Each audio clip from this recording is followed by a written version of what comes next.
The annual sales volume of the Synthes Group company was already approaching a sum of more than $20 billion. Electronics, automobiles, communications, heavy industry, clothing, food products. These are far from all the industries that the company owned. For many years, Synthes Group has been considered one of the richest and most developed companies in the country. Jack Brown finally got approved to work for this company. He was from a rural area and had a college education. On this occasion, the father organized a small party and invited guests. Jack proudly told the guests that he had been assigned to the strategic planning department and it didn't matter that he was just a cleaner. But the specifics of the work were different from garbage removal, cleaning premises, and other nonsense. Jack did the tedious and, naturally, dirty work. But this no longer suited him, so he began to learn English, familiarized himself with business planning, and, gritting his teeth, gave it his all. And one fine moment, everything changed. In the Wilson family, who owned the company, there was no one who did not know the name Jack Brown. Whenever they had to deal with any incidents, including dirty ones, they turned only to him. After 13 years with the company, no one knew the hidden truth about the Wilson family better than Jack. As a result, Jack gained the complete trust of the company and the Wilson family. They could easily deposit huge sums of money into his personal account without worrying about the consequences. The financial director called Jack and told him that he needed to temporarily leave for another country, and for this purpose, $700 million would be transferred to his account. Jack replied that it was a huge amount, but the director said that he trusted Jack more than his own wife. Jack was given complete trust and knew that his life was just beginning. While at the airport, Jack looked at the flight departure board and looked for the line with his flight. Having arrived safely, Jack was already leaving the airport when two strangers in suits approached him. They greeted him and said that it must not be easy because the path was not short. Jack looked at the strangers with distrust. He didn't know them, but they knew his name. He asked what they were doing there, since his arrival was supposed to remain a secret. The strangers replied that they were instructed to meet Jack and help him upon his arrival. Suddenly, Jack felt something hard press against his back. It was the barrel of a gun. The fat man said menacingly that they were ordered to help, and Jack should follow them silently. The second stranger added that it was better to do as they told and not escalate the situation. Jack wondered if this was the company's way of getting rid of him. Sitting in the car, they had already left the city limits, and Jack was wondering why this was happening to him, because he worked like a dog and was loyal to the company for 13 years. He didn't understand what he could have done that would cause them to treat him like this now. Jack asked the fat man to call the chairman of the company, but he refused. Then Jack sharply told them to call themselves and say that they had done everything that was required of them, and he would remain silent, and he would hide somewhere in Europe and not show himself until his death.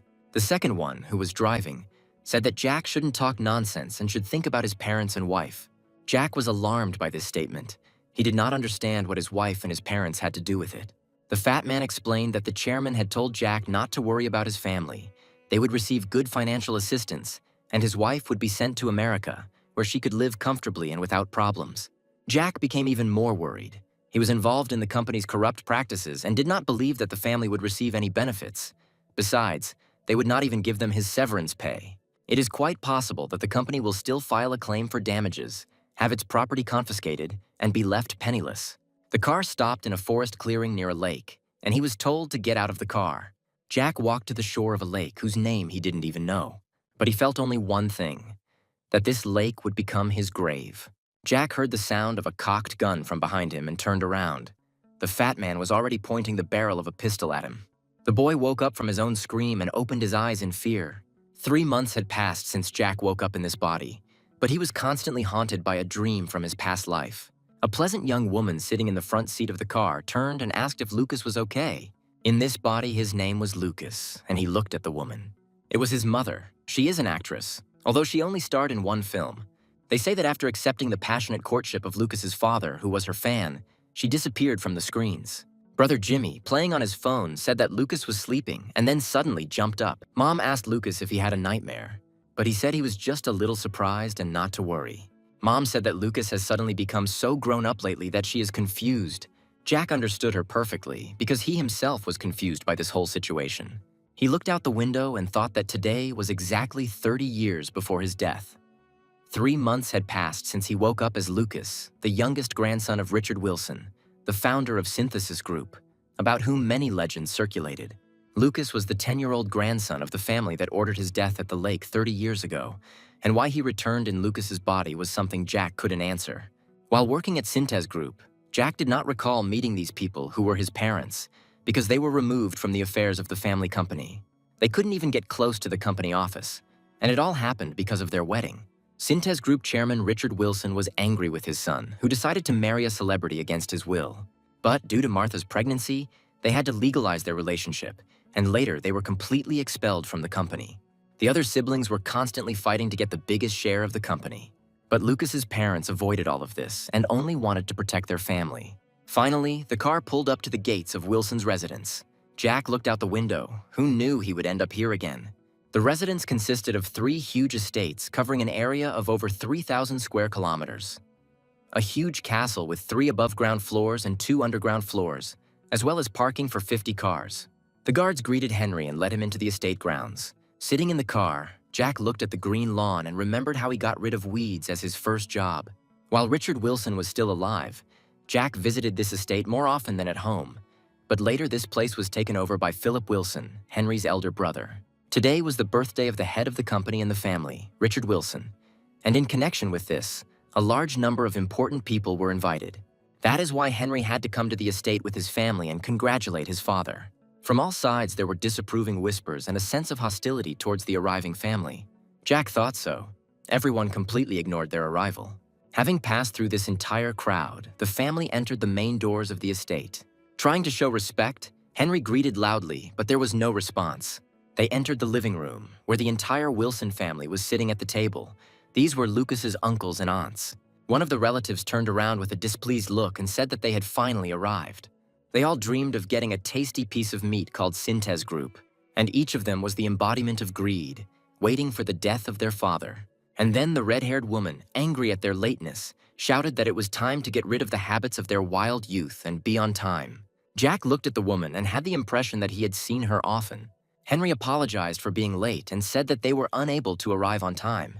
The woman replied that all this was starting to irritate her. Jack remembered her. She was almost 70, but she was constantly changing and bringing her young lovers here. Caroline's character had not changed. Jack remembered that he had suffered a lot because of her. The woman flushed with anger and said sharply how the boy dared to laugh at her. The family members sat and looked reproachfully at Henry's family.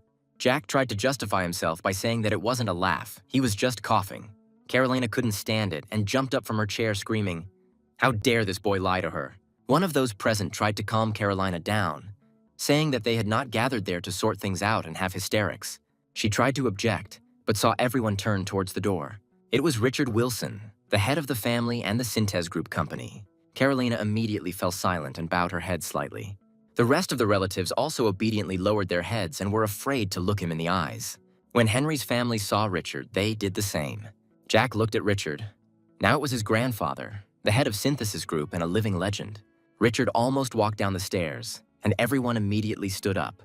Not only the staff were afraid of him, but also his own children.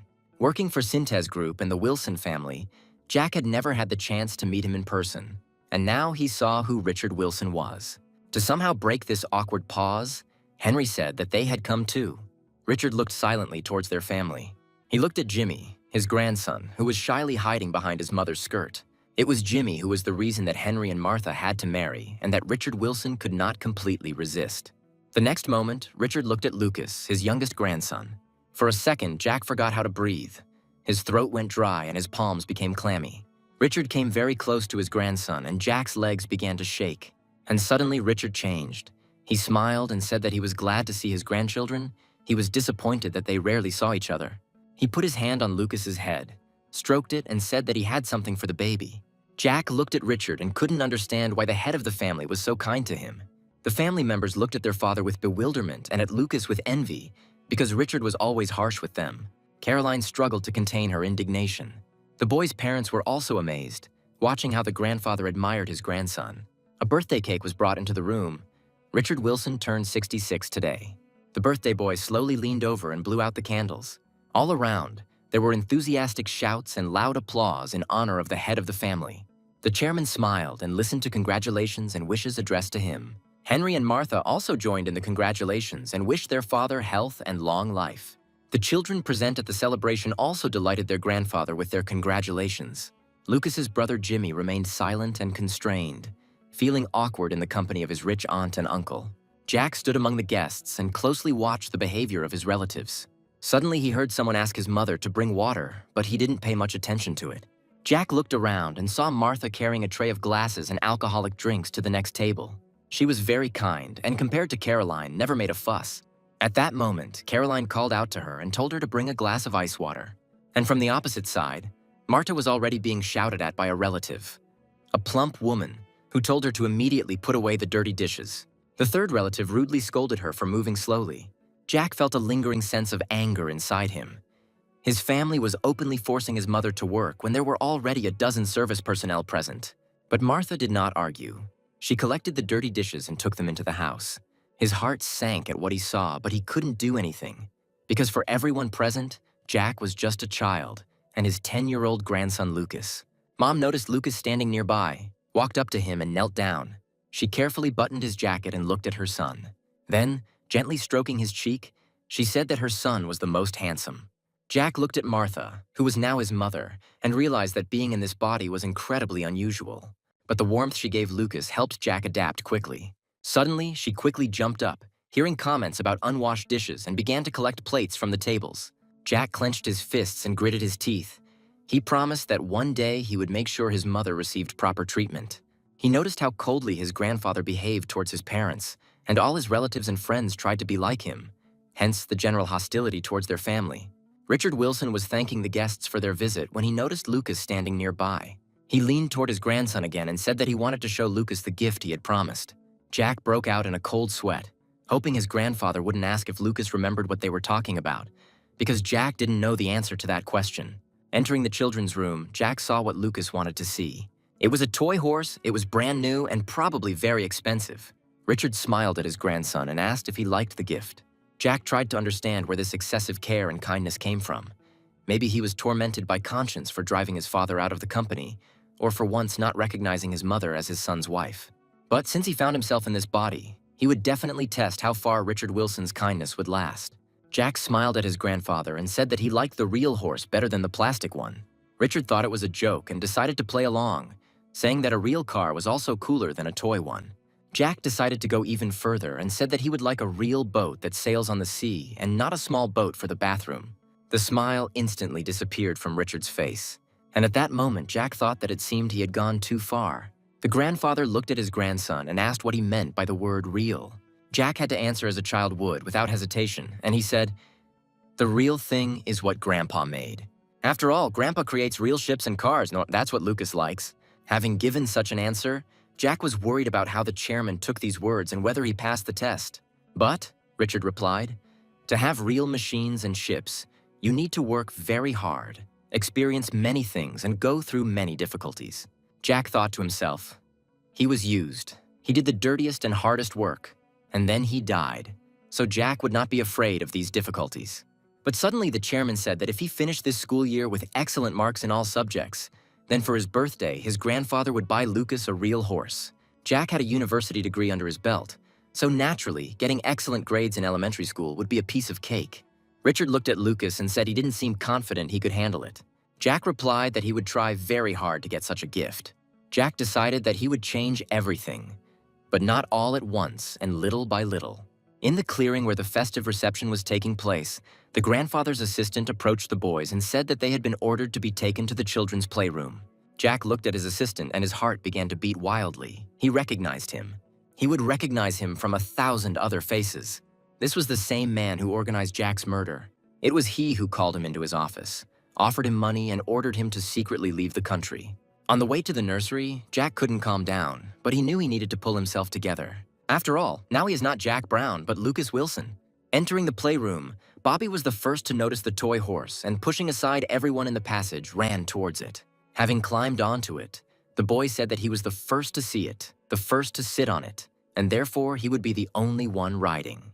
Jack's sense of injustice awoke again, even as a child. But Jimmy's older brother noticed Lucas's changed behavior and stopped him. It seems Jimmy is used to being ignored, and the whole family is used to it. Jack smiled at Jimmy. He wasn't about to get used to it. He walked up to Bobby, who was rocking on his horse. "First, we need to teach him not to be rude in the future and make a strong impression on his grandfather." Jack told the boy sharply that it was his horse. Then he ordered the boy to get off his horse. But the boy said that he would do whatever he wanted and nothing would happen to him for it. The children burst into laughter. This horse cannot be Lucas's property. Jack kicked the horse hard, causing it to rock violently. Bobby held back and shouted that he wouldn't get off anyway and would ride as long as he wanted. Jack calmly kicked again and the horse flew off the stand. The heavy toy fell to the floor and crushed the boy's leg, causing him to scream in pain. One of the children shouted that he would call the adults now. Jack stood over the boy writhing in pain and told him not to touch what belonged to him. Bobby's mother ran in at the scream and was stunned by what she saw. Lucas's relatives appeared in the doorway next. Jack looked at his mother, who had also come running to the screams. Judging by her expression, the mother was very surprised. Her son Lucas probably never behaved like this. And the next second, Jack clearly felt a slap on his face. The enraged mother slapped Jack across the cheeks and could not calm down. Lucas's mother immediately ran to her son and shielded him from another blow from the injured boy. Holding her son tightly, she only repeated, "Forgive me, forgive me." Mom whispered to him not to be afraid of anything. She was there and would protect him. At that moment, the door to the playroom opened and Richard Wilson walked in. He looked sternly at those present and said that there were guests outside, and they were making noise here. He told Bobby's mother to take her son and go to the hospital. Richard ordered everyone out, everyone except Lucas. Jack told his mother that everything would be fine and that they would see each other a little later. Left alone, the grandfather asked his grandson if he had done it. Jack replied that it was he who broke the horse. Richard asked another question. Why did he break it and do this to the boy? Jack replied that the horse was his gift, and Bobby wanted to take it away, so he broke it. It would be better if no one got it than him. He didn't want to give it to anyone. Richard smiled. Jack knew that the chairman would appreciate this cruelty. The cruelty of the leader of an empire who did not want to lose an inch of land. Richard said that although Lucas had not intended to hurt Bobby, he was still hurt, so his grandson would be punished. The grandfather turned to the door and told his grandson to follow him. Jack followed Richard into the Great Hall and the door closed behind him. Although the office of the chairman of Synthes Group was located on the 27th floor of the company's official office, all important decisions were made here, in the mansion. Only the richest and most influential members of the corporation could enter here. Jack had been a member of this corporation for over 10 years, but he had never managed to get in. And now he's here. Grandpa pointed out a place where Lucas could wait while the meeting was going on.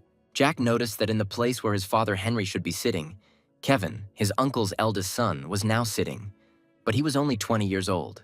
Perhaps he has already been appointed as his grandfather's successor. Richard looked at everyone and asked what they thought about the problem and how it might all turn out. One of those present said that this aristocrat is stubborn. The end of his term is approaching, but he does not give in. The only hope is that he will not act forcefully. The chairman expressed his concern that the possibility that the rival could have recruited its own army could not be ruled out. Jack tried to analyze what was said. The term of office, suppression, the army. It seemed like the conversation was not about the company, but about the country. The employees suggested considering other methods. More than 1 million people from all over the country had already been gathered, and if the military got involved, perhaps even 2. Now the flames of anger have broken out in the ranks of the rebels. If they are extinguished, they will be afraid. But if the army comes to their aid, it will be like pouring oil on the fire. Even the current government understood this. Richard asked menacingly if he meant to say that we should prepare for an attack on the government and that next year the president would be in the opposition. The employee replied that he did not completely rule out such a possibility. The chairman became furious and shouted that it could be the other way around. And in general, he was not going to waste his time listening to various assumptions. He shouted at his deputy why he was silent and ordered him to express his point of view. The deputy stood up and said that the government would not collapse and the successor was already known, and these rallies and demonstrations had been going on for 7 years since the new government came into power. But now they had become more serious. Jack thought it was all very strange. In 3 days, there would be an announcement of the president's surrender. The Blue House should have already begun to form around that time, and Synthesis Group didn't know about this information. He was amazed. It was a meeting in the 80s, but no matter how chaotic the situation, all they talked about was who was behind whom in line.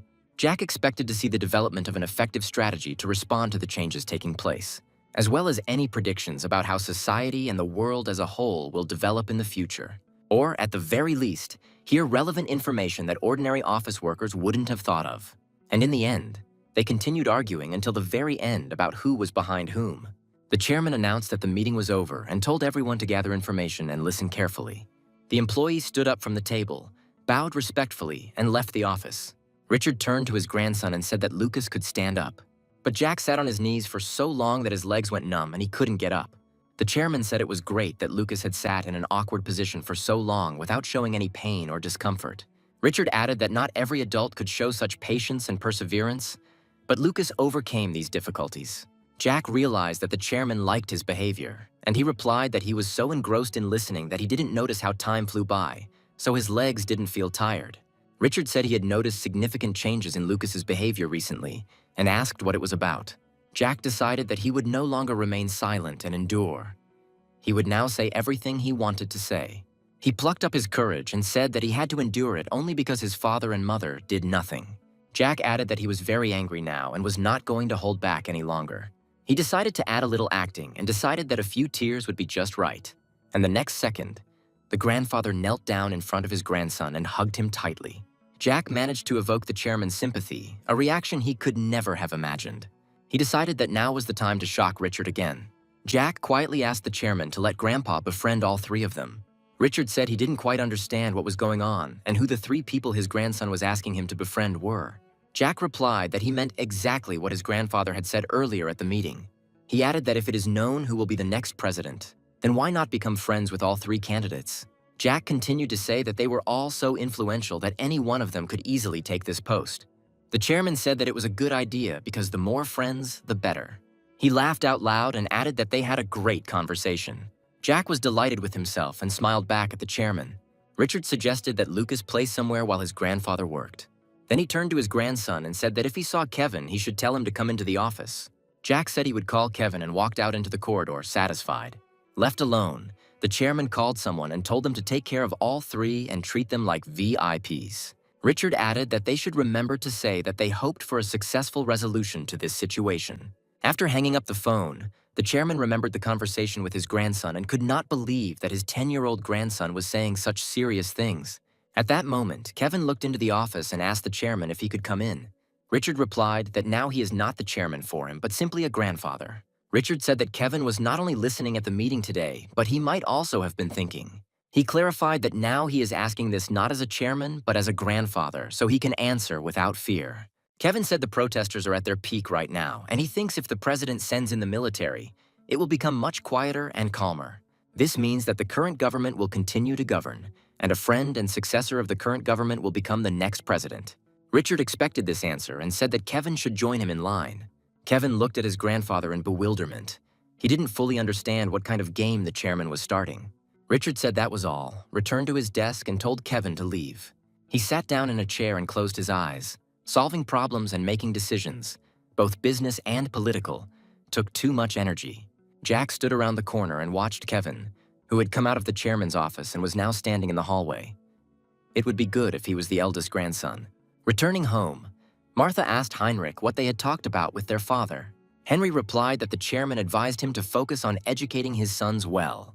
The father looked in the rearview mirror and said that he did not intend to scold him for what happened today at his grandfather's estate. Lucas asked for an apology, and his father said that he had already received his punishment, and the main thing was that he understood his mistake. The father added that the grandfather was going to send him and his brother Jimmy to a private tutor. Jimmy exclaimed with displeasure. He didn't really like this idea. The father replied that it was okay if he didn't want to, and then asked Lucas if he liked his grandfather's proposal.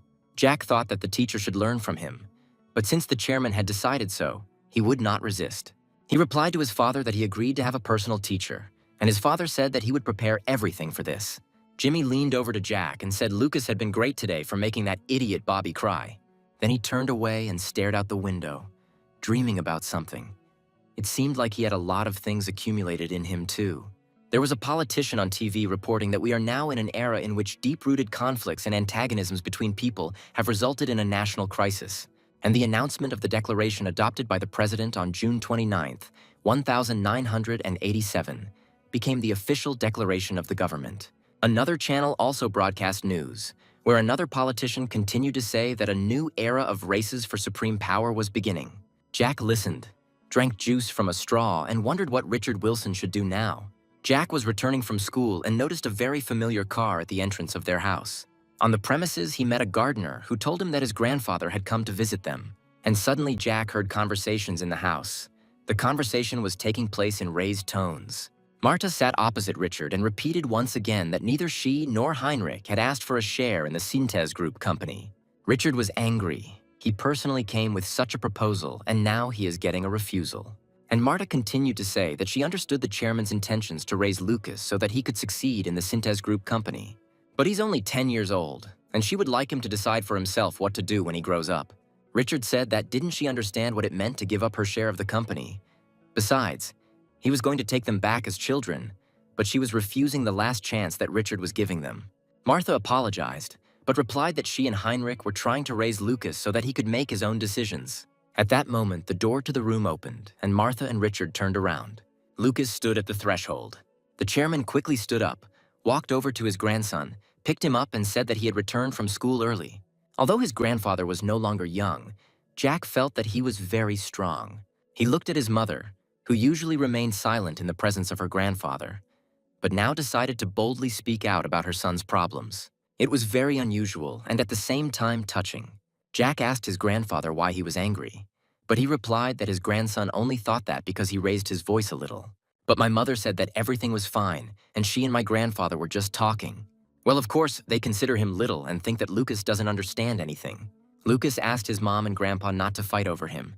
He will really do what he wants when he grows up. Richard sat back down on the sofa silently and thought about something. The grandfather, who is not afraid of anything, must have been excited to hear this from his own grandson. Jack decided it was time to bring them back to reality and said that when he grows up, he will become the boss of a big company, like his grandfather. Grandfather came to his senses and, having cleared his head, said that, in the end, you can't fool the blood. It happens that this manifests itself even after a generation. Richard turned to Martha and asked what she could now say about his grandson's statement. Tears welled up in Marta's eyes. Could it be that her son also wanted to become a leader and connect his life with lies and corruption? She said she wanted to make tea, and her grandfather asked her to bring it to her grandson's room. Richard added that he had a story he wanted to tell Lucas. Jack noticed that his mother was crying. He wanted to hope that it was because his grandfather treated her like a real legal daughter-in-law and not like other relatives treated her. Sitting in the children's room, the grandfather asked if Lucas remembered the conversation that took place in his office. Jack said that on that day, he proposed to befriend those 3 influential people. Richard replied that he had followed his advice, sent them gifts, and been very friendly to them. Jack thought how quickly his grandfather acted. He had already managed to give a bribe. The chairman continued by saying that, starting today, events had taken a strange turn. Grandpa wanted everyone to get along, but they started arguing. The second and third place winners decided to team up to win first place. And now he too needs to choose a side. And each of the 3 who dream of taking the president's place wants to become something like a headman. Jack decided to clarify. That is, if the second and third places unite and win, then they will become the headman and deputy. But grandfather replied that in the governance of the country there is no deputy, only the headman. Jack asked if there was no deputy, then what was the point of them uniting, since only one would be the headman? The chairman had an idea that this was false information and they did not unite. The grandson replied that his grandfather was right, because the third would hardly help the second without receiving anything in return. The grandfather stroked his grandson's head and asked in surprise how he could be so smart. The car sped along the country road and moved further and further away from the house where Jack lived. Jack became more and more nervous about what he had to do. He told his parents that he really wanted to see the coast of the Western Sea, because, as his geography teacher had said, this was the only place where it connected with the Northern Sea. In fact, the reason was different. He urgently needed to check something. Jack wanted to see with his own eyes what he looked like now in Jack Brown's body. And so, a short time later, he was already standing in front of a familiar sign. This was Jack's house, and he was wondering what he would say when he saw his parents. Jack mechanically covered his mouth with his hand. The main thing was not to call them Mom and Dad. Jack looked out the window and saw his parents. He stood on the street and looked at them, tears rolling down his eyes. Jack couldn't calm down, they really existed. Suddenly, his mother appeared in front of him and asked the baby what had happened to him. Jack's father then came out with the same question, and his mother said that the boy was standing in front of their house and crying. His parents worriedly asked if he was lost, but Jack lied, saying he was looking for his friend's house. They didn't recognize him, and he said he was looking for a boy named Jack. The parents looked at the baby in surprise and said that there didn't seem to be a boy with that name nearby. But my mother said that I could ask Liliana. Maybe she has classmates or friends with that name. Jack asked in surprise who Liliana was. He didn't know any girls with that name. The parents said that Liliana was their daughter. Jack was even more surprised. In his past life in their house, he did not have a sister named Liliana, and his parents do not know him. He was horrified because he realized that there was no man named Jack Brown. Richard Wilson sat in his office, looking at an article that published the results of the recent elections. A few months ago, when the current government announced its capitulation, all the financial group conglomerates began to help Yang and Kim. There was confidence that one of them would become the next president. But the chairman listened to his grandson, sending an expensive gift to the candidate from the ruling party, and gave small presents to Yang and Kim. Richard was now convinced of how useful his grandson's advice had been to him. Jack read the same newspaper and thought that so far nothing was different from what had happened in his past life. Having met his real parents, Jack was restless and could not calm down. Because Jack doesn't exist in the past, and his daughter took his place. This meant that the details of the future recorded in his memory so far might be different. Jack also did not rule out the possibility that the future began to change due to changes in the soul of Chairman Richard Wilson, who was beginning to like Jack. And if it changes, then Jack's most powerful weapon, knowledge of the future, may become useless. By the time Jack turns 20, he must lay the groundwork to take over Synthesis Group. In just 10 years, Richard Wilson will be lying in a hospital bed waiting to die. This means that before this, he must acquire as many shares as possible for himself and his father. If this happens, Jack will be able to start a fight with his uncle, Philip Wilson. In addition, he must try to prevent his death in a car accident that occurred on his 20th birthday. He lived like Jack Brown, cleaning up after everyone in that company, so there is no one more worthy of him. Besides, all members of the Wilson family would die in a car accident. He hadn't thought about this before, which was a pity. After reviewing his entire plan, Jack decided that he first needed to avoid his own death. And then a thought occurred to Jack.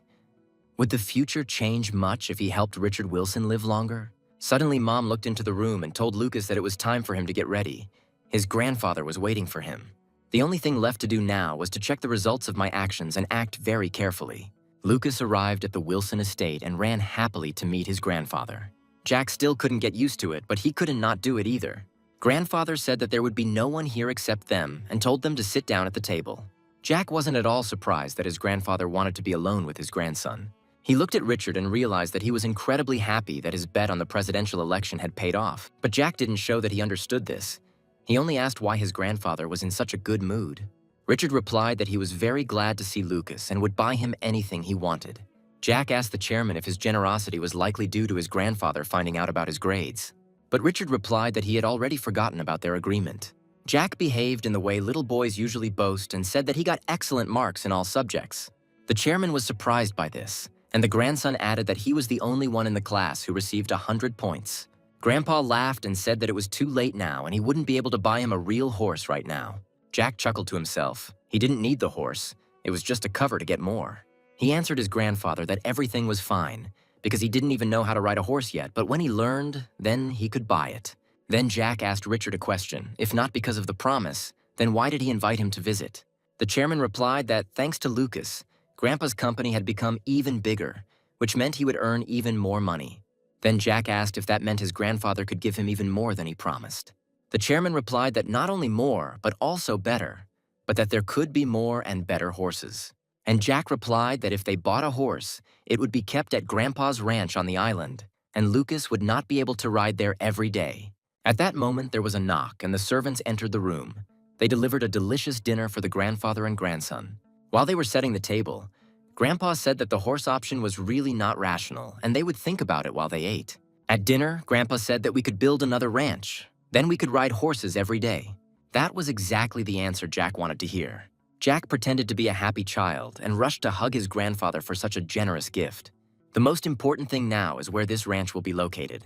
Overwhelmed with joy, Lucas asked where the ranch was, to which his grandfather replied that he would build it on the north side of Seoul. But this was not at all the place that Jack needed.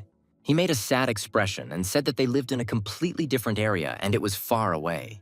Grandpa smiled and replied that there was no ranch nearby that could be purchased. And the resourceful grandson suggested that it could simply be built, since his grandfather could do it. Jack made his grandfather laugh again, but he didn't understand what he said that was so funny. Finally, the chairman calmed down and said that out of 48 branches, he had created only 19, and the rest had been captured. Most of the companies he had a hand in were created in the early days of Syntes Group. At first, everything had to be done by oneself, And that's when perseverance and the desire to develop emerge. Jack waited impatiently for his grandfather to finish telling the company's history and finally make his decision. The chairman replied that this was precisely why he liked the idea of building a ranch so much. Richard called out to one of his assistants and ordered him to bring him the map. A minute later, the map was already in the office. All that remained was to make sure that Jack's decision and the chairman's coincided. The chairman laid the map out on the table and said that he would now see how good Lucas's eye was. The grandfather handed his grandson a red marker and told him to mark on the map the place where he wanted to build the ranch. The ranches were also just a cover. Jack was planning to secure land for himself in advance, the price of which would skyrocket in 10 or 20 years, and this would be a good help in the battle for the share of Syntez Group. Richard kept a close eye on Lucas and advised him to choose wisely, preferably not in the city center. And when Jack circled the area he needed, the chairman said with surprise that it was a little far from Lucas's house. But he respected his grandson's opinion and agreed. The chairman again called his assistant and, handing him the map, ordered him to urgently find out everything about the condition of this land. After the doors closed, Grandpa said that we could start eating. At dinner, the chairman asked how Lucas was doing at school and if he had many friends. Jack answered positively, but in fact he had no friends. How could he be friends with children when he was already 40? Then the assistant entered the room again and announced that he had brought information about the selected lands. He explained that the area is called Yuzhny Bereg and has a limited development zone, a rural area with cucumber and melon fields. There are poor transport links and a poor population, so the likelihood of development is very low.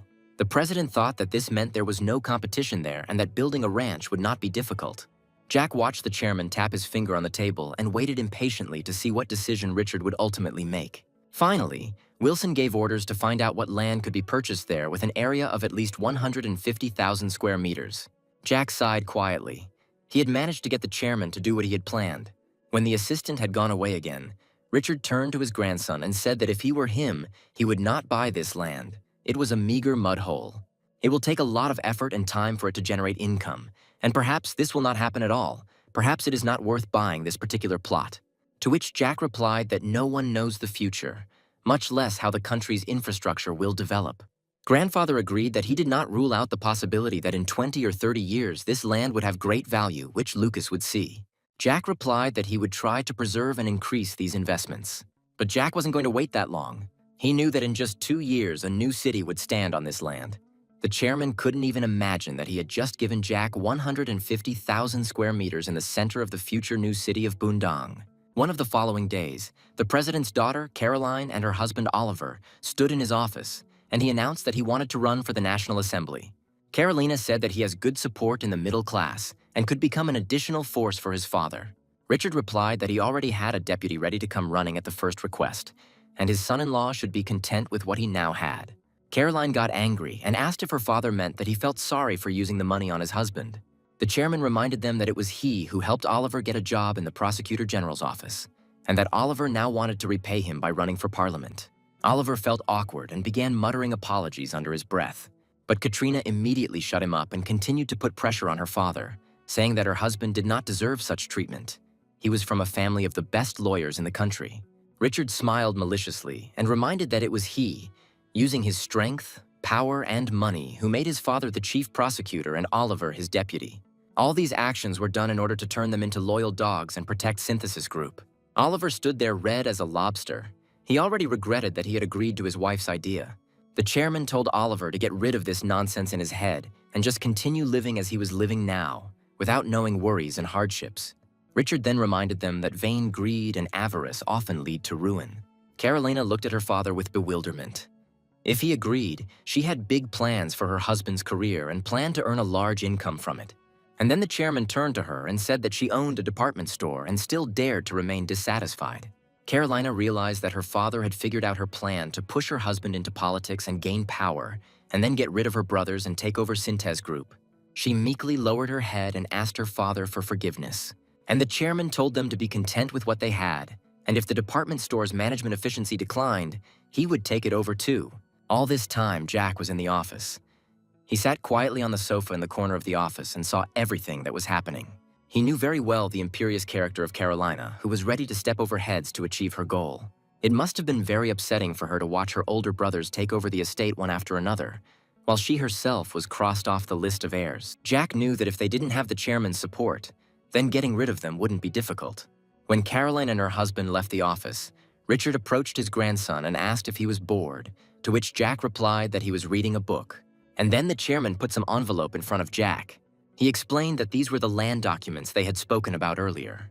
Jack saw the figures and said that the purchased area was much larger than what they had agreed on. Richard praised his grandson for having an excellent memory and being good at counting. Jack knew the chairman would like this, as remembering exact numbers is probably the most important thing in business. And Richard explained that there were several owners with small plots, so he bought several. Jack instantly calculated in his head that in 2 or 3 years, the compensation for the land would amount to more than $12 million. The current market value of an apartment in the city center was so high that in the future, Jack could buy 200 such apartments with this money.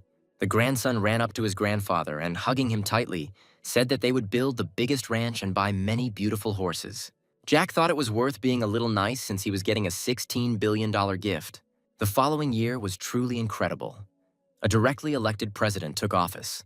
He issued a declaration that included proposals for cooperation and improved relations between several countries. All these political actions had a positive impact on the development of the country, where people began to flock, and therefore housing prices soared several times. The government, unable to cope with such rising property prices, announced a plan to build 2 million homes. But prices continued to rise, and therefore a decision was made to build an entire city. Richard had been closely following everything that was happening in the country and in the city, and when he heard this news, he was in complete shock. The chairman asked the aide if he remembered the day Richard gave Lucas the ranch land. He pointed to the map and showed his assistant that this was exactly the place where the new city would be built. Richard thought that childish naivety worked wonders, but in any case, the kid seemed to have thought everything through 100 steps ahead, and all this in just a year. Richard was against buying this land, but his grandson insisted on this particular plot on the map. The chairman told his assistant that Lucas would grow up to be a worthy leader and told him to take care of him. Because if Richard separated 3 or 4 companies and handed them over to him, then others would try to take them away, and the assistant had to prevent this. Jack looked at the documents about the profit from the sale of part of the property, and the amount stunned him. He got rid of a small part of the land, and the profit already amounted to $14 billion. He recalled the words of the chairman, who said that Lucas himself had earned this money, so he could spend it at his own discretion. Further calculations predicted that in 30 years, this amount would increase and reach $100 billion. The next minute, there was a knock on the door, and Lucas's parents appeared on the threshold. They said that they wanted to talk to their son. They asked what Lucas was going to do with all that money. Jack replied that he told his grandfather that he would keep the money in the bank. They seemed to be worried that such a small boy could get such a huge amount of money, and Jack decided to reassure them. Mom asked if Lucas wanted to buy something, but Jack replied that he had everything he needed. Jack then added that what was more important was what they wanted to do with the money. And then an awkward moment came. Jack did not understand why they were looking at him with such surprise. Suddenly, the father stood up and silently headed towards the exit. Mom sat down next to Lucas and said that Dad was very surprised and added that they would talk about it later. Left alone in the room, Jack felt bewildered. Perhaps he had said something wrong. Marta found Heinrich in the courtyard of the house and decided to continue the conversation with him. She reassured her husband, saying that there was no need to worry about it, that these were just the words of an immature child, and that he clearly had good intentions. Henry replied that he was not angry, but that at some point he simply felt very ashamed. He added that when Lucas said this, Heinrich's heart began to beat faster, and he thought that this was a chance that should be taken. Now he considered himself a pathetic father, drooling over his child's money. Marta reassured Heinrich, saying that this was indeed a lot of money and that the same thing had happened to her. She thought that with such a sum they could go abroad and live there together. Jack managed to overhear this conversation between his parents, and he realized that they really loved him very much. A little later, Jack chose the right moment and approached his father, saying that he wanted to ask him for forgiveness for making him angry. The father replied that he was not angry, but simply very surprised at that moment, then asked his son what he intended to do now. Jack looked seriously into Henry's eyes and replied that he would be the owner of a company that would be much stronger and more powerful than his grandfather's. The father listened attentively to his son and then suddenly burst out laughing. Of course, at the time it seemed funny. Synthes Group is the richest company in the country, and some kid is claiming that he will build a bigger company. The father said that he approves of his son's grandiose dreams and is making plans for the future. But Jack looked seriously at Henry and said that he needed his father's help. Henry replied that he was not at all interested in the company's affairs. He had once studied business in England, but he had always been interested in cinema. The son replied that his father had said exactly what was needed, and since he had studied in England, he might still have contacts of his classmates. The company's vice chairman and eldest son, Philip Wilson, called Kevin, Uncle Lucas's eldest son, and told him that the boy had already received $14 billion in compensation for the land, and that another 10 would be added when he dealt with the rest of the land. Kevin replied that even if he simply put the money in the bank, the interest would be around $1 billion and he could buy 20 apartments a month. Philip angrily shouted that Richard, who wouldn't even give 100 cents for free, had given his grandson an entire ranch. In addition, he transferred these lands to him and gave Lucas the opportunity to dispose of them at his own discretion. And this was already a problem. Philip asked Kevin if the chairman had ever given him even a meter of land or a bank book. This shows how much the grandfather devalued Kevin as a partner. Hearing this truth, Kevin hung his head and felt like a pathetic idiot. When Philip calmed down a little, he ordered Kevin to keep a close eye on Henry's house and report on everything that happens there. At Lucas's house, everyone was eagerly awaiting the guest's arrival. A pleasant young man entered the room and my father introduced him. It was Larry Baker, my father's classmate in England. Larry held the position of chairman of the Invest Group company and came to their house at the invitation of Genrick. Jack knew that Invest Group would become a super asset management company with huge annual income in 30 years. It's strange that he was a friend of his father. Larry asked his parents for permission to talk to Lucas in person. The father introduced his son to his classmate and told Lucas to listen carefully to his uncle's advice. Larry put his briefcase on the floor and, sitting down on the sofa, said that he heard from his father that Lucas supposedly wanted to become a businessman and create a company like his grandfather's. Lucas replied that Larry had misunderstood. He wanted to run the company more than his grandfather's. The man said that the Sintes Group company is now the largest in the country, and that having a company bigger than this one is incredible greed. Jack decided to correct Larry again and replied that it was not greed, but his dream. The man said that Lucas took after his grandfather in his insatiability and was similar to his father in his dreams. Lucas wanted to clarify who Larry was, and he replied that he was the head of a large company, Invest Group, which was different from his grandfather's company. Larry explained that their company is in the business of making rich people even richer. And then Jack asked if this meant that the Invest Group company would also be able to increase Lucas's money. Larry replied that only rich people could become clients of his company, and he would hardly be able to help Lucas in any way. Lucas replied that it was strange that his father hadn't said anything about his money, since he currently had $14 billion in his account, and after selling the remaining land, another 10 would be added. In his past life, Jack had met many rich miners, but that was thanks to stocks or rich parents. But this is a completely different situation. Larry is probably now wondering where a 12-year-old child could get such money, which will rise in value in 30 years and will be worth hundreds of billions. Larry had been staring at one spot for a couple of minutes now, and judging by his expression, it would be inappropriate to comment here. Jack decided to finish off Larry and handed him his own investment plan. Larry took the notebook and began to silently study the notes, graphs, and tables. At first, his face showed attentiveness, which gradually began to develop into surprise and shock. He paid special attention to the page with the plan for investing in company shares. Jack took the juice and watched carefully to see what the final reaction would be from the head of the Invest Group company. Finally, Larry closed the notebook, looked closely at Lucas, and asked with undisguised surprise how he knew all this at such a young age. Jack replied that he was simply wise beyond his years and smiled like a child. Larry said that he might be smart, but not that smart. No one would believe that this business plan was drawn up by a 12-year-old child.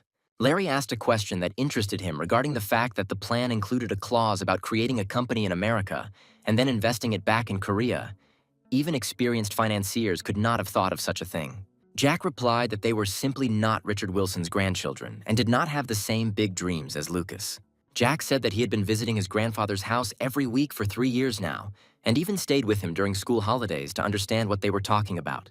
Larry suggested that Lucas's grandfather, Richard Wilson, may have influenced the plan. Jack felt a sense of relief. He had managed to get out of it by blaming everything on his grandfather and diverting suspicion from himself, and then added that he had always been close to his grandfather, who had said many important things. Larry, having analyzed the conversation that had taken place and understanding the content of Lucas's business plan, drew the appropriate conclusions for himself. Henry was standing in the yard when his friend Larry came out of the house and walked towards him. Larry asked why Henry didn't say anything about the $14 billion. Henry replied that he didn't want Larry to be prejudiced because of money. Now Larry wanted to talk about Lucas. He said that his son is an unusual child. He is a genius. Henry agreed with Larry, saying that Lucas was doing very well in school, but his friend replied that that was not what he meant at all. At the end of the conversation, Larry said that he needed to think everything over carefully, and after saying goodbye, went to his car. After watching his friend go, Henry turned around, raised his head, and looked out the window. He saw an ordinary 12-year-old boy looking at his father and making faces at him. A few days later, Larry visited Heinrich Wilson's house again to talk to Lucas again. Jack greeted him politely and was ready for the new upcoming conversation. The main thing was not to get confused and stick to one version. Henry decided to organize the information in his head and asked Lucas again whether he really had used the information from his grandfather in his business plan, to which he received the same answer. Larry took the business plan and said that in that case he didn't need an investment book. Jack had no choice but to use his grandfather as an excuse to force him to follow his plan. While putting the documents in his briefcase, Larry said that by the end of the year they would have an investment company ready in America, and Lucas would own it 100% and would also be able to keep his funds there for as long as he wanted. Jack replied that they could resolve such issues on their own, but he would have one request for Larry. Sitting down on the sofa in the living room, Larry sighed and informed Heinrich that Lucas was only going to invest $10 billion. And with the remaining $4 billion, he wants to create a film production company. After a short silence, Larry said that the first candidate for the post of general director of the film company is Genrich. Henry asked in amazement if what he had just heard about the film business was true. Larry informed Heinrich about the cost of making one film in Korea and, having calculated, said that at least 10 high-budget, high-quality films could be made for $4 billion. Henry fell silent and thought for a moment, and Larry continued. If he also invested, the sum would be several times greater. He added that if he simply offered money to Heinrich, he would definitely refuse. So Lucas asked Larry to create a film company for him. Larry continued to say that Lucas said that in the future he would force his father to take over as CEO of this company by any means necessary. One of the following days, an assistant was standing in the office of Chairman Richard Wilson and announced that he had in front of him the personal file of Mr. Larry Baker. Richard knew very well about the Invest Group company, but the fact that Larry was a friend of Henry Wilson, his son, was news to the chairman. The assistant explained that they studied together in England and were classmates. He then expressed his opinion that it was very strange. It was expected that Lucas would simply put the money in the bank and receive interest on it. But it turned out that he decided to start an investment company. Richard instructed his assistant to meet with Larry personally to avoid suspicion that he had a desire to get his hands on Lucas's money. The assistant left, and the chairman thought that his grandson was quite smart. Having invested in an investment company, he was not satisfied with just the percentage, and in this he was very similar to his grandfather. In the summer of 1989, 2 million protesters demanded democracy and independence in the Soviet-controlled republics and formed a 600-kilometer human chain called the Baltic Way. And in the autumn of that year, the Hungarian government opened the western borders, which caused a mass exodus of East German lords. And while the world was paying attention to the changes taking place in Eastern Europe, Jack focused on creating an investment company in New York. Jack owned 98% of the shares, with the remaining 2% owned by Larry Baker and his colleagues. And at the end of November of that same year, Jack and Larry arrived in New York. Jack stood in front of his company's office and looked at the high-rise building. Larry said the building looked a bit run down, but he bought it cheaply so as not to waste money on something useless. Seeing the name of the company Fantasy Entertainment, Larry smiled and said that it sounded a bit naive and childish. And Jack thought that starting with this company, he would still show everyone a real miracle. Jack was delighted. Everything inside was done modernly and tastefully. The office premises were light and spacious. He knew that it was here that he would grow into a giant monster that would soon completely engulf the Synthesis Group. A team of office workers was already walking towards them, smiling friendly. When Larry said he was willing to provide them with the company's CEO, everyone turned to Jack. Larry told Jack that these were the people they would be working with and asked the boy to introduce himself to them. Jack introduced himself as Lucas Wilson and said he was glad to meet everyone too. Larry was surprised and said that Jack knew English perfectly and spoke like a local. Naturally, Jack knew English very well. He was essential when working at Synthes Group. Jack wanted to know a foreign language better than people with a good academic education, so he studied it thoroughly, tirelessly. He said that although it was wrong to talk about work immediately after a meeting, he asked to find out information about one company. Larry said he appreciated Lucas's enthusiasm and asked what company he was talking about. Jack said that it was about the Bill Market Company. The office staff started asking again to see if they had misheard and if Lucas really needed information about the Bill Market Company. Jack said that this is where the first investment would be made. At the age of 12, Bill Martin started his business selling postage stamps directly, then opened several businesses, achieving success in marketing. Soon, using his acquired business skills, he founded a world-class computer company, Bill Market. Larry asked in surprise how Lucas knew about this company at such a young age. Jack added that, in addition to Bill's $2,000 from selling stamps, he made a lot of money from subscribing to newspapers in high school. Larry asked if Lucas was really going to spend a fortune just because of a story about Bill's childhood. But Jack replied that if he could earn that much as a child without having a rich grandfather, that was saying something. After all, it is quite obvious that a person like Bill Martin will earn a lot of money in the future. Larry ordered his employees to urgently find all the information about Bill Martin and his company, Bill Market. A few days later, Jack stood in front of the burger joint and couldn't understand why Larry had brought him there. Larry explained that the investment Bill's market potential was too low, and Bill agreed to meet him informally for a simple lunch. Larry added that Bill received $30 million, and last year he might have wanted to meet Lucas. Jack understood that the key to investing is to catch the right moment and understand when to enter a project and when to exit it. Larry said that they might be late with the meeting, and Bill would most likely not accept their offer since he had had a hard time getting this meeting. They entered the burger joint. Jack looked around naturally. There was a middle-class crowd here. At the very end of the room, Bill was sitting by the window. He waved to them from afar. Jack looked at Bill for a few seconds. At 27, he was the youngest of the 500 richest people in the world. And at 34, he would be a contender for 5th place in America, with a fortune of over $20 billion. Larry noticed Bill's surprise as he looked at Lucas and explained that the boy was a fan of his. Jack and Larry sat down at the table, and Bill shook Larry's hand. Bill immediately asked to get down to business. He needed to return to the company in 15 minutes. Larry didn't hesitate and immediately said that they represented the company Fantasy Entertainment and wanted to invest in the company Bill Market. Bill continued to chew his burger, and when Larry was about to take the documents out of his briefcase, he stopped him. Bill replied that he did not need any investments and that the amount he had now was just right for him. Jack thought that, naturally, $30 million was enough for him to live a carefree life and ensure the prosperity of his company. Larry added that he was aware of Bill Market's financial situation, but if the terms being offered were exceptional, was there no way to reconsider his decision? Bill told Larry that he only needed funds to expand the company, and besides, Bill had the perfect plan. Bill continued that he doesn't do stupid things like increase a company's stock to make money. Jack and Larry exchanged glances. It seemed the conversation wasn't going well and the deal might not take place. Jack asked to speak and said that Bill's past is Lucas's present, and Bill's present is Lucas's future.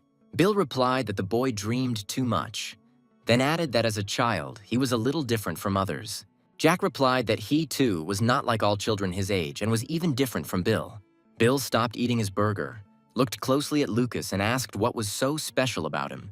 Jack replied that Bill, at 12 years old, had $2,000 billion in hand from the sale of stamps.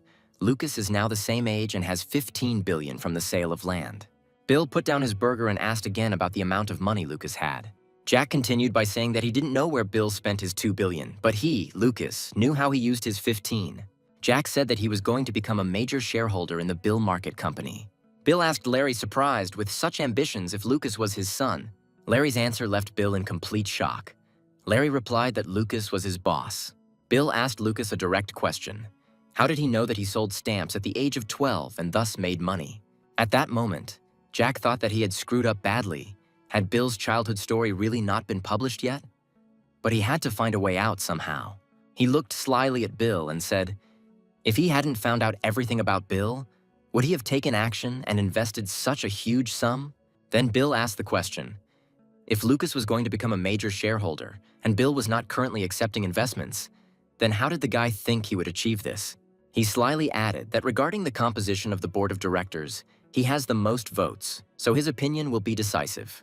Jack replied that Bill Market would likely list on the stock exchange next year and Lucas would immediately buy back the shares. He will instantly become a major shareholder with $15 billion. And by the end of this year, Lucas will have another 10. Bill became thoughtful when Lucas told him that he would become a board member and would be actively involved in running the company. Bill listened, and Jack continued to say that, having accepted his own investment, he, as a shareholder, would transfer his votes to them until he decided to sell them again. Jack assured Bill that he would have the right to buy back the shares first and at market price. At this point, Larry interrupted Lucas and told Bill that he and Lucas needed to talk for a minute. He told Lucas that this was not an issue that could be resolved so easily, since the privileged right to purchase shares on the market was more expensive. Larry added that this is correct from the point of view of protecting management rights and the ability to use votes. Bill saw how Larry behaved with Lucas and said that he didn't believe that the guy was the boss, but now he has no doubt about it. He turned to the guy and asked his name. Jack lied and said his name was Howard Wilson. Bill looked at the guy and suggested discussing the situation in more detail. The plane was flying from New York to Seoul, carrying Jack and Larry back.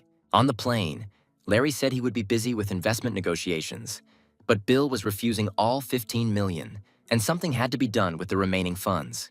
Jack responded by telling Larry to consult with the staff and offer him options that Lucas could consider.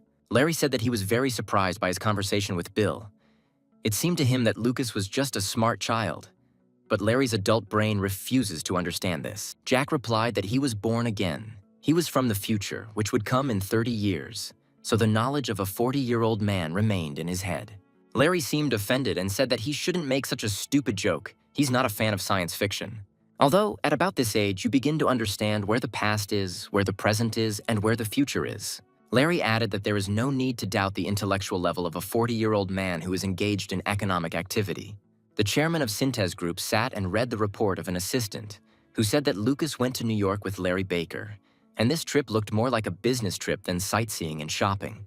He then added that Lucas Wilson is currently spending money to create a film company. Richard looked up from his New York branch office report and looked at his assistant in surprise. He clarified that the design is almost complete, and production is already planned to begin next year, meaning Lucas is working on 2 projects simultaneously. The chairman looked menacingly at his assistant and asked if he had understood correctly that the film company was being created with Lucas's money. The aide replied that this was indeed the case, and that Lucas had allocated $4 billion for this. Richard was furious, believing that his grandson had screwed up badly by failing to spend his money wisely. The chairman added that it seemed he had not trained Lucas sufficiently if he was able to spend $4 billion so recklessly. Even if Lucas did it for his father, if you feel there is no hope of profit, you cannot spend the funds. The assistant dared to object, replying that it was entirely possible that Henry's films would become profitable. The chairman replied that Genrich had been a slacker all his life and that there could be no talk of a company. Moreover, the film business was not easy to promote, since that was where the flop films came from. The aide thought that if any of the films were successful, the chairman would think Lucas's ability to invest wisely was incredible. Once home, Jack was looking through documents related to his investment plan. He invested about $9 billion in Bill Market and also selected candidates where he could invest the remaining 6. Now Jack was getting acquainted with the founding documents of the Nanosoft company, whose director was Chris Knight.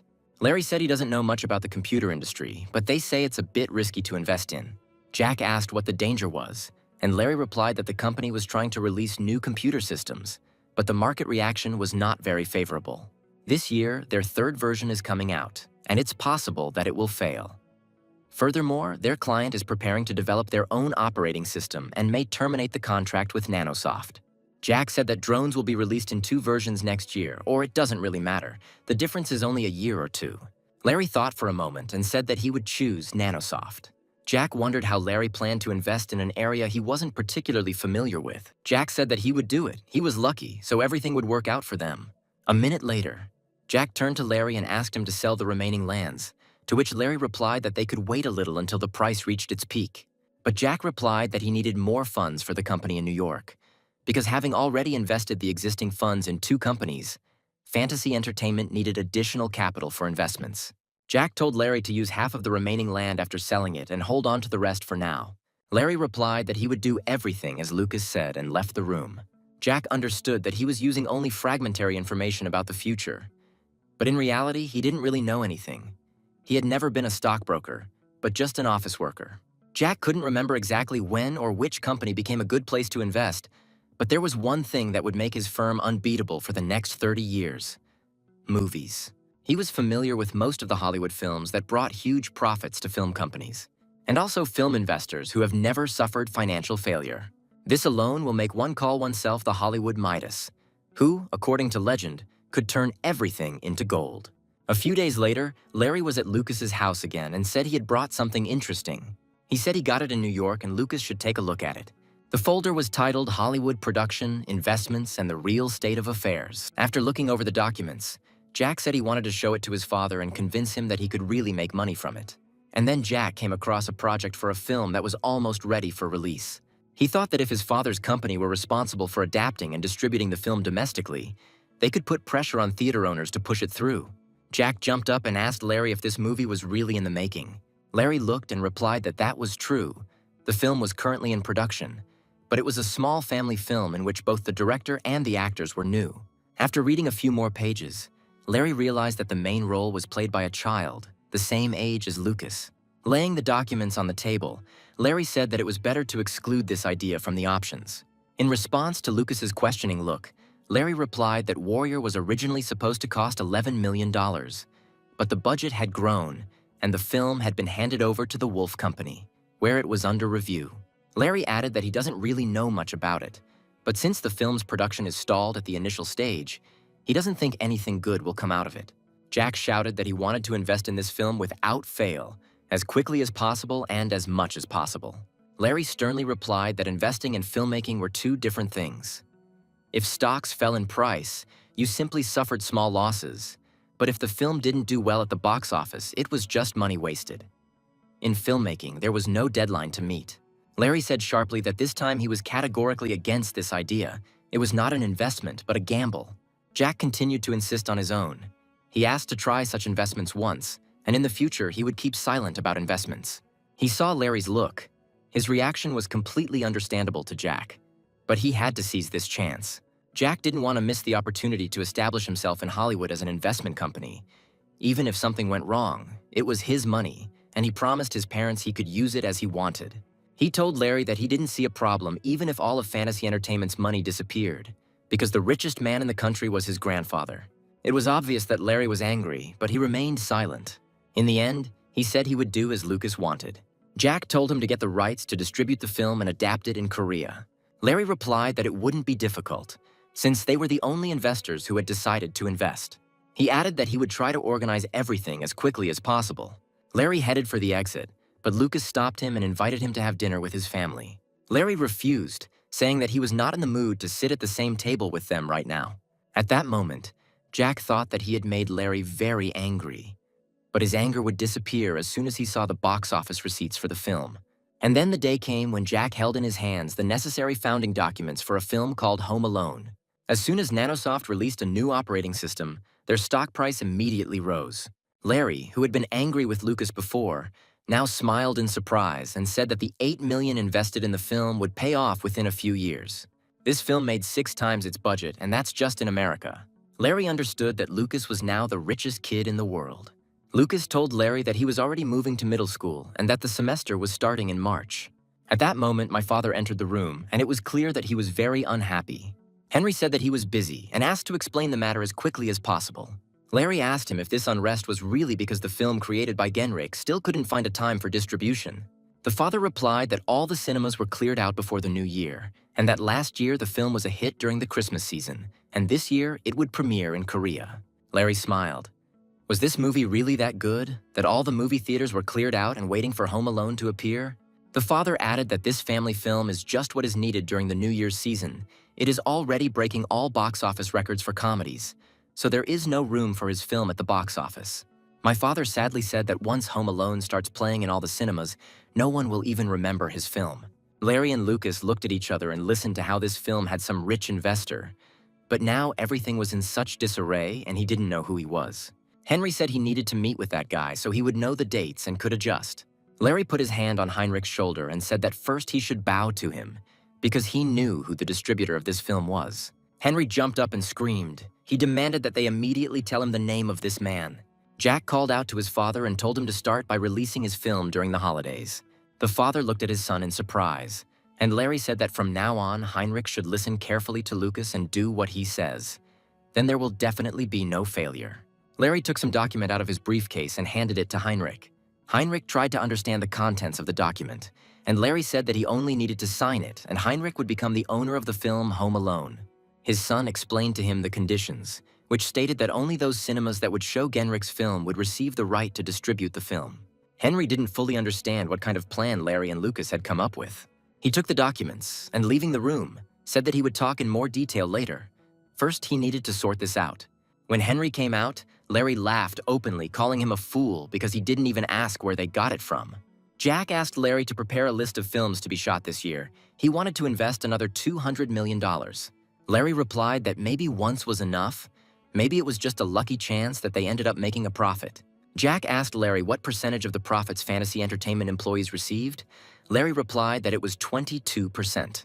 Jack calculated something on a piece of paper and showed his calculations to Larry. He looked at it carefully and said that he would prepare everything and contact Lucas. Watching Larry go, Jack thought that he needed to focus more on his studies until he finished high school. He lay down on his bed and thought that he had to maintain good academic performance to live up to the expectations of the chairman of Synthes Group, his grandfather. Over the next 3 years, he will only select films that have been successful at the box office. But for now, he can relax a little. At that moment, Mom looked into the room and asked if they had finished their business. Lucas told his mother that he was free and very hungry. Mom replied that that was exactly why she came, to invite Lucas to dinner. One of the following days, Jack was sitting in the room and saw his dad in a hurry and looking at his watch. My father happily said that his film had been released today and he personally wanted to check how things were going. Suddenly, he saw articles in the newspapers that were lying on the table. All the newspapers were attacking the Motors Group company. Jack didn't remember anything like this happening in 1991. But in 1997, the wave of the financial crisis hit the Motors Group, and the Prestige company absorbed it in 1998. Has the future really changed so much because of Jack's intervention? Or is this just a one-time act of criticism of the company? Jack knew that they were supposed to go to his grandfather's tomorrow, but he asked his mother to let him go today. Mom replied that she didn't mind letting her son go after breakfast. She hoped that her grandfather would like it. Jack asked why his mother didn't go to the premiere with his father, to which she replied that if there were no spectators, she would put his father in an awkward position. It was so long ago that Jack couldn't remember anything about his father's film, and perhaps the film never existed at all. Jack simply gave his father a chance, and how his life will turn out next depends only on him. Arriving at his grandfather's house, he was told that he was receiving guests.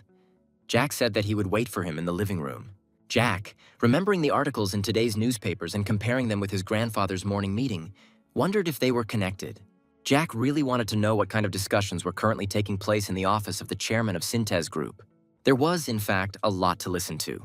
The chairman listened carefully, thought for a moment, and asked whether Philip would be able to intercept Motors Group. Philip replied that, as the chairman said, the best way to achieve second place in the industry, and if they take over Motors Group, then he will do everything to get first place in the country. Richard said that he was entrusting this matter to him. It was necessary to get this company within a year at any cost. The chairman then added that if he succeeded, Richard would hand over the entire automobile industry to him. Assistant Michael thought that handing over this part of the industry to Philip was tantamount to handing over the entire corporation. Had the chairman really found a successor? Richard advised Philip not to make mistakes and take care of everything, and also that he could skip the meetings for now and spend his time completing the assigned task. As Philip left the office, an aide asked the chairman if now was the best time to announce his successor. Richard replied that he was not going to give Philip the Synthes Group, but only the automotive industry. The chairman then added that by giving up the shares to the automobile industry, there would be no problems in protecting the right to management. Michael replied that, of course, he would have more money now, but he would still be disappointed not to get what he wanted. The chairman said that he noticed how Philip rushed to carry out the order. Seeing the light, he was thinking the same thing as the assistant suggested, about complete power over Synthes Group. Jack waited until everyone had left the office, leaving the chairman alone, and said that Grandpa worked even on holidays. Richard replied that there was nothing to be done, that running a company wasn't easy, but he had already finished everything and was free. Approaching the table, Jack noticed the same newspaper with the same articles and realized that the meeting had been about the state of affairs of the Motors Group. Jack then said that he had noticed Uncle Philip's good mood, as he had just left his grandfather's office, to which Richard replied that perhaps it was because of the upcoming holidays. Jack knew there must be some important information for him, and he told his grandfather that he was curious about something. He noticed a brown folder on the table with the following written on it: the need to restructure the auto industry and government support measures. Could it really be Grandpa who is behind all this? Jack told the chairman that he had read in the papers about the current fuss about the Motors Group and he thought it was strange. Richard asked why he thought it was strange. Jack replied that when Synthesis Group appears in the newspapers, Grandpa usually gets angry and asks to find out whose doing it is. The chairman replied that Lucas had made a good point, but newspapers made money by selling their articles. And articles that seem to have nothing to do with money, such as traffic jams, provide information for road expansion and construction projects. Jack said that companies that build roads would make money from such an article, and Grandpa laughed and said that was true. Then Jack asked who benefits from articles about Motors Group. The chairman responded that perhaps this would be beneficial to a competitor who would like to seriously undermine the economy of Motors Group. Jack said it could be the Auto Prestige Company, but he thought it might be beneficial to his grandfather too. The chairman remained silent, only stroking his grandson on the head. And then Jack realized, the company he had been drooling over. Who could have known that Richard would target Motors Group first? But, as far as Jack remembered, Motors Group was supposed to be absorbed by the Auto Prestige Company. So would his grandfather really fail? The next day, Richard Wilson decided to gather the whole family at his residence. The chairman's son, Heinrich, and his family were also invited to this dinner. Jack watched the family members. Probably everyone was eating silently and wondering why the head of Synthes Group had invited them and gathered them at the same table. After some time, Kevin approached Heinrich and said that he heard that the film he had created had been released. Henry replied that this was indeed the case and that the premiere was completely sold out in the cinemas. He added that this is only the first day and it is unknown what will happen by the end of the film's release. And then the chairman's daughter-in-law turned to Marta, calling her not by her name, but simply her brother's wife, and ordered her to bring some more soup for her. Marta immediately stood up and was about to fulfill her request. Jack looked at his aunt with hatred. She had already gotten used to communicating with his mother like this and was now giving her instructions again. He looked at Henry. His father sat with his head down, although it was painful for him. He did not dare to make a scene, and, it seemed, he was also used to this kind of treatment. And at that moment, the chairman handed his plate to his daughter-in-law and sternly ordered her to bring him a bowl of soup. She asked again if he was really talking to her. The chairman became angry and asked if she, so young, could really be hard of hearing. The daughter-in-law immediately ran up to the chairman to pour him some soup. Heinrich and Martha looked at the chairman in amazement, and complete silence reigned in the room. Having received more soup, Richard simply dug into the contents of the bowl. He did not want to eat. He simply put his daughter in her place. Jack looked at the chairman. He had just officially and publicly acknowledged his father and mother as part of the whole family. Finally, its members would no longer bother his parents. Of course, Jack was immensely grateful to his grandfather for such an act. But what could he do? He was bound to stab him in the back in the near future. He quickly finished his plate, left the table, and taking advantage of the fact that the whole family was in the dining room, headed to his grandfather's office. Jack needs to look over the report that was on the chairman's desk yesterday. To stop the chairman from carrying out his plan, Jack needs to know all the details. He took the folder and sat down on the floor to carefully examine its contents. Jack tried to understand everything written in the documents as quickly as possible, because Richard could enter the office at any moment. The next moment, Jack realized that this was not a report on the Motors Group acquisition strategy. It was a plan for the necessary consolidation of the automobile industry and a support measure, which is government policy. Jack was beginning to understand that if Auto Prestige were to absorb Motors Group, there would be concerns about a monopoly in the automobile market. And this would make his grandfather's company, Wilson Motors, the most suitable buyer. All this indicated that the grandfather was developing a policy that was beneficial to him and would present all these documents to the government, which would implement this policy. Jack understood that then he would not be able to use it and he did not know what to do next. The next second, he heard footsteps in the corridor, quickly approaching the office. There was nowhere to run. The chairman was already standing in front of his grandson, who was sitting on the floor and was wondering what he was doing there. Jack sat in front of Richard, and documents from his folder were treacherously scattered on the floor. He felt like a complete fool, and if he said something wrong now, the trust his grandfather had built up over the years would be lost in an instant. Jack decided that in this situation, it would be better to tell the truth, distorting it a little. It would be better than a ridiculous lie. He made a guilty face and replied that he was just curious. It was clear that the chairman was angry, and he asked what exactly it was about his documents that had interested Lucas so much. Jack replied that having read articles about the Motors Group at home and having come to his grandfather and having seen this folder on the table, he decided that it was all somehow connected. He asks his grandfather for forgiveness for having looked at them without permission. The chairman was silent, and Jack waited to see how Richard would react to his words. After all, he was the head of Synthesis Group, and he should have liked his grandson's justification. Richard said that Lucas is so young, but he is already interested in the economic situation by reading newspaper articles. Grandpa praised Lucas for his desire to find answers to his questions by trying to use relevant materials. When the chairman asked if Lucas had satisfied his curiosity, Jack replied that he had only looked a little and had not yet understood anything. Richard replied that he was sorry that his grandson had not managed to find the answers he needed, but from now on he should not enter the office without his grandfather's permission. Jack apologized again and put the folder on the table. He managed to resolve the situation, but the future was a problem. As he left the chairman's office, Jack realized he had thought he would find a plan to acquire Motors Group in the file of documents.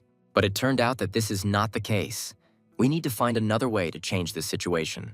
Jack needed to confront the government, not his grandfather. This means that it is necessary to ensure that the government is not interested in the project presented by Synthes Group regarding the automotive industry. A few days later, Richard received information that the chairman of the automotive concern, Claude Johnson, had purchased the land in advance and that politicians had received bribes. The chairman's assistant advised that contact with the Blue House should be refrained for now and that the purchase of Motors Group shares should be postponed. Richard was angry because the government had ordered him not to speculate in land, and he agreed with Michael that he should abandon his plan. Jack drank his juice and thought that it would take some time for chaos to break out. But the information he posted anonymously to the media would attract public attention. This was enough for the government to reject the proposal of the chairman of Synthes Group. Of course, the political circles will be shaken for some time. They will not have time to worry about anything else. But the most important thing is that Jack managed to save the Motors Group. Larry Baker was sitting in his office working on some paperwork when Jack walked in. He suggested that Larry leave Invest Group and join Fantasy Entertainment. Larry replied that Lucas makes decisions on his own that have positive results, and he doesn't see the point in joining Lucas's company, even though he owns 2% of the shares in it. Jack suggested that Larry create a branch in Korea, leave part of the funds there and manage them. Larry continued to work and did not want to discuss the issue. Jack revealed that he knew about a secret fund that Richard had entrusted to Lucas, considering him very capable. Larry looked at Lucas in surprise. Was the chairman really sharing such things with this child? And was Lucas receiving important information from his grandfather? And Jack continued, saying that he would only take the money that he invested in Bill Market, and Larry could manage his grandfather's fund and the rest of the money. Larry immediately looked up from his papers and asked if Lucas was really going to pull money out of Bill Market. Jack responded positively and added that he planned to do it next year. At this point, Larry couldn't stand it any longer and jumped up, shouting that Lucas had gone crazy because Bill Market was a golden duck that brought in high profits every day. The decision to sell shares that have never fallen since they went public is the height of madness. Lucas replied that they would talk about the shares later, but now he asked for his response to his proposal. Larry got up from the table and went to the window. Now he considered Lucas a disgusting boy. After a minute, Larry turned to Lucas and replied that he needed to finish something and they would talk about it later. Jack thought that he would accept any conditions. What he needed now was an adult like Larry, who wouldn't treat him like a child. In addition, he is intelligent and experienced. Most importantly, he has a career that is unrivaled in the world. Until Jack became an adult, Larry was the only person who could replace him. Larry asked Lucas what he was going to spend the money from Bill Market on. Jack gave a simple and clear answer. He wants to invest them in Japan. Larry was angry again. He said, Lucas reads the newspapers and knows what a great crisis Japan is facing. To which Jack replied that the best opportunities always come during the greatest crisis, and Larry knew this. Larry said that this is what successful people say, and only 1 in a million can take advantage of an opportunity in a crisis. Everyone else just perishes. Jack told Larry not to rule out the possibility that Lucas was that 1 man in a million. Philip called his son to him and asked him how his meeting with his grandfather went. The son replied that his grandfather advised him to go to Europe and stay there until he was 30. Philip asked if his son had flared up after his grandfather's words. The boy replied that he was no longer an idiot. He simply said that he would try harder and left his grandfather's office. One day, Philip decided to gather the children together and discuss very important issues concerning their future. Now that they were adults, he told them to remember his words. Grandfather would definitely watch their every step. If unpleasant rumors reach him, it will definitely affect not only themselves, but also other people. Then Philip turned to his eldest daughter, saying that as soon as she graduated from university, he would introduce her to a decent guy, and she would have to get married. Rosalina decided to object that nowadays no one gets married right after university, unless it's after a few years. Philip responded sharply. All they did was to be born with their grandfather's blood, thanks to which they can live in such prosperity and well-being. And if it occurs to grandfather to abandon them, then they will no longer be able to enjoy even half the life they live now. The son replied that he did not fully understand why his father was leading up to this conversation. Philip replied that they hadn't noticed how their grandfather had changed recently, and that his favor was now focused on their younger Uncle Henry and cousin Lucas. The son agreed that his grandfather was kind to Lucas, but he was not the kind of person to change his attitude towards his son just for his grandson's sake. Philip said he had received information that, despite his busy schedule, their grandfather found time to watch a film made by his son Henry. After a short silence, Philip invited the children to draw their own conclusions and compare how their grandfather treated them and how he treated Lucas. Then he reminded them of their grandfather's age, and no one knows how much longer he has left.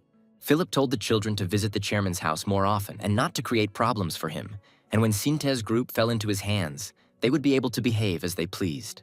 He said that the conversation was over, and the children obediently left their father's office. Philip recalled that last year he was supposed to take over Motor's group. Since then, the remaining problems were settled by his father without his knowledge. And the unresolved issues of the new branches that Philip was dealing with were resolved personally by his father. Rumors began circulating within the company that the succession structure would change. Branch directors began to argue with Philip more often and report his actions to the chairman. Philip was clearly aware that Richard Wilson had changed a lot, and he had only a vague idea of the reason. And the nephew, who was never perceived as a threat, is now turning the whole house upside down.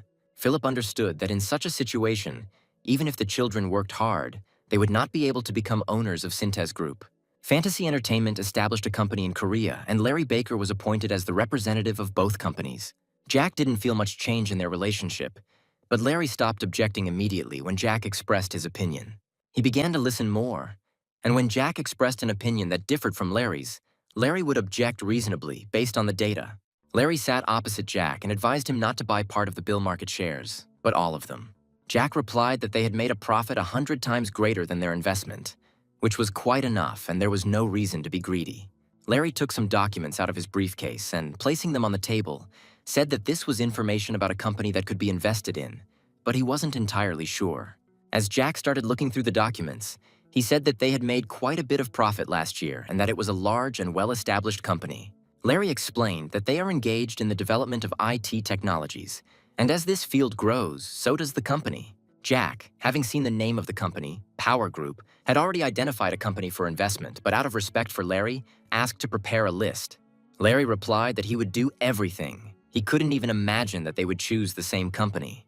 Jack asked Larry what he meant when he said he wasn't entirely sure about the company he had chosen. Larry replied that it was a stable company and hardly needed investment, and that its founder was a third-generation Japanese Korean. Jack knew that the third-generation Japanese Korean was Mr. Kim, the man who wrote the myths of success. Jack asked Larry if they were planning to go public, to which Larry replied that there was no information about it. Jack decided there was still a chance. He had only seen a few articles about the internet, so he didn't know the exact time frame. Jack remembered his grandfather's words that everything in the world has its price. However, the price is individual for each person. And if the conditions are right, they will sell anything. Larry asked Jack how much he was ultimately willing to give, and Jack replied that he would like to hear it from Larry. Larry offered to pay 5 times the nominal price for the shares, which would mean a 30% profit after the shares were listed on the stock exchange. Jack replied that he wasn't sure the company would be interested in such a proposal. Larry said that this is precisely why he has doubts, since there are many investors willing to offer the same conditions. Jack replied that in that case, it would be necessary to offer not 5, but 10 times more, and in case of competition, raise it to 50. Larry wanted to object harshly, but the next second he covered his mouth with his hand to remain silent. Jack told Larry that Bill Market had already grown 100-fold, so why couldn't the same happen with Power Group? Larry replied that Power Group is not a manufacturer like Bill Market. It is just a distributor. They can lose money. It is like gambling. Jack replied that they couldn't leave their opponents in the game and quit themselves. There was no poker that you could play alone. You just had to wait until the end. Larry smiled and said that since Lucas had such deep knowledge and luck in gambling, it was worth trying to join this game. He added that Lucas must remember that more often than not, the end of such games is ruin, but he will raise the stakes. Jack replied that it would be the last time until he became an adult. A few days later, a package of documents was lying on Jack's desk. Larry had purchased 5 million shares of Power Group, paying 35 times its original value for each. Larry said that now all that was left was to wait and hope for Lucas's luck, to which the guy replied that everything would be fine. While Jack was opening his juice, Larry asked if he had changed his mind about selling all his Bill Market shares. Jack handed Larry a can of juice and replied that they had already increased their investment 100-fold and that there was no point in holding on to it. They needed to buy more shares with the money from the sale of Bill Market. As Jack opened his second bottle of juice, he announced that he would be entering high school next year and would have to focus on his studies. Larry praised him for his diligence and asked if Jack intended to study business administration and economics in the future. Jack replied that he wanted to go to law school. He explained that his grandfather is the best entrepreneur in Korea, and Larry studied economics in England. They are both close, so why does he need a university? Larry asked in surprise if Lucas was really planning to become a judge in the future.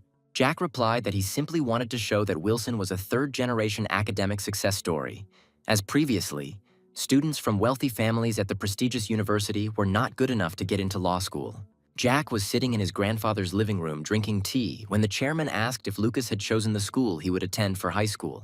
Jack replied that he would go to a regular school and did not need to study abroad. The grandfather criticized Henry for not caring about his son's future and added that he would find out about a prestigious school in Switzerland. But Jack objected, saying that he would study at the local university. Jack explained that the most points are required for the law and medical faculties, and since Lucas is more of a humanities person, he chooses the former. The chairman excitedly asked if his grandson was going to be a judge or a prosecutor, and Lucas laughed and replied that he would be a businessman and a corporation owner. Grandfather asked why I should go to law school then. Jack replied that few rich kids got into law school at the prestigious university in Seoul, and his grandfather would be proud of him. Richard recalled how proud the president of Prestige was at a meeting of major corporations. It was a day when one of the main topics was the admission of the eldest grandson to that very university. But Richard knew what tricks he was resorting to.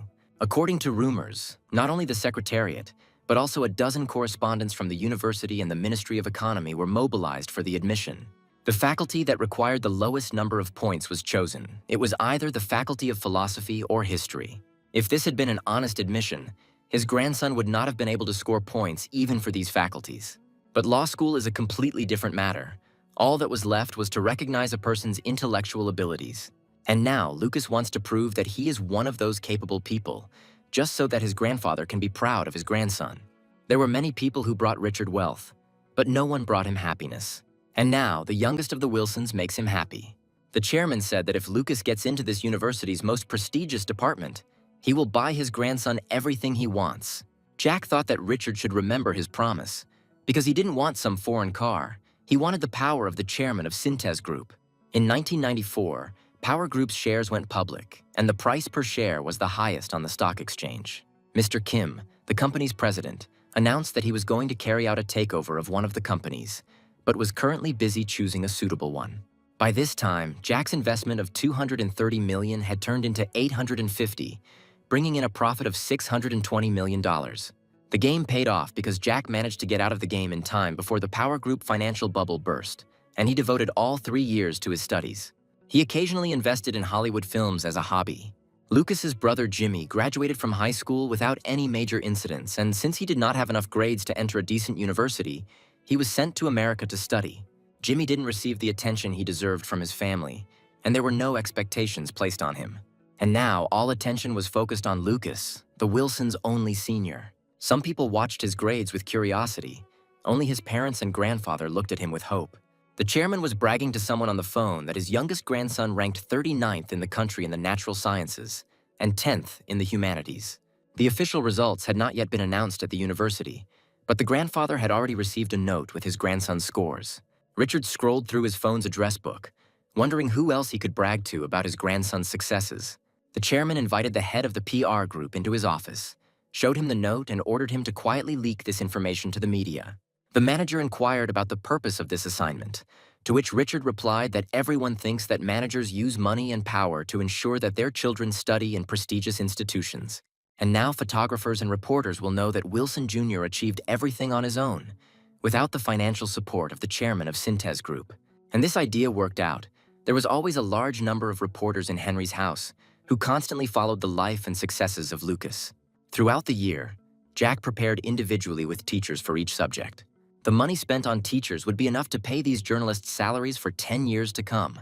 Reporters discussed how Lucas was only 6 points short of first place, which now belonged to a student from Jeju Island. Jack told them that they could go to the island and report there and just write about him whatever their grandfather liked. Jack added that his grandfather would be pleased to know that Lucas had studied mostly from textbooks and had been helped by various reference books. On January 1st, 1997, the chairman held a large reception in one of his own hotels. Everyone who spoke to Richard noticed that he was in high spirits. Jack was also among those invited, and he was well aware that most of the attention of those around him was focused on him. Kevin approached him and decided to congratulate him on a good interview. He called Jack a future prosecutor and added that in the future he plans to entrust him with the transfer of the inheritance. Jack replied that he was not going to be a prosecutor, but a corporate lawyer specializing in mergers and acquisitions. Kevin asked Lucas in surprise where he got such confidence from, and Jack replied that his grandfather decided so. It was hard not to notice Kevin's smile, as he was pleased that his grandfather saw Lucas only as a lawyer and not as the head of Syntez Group. Kevin asked Lucas what he thought, whether he wanted to become a lawyer himself. Jack understood that the most useful relative was a cousin with a good head and who got a good mark on the national exams. Jack could have become his competitor in the future, but now he specifically said that his grandfather only saw him as a lawyer. And now, having calmed down, Kevin wanted to make him his ally. Kevin listened to Jack say that he had little interest in the bench, that he needed to get into law first, and then we'd see. Kevin agreed with Jack that this was a question for the future. He had just finished school, and there was no need to make decisions now. He finally calmed down and added that as soon as he got tired of digging through the legal codes, Kevin would provide him with one of the comfortable positions in Synthesis Group. Kevin added that he would make his nerdy little brother happy and asked Jack to stay close after the event was over. Jack listened as Kevin taught him how good the world was and how pleasant life was. Jack watched Kevin walk away and thought that everything was right. Let him enjoy life and this wonderful world. Because in the future, all that would remain of all this would be memories. At that moment, Caroline and her husband approached him and said that it would be wonderful if their children studied as well as Lucas. And her husband Oliver added that if Lucas had any questions about his studies, he could safely contact him. Jack asked if Oliver had graduated from a prestigious university or scored a lot of points to offer his services, but he replied that he only meant legal practice. Carolina added that Lucas could take his uncle as a tutor, since he failed the elections and is currently doing nothing. Jack was well aware of Oliver's failure to steal money from Carolina's department store without his grandfather's knowledge, but it was not enough to allow him to run for the Seoul district. Jack saw Caroline's anger at the Mej's failure and decided to ask Oliver if he was going to run next time.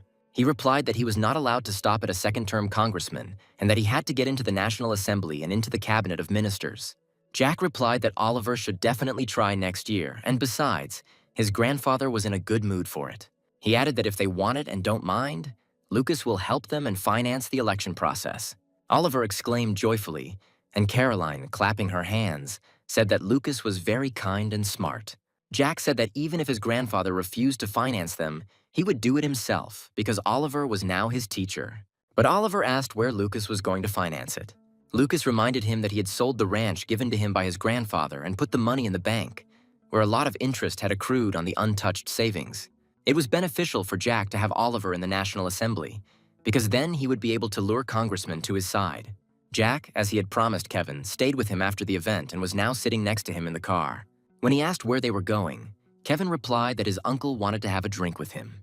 Getting out of the car, Jack saw a huge house, and Kevin explained that only friends and cousins gather there from time to time. His father almost never comes here. He added that Lucas can also come here whenever he wants. It's quiet and nice here. This villa belonged to Philip Wilson, the vice chairman of Syntez Group, and Jack could not even imagine that he would end up here like this. The butler ran out of the house to meet Kevin. Kevin asked if those he had invited today had arrived. The breathless butler announced that Miss Angelina had suddenly had a night shoot and said she would not be able to come today. Jack knew who they were talking about. Angelina, the drama actress who is currently breaking all records for the highest ratings. Kevin got angry, hit the butler, and asked if he hadn't said that today was a very important day. Kevin kicked the butler and said that he should have dragged her here by the hair or kidnapped her, but he definitely had to bring her. He yelled that if he continued to perform his duties so carelessly, he would hardly receive his next salary. Jack decided to intervene and said that they came here only for this. If Kevin was in a bad mood, then they could just go home. Kevin left the butler alone and said that he had forgotten that Lucas had a good character. And besides, Lucas was the main character today. He told the butler to get lost and added that he was only lucky because Lucas intervened. The butler was already getting into the car and was about to leave the house when Lucas called out to him. Jack told him that he wouldn't be staying there for long and asked him to wait and take him back. Kevin tried to persuade Lucas to stay until tomorrow and have a great time, and then go home together. But Jack replied that he would not stay here for long. He was very tired today from all the guests who approached him at the party. Suddenly, Jack thought that an opportunity had arisen that he had never even thought of, so he couldn't waste his time here. Entering the house, Jack looked with interest at Kevin's assistant, who was sitting in the car. He needed to make him his man. Jack and Kevin entered the room where a variety of alcoholic drinks were on the table, and Kevin invited them to make themselves at home.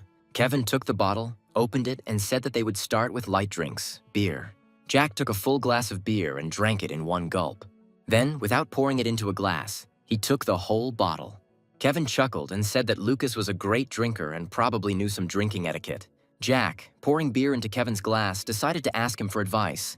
He hoped that he would like it. Jack put the bottle down and asked Kevin whether he thought Lucas should become a prosecutor or a lawyer. After finishing another glass, Kevin replied that his grandfather and his father already had similar people with legal education. But they are all strangers, and Kevin and Lucas are brothers, albeit cousins. He said that after living in Europe, he realized that no matter how loyal his subordinates seemed, the truth was that they were not, and everyone had their own thoughts. Jack thought that Kevin did the same thing, and he also blamed others because of his distrustful personality.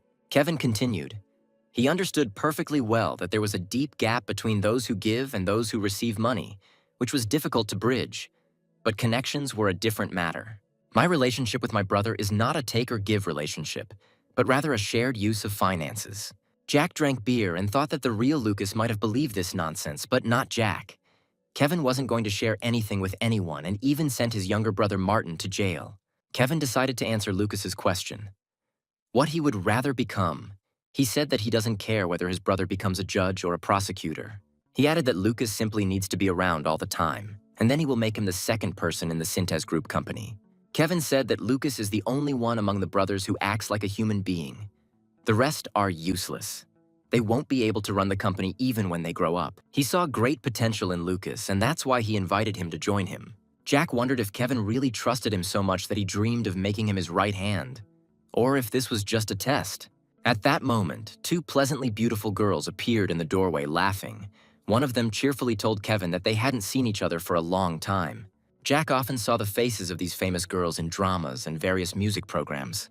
When one of the girls said that it was the first time she saw the new guest, Kevin liked the fact that they showed interest in Lucas and flirted with him. Jack had to disappoint this company by saying that he was tired of the party today and was already leaving. He could clearly see that Kevin was not happy with his brother's departure, but he only said that they would see each other later.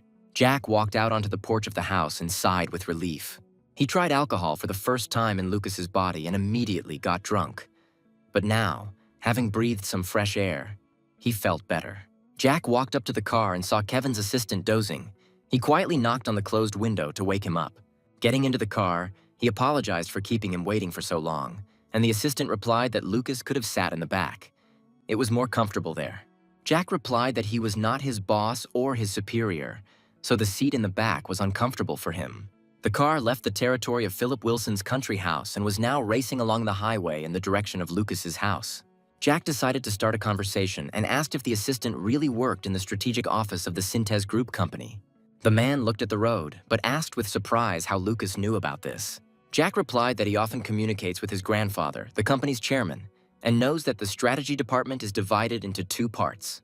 The first consists of talented employees who graduated from prestigious universities and who develop strategic plans. The second consisted of people from second-rate educational institutions who ran errands for immature idiots and cleaned up their shit. Jack said that judging by what Kevin's assistant does, he might be from the second group. The man gripped the steering wheel of the car tightly. He felt shame, contempt, and disgrace. But when Jack said that he was luckier than the employees from the first group, the assistant looked at Lucas with bewilderment and incomprehension. Richard Wilson is already 80, and after his death, Lucas will be left with 3 uncles and an aunt who will begin to tear Synthesis Group apart. And Vice Chairman Philip will wield the sword and try to monopolize the company. Then the family secrets that the assistant knows he will be able to sell for huge amounts of money. The assistant was angered by this and said that it was all nonsense. He did not understand what Lucas wanted to say. Jack decided there was no point in saying anything else. He just closed his eyes and asked to be woken up when they arrived at Lucas's house. In 1997, the company Stalinvest, which built the steel plant, went bankrupt and burst like a soap bubble. And the battle of the beasts began, aiming at the mortally wounded prey. In connection with this, the chairman of Syntez Group called an urgent meeting and, having become familiar with the sale price of the collapsed enterprise, asked whether this was the exact price. Vice Chairman and Richard Wilson's eldest son, Philip Wilson, responded that this was indeed the case. Richard suggested that Prestige would also want to acquire Stalinvest, offering the same amount as Syntez Group. And since Prestige has already accumulated experience in the field of steel, It will certainly gain more votes when purchasing than their company. The chairman asked those present how much, in their opinion, could be offered to buy out the company's Stalinvest. But everyone remained silent. Kevin dared to speak out first and suggested a figure just under 2 trillion.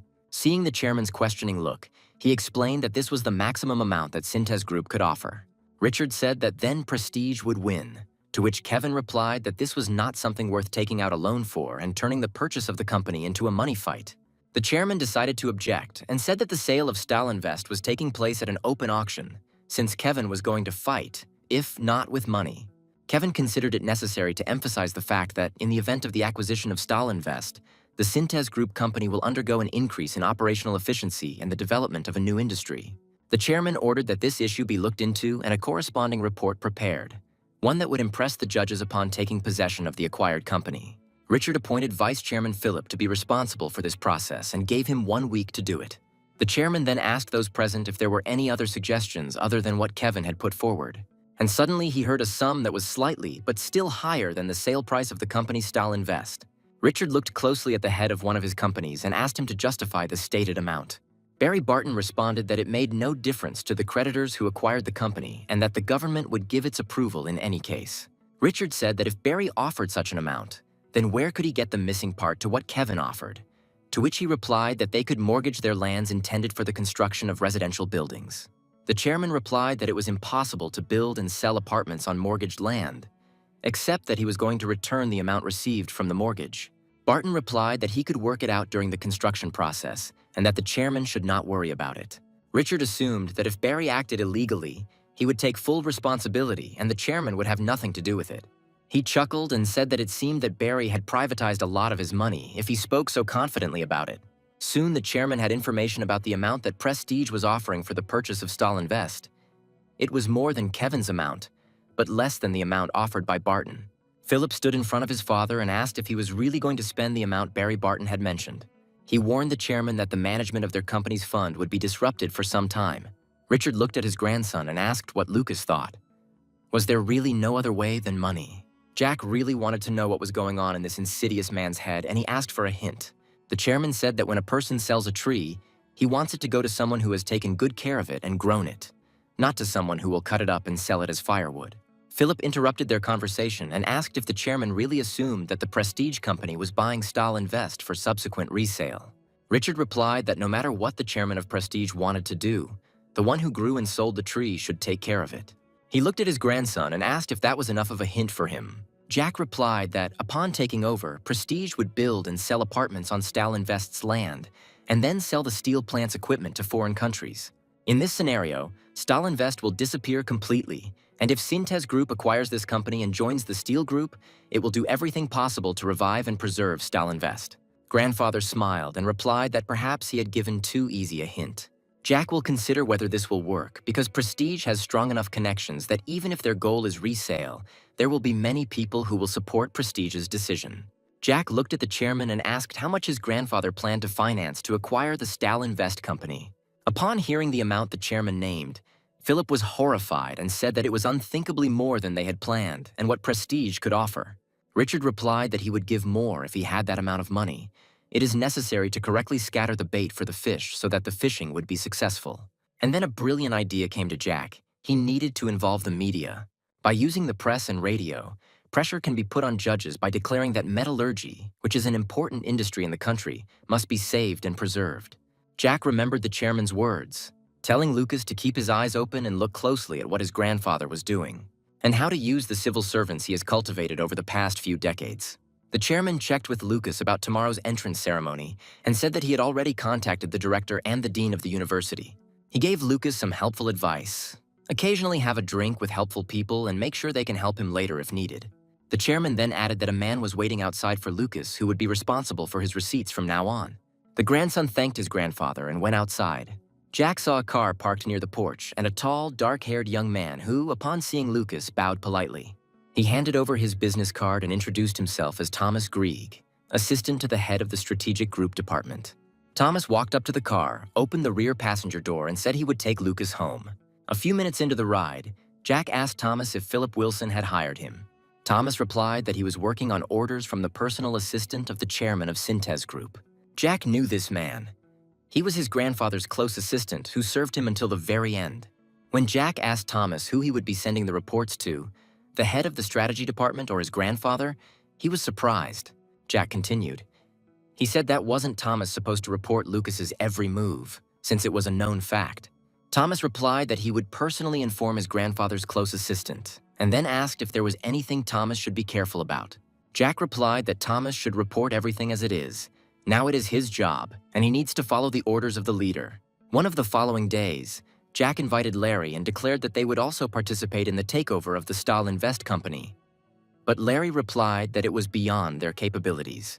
Even if he manages to win it over, Lucas won't take over its management, and in any case, everything will have to be broken up and sold, and there is no time for that now.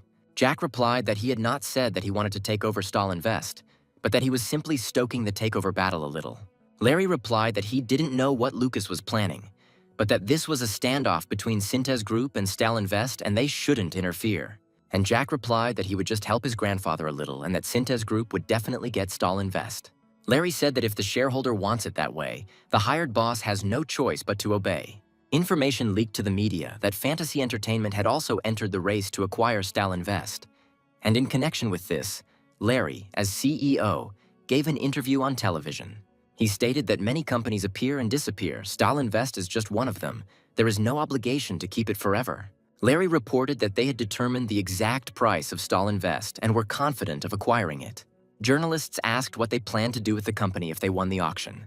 Larry replied that Fantasy Entertainment was an investment company, not management, and that the steel mill would be handed over to whoever wanted to take it, while their land would be sold to a construction company. And then one of the journalists said that Larry's words sounded like speculation.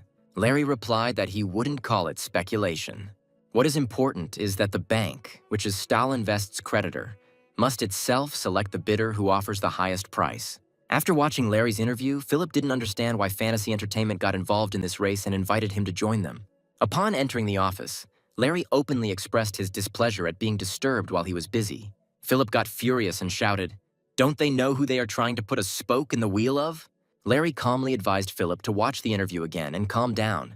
He added that this idea came to him after he found out that Lucas wanted to help his grandfather in this way. Lucas explained that Synthes Group will only benefit, despite the fact that it will have to spend more money. Larry headed for the exit, announcing that he was expected at the shareholders' meeting. This information about Lucas's actions was big news for Philip. Fantasy Entertainment was a competitor who interfered, but Larry understood the intentions of the chairman of Synthes Group, which meant that this should play a significant role in strengthening public opinion. Philip sat down on the sofa and closed his eyes. He considered himself an unincited fool, and then his phone rang. It was Richard who called. He also watched the interview and was now saying that there was no need to be angry about this. This whole situation would become a good fire.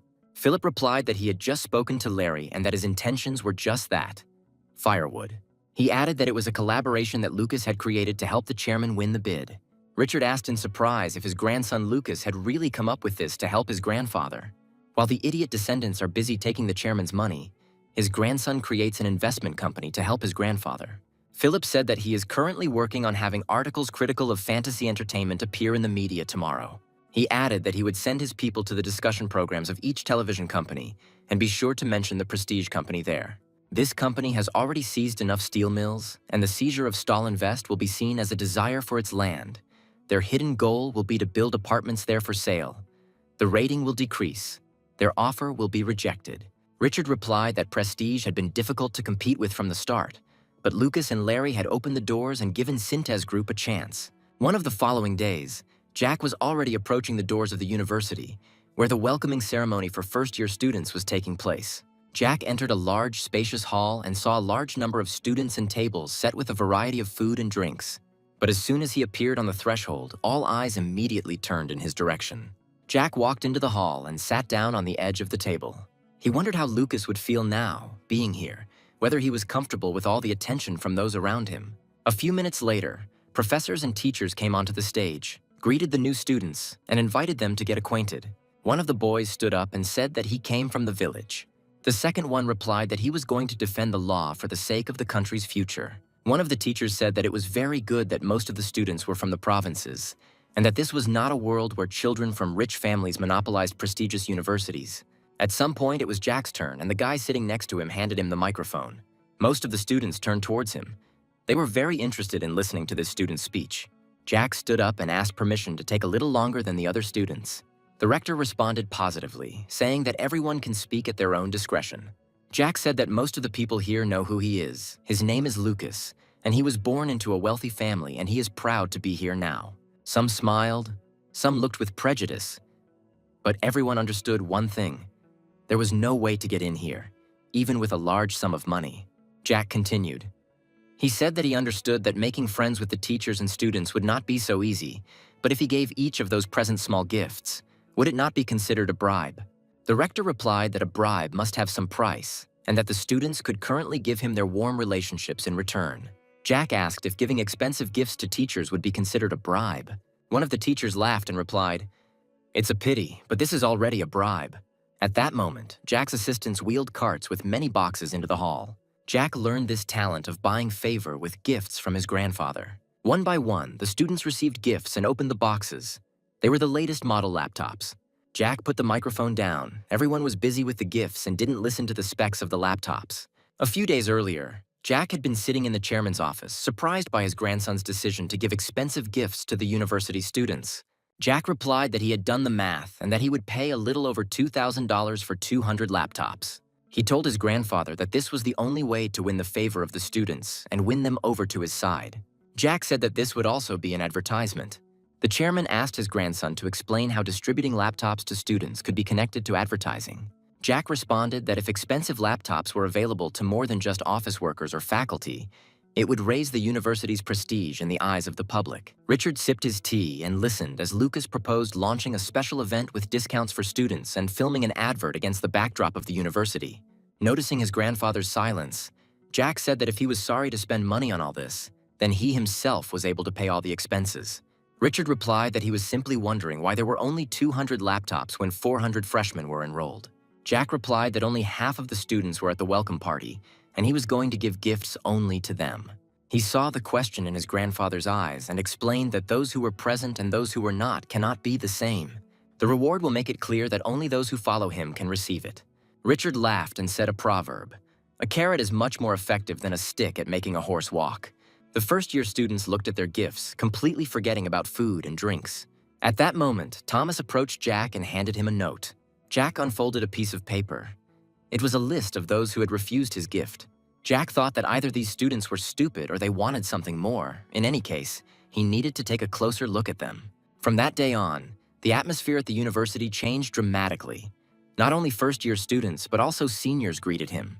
Jack walked into the classroom, and one of his classmates said that the laptop was just great. It was suitable not only for studying, but also for gaming. In response, Jack decided to joke, saying that this was a hidden goal to distract students from studying. The students who did not receive gifts kept their distance from Jack and looked at him with disdain. He thought about giving out more gifts at the festival in May. In the hall of the first floor of the university, one of the students was standing near the drink machine. Jack came closer to him. It was one of those students who refused his gifts. He decided to talk to the guy and asked why he didn't take his laptop. Maybe he just forgot. The student angrily replied that he didn't need handouts from the rich major. Jack replied that he had no intention of doing so and thought it must have been his pride. The student replied that he knew that Lucas was from a wealthy family, third generation, and would not be surprised if he gave money to the students. Jack replied that maybe the guy wouldn't refuse if Lucas bought him a plate of rice or coffee from the machine in the cafeteria. The student was furious. He was angry that Lucas could equate a plate of rice with a laptop, to which Jack replied that for him they were one and the same. He listened to the boy's screams and thought it was funny, and his pride was misplaced. Jack told him that what the guy counts in tens, hundreds, and thousands, Lucas counts in millions and billions. Anything worth less than 100 million is just pocket money for him, a laptop or a cup of coffee. All the same thing, Jack thought. Even if it was too much, if you were going to crush him, you had to do it for sure, so that in the future he wouldn't even be able to look in his direction. Jack said that if he treats a student in the cafeteria, he will thank him and eat it. If he finds a coin on the street, he will pick it up, and at that moment, pride disappears somewhere. But when he is offered an expensive gift, pride comes from somewhere. Finally, Jack said that it was very stupid to have such pride, and leaving the student perplexed, he left. Jack was sitting in the university square when a student approached him and said that it was definitely a bribe. This guy was also on the list of those who refused, and Jack asked him why he thought so. The student sat down next to him and said that a bribe is something that is given in advance, but doing someone a favor and receiving gratitude for it is a gift. Jack objected, saying that the guy was not a government employee and Lucas did not need anything from him. But the guy stood his ground and said that a bribe is always given before asking for something, and it often happens that it is given several years in advance. The student said that in a few years he would become a prosecutor, so it turns out that this was a bribe. He then asked if his grandfather had put him up to this. Jack replied that his grandfather had nothing to do with it. Perhaps he had taught it to Lucas's older cousins. Then the student said that since his grandfather does not share his experience with him, it means that Lucas is the most backward in their family. Jack decided to agree with him and added that his father had also been removed from business and was simply involved in film production. Then the guy said that Lucas was only formally a third-generation heir, and Jack replied that it was so. Here the student scratched the back of his head and said with disappointment that he should have accepted his gift. The guy asked if Lucas could lend him his laptop now, and Jack thought it was funny. Jack asked the student if he had even passed the entrance exams on the first try. It was clear that this had deeply affected the student, and Jack said that if he gave him the laptop, maybe the guy would forgive him. The student replied that he would forgive him for the first time, but he stood up and walked away. Surprised that the boy had again refused the gift, Jack asked him how old he was. The student told him to shut up and made an obscene middle finger gesture. Jack was sitting in the classroom before classes started, and his gaze fell on one of the students who was in his class. A student sitting next to her noticed this and said that her name was Olivia, the most beautiful girl in the university. Jack couldn't take his eyes off her. She really was a very sweet girl. The student advised Lucas not to bother her and leave this chance to others. He said that Lucas is from a wealthy family, third generation, and can even afford to date celebrities. Jack said he hadn't seen her at the welcome ceremony, and the student replied that she had been there, but not for long. Olivia had left before the gifts were handed out. Jack plucked up his courage, stood up from his seat, and walked over to Olivia. The girl asked what business he had with her, and apparently she knew who Lucas was. Jack asked why she didn't take the laptop he gave her at the ceremony. He asked her to state the reason. Olivia was a little embarrassed, but decided to answer honestly that she didn't know how to use it. She was apparently ashamed of this, but she answered, "Is there any point in taking something you can't use?" Jack was very surprised. He couldn't even imagine that this could be the reason. Olivia decided to change the awkward topic and asked Lucas not to look at him like that. Her heart flutters when such a handsome guy like Lucas looks at her. One of the following days, a meeting was to take place at the chairman's residence concerning the future of Lucas's grandson. A plump but pleasant woman stood before Richard and said that this time she had taken a more thorough approach to her search. The woman took out the forms and, placing them in front of the chairperson, said that this was the first candidate. She was 27 years old and currently worked in the Hong Kong branch of Boston Bank. The second candidate is the granddaughter of the chairman of the famous Daily News newspaper. She is 26 years old. The chairman said that these were excellent candidates and ordered that a date be set for a meeting with them. Richard added that everything needed to be organized so that rumors wouldn't spread that they were choosing a bride like they were in a store. At that moment, the woman reached into her bag and said that this was exactly what the chairman had asked for, but that this information was extremely difficult to find. The woman said the third candidate is the only daughter of the man appointed to the post on the Constitutional Court. She added that this is the granddaughter of the very same chief judge who died last year. The chairman said, "So, this is the girl from the family who declared that she would not practice law after the expiration of her term of office." The woman added that this is a highly respected family of lawyers who gather at the Supreme Court more often than at home. She continued by saying that the most interesting thing is that this year she entered the same university law school as his grandson. Richard was delighted with this news and said that it would be easy to bring them together without arousing suspicion. The woman confirmed that the current heirs do not like being brought together in coffee shops and hotels against their will. She will make it look like true love, and they will not notice the interference. The chairman asked what her family thought, to which she replied that no one would refuse the position of daughter-in-law of the Wilson family. Richard took another look at the third applicant's personal file and ordered her to get down to business. Philip said that the meeting time had been set, at lunchtime and in the evening, and in between they could have tea. Kevin was surprised. He didn't like the idea of having to meet 3 people in one day. Philip replied that he must see and get to know the bride before marriage. In any case, whoever he chose, all 3 would be useful. He added that this was his grandfather's order and these were his candidates, and that Philip personally preferred the bank president's daughter. Kevin replied that this was too much. How could you decide like that in one day, as if we were talking about crossing dogs? The father replied that his son shouldn't talk nonsense. Kevin would choose, live together, and then they would get used to each other. Kevin understood that he would hardly be able to influence their decision, and he would have to live not with the one he loved, but with the one who would give him the opportunity to manage Synthesis Group. Philip said that when his grandfather passes away, the heirs will not sit quietly. They will prepare to attack and target subsidiaries, by which time they need to secure the largest number of shares. But this costs a lot of money. Kevin replied that in the end, his father was not looking for a bride, but for collateral for a large loan. The father said that marriage was the best choice in any case, and asked his son if he knew why among ordinary people the most prestigious profession for wives was that of a teacher or lecturer. They are civil servants and receive a decent salary, a pension upon completion of their employment, vacation, and sick leave pay. But this is among ordinary people, and in their case there is no difference. Since after Philip receives Synthesis Group, the company will definitely pass to Kevin. The son said that he was not very sure about this because he had brothers, to which Philip replied that Kevin would also tell his son to marry the daughter of the bank president. Classes were in full swing at the university, and the teacher said that he wanted to try something new this year. He announced that various incidents that had caused a public outcry would be divided between the groups. Many opinions have been expressed on these issues, including those that contradict constitutional values. New points of view need to be found. The deadline is the end of the semester. Jack studied the assignment carefully and did not understand how they could give this to first-year students. The teacher added that the task was difficult, so the students were divided into groups of 5. Jack opened the last page and saw that he and Olivia were put in the same group. When Thomas picked up Lucas from the university, Jack asked him to find out about 2 people he was interested in. The assistant took the note with the names and asked if he could contact the information department. Jack asked not to do this, to which Thomas replied that if only general information was needed, then he could handle it. The aide asked if he should exclude Lucas's request from the daily report. Jack wanted to understand whether Thomas was sucking up or wanting to show his loyalty to Lucas. Jack replied that Thomas could decide that for himself. He couldn't fully trust Thomas yet, since the assistant had only recently started working with him. Loyalty cannot be achieved through coercion or begging. It must be sincere and come from the heart.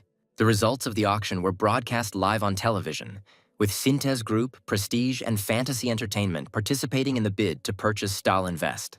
The Prestige management team was assembled in full force and eagerly awaited the announcement of the results. And then Matthew Lee, the chairman of Prestige, heard that Synthesis Group had won and that Stahl Invest would now belong to it. One of those present looked at the chairman with alarm, afraid to see his disappointment. But to everyone's surprise, Matthew Lee broke into a wide smile.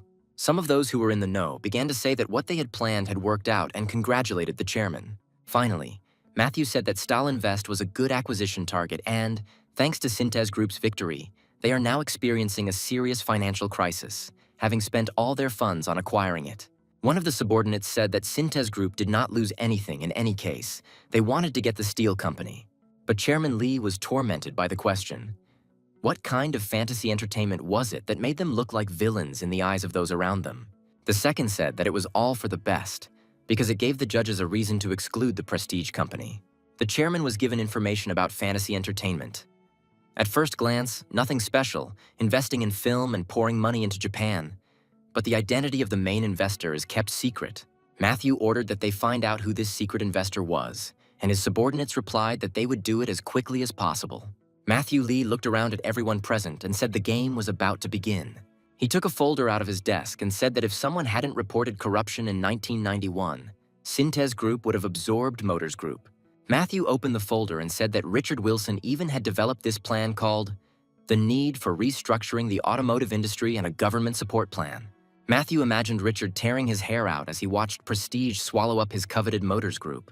One of the assistants correctly noted that Synthesis Group was raising money and taking out a loan to buy Stahl Invest. After these words, ridicule directed at the Synthesis Group company spread throughout the office. The chairman of Prestige said that he congratulated everyone on the successful outcome of the matter and ordered that they begin putting their plan into practice tomorrow. The phone rang at Richard Wilson's residence, and he answered to say that only a few days had passed since their official meeting. It was Andrew Klaus, the chairman of the Daily News, calling to congratulate Richard on his acquisition of Stahl Invest. The chairman replied that all credit for the victory went to his son Philip and grandson Kevin. Andrew replied that he had recently studied business abroad and had already taken on such a big case. Then he covered the receiver with his hand and quietly said that lately there had been strange rumors about a certain company. Richard, who hadn't been surprised by much lately, was interested in the information this time. Andrew told him that suddenly news began to appear regarding the Motors Group company, just like 6 years ago. The chairman asked if this meant that someone was targeting the car company again. Andrew replied that it was not yet certain, but the situation then and now were suspiciously similar. Richard asked if Andrew's editorial team was planning to publish articles on the matter, but Andrew replied that he had blocked the release for now and that Richard should check everything himself. The chairman called out, hoping that there was someone in the corridor who would bring him a bottle of water. His secretary quickly entered the office at his shout, holding a glass of water on a tray. The chairman shouted even louder. He ordered to bring a bottle of water, not a glass. He emptied the plastic bottle of water in one gulp and slammed it down on the table. He then returned to the conversation and asked the chairman of the Daily News to delay the publication of the articles. Andrew agreed, and Richard said that the wedding had not yet happened, and he was already asking the matchmaker to do him a favor. Andrew replied that it was okay, he would have done it anyway. He added that he would try to find out who was the source of this information. After hanging up the phone, Andrew thought that if he did everything as the chairman of Syntez Group asked, he would take care of his granddaughter, who would become his daughter-in-law. Early in the morning, Larry was already entering the office of his company, Invest Group. Suddenly, he saw Lucas, who had arrived before him and was already asking if he had heard the news about Motors Group. When asked why he wasn't at university, Jack replied that when there was unrest in the country, where would he find time for university and reading books? Larry asked what interested Lucas more, the financial crisis or whether he wanted to use this opportunity to exchange the local currency for dollars. When Jack replied that he was not interested in an exchange, Larry suggested that the issue was still about the currency crisis. It seemed Larry wasn't in the know, so Jack decided to give him a hint and see how he would take it. But then Jack decided not to waste time and asked directly if he had heard about the rumors that the Prestige company was targeting Motors Group. Larry replied that Motors Group was currently at rock bottom financially, and if several powerful people put pressure on it, it would suffocate. History hasn't changed. 6 years ago, his grandfather failed to take over the Motors Group, but now Jack must change that. Jack looked seriously at Larry and said, "Maybe they will absorb Motors Group." Richard Wilson called an emergency meeting and announced that Prestige was using the same strategy they had developed 6 years ago. They desperately wanted to get Stalinvest and got it. But now there is no money, and Motors Group is an unaffordable luxury for them.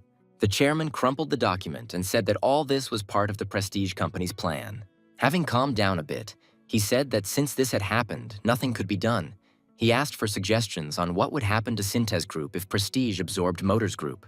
Wilson Motors CEO said their market share would plummet. The chairman said that they should already have taken some measures by tomorrow. When everyone had left, only Chairman Richard and Vice Chairman Philip remained in the office. Philip asked whether it was now necessary to urgently resell the 7% of Motors Group shares acquired in other people's names. Richard was not happy with this question and asked if he didn't even want to try to resist. Philip replied that if Prestige takes over the management of Motors Group, the latter's bankruptcy is only a matter of time. Seeing the silent question on his father's face, Philip explained that all this was because Prestige was doing everything according to their developed plan.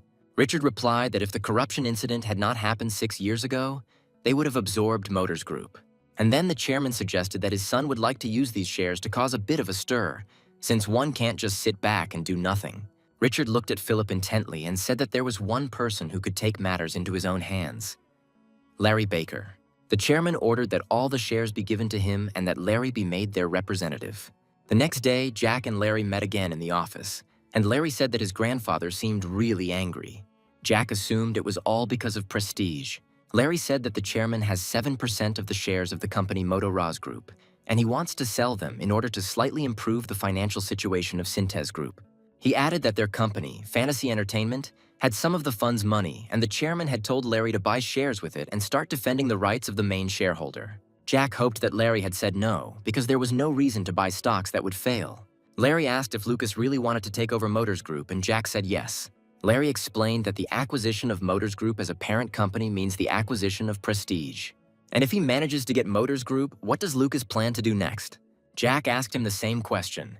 Larry replied that if we think rationally, then we should close all 28 branches, throw out the unusable ones, evaluate and sell the scrap metal, and sell the good ones at cost. And if you act irrationally, then try to save the Motors Group, cut off the damaged part, and apply the medicine. But even so, Larry isn't sure they can manage it all. Jack said that we could try to get at least to this point, and then calmly think everything over. Larry replied that even if they were to break into this fight, Their chances were slim, or rather, non-existent. Jack asked why Larry was interested in it then, since he was the type who wasn't interested in playing with low odds. Larry replied that if they had shares of the Motors Group company in their hands, they would be able to look inside. He added that the purchase price of Motors Group shares could be covered by Lucas's own money. But this was not a game that could be played with only bets.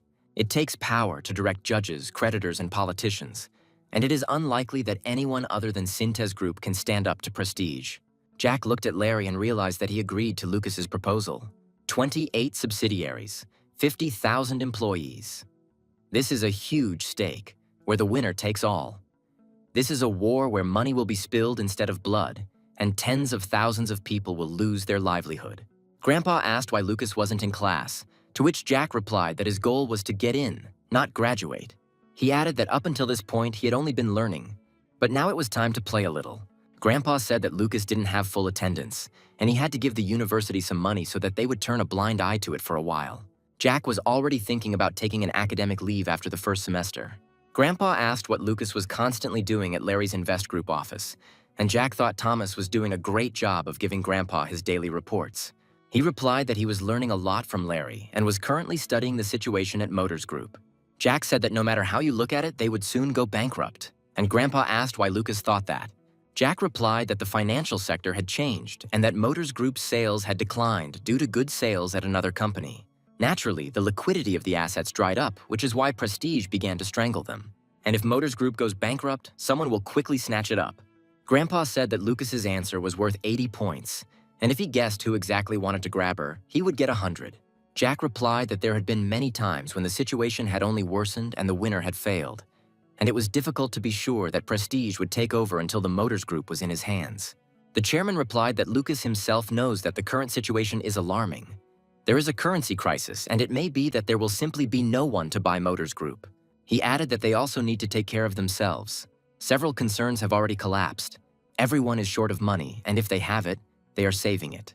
Grandfather added that Motors Group could only afford to buy Prestige or Syntez Group, but he had already spent the money on Stall Invest.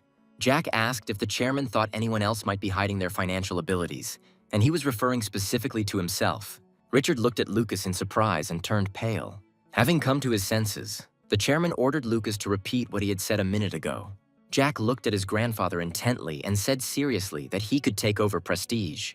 Suddenly, the chairman felt ill, and Jack said that he could bring him some water or medicine. The grandfather stopped his grandson, saying that he was not weak enough to swallow pills. When the chairman felt better, he asked if Lucas meant that instead of a car, he wanted to receive the Motors Group as a gift for joining. Jack replied that he would buy it with his own money. Grandpa looked Lucas straight in the eye and asked him what he thought the company was worth. Jack asked a counter question. If the chairman wanted to take over Prestige, how much would he be willing to give? Grandfather suddenly laughed. He understood what the catch was, because it was he who taught his grandson to first listen to the opponent's opinion. And this is a special privilege of the ruler. He said that this trick wouldn't work on him and that Lucas had to answer his question. Jack said they don't know all the variables, so they need to analyze the state of Motors Group first to know for sure. Jack named the amount for which he could acquire Motors Group, and this was not all of Jack's funds. The chairman considered the proposed sum, but seemed completely uninterested in where Lucas got such funds. When asked why his grandfather wasn't surprised, he answered what Lucas expected, a question about where he got the money or praise from his grandfather. Jack replied that the praise could wait, and that he really did have more funds than Syntez Group. The chairman replied that he knew Lucas wanted to boast that he had surpassed his company, but if his grandson wanted to get Motors Group, he would have to have much more than the stated amount. Jack asked his grandfather what amount he was thinking about.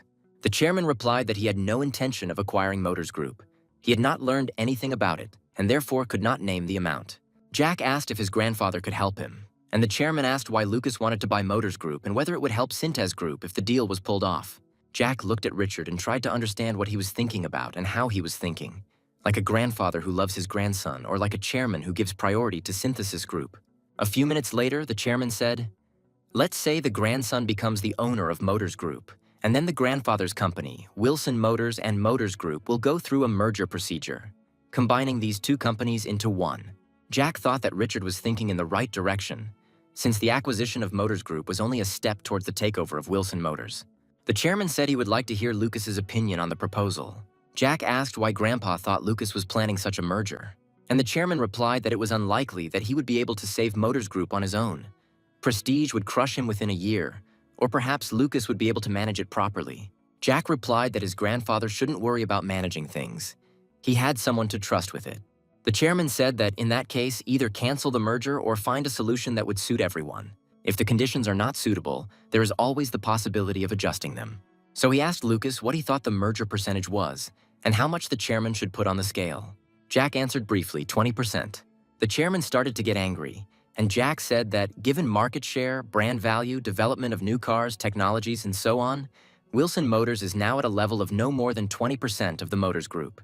He added that this is just the opinion of automotive experts, not Lucas.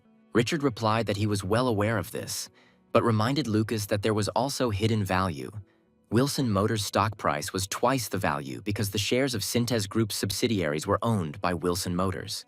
Once Jack gains control of Wilson Motors, he will be able to control half of Synthesis Group, which is why he needed Motors Group.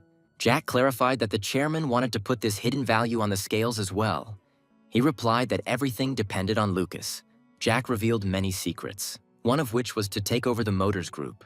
But his grandfather also showed his desire to merge the companies. Of course, this was not the answer Jack wanted to hear, but it was enough for now. Finally, the chairman decided to satisfy his curiosity and asked where Lucas got such money. His grandson replied that, after selling the land, he invested in an IT company whose shares skyrocketed. The grandfather replied that, judging by the fact that they had increased 100-fold, Larry had an excellent sense of smell, and the grandson replied that he was simply very lucky. The chairman asked what place Lucas occupies in fantasy entertainment. Jack replied that he was the largest shareholder and owned 98% of the company's shares.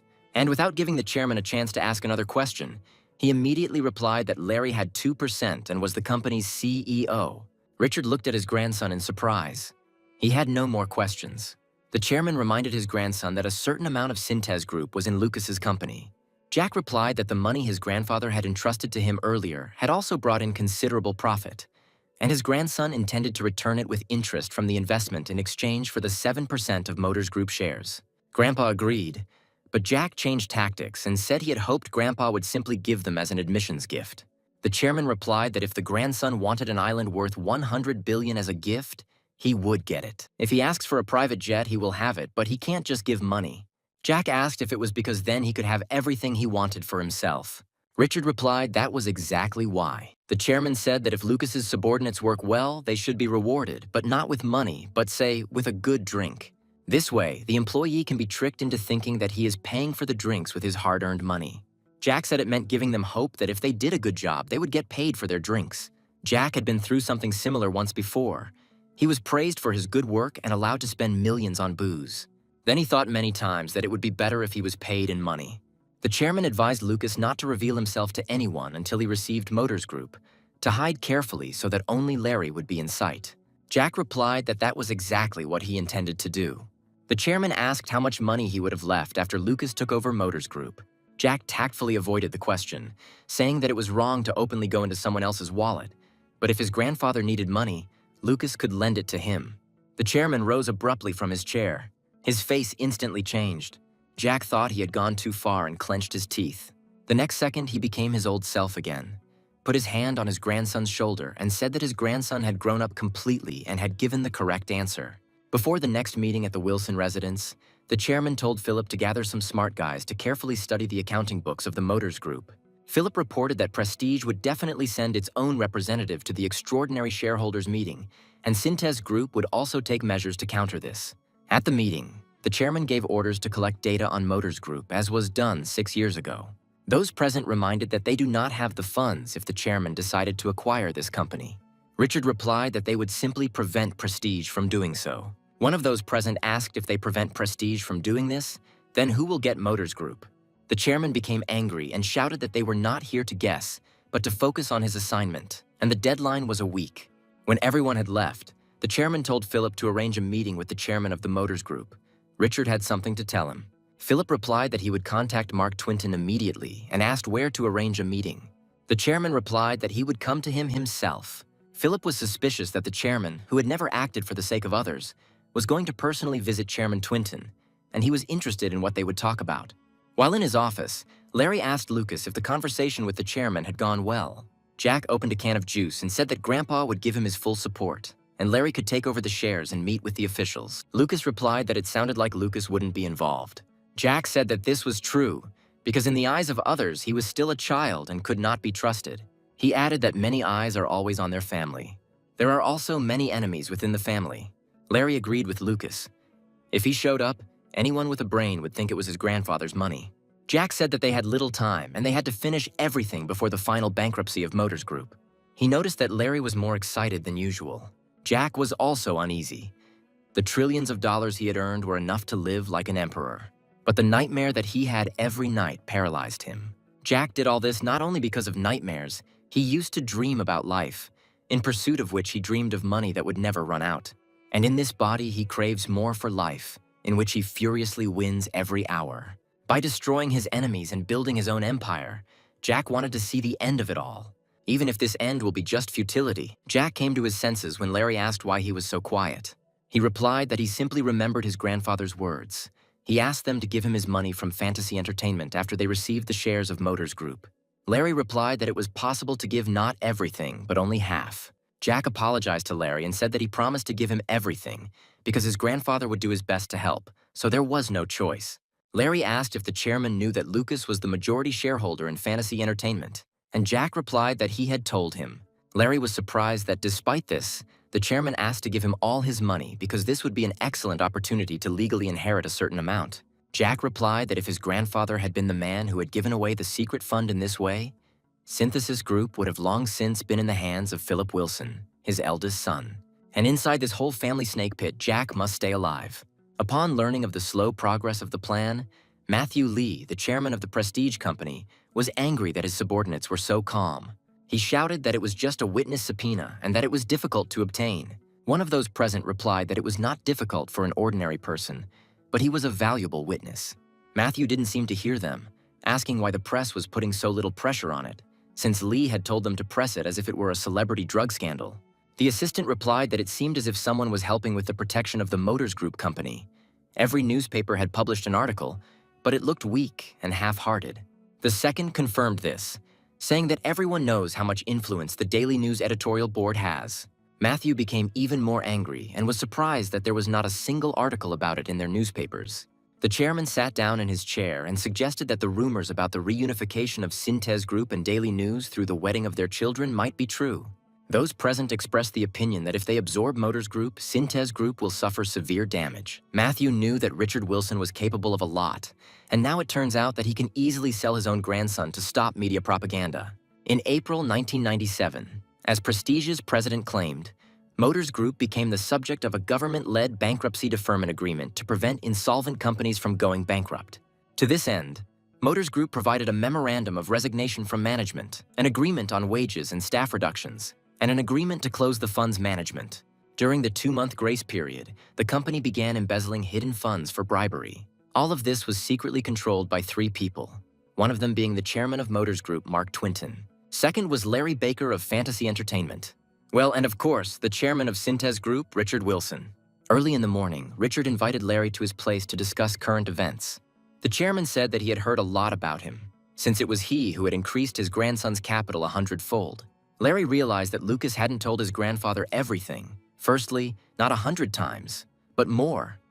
And secondly, it wasn't only his merit. He replied to the chairman that he was simply lucky. Larry always feels relieved when he manages to keep the original amount. Richard replied that Larry was very modest, and it would be good if he used his abilities working for Synthesis Group. After reviewing the documents provided by Larry, the chairman asked whether it was still possible to save these funds. Larry replied that it was only $270 billion, and that as soon as the bankruptcy deferment expired, the rights would come into force and that this money needed to be extracted before that. And if this became known, then not only the chairman of the Motors Group, but also other executives would not escape arrest. Richard asked if this meant that Larry was asking him to launder the money. Larry was silent for a moment, then apologized and replied that this was true. Jack intervened, saying that the money should be used as a pension fund for the Motors Group executives. Grandfather smiled and asked why Lucas should worry about their old age. The chairman handed Larry the documents and asked why not invest all this money in fantasy entertainment in America. Looking at Larry's surprise, Richard said that everything could be reinverted into Motors Group, They would simply use it to pay salaries, bonuses, and incentives to those who wanted to receive them. Larry assumed that all these people would want to receive these sums in one go, since most of them would have to retire and therefore would demand a share. But in response, he heard that one could come up with many excuses to delay payments. If we assume that they are paid immediately, then from that moment they will become strangers. And it is possible that they might even join the enemy and attack, because in their eyes they will be the villains who stole Motors Group and deprived them of work. Larry, who had dealt only with numbers all his life, now saw, as never before, the cowardly side of the man who ran from side to side.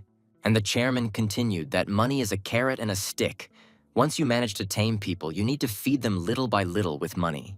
And as soon as they find out that all these funds have been reinverted into Motors Group, they will start licking their feet.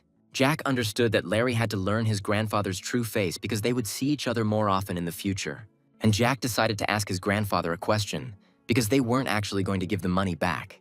His grandson made him laugh a lot by making the chairman look like a money-grubbing and shameless old man. Richard asked Larry if he was really going to give the money away or if he was just bragging about it.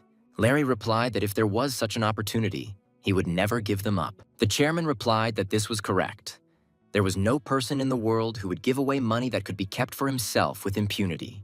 Richard told Larry to try to convince Chairman Mark Twinton that this was the only way, and he would take care of the hidden money of the Motors Group. The chairman said he would launder the money before entering into legal rights and put it into fantasy entertainment. Jack asked permission to leave the office if they were finished, but the grandfather told him to stay. He had something to tell his grandson. When Larry came out, the chairman said that he had heard that Lucas had taken an academic leave. Jack tried to smile and replied that he had applied this morning.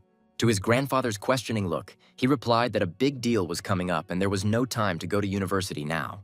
The chairman angrily replied that no one had forced Lucas to attend all his classes diligently, and he withdrew his grandson's application.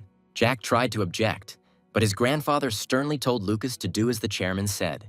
He added that he knew what Lucas was going through. Jack listened as his grandfather said that he needed to avoid rumors and remain a student to everyone. Sooner or later, Lucas will have to face this, and he can't put it off any longer.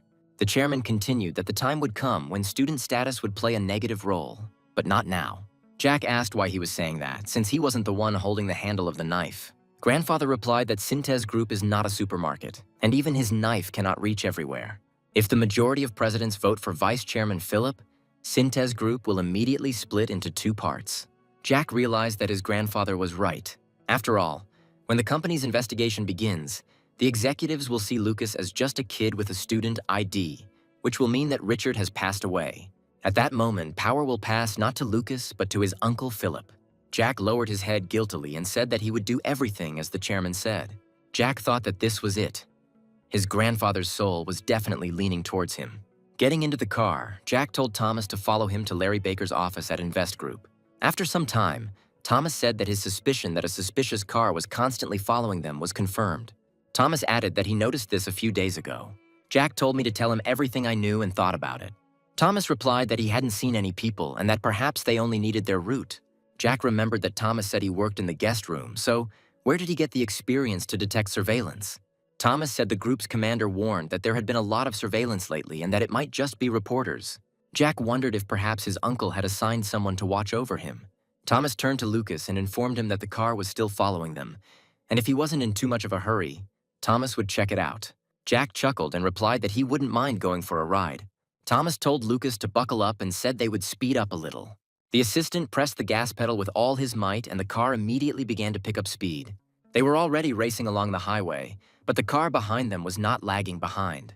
An informal meeting was taking place in the office of Andrew Klaus, the chairman of the Daily News editorial board, and a projector had even been set up for this purpose. The employee responsible for the report said that there was no need to worry too much about the third son, Nick, and the fourth, Henry. Nick constantly hangs around his elder brother like a dog, while Henry is focused on making films and has no interest in his father's company. Andrew asked if the problem might be with the second son, Erica Wilson. The assistant replied that it was quite possible that it was Eric who raised heavy chemistry to the top of the country's industry, and his reputation was good. Although he is lagging behind in the ranking of successors, he has the excellent reputation of his subordinates behind him, and he will be able to take over the heavy and chemical industries. The chairman asked, what about the only daughter, Caroline? Caroline is quite greedy and wants a lot, But she lacks ability and will most likely take the department store, golf courses, and cultural foundations. Olivia sharply objected that no one would allow her to do this, but her grandfather asked her to remain silent. The employee said that while conducting an investigation, he discovered an unexpected competitor. This grandson of the chairman is Lucas, who is the son of Henry, the fourth son of Richard. Andrew asked what was wrong with him. A typical nerd, a student at the Seoul University School of Law. The assistant replied that the number of days he visited could be counted on one hand, but that he was often at the Invest Group company and at the chairman's house. He appears to have had close ties to Fantasy Entertainment, a foreign investment company, and is also said to have quite a large fortune. The chairman heard a large sum from the assistant and became interested in it. He was surprised that Richard Wilson had entrusted such a large amount of money to a young man. Olivia also listened attentively to the fact that the chairman gave his grandson Lucas land for a ranch, which later ended up in the program for the future new city. Andrew replied that it was a strange, incredible stroke of luck to buy land for pennies and sell it for billions.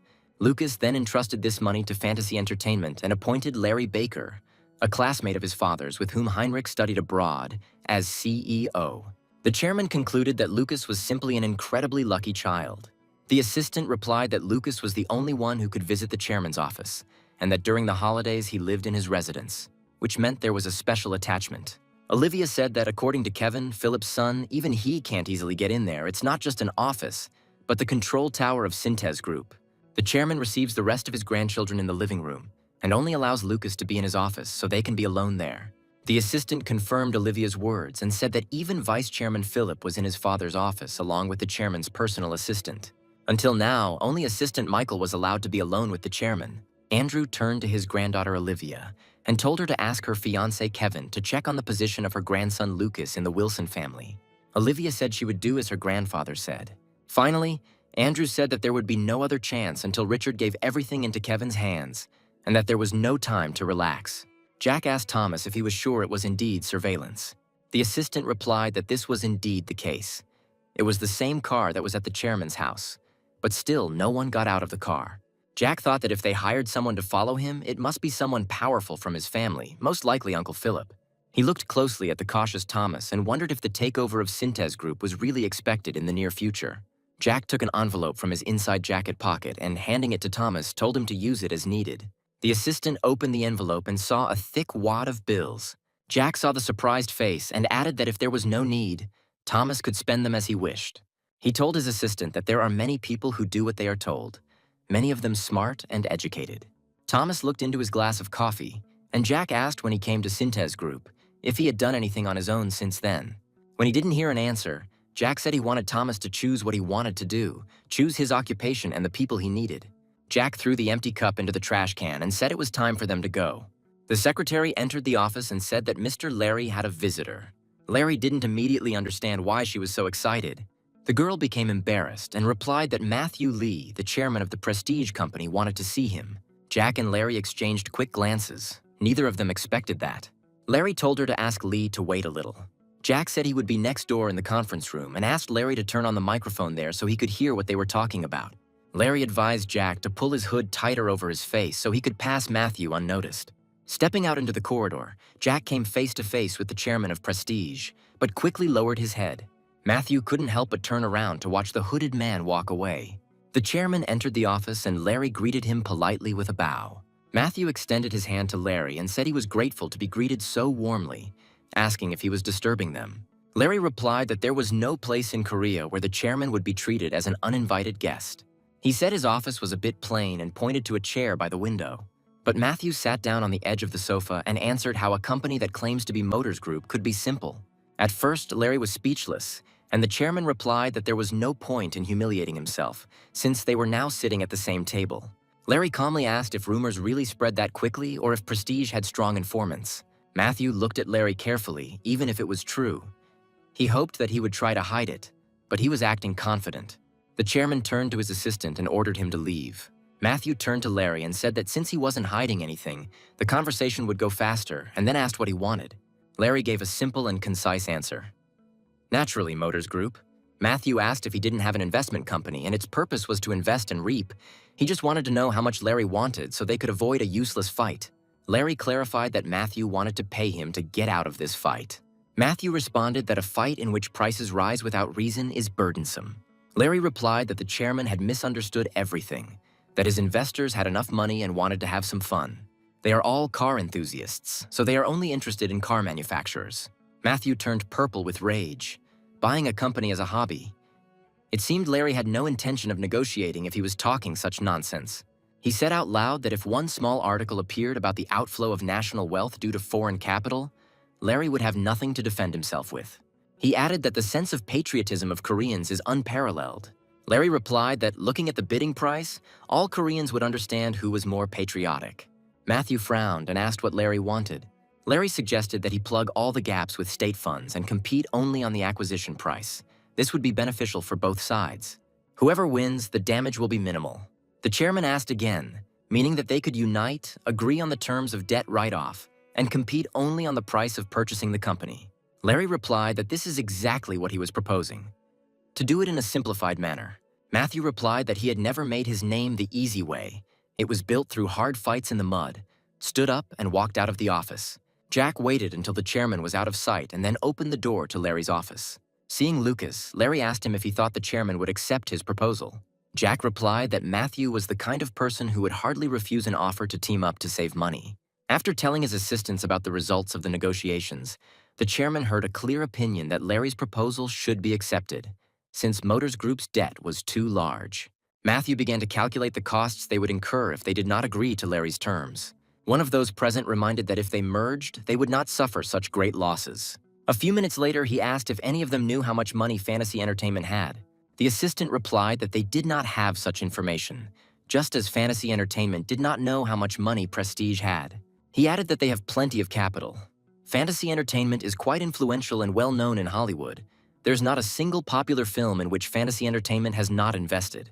Matthew became even more furious when he learned that none of their films had ever flopped. Matthew heard that a guy like Larry wouldn't get into a fight where he would lose money. The chairman was drinking tea and was extremely surprised that Matthew Lee himself had come. Jack replied that he had offered compensation if Lucas dropped out of the takeover race. Richard decided that this old man was hasty if he decided to take such a step and had so many worries, and now someone was putting a spoke in his wheel. Jack replied that he had offered him worthy competition only at the price of acquisition and was not going to take away the bread from others. Jack added that Matthew was going to think about it and intended to approach this confrontation seriously. The chairman laughed, joking that the old man's medicines had become more expensive and he was unable to take them. Jack asked what he thought Matthew Lee was going to do next. Richard asked if Lucas wanted to know what he would do if he received such an offer. Jack replied that his grandfather would probably accept such conditions, since the amount of the debt write-off was already a fixed amount. The chairman replied that Lucas was right. The biggest fear for a businessman is variables. Then Richard said that Lucas had used all his cards and Matthew had none, so maybe they should launch a more extensive attack. It is necessary to convince not only the media, but also creditors and the acquisition review team. Jack realized that this was where the chairman's help ended, no matter how much his grandfather himself did not want it. Richard explained that he had already prevented the arrest of Motors Group chairman Mark Twinton, which could have led everyone to think that the chairman had his eye on Motors Group. The arrest of Chairman Twinton was beneficial to them for taking office, so they kept silent. Richard added that civil servants working for the country cannot be forced into a position of coercion. They work like limbs. If he pulls his right hand, or Matthew Lee his left, they will simply tear them apart. The chairman didn't look like he regretted anything at all. He must have had something on his mind, but Jack couldn't guess it. Jack replied that he and Larry would think of something. The chairman looked at Lucas in bewilderment. Jack replied, "Did his grandfather really think that he would continue to beg him for help?" Richard asked if Larry could be trusted completely, to which Jack replied that he could. Henry's father trusted him too. He added that their work concerns money, but Larry is not the kind of person who would betray for their sake. The chairman gave Lucas some advice. There were two types of people he should keep around. The first, like Larry Baker, who can be trusted to do their job. The second ones are ready to make sacrifices for Lucas. Jack asked what could happen that would require sacrifice for him. Grandfather replied that such people gather nearby on their own, and there is no need to help them with this. The chairman stood up and said that the guests must have arrived by now and it was time for them to go. Many rich and important guests were invited to Kevin's engagement party.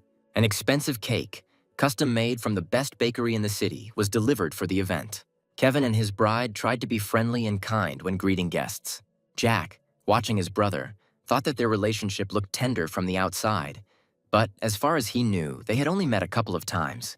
Then they approached Jack, and the girl exclaimed that the rumors were not lying and Lucas really was the most handsome in the family. Jack politely introduced himself and congratulated the newlyweds on their engagement. At that moment, someone called Kevin. He said that he would go away for a while and ask Lucas to entertain the girl in the meantime. But she was the one who started the conversation by saying that Lucas is the perfect guy for every girl. She added that he was handsome, tall, a genius in the top 1% of people, and the youngest member of the Wilson family whom everyone envied. The girl explained that he did not need to inherit the group or participate in management. He could simply enjoy life by spending money. Jack replied that there was a problem. It was unknown whether the money would remain when it was his turn. She replied that he shouldn't worry about it since he was the chairman's favorite grandson. Jack understood that the girl was clearly digging into him because soon she would become the daughter-in-law of Sintez Group. He replied that his grandfather gave his other grandchildren shares or money, but he was given a racing car when he came of age, and he doesn't even have a driver's license. The girl assumed that in the future, her grandfather was going to give him an expensive gift. Besides, he is a diligent student, and people like him don't really use money. Jack replied that they don't use them because they don't exist. Otherwise, he would throw them away left and right. Jack smiled and thought that if she knew how much he spent, she wouldn't be able to stand. The girl replied that she would definitely provide him with pocket money in the future. Jack pretended to be very happy and said that they would see each other more often in the future. A minute later, he bowed politely and said that he needed to step away. As soon as Jack turned his back to her, the smile instantly slid off his face. The girl watched him go and thought that she would not believe that a man who visited the stock exchange district every day had no money. Kevin approached the bride and asked what she thought about Lucas. She replied that the guy did not look like a member of their family at all. Kevin replied that Lucas had always been outside the family and lived a quiet life. Kevin watched his brother leave and told his bride that he was going to make him his right-hand man. She smiled at her fiancé and said that she had promised Lucas to provide him with pocket money. Kevin smiled back at her and replied that an older brother should take care of the younger one and provide for him. Jack went into the toilet. He felt a little uncomfortable after the conversation that had taken place. Suddenly, someone called his name from behind, and Jack looked back. It was his assistant, Thomas. Jack was surprised by his appearance and reminded Thomas that he had given him the day off, and besides, it was a family event and he didn't have to be there. Thomas asked if Lucas could spare him a few minutes. There was something important he wanted to tell him. Jack said he would be down in a few minutes and asked Thomas to wait for him in the parking lot. Jack washed his hands and thought about what could have happened. The assistant's face was very worried. Walking out to the parking lot and getting into the car, Jack eagerly asked Thomas what had happened. Thomas asked for a little patience. Now the head of the strategic group, Mr. Sean, will explain everything to him. A couple of minutes later, a tall, dark-haired man was standing next to the car. Jack looked at Sean carefully, and it seemed to him that he had seen this face somewhere before. As the manager got into the car, Jack suggested that they had already met. Sean recalled that they met at Philip Wilson's villa, and he drove Lucas home. Jack remembered how Kevin beat him up for failing to arrange for the stars to arrive. Sean said that time was short, so he would get straight to the point.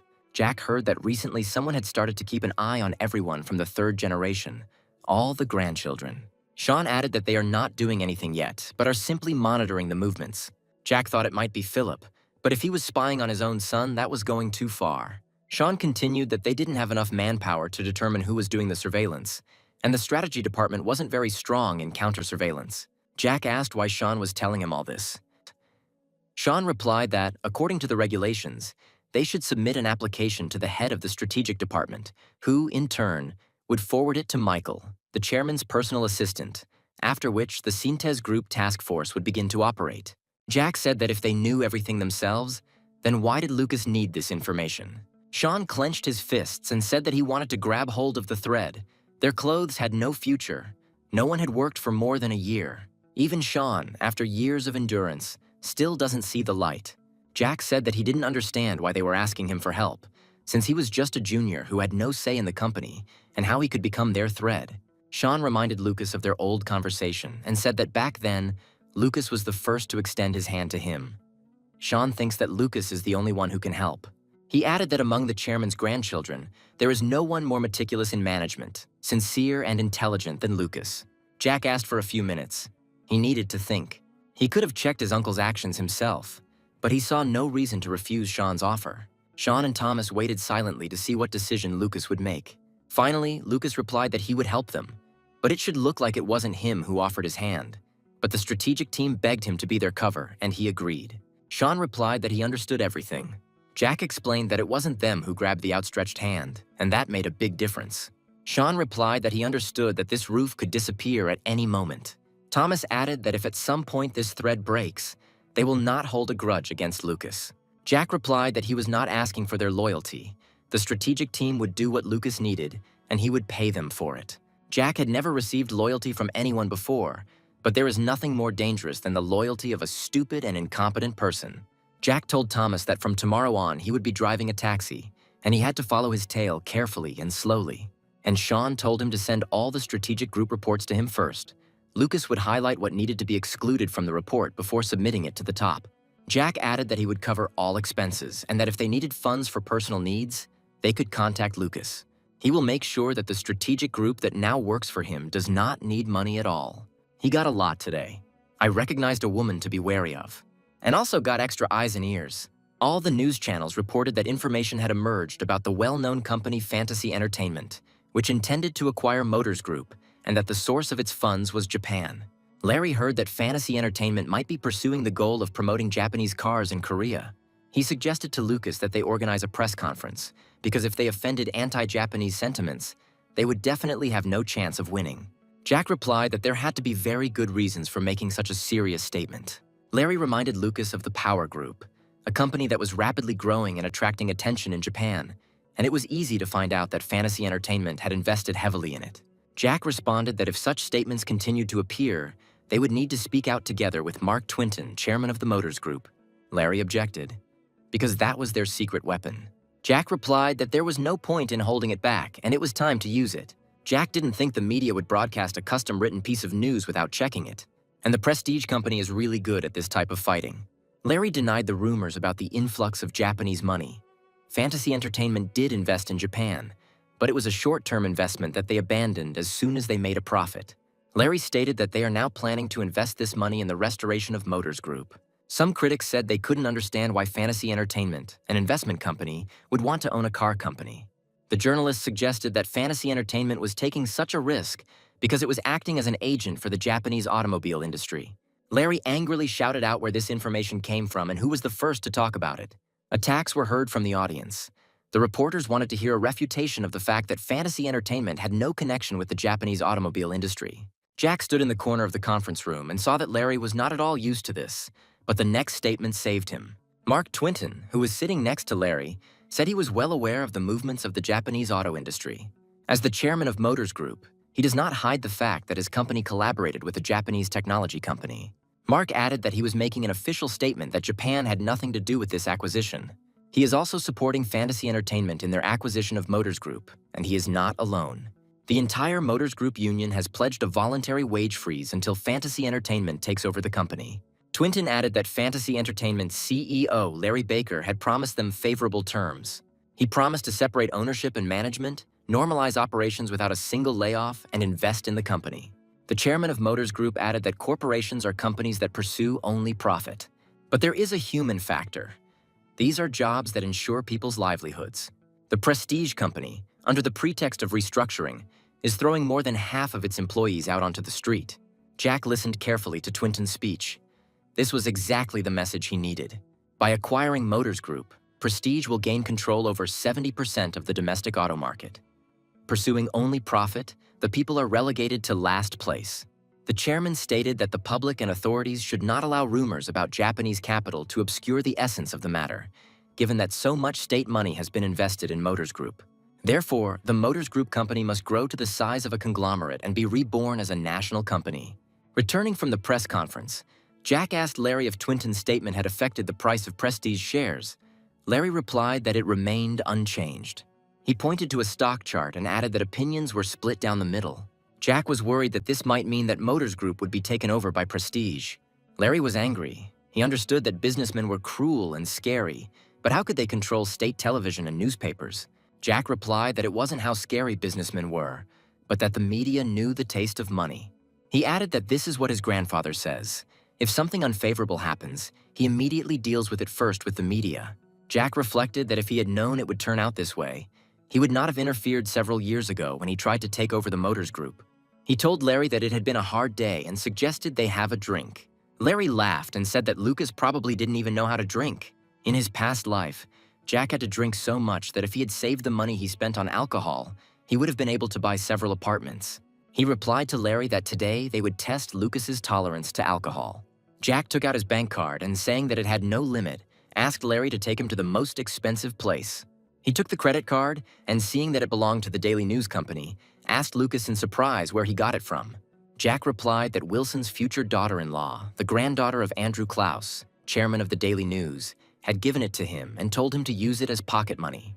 He needs to show his future daughter-in-law how much Lucas can spend if he decides to do so. Larry jokingly made a submissive face and pretended to say that he would take his master to the best and most expensive place in the city. It was the most expensive restaurant in Seoul, and not everyone was destined to get in. Jack ordered the most excellent and high-quality food and alcohol that the restaurant had on the menu. Larry himself understood that after such a stressful day, he really needed to relax. Jack told Larry that he had some incredible idea and needed to leave immediately. But Larry understood that Jack had decided to thank him in this way by ordering a full table of treats. Jack knew it was late, but he urgently wanted to see his grandfather. He entered his grandfather's office and apologized for visiting so late. The chairman replied that he had not yet slept, so everything was fine. Richard asked if Lucas already felt like a loser if he smelled of alcohol today. Jack, replying that he had hardly drunk, said that it was not the end and the battle was not over. Richard replied that there was no point in holding on to a task that was finished, but that one needed to analyze one's defeat and prepare for the next battle. Jack said that if Motors Group goes to Prestige, doesn't that mean that Synthes Group will also suffer greatly? The chairman replied that it was his problem, and if nothing worked, then Lucas could simply give up. Jack couldn't believe his ears. His grandfather couldn't stand it if he wasn't first. And besides, this area of business evoked a lot of emotions in him. The chairman asked if Lucas had thought about what he had done wrong. Large corporations have a lot of influence, and Lucas didn't realize the full scale of it, only had a vague idea. Grandfather will answer that this is true. Before you hit, you need to know how strong your opponent's fist is. Jack continued and said that he had rushed and missed the right moment. He disregarded Prestige's meticulousness and attention to detail, not thinking that they would learn about the investment in Japan and use it to their advantage. I didn't know how ruthless the inability to do something was. The chairman asked if Lucas could correct any of the above. He replied that he had to do it one way or another. He must be more meticulous and ruthless, able to lie brazenly and skillfully in order to build a large conglomerate. The grandfather said that his grandson should never forget these feelings and determination. And now the chairman asked if Lucas had anything left in the fight. Jack replied that the last playing card was with the chairman, that is, with his grandfather. Richard was genuinely surprised and asked what Lucas meant. Jack replied that it was Wilson Motors, a company that could go under at any moment. Jack said that honey and water alone don't cure a hangover, but when you mix them, you get a completely different effect. The merger of Wilson Motors and Motors Group will definitely be able to immediately turn the tide of the battle. The chairman replied that he was so proud when his grandson bought a bowl of noodles with his own money, and his grandfather only added boiling water, and now he asks for a whole bowl of rice. Jack reminded his grandfather of the saying that every grain of rice that goes into his grandson's mouth is not a waste. He only asks for one bowl. Richard told Lucas to moderate his greed, otherwise he would burst from overeating. Jack replied that no matter how greedy it was, people would still point fingers at it, so what was the point of being half greedy? He decided that there was no point in guessing what his grandfather's intentions were. Now he had to show his will, strength, and the extent of his greed. The chairman said the merger is a combination of what both sides have. Grandfather continued, he has Wilson Motors, but what can Lucas offer since he doesn't have Motors Group yet? Jack replied that the announcement of the merger would be an opportunity to break the whole standoff. The process would be a little different, but it was the same in the end. Motors Group would fall into his hands.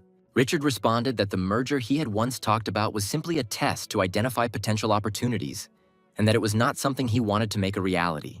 Jack said there was no deal to be had, and the scales could be adjusted. He would put more on the scale in exchange for announcing the merger. The chairman asked why Lucas was so confident that this merger would immediately turn the tide of the battle. Lucas replied that the announcement alone would create two powerful tools. One of them is the company Synthes Group, which has more weight than Prestige. Then the media, the government, creditors, and judges will put Synthes Group on the scales and will look at them, and not at fantasy entertainment. The second is the confidence that lies in balance, restraint, and justice. Then the image of possible speculation that has stuck to the investment company will disappear as if it never existed. Richard responded that Wilson Motors owns significant stakes in subsidiaries. Motors Group also owns most of the other 8 Auto Group subsidiaries, so the scales are not balanced. Jack suggested putting only the company itself on the scales. Then Lucas's side would tip the scales. The chairman asked in surprise if Lucas was proposing to break up Wilson Motors. Jack replied, 8 subsidiaries of Auto Group, Wilson Motors and Motors Group. Thus, a new auto giant will be born. He looked at his grandfather carefully. Jack must understand what he wants for the negotiations to end successfully. Jack said that we need to announce the separation of Wilson Motors and its merger with Motors Group. Wilson Motors shares will fall sharply. When their price reaches the bottom, he will buy them himself under a false name. Following the takeover of Motors Group and the partial merger with Auto Group, for various reasons, the separation with subsidiaries will be canceled. The chairman responded with concern that then a multitude of investors would come running, like ants who had suffered losses. Jack said that when a large cart moves, ants naturally get under the wheels, and there is no point in going around each one. Richard replied that if Lucas bought Wilson Motors shares, he would become one of the main shareholders of Synthes Group. Wasn't that too expensive a gift for him? Jack replied that when the stock price rose again, the chairman would make money too and would not have to pay taxes. Richard chuckled and said that Lucas, although still a boy, had already become insolent and imbued with evil. Jack realized that he had passed the test. It was well past midnight when the chairman invited Michael's personal assistant and Auto Group chairman James Twain into his office. The chairman called James and summoned him in the middle of the night, which meant something important had happened. Michael reminded that Prestige still has the advantage. They don't have time to prepare, and they don't have enough money either. The chairman replied that jumping into a moving train was dangerous, but they would only get their feet caught. Then he looked at James and said that this leg would be him. Michael and James looked at each other, not fully understanding what the chairman had in mind. Richard added that if Fantasy Entertainment acquires Auto Group, Wilson Motors will merge with Motors Group. That will be James's job. The chairman said that they would separate only Wilson Motors from Auto Group and merge it with Motors Group. The 2 automobile companies would start a new life, and James Twine would become the director of this conglomerate. The assistant tried to object. No matter what the percentage of the merger would be, Fantasy Entertainment would still be the main shareholder. Richard replied that Larry Baker himself extended his hand to them. Larry also said that he wants to create a new, well-packaged automobile company and hand it over to Synthes Group. The chairman, seeing James's concern, said that he would find another worthy position for President Mark Twinton, and that it was time for James to get ready. Larry said that he doesn't see anything complicated in separating Wilson Motors and merging it with Motors Group and partially with Auto Group. Jack replied that the merger coefficient remains, and if the grandfather does not give in, the owner will change. Jack added that this is his grandfather, even after mixing things. He will not let go so easily. He's ready to share a little so that later he can take everything. Larry couldn't have known the chairman's true face. His greed took precedence over his pedigree. Otherwise, he wouldn't have been able to create Synthes Group. Jack said the merger ratio will be known after they get Auto Group. But Larry doesn't have to worry. Lucas will deal with this problem himself. By the time a buyer is identified and the process begins, a cold winter will have arrived. As a result, Synthes Group, Prestige, and even the government will run out of firewood, and the grandfather will have no choice but to accept his grandson's offer. And then Jack will serve the chairman a glass of alcohol, which he will have to accept with gratitude. Wilson Motors will become a separate, independent company through the spin-off of its subsidiaries. By merging with Motors Group, it will play a key role in the creation of a specialized automobile corporation. By this, Larry wanted to say that Fantasy Entertainment is not a speculative company, and that, by uniting, they will be able to take the Korean automobile industry to a new level. The journalists asked what the relationship was between Synthes Group and Fantasy Entertainment. The remote control flew to the floor and, upon impact, shattered into pieces. Matthew Lee was furious when he showed the press conference to his subordinates.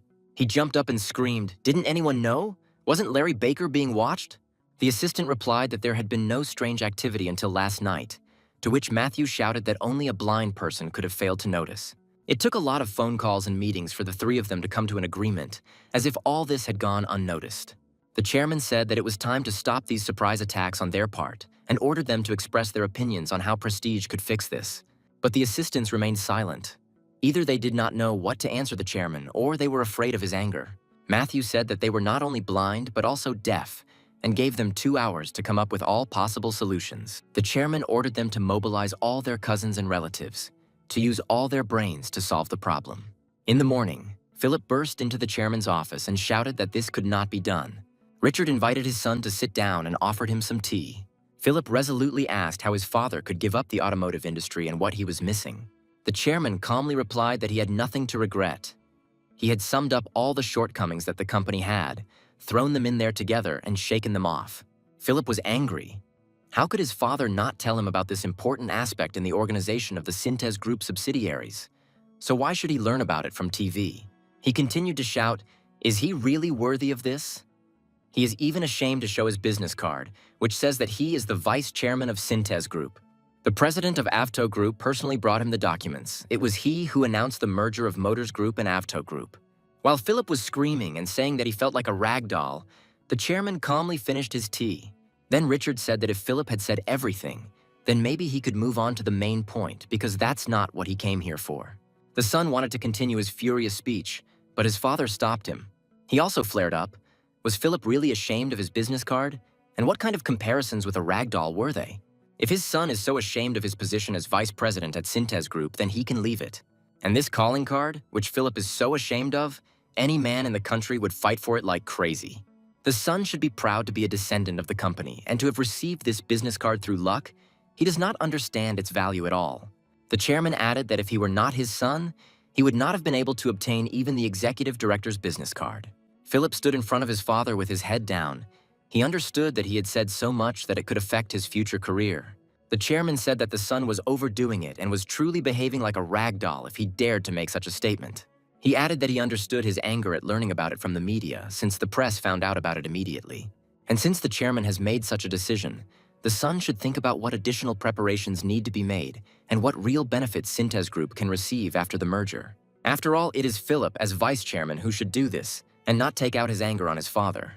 The father put his hand on his son's shoulder and said, "Even if his skills are not as outstanding as others, this place is still his." Philip must not lose his composure, think about the future of the company, and spend his energy on its development and protection. One of the following days, the report he had requested lay on the desk of Eric, Richard's second son. 2 days ago, Lucas was spotted in a car with Larry, and shortly after, Richard met with the assistant to the chairman and president of the auto group company. Lucas left before those two arrived. Eric asked if they meant to say that Philip was not there at that moment. He was reported to have been seen running towards the chairman's house after the merger was announced on television. There was a conversation and raised voices in the office, but the meaning of the conversation is unknown. Aides speculated that Larry had proposed the merger first, but the odd thing was that the chairman quickly agreed to it. Eric thought that this could have been a scenario that his father had planned from the very beginning, and Larry began to interfere and catch his eye from the moment of the takeover of Stalinvest. At one point, Eric thought that fantasy entertainment was the chairman's secret safe. He mused that if the younger Lucas had been 30 years old, he might have been dangerous, and he considered Kevin to be a dumb idiot. Eric ordered that surveillance of Lucas be continued. He was already acting as a messenger between Larry and the chairman, as Lucas might already know about the merger. One of the aides suggested that Lucas would be the old man's successor. Eric said he wasn't sure, but even though the chairman had pampered his grandson since childhood, it hadn't stopped him from making his own choice of university. After all, the old man could easily afford a lawyer or a prosecutor. Besides, Lucas hardly goes to university, and the grandfather just wanted to have a flower to show off. If the chairman wanted to pass on Synthes Group to his grandson, he would have sent him to study at the Faculty of Business. The assistants expressed their confusion as to why the old man then entrusted Lucas to Larry Baker of Fantasy Entertainment. Eric replied that perhaps he had noticed some talent in his grandson, for example, money management. In any case, it was not worth worrying about. The fight would end in one shot. For Eric, building up his reputation was a priority right now. Assistants reminded that the stock price of Wilson Motors is currently falling, and smart people are already rubbing their hands. Eric told them to buy them when the stock hits bottom, because there would be no split between the subsidiaries. He thought that his father was not the kind of person who could throw away his brainchild. As soon as the stock price rose, Eric would have control of the company. One of the following days, Kevin invited Lucas over again and ordered lunch from a restaurant. They ate in silence for a while, but then Kevin wiped his mouth with a napkin and started talking first. He asked if Lucas had known in advance about the merger with Wilson Motors. Jack looked at Kevin, who was completely unable to control his emotions, and decided to attack head-on. He replied that he knew about this plan the day before the official disclosure of the information. Jack added that Larry Baker asked Lucas to ask his grandfather for advice and to convey to him the proposal with the merger plan. Kevin asked why they didn't meet in person. Jack replied that prestige was keeping an eye on every Larry and the chairman. He hoped that these words would be enough to divert suspicion from himself. But how did he find out about all this? Does this mean that Jack is being watched not by Vice Chairman Philip, but by Kevin himself? The brother decided to clarify whether Lucas was really just a messenger between Larry and his grandfather. Jack didn't understand Kevin's doubts, because he was sure that his father would become the owner of Syntez Group, and Kevin himself was born under a lucky star. Jack suggested that it was quite possible that Kevin's fiancée had provoked this conversation. Apparently, Kevin was irritated by Lucas's long silence and shouted at him to ask if he was going to answer directly. Jack replied that there was actually a secret contract between Grandpa and Larry, but he couldn't talk about it. He found out about it by accident and was advised not to disclose it until the official announcement. Kevin got angry and asked if he couldn't know about it too, if he was a stranger to Lucas. Jack didn't like Kevin's tone and decided to anger him. So when Kevin asked him if they were strangers, Jack replied that they were. And besides, he had no authority right now. Jack added that neither Philip nor his assistant Michael knew about this contract, and whether Kevin thought he had more rights than them. Kevin angrily asked Lucas if he had forgotten that his brother was going to make him his right-hand man. He added that these are not just words. By the time Lucas graduates from university, Kevin will already be the CEO, so it is better for Lucas to stay close to him. Jack replied that although he was the younger, he was not so stupid as to believe, like an idiot, in the promises of an unlikely future. It was no accident that Kevin's father was not informed about the upcoming merger, even though he is the vice chairman of the company. Jack added that Philip's inheritance procedure had not yet been completed, meaning his grandfather could change his mind at any moment. Kevin exploded. Was Lucas really giving up his right-hand man's position to cuddle up to his grandfather and wait for his chance, and was going to compete with Philip? Jack replied that there was no need to be so nervous. He was just observing the situation. In any case, Synthesis Group had nothing to do with Lucas. And Lucas has nothing to regret either. He can focus on his studies and pass the bar exams. Because he is good at studying, being a judge or prosecutor, he will simply enjoy life, have fun, and not worry about money. Plus, his father Henry is successful in the film industry, and he only has to reach out to get pretty actresses into it. Kevin asked if that meant Lucas was giving up his position at Synthesis Group, and Jack replied that he hadn't said that. And if the offer to become the right hand came from number one, then Lucas might have agreed, but Kevin is not number one. Kevin replied that when he becomes number one, he will no longer need Lucas. He added that his father could ensure that Lucas would not be able to obtain even one share of Syntez Group. Jack realized his pride had been hurt, so Kevin decided to try a threat, but it was unlikely to work. Jack repeated that he doesn't regret anything. Even with what his family has now, he can live for the rest of his life and enjoy it. He looked at Kevin and understood that he could end the conversation. He had given enough arguments for his independence. Jack decided that at the end, he needed to sow the seeds of mistrust and anxiety. He looked at his brother and said, "Grandfather's second and third sons, their wives and children. They are all greedy and not so simple. These people are not the kind of people who will sit back and watch as the entire Syntez Group company passes to Philip." Kevin exploded again and replied that he knew perfectly well about it, and his father would take care of it, because he was not so simple either. Jack replied that if he were Kevin, he wouldn't be so sure of that, especially not of his father's words and actions. Kevin reminded them of the secret agreement and asked if it had anything to do with the issue of inheritance. He explained his interest by saying that he is the eldest grandson and cannot stand aside and wait. Jack said that if the royal power is inherited by the eldest son and then by the father, then there will be order in the country. Only in this case, the family will not suffer. Jack decided to satisfy Kevin's curiosity a little and said that he saw the name of the secret contract. The next second, Kevin heard from Lucas that the contract was called the Synthesis Group Management Reorganization Plan. Jack said it was the biggest favor he could do for his brother, and from now on it was up to Kevin and his father. Because of Wilson Motors, the claws that each of them has been hiding will gradually begin to be exposed. Time will tell whose claws will be sharper. Larry opened the morning newspaper and saw an article about Fantasy Entertainment becoming the owner of Auto Group, but he was worried that Syntez Group would find an opportunity to take it away. Jack asked Larry when the payment for the takeover was due. Larry put down the newspaper and replied that they would have to pay $1 billion no earlier than next year. He added that it would be possible to ask the chairman. Perhaps he would want to speed up the merger process to do it before the end of the year. Jack did the math in his head and asked how much money they had on hand right now. Larry replied that the $600 million, as Jack had requested, remained in cash without any investments, plus another $600 million would be returned next year. That was enough. The money he invested using his memory came back 100-fold. And if it had not been him who did this, but some manager with a large financial fund had been able to transform himself in this way, he would have taken the place of the richest man in the world. Larry said he would transfer $1 billion so they could pay it at any time.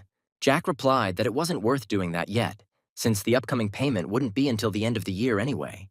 Larry asked Lucas in surprise if he had also noticed that the exchange rate had been rising a little strange lately. Jack replied that everyone had noticed this for a long time. They were just trying to close their eyes. It felt like the dollar was slipping away like water. He added that exchange rate fluctuations and the dollar's decline are two different things.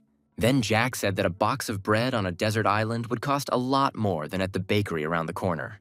Larry understood Jack's metaphor. By bread, which was in short supply on the island, he meant the dollar. Larry thought for a moment, then asked Lucas what he thought. If the rate continued to rise, whether he was going to pay for the purchase in dollars.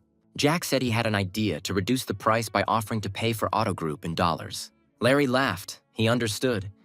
Even if you have a gold nugget, what can you do with it? If it is useless on the threshold of death, it is better to exchange it for a life jacket. He understood Lucas's intentions. By the time the domestic foreign exchange reserves reached the bottom, he would become their savior. Jack corrected him. It wasn't he who would become the savior, but the CEO of fantasy entertainment, that is, Larry. Larry asked if Lucas still didn't want to show himself because he was young or if he had some secret motive for not revealing himself. Jack explained what people would say if they found out that he owned trillions of dollars. Rumors would start to circulate about illegal gifts, simplified inheritance, and so on. Everyone would start discussing it. Larry smiled and said that he was ready to become his riding horse, and all that remained for Lucas was to whip and hold the reins. When Larry reminded Lucas that he would soon be 50 and in 5 years the boy would be running on his own, Jack asked Lucas if he was planning to retire, and he replied that he was. He had enough money but not enough time to spend it. Larry smiled and said that he would give him 5 years. Otherwise, Lucas looked more like his nephew than the nephew himself. The very next day, Kevin reported to his father about their conversation with Lucas and assured him that he personally saw the folder with the documents. Philip clenched his fist, and Kevin thought about Lucas's words about the duplicity of all family members, including his father. Could he really pat his son on the shoulder and at the same time hide something like this from him? Kevin no longer knew who he could trust and who he couldn't. My father said that if part of the company separates, you just have to get through it. The whole structure will undoubtedly shake, but not so much that you have to worry about it. He told Kevin to focus on getting Stalinvest running smoothly and showing his grandfather what he could do. As soon as his son left the office, Philip immediately ordered the entire planning department to appear in the conference room. He knew he had to act quickly before the chairman made a strange decision. Eric rose from the table and apologized for distracting James Twain from his work. The president of Auto Group responded that he had indeed started working more recently, but he would always find time to talk with Eric. Eric asked James directly. He still doesn't understand who will benefit more if Auto Group and Synthes Group merge. The president replied that everything happened so quickly that he himself was a little confused. Eric looked at James carefully, wondering how long he could pretend he didn't know anything in advance. And he asked James a question. Now that the division with the branches has occurred and the president has no connection with Synthes Group, he is probably very upset. James looked at Eric with distrust. He immediately didn't like this conversation. It seemed like he was testing the waters. He responded briefly and reservedly that he was disappointed. James added that he had served the chairman for over 30 years, during which time he had only once expressed his protest to him. Eric remained silent and decided to listen to the president's story. When Chairman Richard first entered the oil business, war broke out in the Middle East and the oil supply was in crisis. So they flew to Texas to secure a crude oil contract as quickly as possible. They were driving along an endless highway, already exhausted, when suddenly they came across a steakhouse. The chairman ordered one steak and said that they would split it in half. The steaks were simply enormous, each weighing at least 600 grams. Eric noted that in the United States, steaks were always made in large portions. James replied that he was against it and told the chairman that he wanted a separate portion. Eric chuckled and asked if that was the only protest. The president responded positively. Eric looked at Eric with bewilderment. He hoped that he would say something important, or perhaps it was a joke. He thought that if the president had refused to share a piece of meat then, he would not support the division of the company now either. Eric replied that the president doesn't like to share, and Eric doesn't like to throw away, and if you take too much that you can eat, then you'll have to throw it away later. James said that he and the chairman choked, but they ate everything. Even though the portions were huge, they managed. Eric considered him an old-fashioned businessman who, for a salary, looked after a company like a family or a carriage whose owner might change and replace the horses and coachmen. He mockingly said that the president ate a lot, and he replied that with age, the required portion size had greatly decreased. Eric thought he wasn't old yet if he could eat a 600-gram steak. James got tired of going around in circles and said outright that Philip was Eric's older brother and the chairman's eldest son, and Eric would not be able to take over the company. Eric lost his temper and said, "Doesn't the president know that his brother Philip is incompetent?" James calmly replied that Eric could always be with his brother and help him. Eric said it should be the other way around, and James replied that incompetent people can't be assistants. They are useless.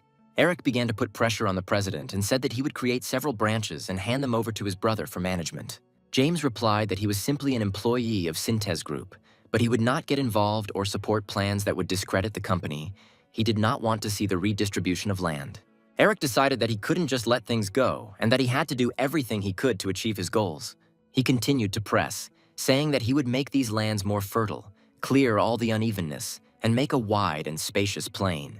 James replied that the chairman was not the type of person to groom and identify a successor in advance, so Eric could not even dream of it. He added that the chairman would keep an eye on and compare candidates until the time came to die and would announce a successor in his last will. Eric exclaimed that this couldn't be, that the inheritance had to be prepared in advance. Otherwise, he would have to pay astronomical taxes. James replied that the chairman was more concerned about the future of Syntez Group than about taxes. Eric couldn't stand it, jumped up and shouted why the president was telling him all this now, or did his words mean that Philip would inherit the company? James also stood up and replied that these were only his thoughts and desires. Eric seemed to be interested in his thoughts, and not the chairman's intentions. He noted that a change in the owner of a carriage does not necessarily mean a change in the coachman.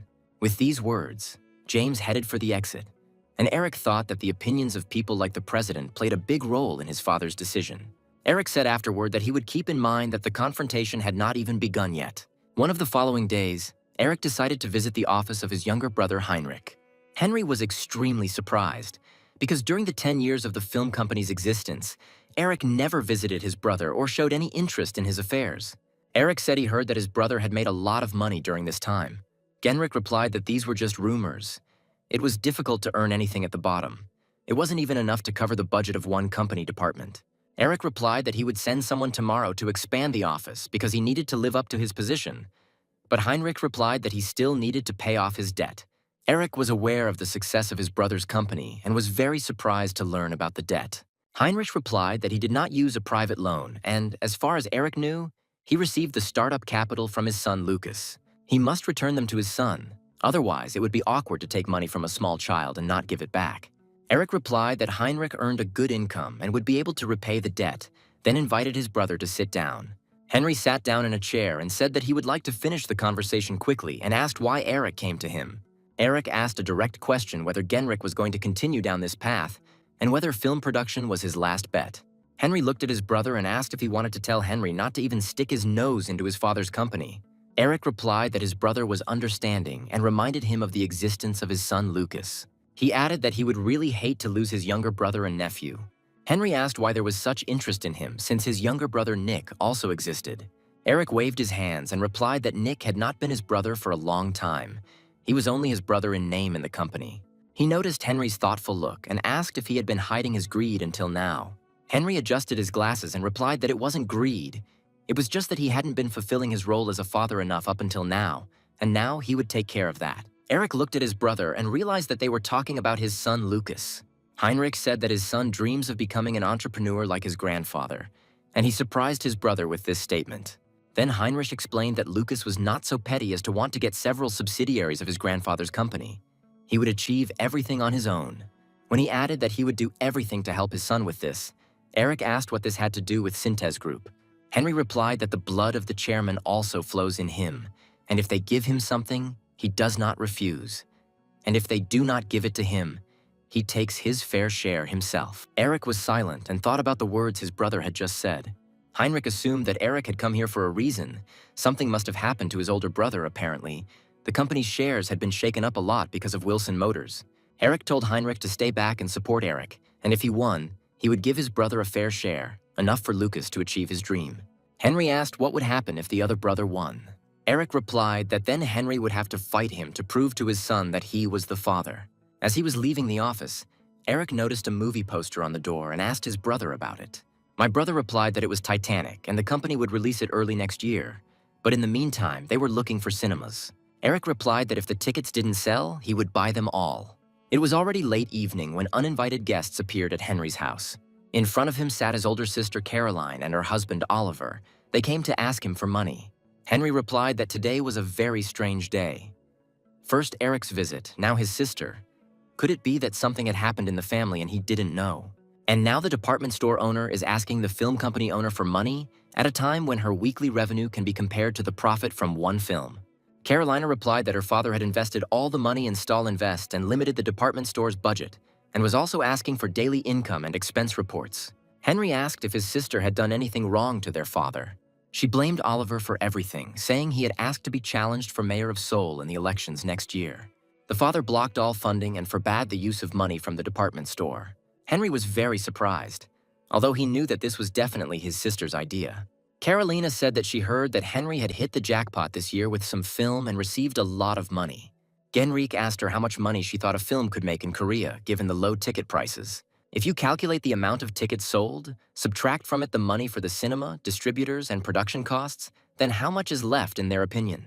Seeing that Carolyn and Oliver had nothing to say in response, Henry suggested ending this absurdity. Oliver stood up and asked Henry to consider this conversation as not having taken place. Having not received the expected financial support, Caroline and her husband left the house upset.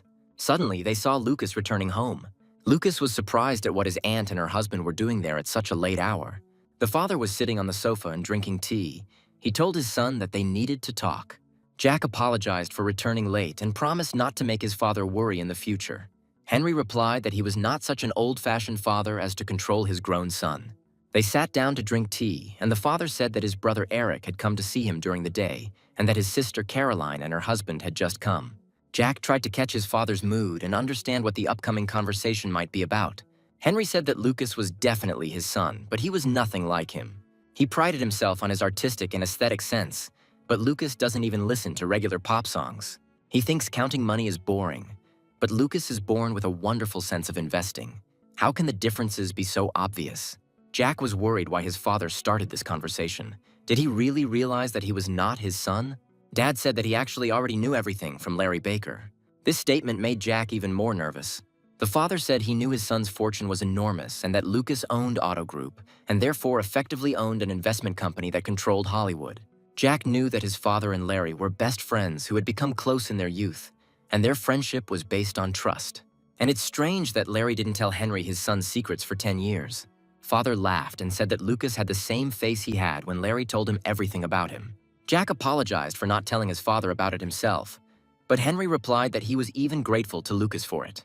After all, Henry would never have believed that his son, a high school student with a billionaire's fortune, was negotiating in fluent English. He said he was surprised at first, but now he is proud of his son. Father's pride was not in the fact that Lucas made a lot of money, but in his great talent for doing it.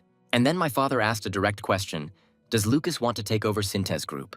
Jack replied that it was simply a means or instrument to achieve his goal, but not the goal itself. Henry asked then what Lucas's real dream was. Jack replied that his dream was to create a huge conglomerate that would surpass Synthes Group. To create one, you first need to build a company from scratch, then buy up a decent number of Synthes Group branches. Jack added that branches of other companies are also needed. It is not enough to limit oneself to just Synthes Group.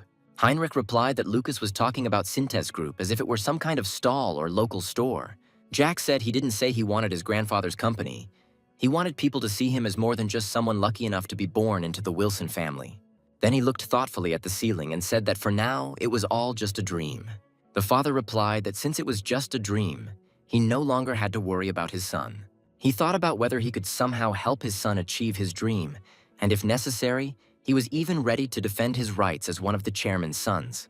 Henry stood up and, placing his hand on his son's shoulder, said that he might have had intentions of starting a confrontation with his brothers, even at the risk of splitting their family.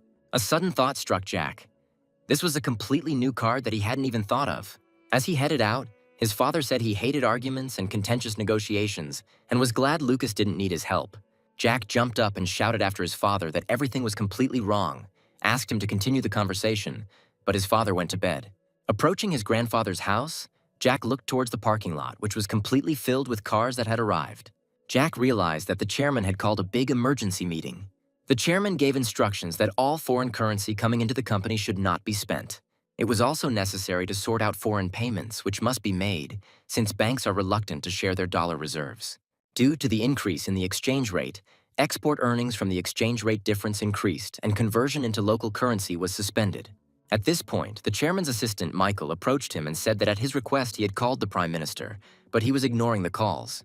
Richard replied that the bastard knew the call was from the chairman and ignored all calls from businessmen. The chairman asked Michael what the maximum amount they could get by collecting all the unclaimed money within the company was. The assistant replied that it would be a little over 400 billion. Since the sum for Stalinvest was paid in one lump sum and money continues to flow there, Richard addressed everyone and ordered that the money not be given anywhere, and that any money that was to be received should be demanded right now and immediately converted into dollars. Someone present responded that even if they offered more than the market price, nothing would come of it. Everyone was whining and there were no dollars available. Michael reminded us about Wilson Motors and the purchase price. The chairman remembered that this was Fantasy Entertainment's money. They definitely have money in dollars. Michael continued that they could exchange currency with them and cover the missing amount with a bank loan. Someone added that they could take all the dollars that Fantasy Entertainment owns by issuing Syntez Group bonds, as long as it suits Fantasy Entertainment. The chairman replied that he would deal with this himself, since he was very close to the owner of Fantasy Entertainment. Michael reminded that CEO Larry Baker is not so simple and knows the value of his company's dollar. The chairman slyly replied that Larry was the owner of Fantasy Entertainment. Richard repeated that he was close to the owner, and Larry was just a manager. He then expressed his dissatisfaction that his subordinates had not been working particularly well lately. The chairman told everyone to get lost and not to talk about his instructions and to follow them carefully. Jack sat in the living room and saw the chairman's subordinates leave the office. He heard the topic of the meeting and expected to see gloomy, puzzled faces, but they were cheerful. Entering the office, Jack noticed that his grandfather was in a good mood. The chairman opened his arms wide for a hug and said he was glad to welcome the owner. Jack wondered with a grin if he had decided to appoint him as his successor at the meeting, although it was unlikely that his grandfather would have done that. The chairman noticed his grandson's surprised face and explained that he was the owner of Fantasy Entertainment. Sitting down at the table, the chairman said that today he wanted to talk to his grandson, as an owner to an owner. Jack replied that it was all so sudden and it even scared him a little. The grandfather told his grandson not to pretend, because curiosity was written on his face. The one with the advantage has the most fun, but everyone has a hidden card up their sleeve. Jack looked at the chairman's face. The currency crisis was approaching, and he was so calm. The chairman asked if Lucas had prepared the money for Wilson Motors. Jack replied that there was nothing to prepare there. Just transfer money from a foreign account to a domestic bank account. Richard asked if Lucas really had them in dollars. Jack understood his grandfather's interest, securing dollars in case of a currency crisis. The chairman asked his grandson to exchange currencies. After all, Lucas doesn't care what currency he pays for the purchase of Wilson Motors. Richard continued and asked if the exchange could be made tomorrow, and suddenly Jack replied that he didn't want to do it. The chairman looked questioningly at Lucas and did not understand the reason for the refusal. Jack replied that there was no need for such complications. He could transfer it straight to the creditor bank. The grandson added that he also has eyes and ears, and he knows that the dollar is growing every day. In any case, the merger of Syntez Group and Motors Group must be completed before the creditors sign off on the acquisition. Payment is made later, and this is beneficial for Lucas. Jack looked at the chairman. Grandfather probably thinks his grandson has gone too far. The chairman first burst out laughing, but then said that he did not expect any other answer from his grandson. The chairman burst into loud laughter and said that the game was getting more and more interesting. In his mind, Jack called his grandfather a snake in the grass, trying to buy time for a quick brainstorming session with laughter. The chairman began to bargain and offered his price for $1. But Jack didn't give up and suggested that his grandfather try again. Richard upped the ante again. Jack again refused and said that he was not interested. The grandfather decided to remind his grandson that all the dollars Lucas had originally came from the land he donated. Jack also reminded that it was a deal, a gift for his grandson's good studies. He replied that for the money spent on these lands, the grandfather received a sea of joy and considered it a completely equal deal. The chairman couldn't even imagine that Lucas would remember all of this down to the last detail. Jack replied that the chairman himself started this conversation about the events of 10 years ago. Grandfather said he had to give in and asked how much Lucas wanted. Jack replied that the scales were off balance because dollars, which would soon be worth more than gold, were not worth exchanging for local currency, which would be cheaper than toilet paper. The chairman was perplexed when Lucas suggested that he put something else on the scale. Richard asked again if Lucas really thought the exchange rate would rise so much that it would be comparable to toilet paper. Jack replied that the grandfather was turning to his grandson because he had no dollars and it was difficult to buy them. Money that could not buy dollars, and there was toilet paper. The chairman looked at his grandson in surprise and understood that he was right in every sense of the conversation that had begun. Jack was worried that he had been too rude to his grandfather. Jack was always worried when he saw his grandfather upset. Maybe he would give him a small amount of dollars as support, but he immediately drove away the feeling of pity and decided that such a chance could not be missed. A minute later, the chairman asked how Lucas knew about the upcoming financial crisis, and his grandson replied that he knew from the press. He added that various articles had been published and anyone who understood the situation would have tried to develop measures. The chairman said that the press often publishes provocative articles and often exaggerates. Jack thought that if his grandfather was saying that, sensing the full risk of the situation, then he wanted to know what was going on in his head. Jack replied that truth was like a book of poetry. New collections were constantly being published, but most people didn't read them. Moreover, many of the authors received Nobel Prizes in literature. The chairman did not quite understand what his grandson was talking about and asked what he should put on the scales to balance them. Jack decided not to do something stupid and not answer this question first. In any case, the synthesis group fell into the water, and Jack is the life jacket. When the water rises to your chest, and then to the tip of your nose, and when true fear is felt, when will the throwing of gold nuggets out of the pocket begin? That's when Jack will extend his hand in a life jacket. The chairman was noticeably nervous. His impatience was evident. He was waiting for an answer from Lucas. Jack looked shrewdly at his grandfather and suggested putting the merger ratio negotiations on the table. The chairman, hearing this, exclaimed that it turned out that Lucas had been hiding his dark soul from him.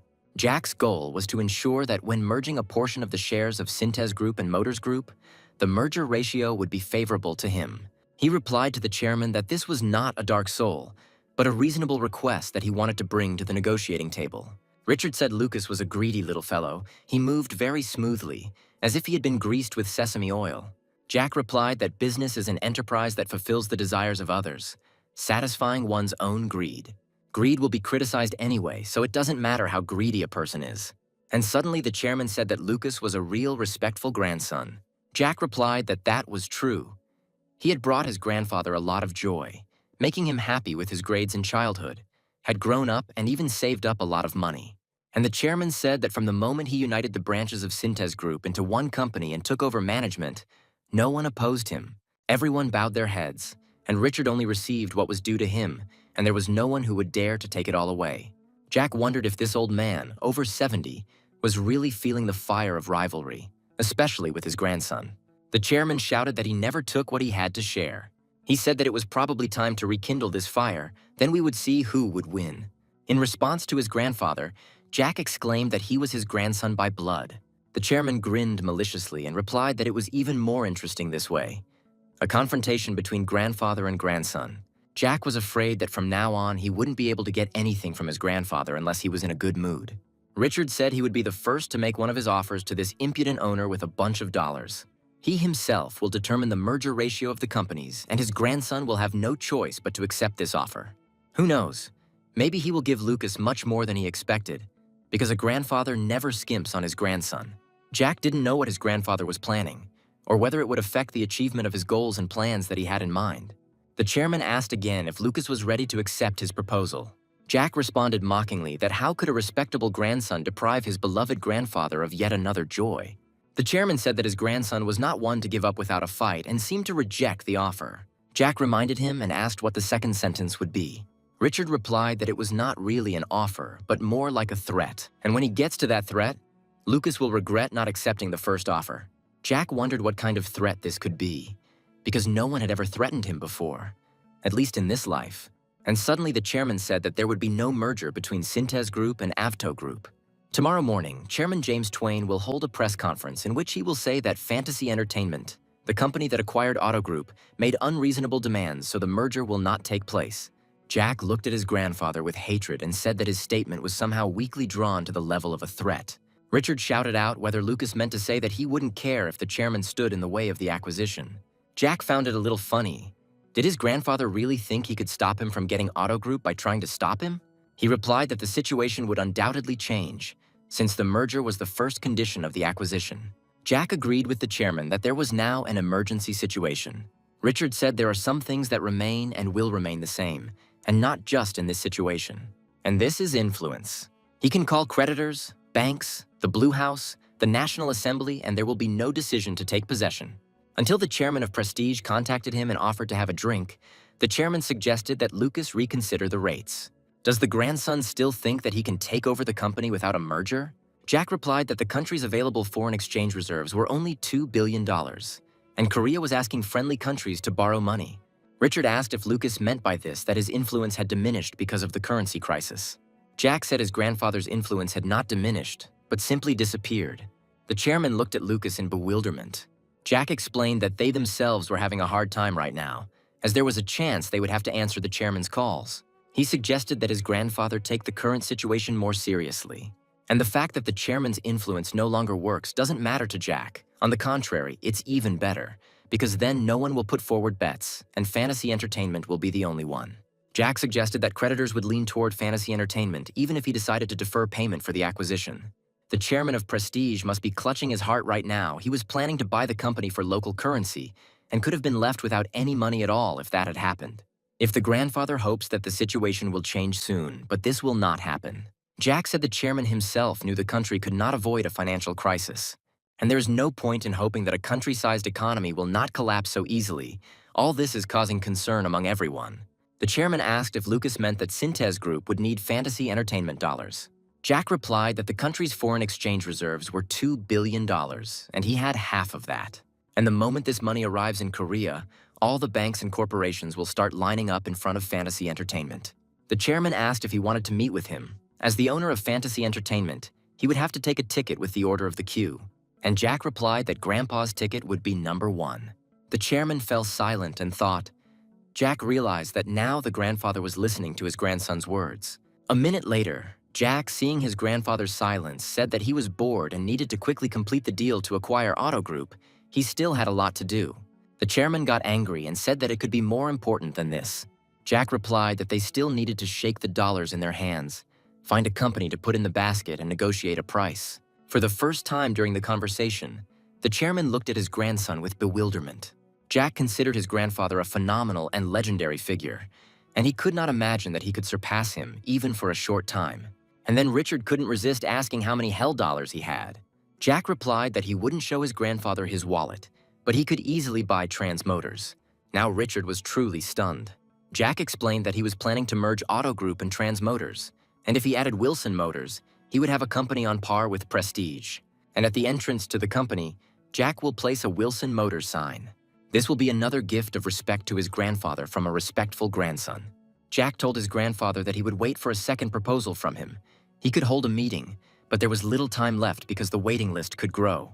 The chairman looked sternly at Lucas and repeated his own words, that this was too weak for a threat. Nothing is finished yet, and this is not the end. Jack recalled the chairman's words, that his grandfather had once said that you need to know when to back off. Richard burst into a fit of laughter and replied that it was complete nonsense now. Jack left the office, leaving his grandfather deep in thought. Apparently, Richard also felt the crisis, but the size and severity were different. Temporary difficulties due to the depletion of foreign currency are not uncommon. The government has always borrowed dollars from America, Europe, and Japan. Richard remembered that Lucas had said that this time everything would be different. Even the economic giants did not lend money or exchange currency. And if there were only $2 billion in foreign currency left, it was the equivalent of having plenty of food but no water. He was so busy with his thoughts that he didn't hear when all those he had invited to the meeting entered the office. Everyone present tried to guess what would be on the agenda this time. The first thing the chairman ordered to do was to notify all local production and electronics departments. As soon as import revenue comes in, store it in dollars and borrow money to pay it off. He ordered the construction department to offer a 20% discount on overseas projects, in exchange for requiring a quick down payment or interim payment. He then approached the insurance department and ordered the return of all money invested in foreign financial companies. And it doesn't matter what the fine for violating the contract is, you need to get as many dollars out of it as possible by canceling everything. One of the invited economists warned that the losses would be too great and would impact administrative profits. The chairman sternly ordered them to shut up and follow orders. Personal assistant Michael asked the chairman to calm down. He added that everyone was well prepared and that foreign exchange transactions at all branches were strictly controlled. Richard replied that careful preparation was not enough. One had to be prepared to lose a limb. Michael asked if the chairman had managed to speak with the owner of Fantasy Entertainment. Richard replied that no agreement could be reached.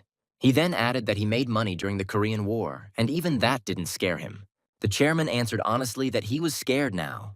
An uneasy silence fell at the negotiating table. The chairman continued by saying that whoever has the dollars is very powerful. He did not blink in front of Richard and even threatened. For the first time, he saw in front of him a person who was so stubborn than himself. Michael wondered who this owner was if the chairman felt his power was greater than his own. Richard simply slammed his fist on the table and shouted for everyone to get ready. In November 1997, Finance and Economy Minister Alex Wang announced that he would not turn to the International Monetary Fund. However, just 2 days later, he announced a request for financial assistance to improve the balance of payments, stabilize the value of the currency, and open the capital market.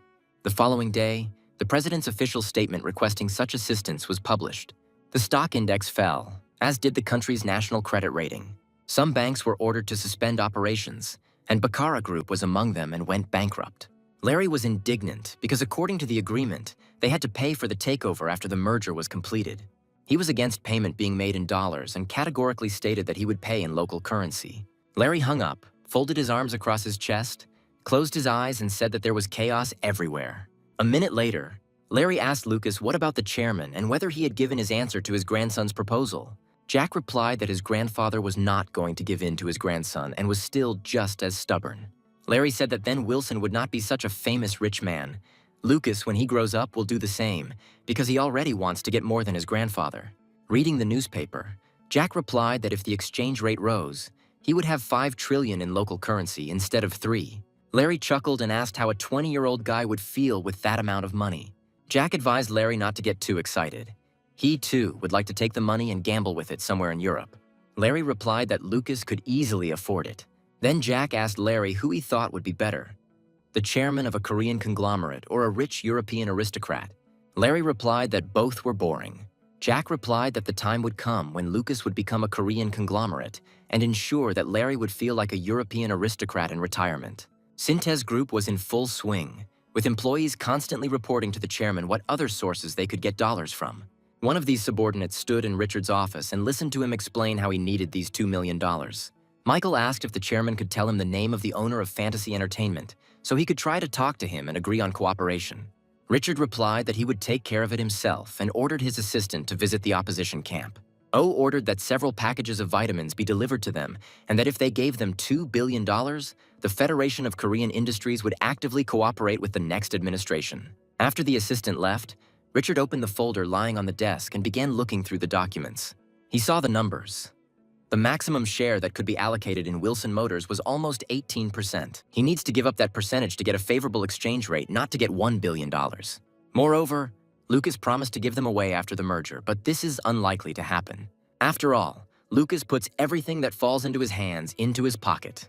Richard didn't mind if he distributed the company's shares among his 5 children, so he could give each of them 20%. Richard sometimes felt that when he looked at his grandson, it was as if he were looking in a mirror. After all, Lucas is one of those people who never loses anything that falls into his hands, and who will gladly take things from others. If a guy was born with a temperament, more calculating than others, and set his sights on Synthesis Group, the rest of his children and grandchildren will simply be driven away. He will definitely make Synthes Group a huge and majestic company, but he will never allow anyone to enter it. But judging by the way he cares for his father, he has a big heart. Lucas is smart enough to fulfill his father's dream at a young age. But now is not the time to think about this. Now, first and foremost, you need to worry about the company, not your grandson. Even if the company is taken away, it will not be done by a stranger. Richard had no choice but to console himself with the fact that his grandson was a predator. Larry explained to Lucas that these companies are the most reliable at the moment.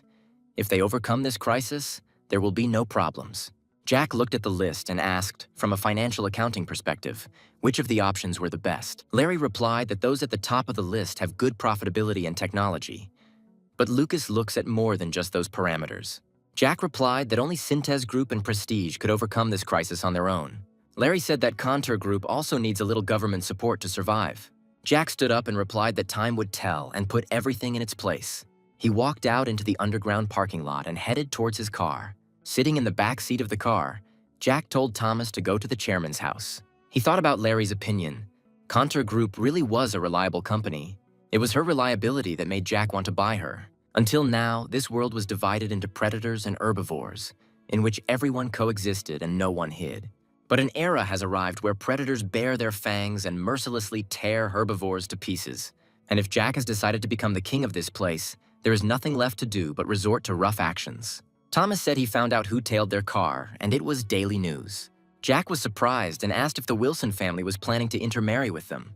He thought the enemy would be someone from within, but he never expected it to be someone from outside. Thomas said the information service reported it to the chairman, but they were told to pretend they didn't notice. Jack tried to figure out why the Daily News was doing this and couldn't figure out what they were up to. Apparently, the chairman thinks that the Daily News is an insignificant newspaper and shouldn't be paid attention to, or he is being cautious, since they are almost relatives. Jack needs to understand all of his grandfather's decisions, analyze, evaluate, and use them. This is Jack's strategy and tactics.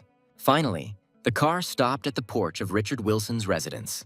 Jack handed Thomas a credit card and told him to arrange a joint dinner with the strategy department staff. Thomas thanked them and took the card, and Jack told them not to worry about money and to take the most expensive things. Getting out of the car, Jack smiled slyly. His sister-in-law's card had come in handy. Richard and Jack were sitting in the living room. There was an envelope on the table, and the chairman said that that should be enough. Jack took the envelope and carefully examined the documents. There was a sum of almost 18%. If this amount and the 8 auto group companies are combined, that company becomes his property. Jack put the documents in an envelope and asked his grandfather if this was a deal or an inheritance. Richard laughed and exclaimed, "If this is the limit of Lucas's greed." Then he added why he should give his grandson any inheritance. He decided to give everything to his children, and Lucas will already receive the inheritance from his parents. Jack replied that his father was not as rich as his grandfather, and he could not count on much. The chairman replied that this was his good. Jack thought that if his grandfather was going to divide the inheritance between his children, then his father would also get his piece. Richard said that this was the second and final offer and told Lucas to put his seal on it and wire him $1 billion. Jack thought that if he continued to play push-pull, his grandfather would refuse to negotiate at all. He needed to be careful with his words or it wouldn't end well. After all, even one drop creates ripples across the entire lake, and even a strong attachment turns into thin ice with just one insult. Jack said that he would transfer this amount to him at a rate higher than the current one. Seeing his grandfather's surprised look, Jack explained that he was always on his side and he would not be greedy in this situation. The chairman asked what Lucas was up to and whether he really looked so simple as to believe his grandson's flattery. Jack was convinced that the old man had an incredibly intelligent mind. Jack replied that his grandfather was taking this amount from him at a rate much higher than the current one. So what was the ulterior motive? The chairman replied that he could raise the rate higher than Lucas had proposed, but by then his grandson would have lost a lot. Richard added that the probability of an appreciation is almost 90%, according to the Economic Research Department. He asked his grandson if he regretted such an exchange after learning about such a possible increase in the rate. Jack replied that he had also expected such a raise, but he was not so greedy as to cause losses to his grandfather with his greed. The chairman said he knew his grandson was not petty, but he would not do anything to harm himself. So Richard told me to tell Lucas what other additional conditions he was going to put forward. Jack knew that if he continued to beat around the bush, he would arouse suspicion, so he said he had 2 requests. Richard replied that he knew it and said that we would see if these requests would cover his loss, and maybe even Lucas would get more. Jack laid out a map of Seoul on the table and asked his grandfather to look at the places circled in red.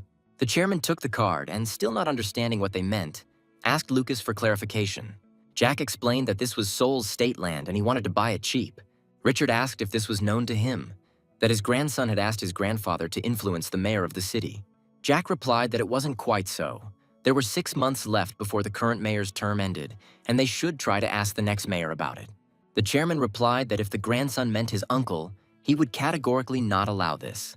Jack said that he would pay for his uncle's election campaign, and when he became mayor, he would sell off the state lands, and his grandfather only needed to put pressure on the members of parliament. The chairman became angry and shouted that he would repeat again that he would not allow this. Jack was indignant and said that it was a good idea in the midst of an economic crisis.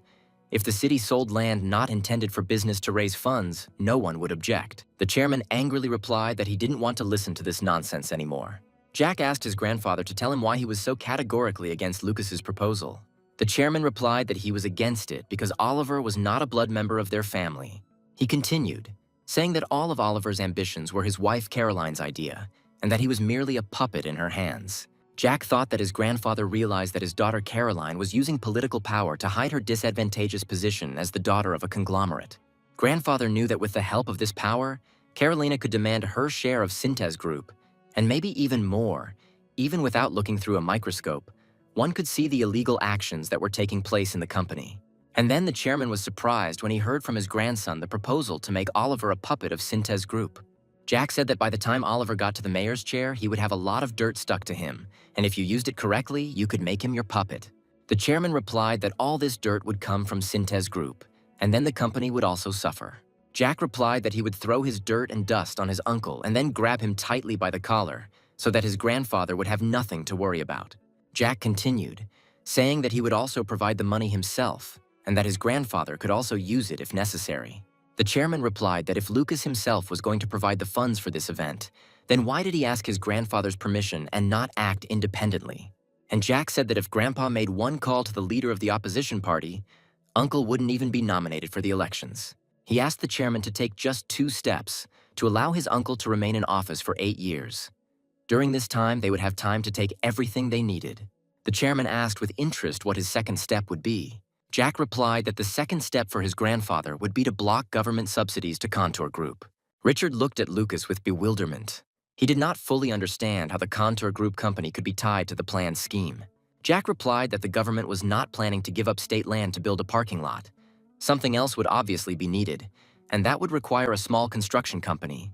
The chairman objected, saying that Contour Group is not such a small company. It is in 5th place in terms of the number of subcontractors. Jack replied that he was the owner of Avto Group and Motors Group, and that Contour Group, in comparison to him, was an ordinary rural kiosk.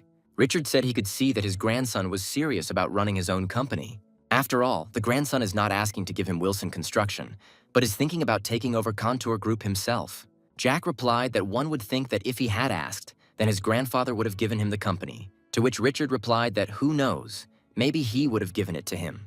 The chairman stood up and replied that this conversation was pointless since Lucas had decided to take over Contour Group. Jack was angry because he knew perfectly well that his grandfather was just teasing him now. He told his grandfather that no company could avoid the current crisis, and Contour Group also needed dollars, and if the government did not give them a subsidy, they would go bankrupt. Then Jack will take her for himself. And the grandfather, leaving, replied that just a few aid packages and Contour Group would be fine. The chairman turned around and said that it turns out that Oliver's son-in-law becoming mayor of Seoul and Contour Group are interconnected. Jack confirmed this, adding that he would give the company blood and Uncle Oliver would become fertilizer. He added that after this, the Contour Group company would flourish, and Jack would name it Wilson Contour. Richard replied that it was nice to hear that. It seemed that Lucas was the only one who intended to increase the number of Syntez Group subsidiaries. Jack felt some kind of discomfort, and his grandfather's smile did not look joyful. The chairman said that he had to think about it, and their conversation was over. He reminded his grandson of the $1 billion promised to the chairman, and said that his employees would calm down when they saw this amount in the Syntez Group account. Jack replied that he would do so and left the office. He was not entirely happy with today's negotiations. Left alone, Richard began to analyze everything that his grandson Lucas had said. The mayor, who is helping the country overcome the crisis, is very successfully selling state land to raise funds. Creating a mayor with his own hands, seizing land, acquiring a construction company that will turn the land into a pile of money. The picture is not bad. On top of all that, $1 billion on the cheap, despite the exorbitant exchange rate. This suggests that Lucas has enough confidence to find hundreds of billions more dollars. As Lucas explained everything, the chairman could hardly restrain himself from immediately agreeing to his proposals. He held back because he couldn't show his grandson that he could so easily use his power. And at that moment, the chairman felt fear. His grandson hides the temperament of the most ferocious beast under the cute and beautiful face of a kitten. He promised to put the name Wilson Contour on Avto Group and Contour Group. This guy will probably take over Wilson Motors and Wilson Construction. Richard felt strange. He liked the actions of his grandson, who simply takes and takes, more than children who are simply trying with all their might to get their piece. After some time, Aunt Caroline and Uncle Oliver were already sitting in Lucas's house. Uncle said that the total amount needed was 40 billion won, the local currency. Jack thought he was surprised that they were asking for such a large sum, but without details and only briefly talking about its purpose. Jack made a surprised face and said that it was a very huge amount of money. Carolina became worried and asked if Lucas really didn't have that amount. Jack replied that he didn't have enough and that he had to save money to build a theater for his father.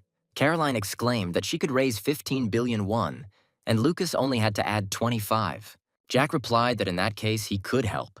Carolina clarified that she would not be able to obtain the promised sum so quickly, but that she needed to pay a party fee, and asked to give her 3 billion immediately. Jack felt they were completely out of touch with reality, so calmly asking his 12-year-old nephew for billions. He replied that he would try to prepare the sum as quickly as possible and offered to sign the contract. Caroline and Oliver looked at each other stupidly. They didn't understand why an agreement was needed between relatives. Oliver told Lucas that he was still very young and didn't understand how it works. No one signs a contract when donating money to an election campaign. Then Carolina intervened and said that Lucas was only involved in investments, so he didn't understand, because this money just disappears. It's not like with investments. Jack found this situation amusing. They see him as just a kid with a lot of money. He replied that he had forgotten to tell them something, because he had someone who would do everything properly. Jack turned and shouted for someone to come into the room. It was Larry. He said he was very pleased to meet Lucas's uncle and aunt. Lucas sat in the office, rubbing his neck and saying that everything turned out to be much more complicated than he thought. He added that once they found out it was also a business, the atmosphere changed dramatically. Jack replied that, be that as it may, Caroline was of the same blood as her grandfather. Larry put the package on the table and said that Lucas was going to use this contract but he asked to do it after Larry retired. He didn't really want to go to jail. Jack looked at the contents of the package and said that this contract was confidential. Lucas replied that it looked like pure evil was sitting in front of him. Did Lucas realize what kind of bomb he had in his hands now? And Jack replied that he was going to give it to his grandfather. Larry screamed that Lucas had gone crazy and the chairman would immediately grab his grandson by the throat. Jack replied that his grandfather wasn't interested in professional management. He already kept everyone on a leash. The chairman simply wants to use the contract in such a way that the uncle and auntie will not make any rash or thoughtless decisions. Grandpa will let Oliver run for mayor after he's convinced he's not going to make any moves. Larry rubbed his eyes and said that Lucas's grandfather was very cruel since he didn't trust his own children. A minute later, Larry said that, as far as he understood, almost 18% is the controlling stake in Syntez Group. He added that Lucas must receive at least 80% to become the owner of the office of the chairman of Syntez Group. Even if Lucas had those 80%, it would still only be 10% of the company's total shares. Jack said that his grandfather was ready to give him everything with his head, but nothing with his soul. Lucas didn't understand anything and asked Lucas to explain what was said. Jack replied that his grandfather knew that he was the only worthy manager in Syntez Group, but he saw no one but himself. The chairman will not want to give up what belongs to him. If he could bury Syntez Group in his coffin, he would do so. Larry said he wasn't asking about greed, but about how Lucas himself felt about his chances. Jack replied that he couldn't answer. When the mind and the soul fight, the mind does not always win. In any case, he's not upset yet and regards this share as a bonus. After all, a greedy grandson with excellent abilities and a son named Henry who is not interested in his father's wealth are a surefire way to get a significant bonus from his grandfather. Jack held the envelope up to the light and thought that, in any case, this contract would play a big role. The first stage was completed and it was time to move on to the second. Jack asked Larry if they had exchanged 1 billion for his grandfather, then they still had a little more than 2 left, to which he asked what Lucas was going to do with them. Jack replied that they needed to change the money when the rate was at its peak, and after the elections were over, the government would change and Lucas would give them as a gift for winning the elections. Larry exploded and shouted that Lucas was trying to imitate famous rich people since such unhealthy thoughts came to his mind. Jack asked Larry's opinion on why Media City should be created if there were no migrants to the city.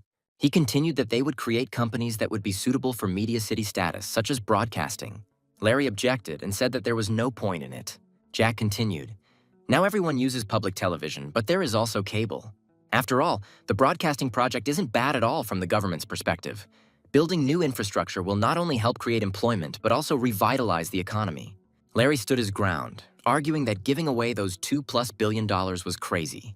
Jack replied that he had no intention of giving all his money to the government. He was simply exchanging dollars for one. He offered Larry to imagine that an investor who had invested over $2 billion in the creation of a huge media infrastructure, when the entire country was in a severe crisis due to a lack of currency, and Lucas would be welcomed with open arms. Larry wondered if he could team up with the government and Seoul to secure government funding. Jack added that if that happens, there's nothing more to expect. Larry called Lucas a clone of his grandfather, since he could come up with that. Jack chuckled and said he was just a dutiful grandson. He will turn such a company into a huge media empire and give it to his father. Larry jumped up from his seat. Cinema, broadcast content production, cable television, and in the future, internet broadcasting. Jack replied that Henry was the chairman's son and his father, and he needed to be given enough to save face. After all, the American branch of fantasy entertainment already has deep relationships with major film companies. And if done correctly, a global media company could be born. The chairman sat comfortably in his chair and read the very same contract that had been signed by Caroline and Oliver. He was extremely surprised that Lucas eventually managed to get it. Jack replied that if his uncle became mayor, he would not dare to disobey his grandfather. As soon as this document became public, he would be brought to trial for violating the political fund law, and his career would be ruined in an instant. The chairman clarified that all Lucas wanted was just a few acres of land. Jack replied that that was true, and that Grandpa could take the rest for himself. Jack added that Aunt Caroline immediately understood the value of public land and even tried to refuse such an exchange regarding campaign financing. The chairman asked Lucas if he thought that Grandpa should now take it all and give it to him. Jack happily thought that everything worked out. These words of his grandfather meant that Lucas could take everything for himself. He replied that making money by building apartments was not his business. The chairman said he thought the whole thing was reckless, and that even if son-in-law Oliver took part in the election, there was no guarantee he would win. Jack replied that Oliver had a much better chance now because his grandfather was thinking positively. Richard smiled and said that he couldn't keep up with his grandson's intelligence. Jack chuckled and said that he didn't know who his uncle's opponent would be, but he already felt sorry for the man. The information team will dig up his entire past. He won't be able to stand it when all the dirt about his life is made public by all the known media. Richard was proud of his grandson, who spent a lot of money to hand the mayor straight into his grandfather's hands. He did not want to be left out. Jack thanked his grandfather when he said he would also provide his assistance during the elections. The chairman replied that he also wanted to thank Lucas, and he asked what his grandson wanted. Jack replied that he was thinking of starting a new business, but he would tell his grandfather about it after the elections. Richard decided to guess that if this was a business that needed government help, then it was something big. He told Lucas to be careful when politicians come into the picture. There are a lot of variables. Their interests are much more complex than those of a grandson or grandfather. They don't ask for payment for their help. They put a spoke in the wheel and want to get something in return for their silence. Jack replied that as soon as his plan was ready, his grandfather would be the first to know about it and would be able to evaluate it with his wise eye. And if Grandpa tells him to stop, Lucas will immediately obey him. The chairman replied that this was his grandson's business and money, and he did not need to receive advice, permissions, or orders. Jack still couldn't understand what was on the chairman's mind, and what is hidden in this look and words. In December of that year, the name of the new president was announced on all channels: Ronald Duke of the Second National Convention, who had teamed up with Joseph Schultz and Billy O'Hari of the Democratic Party. Across the street from the university where Lucas studied, there was a small cafe where students often gathered for a drink. One of the students reminded Lucas that he had promised to buy himself a big drink after the exams. The second asked what Lucas wanted to order, and the third added that the guy was unlikely to have visited such establishments, so they would order themselves. Jack had been to places like this countless times, just not in this life. There were times when he didn't have enough money and he ordered alcohol without snacks. Jack motioned to the waiter. He wanted to feed the boys something he had once been unable to afford. The first thing Jack ordered was bottled beer, which stunned everyone, as it was tens of times more expensive than draft beer. He added that he had been meaning to have a drink for a long time and it was time to relax. They hadn't come here to make small talk. Jack continued to shock the freshmen in attendance by ordering fried sausages, clam salad, and fish noodles. The guys sitting at the table, seeing that he was not joking, began shouting at each other for Lucas to order more fried chicken with spices. For a second, Jack wondered if his cousins, like Kevin, visited places like this. And did they order the local soup served in small restaurants, having a glass of it? Jack answered the guys, did they really think that his family only went to restaurants at expensive hotels every day? If they think his home-cooked meal consists of 12 dishes, it is not so, just soup and a side dish of rice. At that moment, 3 older boys approached the table from behind. One apologized for interrupting their conversation so unceremoniously. They gave up their seat, and the one who sat down next to him asked Lucas if he could ask him something. Jack agreed. 3 of them were hired by financial companies, but one of them went bankrupt and the other 2 sent out notices of revocation, saying they could not hire employees this year. My classmates stood nearby and just blinked their eyes. They didn't understand at all what was being discussed. The first one asked Lucas what he thought would happen to the International Monetary Fund, since he knew a lot more than they did. The guy asked if everything was the same in a year. Should he prepare for the bar exam or look for a job? Jack looked at his interlocutor and thought about how to answer him. The truth, or just comfort him? If he tells them the whole truth about the future situation, will they understand its seriousness? Jack took a sip of beer from his glass and replied that it was better to study for exams than to look for a job. The guy asked again. Lucas wanted to say that it would be difficult to find a job next year too. Jack replied that those currently working would not be fired next year or in the near future. Most corporations will shed at least a third of their workforce under the pretext of restructuring their businesses. A crisis is a lack of liquid funds. The country is in a state of economic bankruptcy. You can be fired at any time, and the concept of a temporary freelance employee will appear. Jack pointed to the waitress and said that she was working part-time and was unlikely to receive any severance pay. At that moment, the waitress came to the table and brought the ordered bottled beer.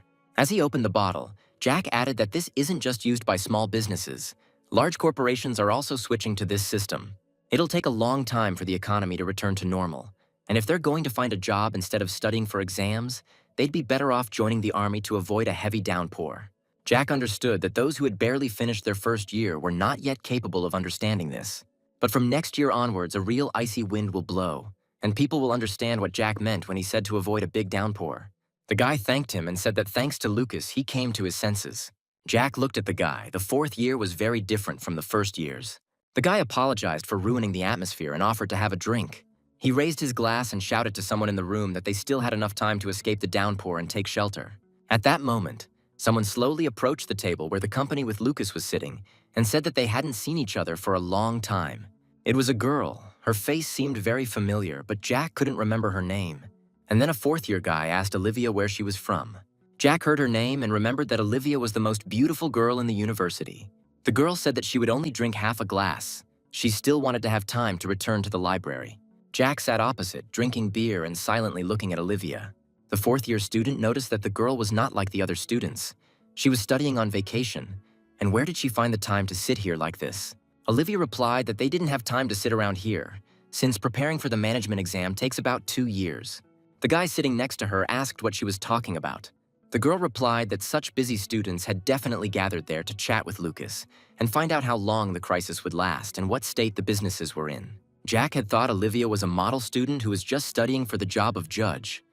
But now he saw that she had a perfect understanding of how the world works. The girl finished her glass of beer in one gulp and put it on the table. Olivia said that now even graduates have no prospects. They are practically in tears because a harsh wind is blowing outside the university walls. But fortunately, they are lucky, they are studying law, and the civil servant exam is not that difficult. A fourth-year student asked if she was Lucas's friend, and maybe they discussed the country's economic problems during their dates. Jack's classmate replied that Lucas was an alien from another planet and that he and Olivia could not date. He turned to the girl and added that she had once said that people who are proud of their strength are losers, and those who are proud of their money are wimps and weaklings. The guy then pointed his finger at Lucas and added that he had both power and money and would date some celebrity or a girl from a rich family. Olivia interrupted the guy and replied that they were overdoing it. She had only seen Lucas 3 times since she entered university. The fourth-year student added that they simply don't have the opportunity to meet. One doesn't go to university, and the other never leaves the library. The boys laughed merrily. They found the grown-up guy's expression funny. Jack envied them a little, because as a middle-aged man, he no longer had any desire for love affairs, and the hormones that were starting to rage immediately subsided due to the stress of work. Olivia adjusted her scarf, buttoned her jacket, saying that she had to go, and asked Lucas to come out with her.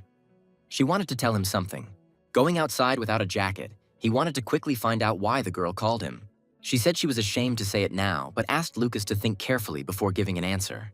Olivia added that her goal and duty is to pass the bar exam before graduation. Jack replied that it was clear about the goal. But why did she call exams a duty? The girl replied that everyone in her family was a lawyer and had passed their exams ahead of schedule, and that if she didn't do the same, her family would start putting pressure on her. She added that she would be busier than she was in her senior year of school, so she didn't have time. Olivia came closer and explained that she wouldn't have time to date Lucas. Jack was surprised and silent, not knowing how to react to the girl's words. Olivia said she just confessed her feelings to Lucas and he had this reaction. Jack replied that she herself had said that she despised people with power, strength, and money. The girl said that Lucas is handsome and she likes him. Olivia added that he doesn't go to university and she doesn't have time, so they might meet a couple of times a month for lunch. Jack still didn't fully understand the situation, but he replied that if she called, he would send a car for her and gave her his phone number. When she asked why he needed a car, Jack replied that they couldn't go on dates like ordinary people, reminding her that he was from a wealthy family.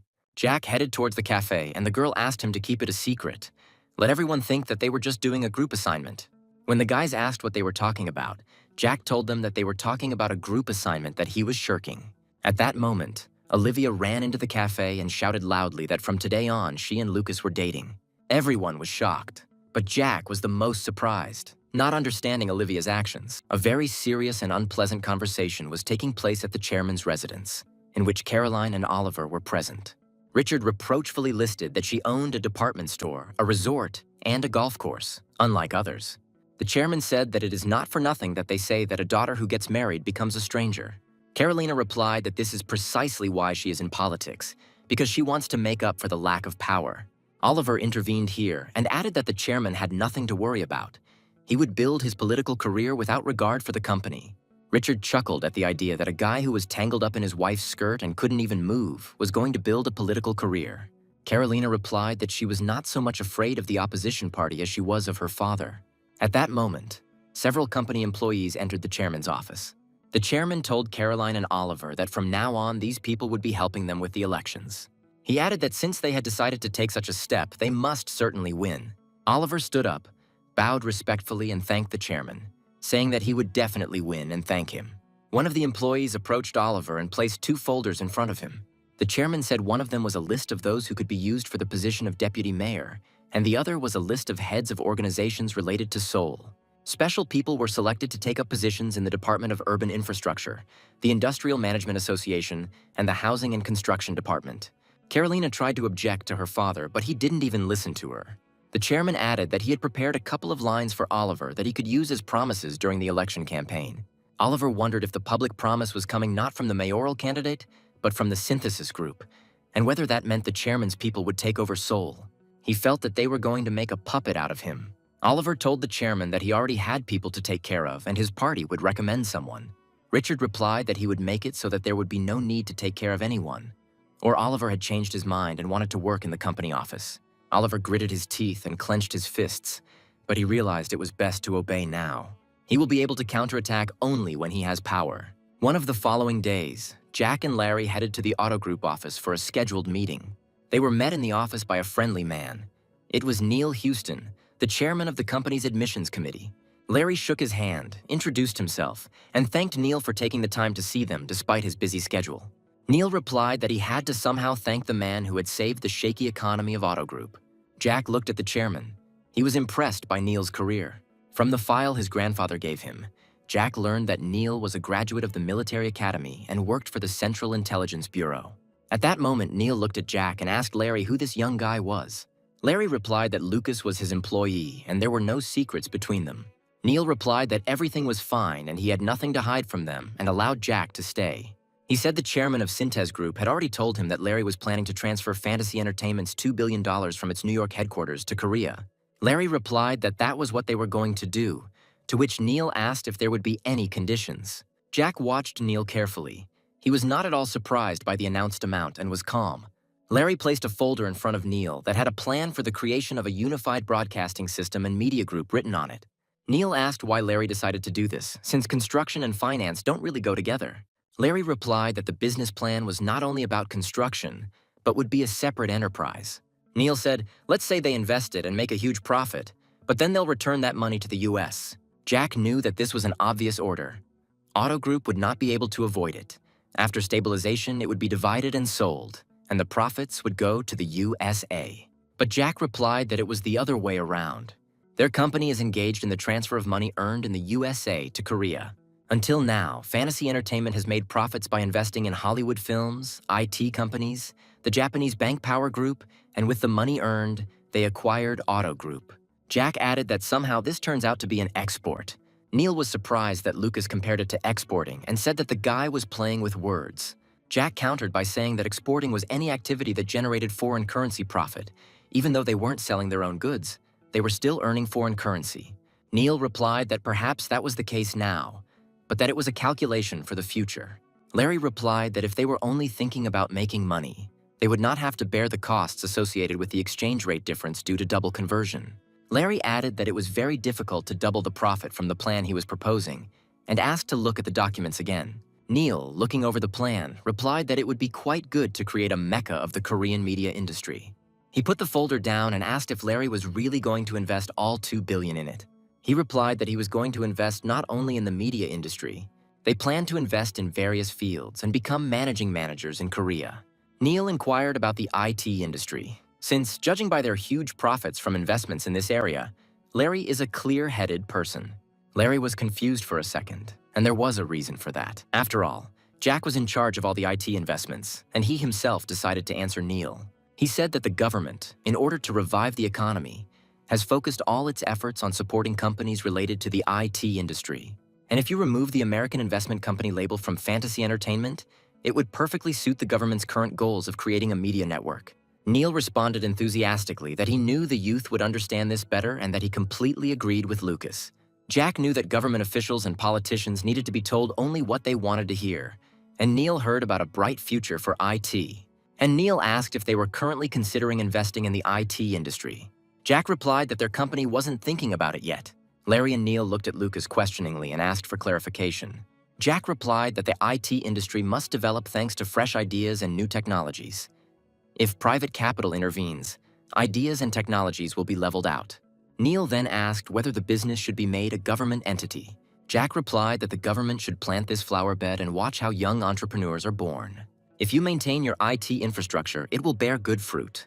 Ultimately, Chairman Neil said that they would carefully review their plan and contact Larry and Lucas.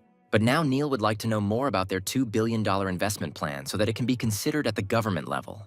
Jack heard what he wanted, because the words of the chairman of the admissions committee about careful consideration meant approval of the rest of its members. Although Lucas told him about the plan, Neil shook Larry's hand in order to show his status. When they went outside, Larry asked if Lucas was really not interested in IT investments. Jack replied that it was. Larry was indignant, because this is a gold mine if it is supported at the state level. Jack replied that they were now the owners of a company that was competing for supremacy with prestige, and that they had no place among small companies. They had moved into the big leagues. Larry said that one shouldn't be so self-confident, because one day they will grow and they won't be able to be ignored. Jack replied that when the semiconductor industry was booming a few years ago, Wilson Electronics was making a lot of money and these small companies would never reach its level. Larry heard that Lucas was attracted by many companies, but he didn't have time to pay attention to IT firms that would only increase their sales in 20 years. Larry replied that Lucas must know the value of every penny in order to be able to save money. Jack replied that Larry could invest wherever he wanted and earn some pocket money.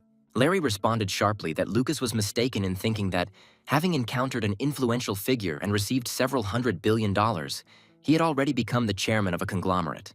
Jack looked at Larry, who was so angry for the first time in 10 years. Larry said that Lucas's grandfather only runs businesses that make money, and he dines with powerful politicians and gets to keep the profits. Jack looked at Larry in surprise and did not understand what he had done to make Larry so angry. Larry continued, saying that such people have thousands of farmhands who earn pocket money for them, and it was with the pennies they earned that the grandfather bought a steel mill in China. Jack heard that without these farmhands, there would be no chairman. Just as without farmers, there would be no landowner. Just as without the people, there would be no king. And Lucas has no farmhands, no farmers, no people, no one who could earn him money. But Lucas still acts like the chairman of all the rich people. Larry was right.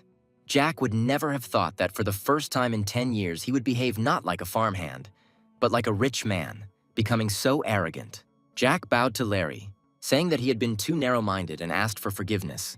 At this point, Larry felt awkward and replied that everything was fine, as Lucas had realized everything so quickly. Larry added that they could discuss again where Lucas would like to invest.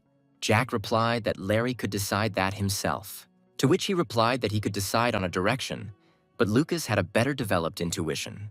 Then Jack suggested investing in online games. He offered to invest $1 billion in 2 places that he would name, and Larry could distribute the rest himself. They decided to use only $10 billion. Lucas would name 2 places, and Larry would scatter the remaining $8 billion at his own discretion. Larry winked and said that Lucas had just heard that the government was going to support the IT sector. They walked down the street, and Jack thought that in 5 years Larry would retire, which was a great pity. Winter this year was surprisingly very cold. For the first time, no Christmas carols were heard on the city streets. The people who held the largest amount of money in the world sat calmly in the comfort of a bank, unfazed by the icy wind blowing in their faces. One of those present stated that he had heard that the discussions regarding the merger with Wilson Motors had been fully completed and that it was possible to begin the takeover process. Larry replied that the agreement had not yet been signed. They were in the process of adjusting Syntez Group's share. When asked when this would be finished, Larry replied that this question should be asked not to them, but to Syntez Group. One of those present added that its chairman, Richard Wilson, had given his word. An agreement had already been reached, and all that remained was to go through the procedure.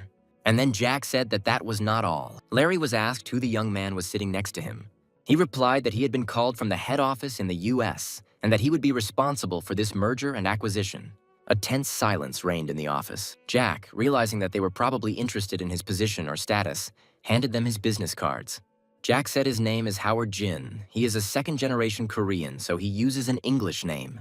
Whispers began to circulate that this young US-born Korean was running the investment system at Fantasy Entertainment's US headquarters. After a minute, everyone calmed down and Jack was given permission to say what he wanted. Jack said their investment research team is currently thoroughly reviewing the acquisition. One of those present exclaimed that this was a completely unnecessary procedure and there was no point in double-checking anything. Larry replied that Lucas was very smart and was a guarantor of the implementation of the decisions of their American investors, and asked to listen to the end. Jack continued by saying that the original plan was that Syntez Group planned to acquire Motors Group, but spent all its money on acquiring Stahl Invest. That's when they appeared. Fantasy Entertainment. They wanted to hold on to Motors Group until Syntez Group collected enough money to sell the company at a higher price. Jack recalled that by that time, a currency crisis had broken out in Korea and the purchase amount had increased significantly. The exchange rate is now so high that the purchase price could rise to $480 million. The attendee stated that the International Monetary Fund has already begun to provide its support. $2 billion have already been injected. The exchange rate will rise to 2,000 and stabilize. Jack replied that $55 billion had been promised, but only 2 had arrived, that the promised sum would not arrive. And besides, the government had changed and they would have to negotiate again with the new government. He added that in 2 days, the year 1998 would begin, and it was necessary to sort out the reports as quickly as possible. The new government would begin consolidating the banks. So if they want to survive, the money needs to reach Fantasy Entertainment by the end of this year. Everyone has heard that the Korean market is currently unstable. It is not known whether the country's economy will be able to rise or fall to the level of Southeast Asia. The interlocutor asked what Lucas wanted to say with all this. Jack responded that although their company was the first acquirer, they wanted to give up that right. This unexpected statement shocked everyone present. Jack said it would mean ruin for them. He added that if they refuse to acquire Motors Group, Prestige will immediately intervene. Jack asked those present to come to an agreement with them. They needed to hurry to put out the fire under their feet. Jack sat in the chairman's office and reported on how today's negotiations had gone. Grandfather chuckled and said that Jack had used his knife to force the rat to remain quiet in the corner and make a choice. At the meeting, Jack announced the acquisition price of $400 million. That is 800 billion won at the rate of 2,001 per dollar. Jack told them that if they agreed, he would deposit $400 million into the account they specified that very day. They won't be able to refuse Lucas's offer so easily. The chairman said that Lucas was a good man for not giving them time to come to their senses. Jack replied that it wouldn't work next year. The chairman asked if they would agree to Lucas's condition that he should drive his wedge. Jack replied that his grandfather's help was needed and asked that a position be prepared for a consultant at Syntez Group and that he would pay all associated expenses. The grandfather looked at his grandson and said that he learns bad things very quickly.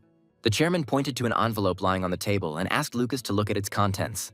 Jack picked up the documents and saw that it was a list of banks that would be sold or merged. Grandfather said that he had been thinking about how he could use this information, and it turned out that it was for Lucas. Jack looked at his grandfather in surprise and asked if the bank that was lending money to Auto Group would really be sold, and whether the bank itself had seen the list. The chairman replied that he would really talk about a list that everyone and their dog knew about, and only Prestige knew about it. Jack realized that he could actually use this list very effectively. Grandpa said that Lucas should consider himself lucky, because when they find out they will be out of work, they will grab Lucas, and it is quite possible that they will even bow their heads in gratitude. The chairman added that Synthes Group also plans to announce the start of a large-scale restructuring at the beginning of next year. Jack thought that the chairman had only sold subsidiaries so far, but had never restructured the branches. He looked at his grandfather and asked, "This must be a very difficult decision." He replied that there was nothing he could do, and he made that decision. The chairman added that it was necessary to put in order the branches that had lost their competitiveness and were simply gobbling up money. But at least there won't be people who will scream about unfair dismissal. Jack recalled that the companies that survived the crisis had a chance, since that was when the monopolization of large enterprises began. The chairman said that he now intends to do what he had long put off. After all, a grandfather must give his grandson a gift for his 20th birthday. Jack looked at the chairman in surprise. The chairman said that Lucas would get a stake in the company. He would include it in the restructuring plan so that his grandson would get it cheap. The grandfather, looking at his grandson, laughed, wondering if the guy who got Wilson Motors was really happy about a couple of extra shares. That same day, Larry Baker contacted the American Office of Fantasy Entertainment in New York, and $400 million were deposited into the creditor's account. The next morning, dozens of lawyers reviewed the AFTO Group sales contract, which included the amended terms, and by the afternoon, the contract was signed. On this day, Jack became the owner of the second-largest automobile company in Korea. The first day of '98 arrived, and Grandpa was throwing a Christmas party. His son Henry was invited along with his entire family. Grandpa called out to Jimmy, Lucas's older brother and his grandson. He asked Jimmy if he was really studying music and wanted to become a singer, and he replied that he was studying production. Jimmy added that his future profession will be related to the release of music albums. He asked if Grandpa was okay with Jimmy changing his major of his own free will. The chairman replied that he should excel at what he liked, like his father.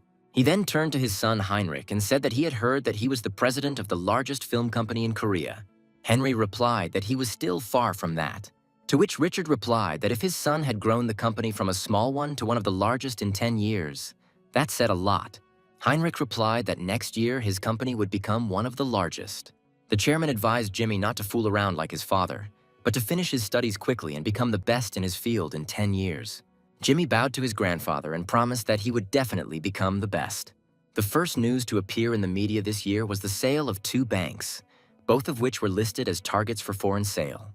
The people's anger knew no bounds, as banks were considered to be a place for storing the nation's wealth. The International Monetary Fund did not provide support for nothing. It was a loan with the condition that the bank be sold. Judging by his past life, this happened in the midst of his student years, and he was not interested in economic news. Jack was haunted by the thought of buying the bank, whether he had known about it earlier, and whether it was possible now. A new prey loomed before his eyes. He wondered how much it would cost to buy 2 banks. Jack was already determined to get this loot. A huge number of guests gathered at the residence of the chairman of Synthes Group. It was the day of his grandson Kevin's wedding. The bride's friends surrounded her, asking where the newlyweds would live. The girl replied that at first they would live with her husband's family. She added that if she were offered another place, she would insist on it. After all, the prince must live within the kingdom.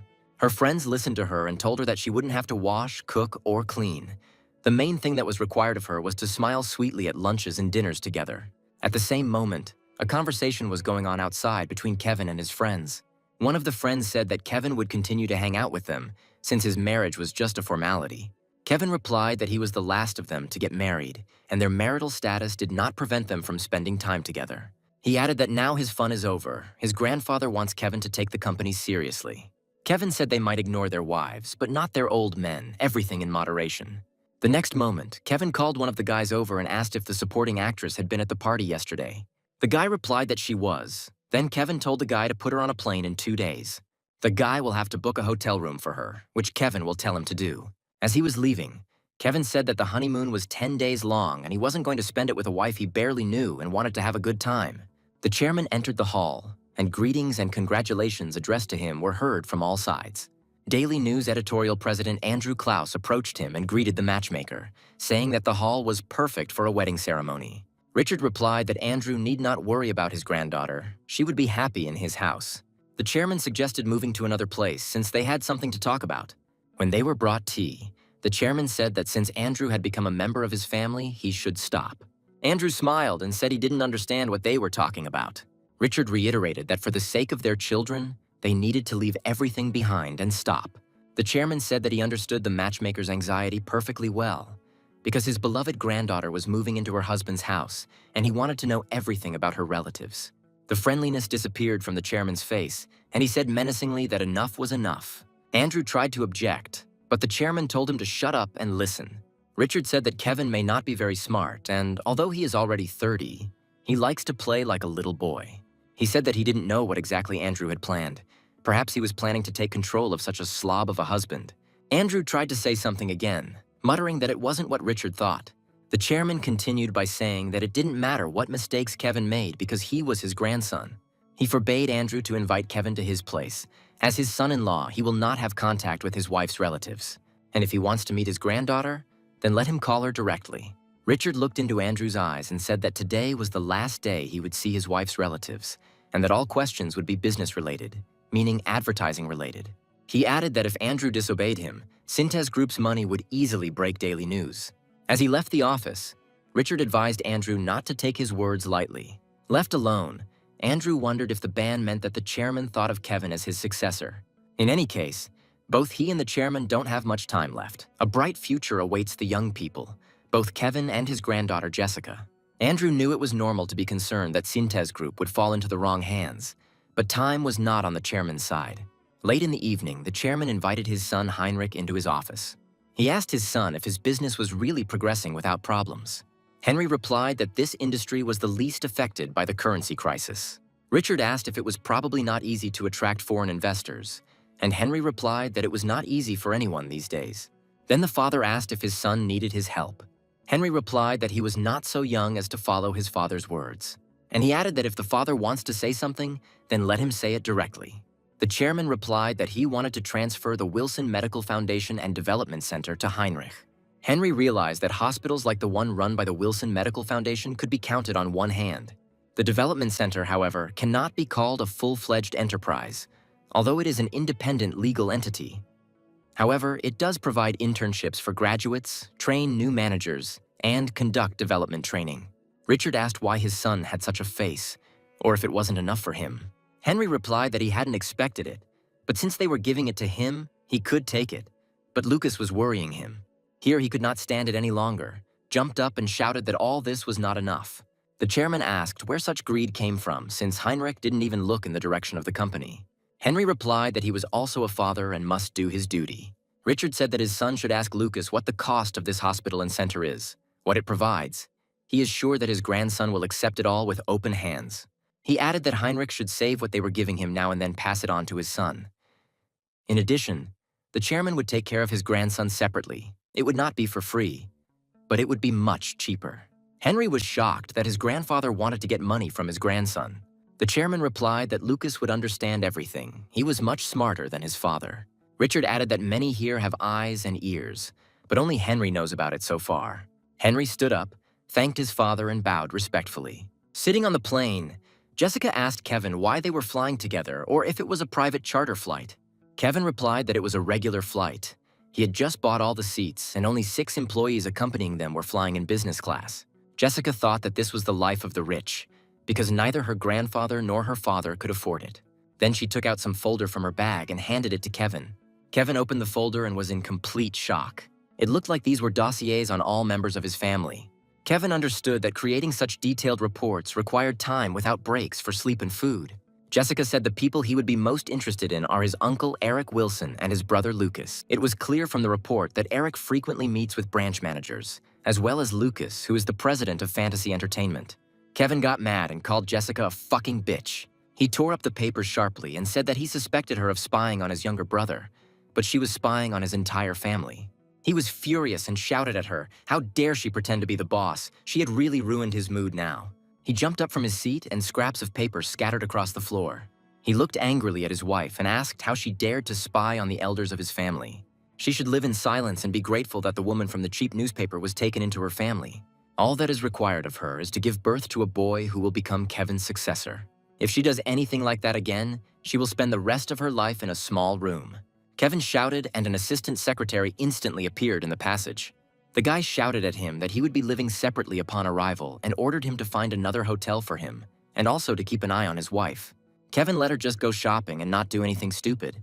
He moved to another row, and the more he thought about it, the more she irritated him. But it was even for the better. But now he has an excuse why they will spend their honeymoon apart. Kevin put on his sleeping mask and dreamed that now he could confidently call the girl he met at the party a couple of days ago and spend time with her. After learning about the conversation between his father and grandfather, Jack said that his father also got the people he needed. After all, the hospital is known for its large number of VIP clients, including officials and politicians who fear that their health and condition will become known. Therefore, it is ideal for keeping such secrets. Now, everyone who wants to get a promotion will have to get his permission, and this will give him more connections. Heinrich asked, "Then what about the development center, because there are people there too?" Jack replied that all job candidates must complete courses at the development center, and that assessment plays a huge role in their progression and qualifications. This development center is an ideal place for internships, which conducts courses, seminars, exams, and trainings. Anyone who wants to get closer to the company's core must go through the development center. So Genrich faces a barrage of calls from clients asking him to take care of them. Father realized that he would have human resources in his hands, both within the company and outside of it. Henry was surprised at how Lucas could understand his grandfather's intentions. He heard that Lucas could find out the shareholder structure of the development center and its branches. Jack added that he felt it wasn't just about building his own network of connections. Otherwise, why would his grandfather keep the transfer of the companies a secret? Henry replied that there was something that his brothers and sister might not like. Jack replied that Grandpa was a man with many secrets, and it was not always clear what he was thinking. Henry closed his eyes and said that he still didn't understand why Lucas looked more like his grandfather than his father. He then added that although it would not be easy, he would fulfill his fatherly duties as expected. Employees went to work even without receiving wages, just to avoid losing their jobs. They don't know that the company is close to bankruptcy and continue to hope for the best. Delayed wages forced them to go to work. They hoped to get at least a little. With each morning, they realized that there was less and less hope. That this hope still flickered somewhere in the corners of their consciousness. Jack looked at the crowd going to work and asked Larry what about all these people. Larry replied that Lucas should be their savior, give them a salary and a special bonus to lift their spirits. They were met in the office by Peter Abrams, executive director of Contour Group. Jack thought it was a bit funny. The director wasn't in his office, but the butler was. Fantasy Entertainment had bought 5% of their shares, and the main shareholder had immediately contacted them to meet. After all, it's impossible not to pay attention to a person who buys shares in a company that is close to bankruptcy, especially if he is from a company that has acquired Avto Group. Peter said he was confused because they had bought shares in their company so suddenly. He added that their company was not one that would interest such a large investor as Fantasy Entertainment, and asked to explain the reason for their decision. Larry replied that there was only one reason: money. Peter replied that they were well aware of the current state of the company and could lose their money. And then one of the company's employees said that it would be safer to put the money in a bank, where the interest rate is high. Larry asked the man how much higher his position was than that of the executive director, and the man asked again what Larry meant. Larry said how dare he interfere in a conversation between a major shareholder and an executive director, not even the CEO. The man closed his mouth. He had apparently never attended a meeting of this level before. Peter apologized for the CEO's absence, saying that he was currently looking for funds to save their company. Larry replied that he was not used to negotiations that resembled a bazaar and would like to talk in a quieter environment. The two immediately left the office, leaving only Peter, Larry, and Jack. Peter asked the same question about why their company decided to acquire shares of Contour Group. Larry asked a counter-question to find out why Peter had invited them to the company's office. It was the first time Jack had seen Larry like this. He was usually polite, but now he was rude and aggressive. Is he really convinced that management is stealing the company's money? Peter replied that the reason for their invitation was that very question, and it seemed to him that Fantasy Entertainment wanted something from them. Larry replied that he just wanted to make money since he was an investor. Peter said that then, as an investor, he should have known that profit could be made by selling shares at a price higher than the one purchased. But is that even possible now? Larry replied that he was confident that someone would be found who would buy their shares for more than they were currently worth. Peter said that perhaps there are people who believe in the revival of Contour Group and are ready to buy shares. Larry replied that it was for this kind of answer that they had come here today. Having said that the talking was over, Larry stood up and added that he would go. They would see each other tomorrow. But Peter replied that tomorrow it would be even more difficult. Larry responded that he was demanding that an extraordinary meeting of shareholders be held the day after tomorrow. Sitting in the car, Larry called them self-righteous psychos. Jack replied that they would attack them tomorrow as soon as they had access to their records, checked their assets and ledgers. Larry dialed some number and ordered that all the appraisers be gathered immediately. Contact the audit company and send their accountants. Jack listened as Larry ordered the investigation team to be present and the meeting would take place in 10 minutes. Jack stood in the chairman's office and his grandfather was surprised that something so urgent had happened that his grandson couldn't live without him for even 5 minutes. Jack replied that he needed his grandfather's help. He said that this concerns the Contour Group company, and this company is needed to launch a media project this year. Grandfather said that the introduction was too long and ordered to move on to the essence of his request. Jack replied that the company's management was sucking the last of the company's value dry and that before the company went bankrupt, Jack intended to attack and take over the management. Grandfather burst out laughing. From his reaction, Jack realized that everything was okay because Grandpa understood what would happen next. The chairman began to remember who the current director of the company was. Jack replied that Tony Abrams is the CEO and his younger brother Peter Abrams is the COO. He added that he had recently met with the executive director. Grandfather asked if it was definitely verified that they were stealing the company's money. Jack replied that they contacted him themselves when Fantasy Entertainment acquired 5% of their shares and said they would buy them back. The chairman replied that there are currently many such hyenas on the stock market who are biting into companies to suck the maximum out of them. Jack said it was Larry's idea when the Contour Corporation collapsed and Contour Group shares began to fall rapidly, and rumors of bankruptcy also helped. The chairman said that they were probably scared, and if they demanded a shareholders meeting, they would probably get nervous. Jack replied that instead of a meeting, he would demand that they provide the accounting books to prove the embezzlement of funds. Grandfather asked what the ultimate goal was, whether Lucas was planning to put them behind bars. Jack replied that they had to return the stolen assets, clean up the company, and start over. Jack looked hard at the chairman and asked if this would be the best solution in this situation. The chairman said that the director's relatives probably had a lot of shares, and Jack would like to appropriate them in order to gain management rights. Jack replied that if they were to recoup the money or goods they had spent using the company's shares owned by relatives, the required percentage of shares to qualify would be small. Grandfather said that the CEO doesn't control the company's shares, and Jack replied that that's true. The chairman said that this is a long road, and there is no time. The absorption process and normalization of work must be completed by June. Only then will it be possible to move the project forward. Jack replied that that was exactly what he wanted to ask for. Time. Grandfather replied that time is such a valuable thing that it cannot be bought with money. Jack said that money won't buy you an extra year of life, but it will help you live it with dignity. Besides, didn't Grandpa buy the lives of 100,000 employees with money, which is called a salary? The chairman said that, to begin with, Director Tony Abrams and his relatives should be banned from leaving the country. They have probably already transferred a lot of money abroad. The Justice Department should launch an investigation. Jack took his grandfather by the shoulders and asked him to facilitate this travel ban. The chairman immediately picked up the phone and was connected with the Attorney General. He asked how his health was and said that it would be unforgivable to allow individuals who were trying to line their pockets at the expense of a collapsing company to leave the country. Apparently, the prosecutor said something funny, because the grandfather laughed and said that for now, it would be enough to simply ban them from leaving the country. The chairman added that he would give him the names a little later, then said that they hadn't seen each other for a long time and suggested that they stop by for lunch sometime. The grandfather hung up and asked if his grandson Lucas was happy.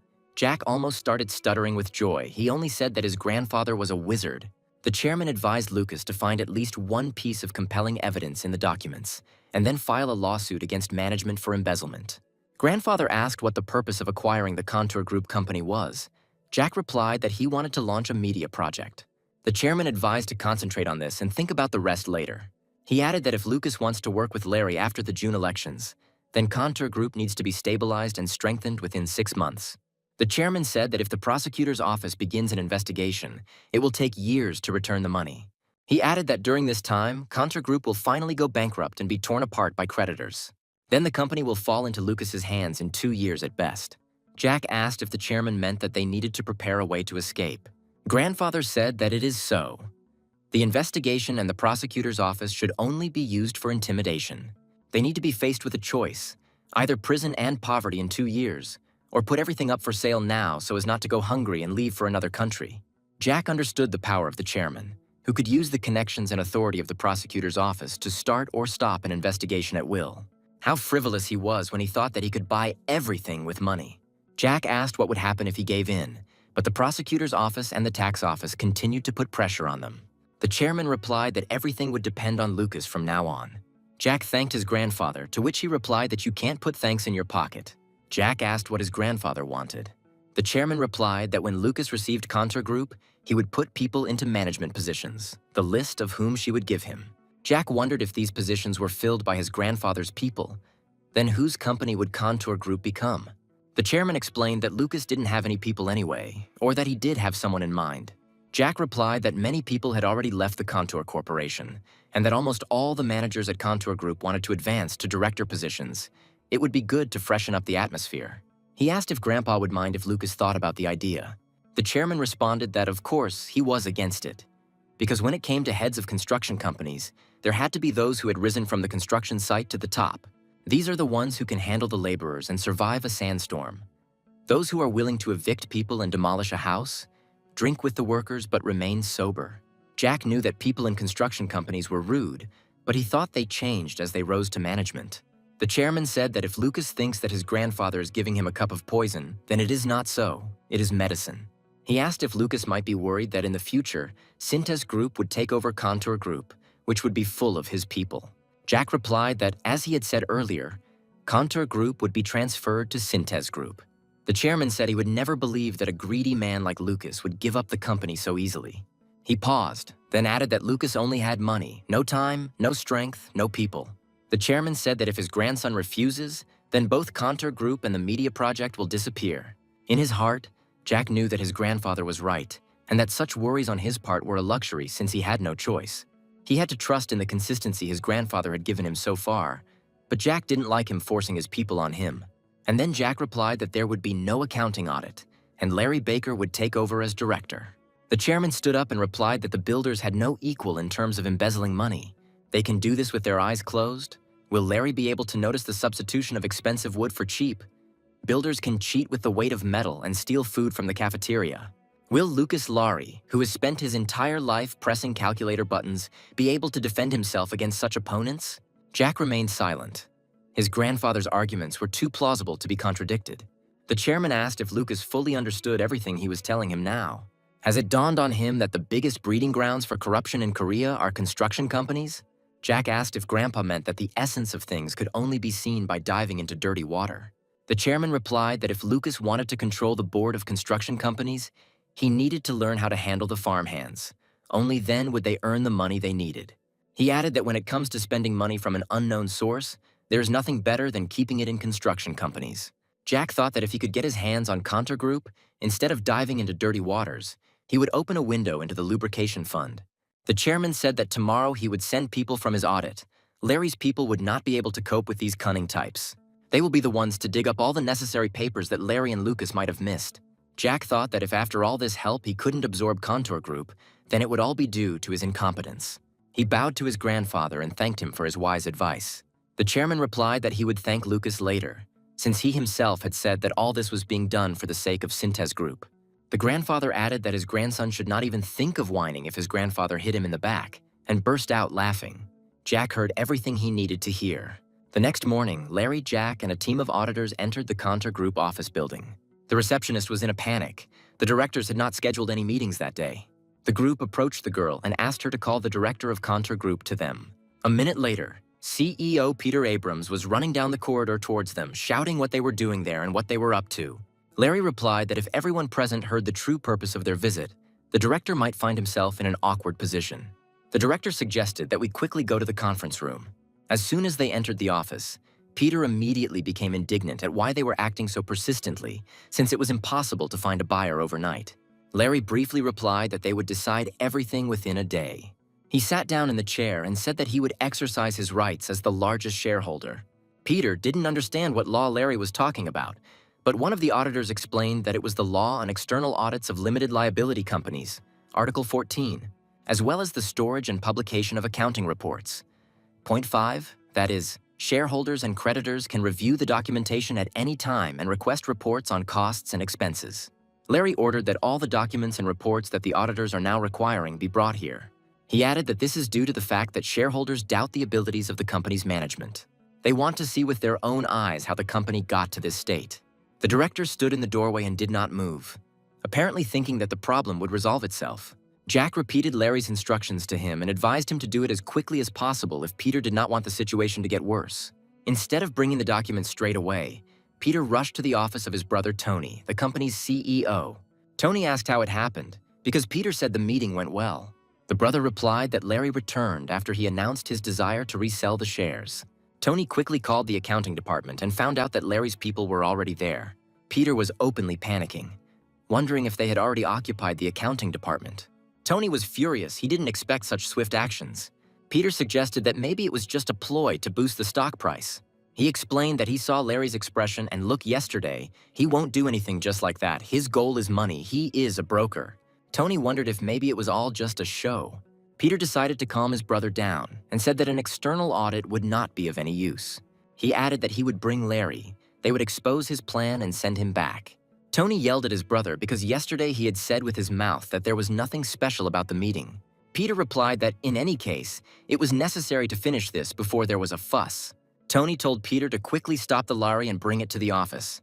Peter ran into the conference room and told Larry that the CEO had something to tell him and invited him to his office. Larry replied that he did not advise wasting time and bringing the reports here. Peter returned to the office and informed Tony that Larry was not in the mood for negotiations and continued to demand reports. He asked his brother not to worry, because how would people who invest in large companies know what they were hiding? After all, these people don't even know what to look for. Peter will simply contact them when they find themselves under a pile of documents. But at that time, an audit was in full swing in the accounting department. Jack, along with everyone else, took an active part, reading each letter and number. One of the auditors approached Larry and, showing him the documents, said that it looked like currency fraud. He added that, apparently, the money from the last transfer never reached Korea. The auditor explained that they stole money under the guise of importing raw materials and carried out currency fraud. He pointed to the numbers on the invoice and said that they listed expensive chandeliers. And judging by the total, there should be at least 6 containers of them since the goods are bulky. But the invoice only listed 1 container, which means they fooled customs too.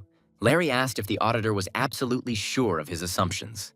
The employee replied that they had dealt with similar goods many times, and they might not know how many bowls of rice they had at home, but they were confident in the size and cost of these goods. Hearing this, Larry stood up from his chair and said that the show was about to start, but Lucas stopped him and said that he needed to call first. Jack dialed the number and said that he was grateful for sending him wonderful people. It didn't take them 2 hours to hit the jackpot for Lucas, and at this rate, he will definitely get his license. The chairman replied that these guys were real hard workers. He would call the prosecutor, and by the end of the day, they would have a search and seizure. A minute later, the audit team entered the CEO's office. Peter said they came back quickly. Perhaps after sorting through a few pieces of paper, their eyes were tired. Jack told them that he understood why the company was in total trouble. Did they really think that Larry and the auditors were the kind of people who would spit on the ceiling for 2 hours? Tony asked if he was really that smart or if he just had no manners. Jack replied that he had manners, which is why he reported the management of Contour Group and the owner's entire family to the prosecutor's office. Or is this not enough for the directors to show manners and deign to talk? Tony jumped up from his seat, and Peter was simply shocked by what he heard. At that moment, Peter received a call and ran out of the office. And Tony was shouting what the hell they were doing. Or were they going to go down with the company? If it fell apart, then their shares would turn into just pieces of paper. Then Peter ran into the office and said that the Financial Investigation Department had issued a search warrant. Tony realized, judging by how quickly events were developing, that someone was putting pressure on the controls. At this point, Jack said that after the takeover of Auto Group and Wilson Motors, they had a couple of lifelines so they could step up and help each other. He added that all executives and their families are currently prohibited from traveling abroad, so there is no point in thinking about escaping, and it is better to contribute to the investigation.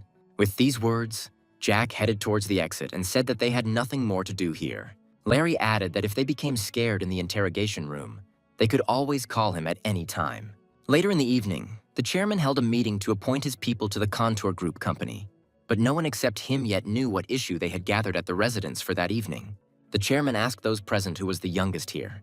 Barry Barton, director of Wilson Construction, replied that it was Paul McConchie, director of the Construction Support Office. Paul stood up and bowed to the chairman, who said he had been promoted to executive director last spring.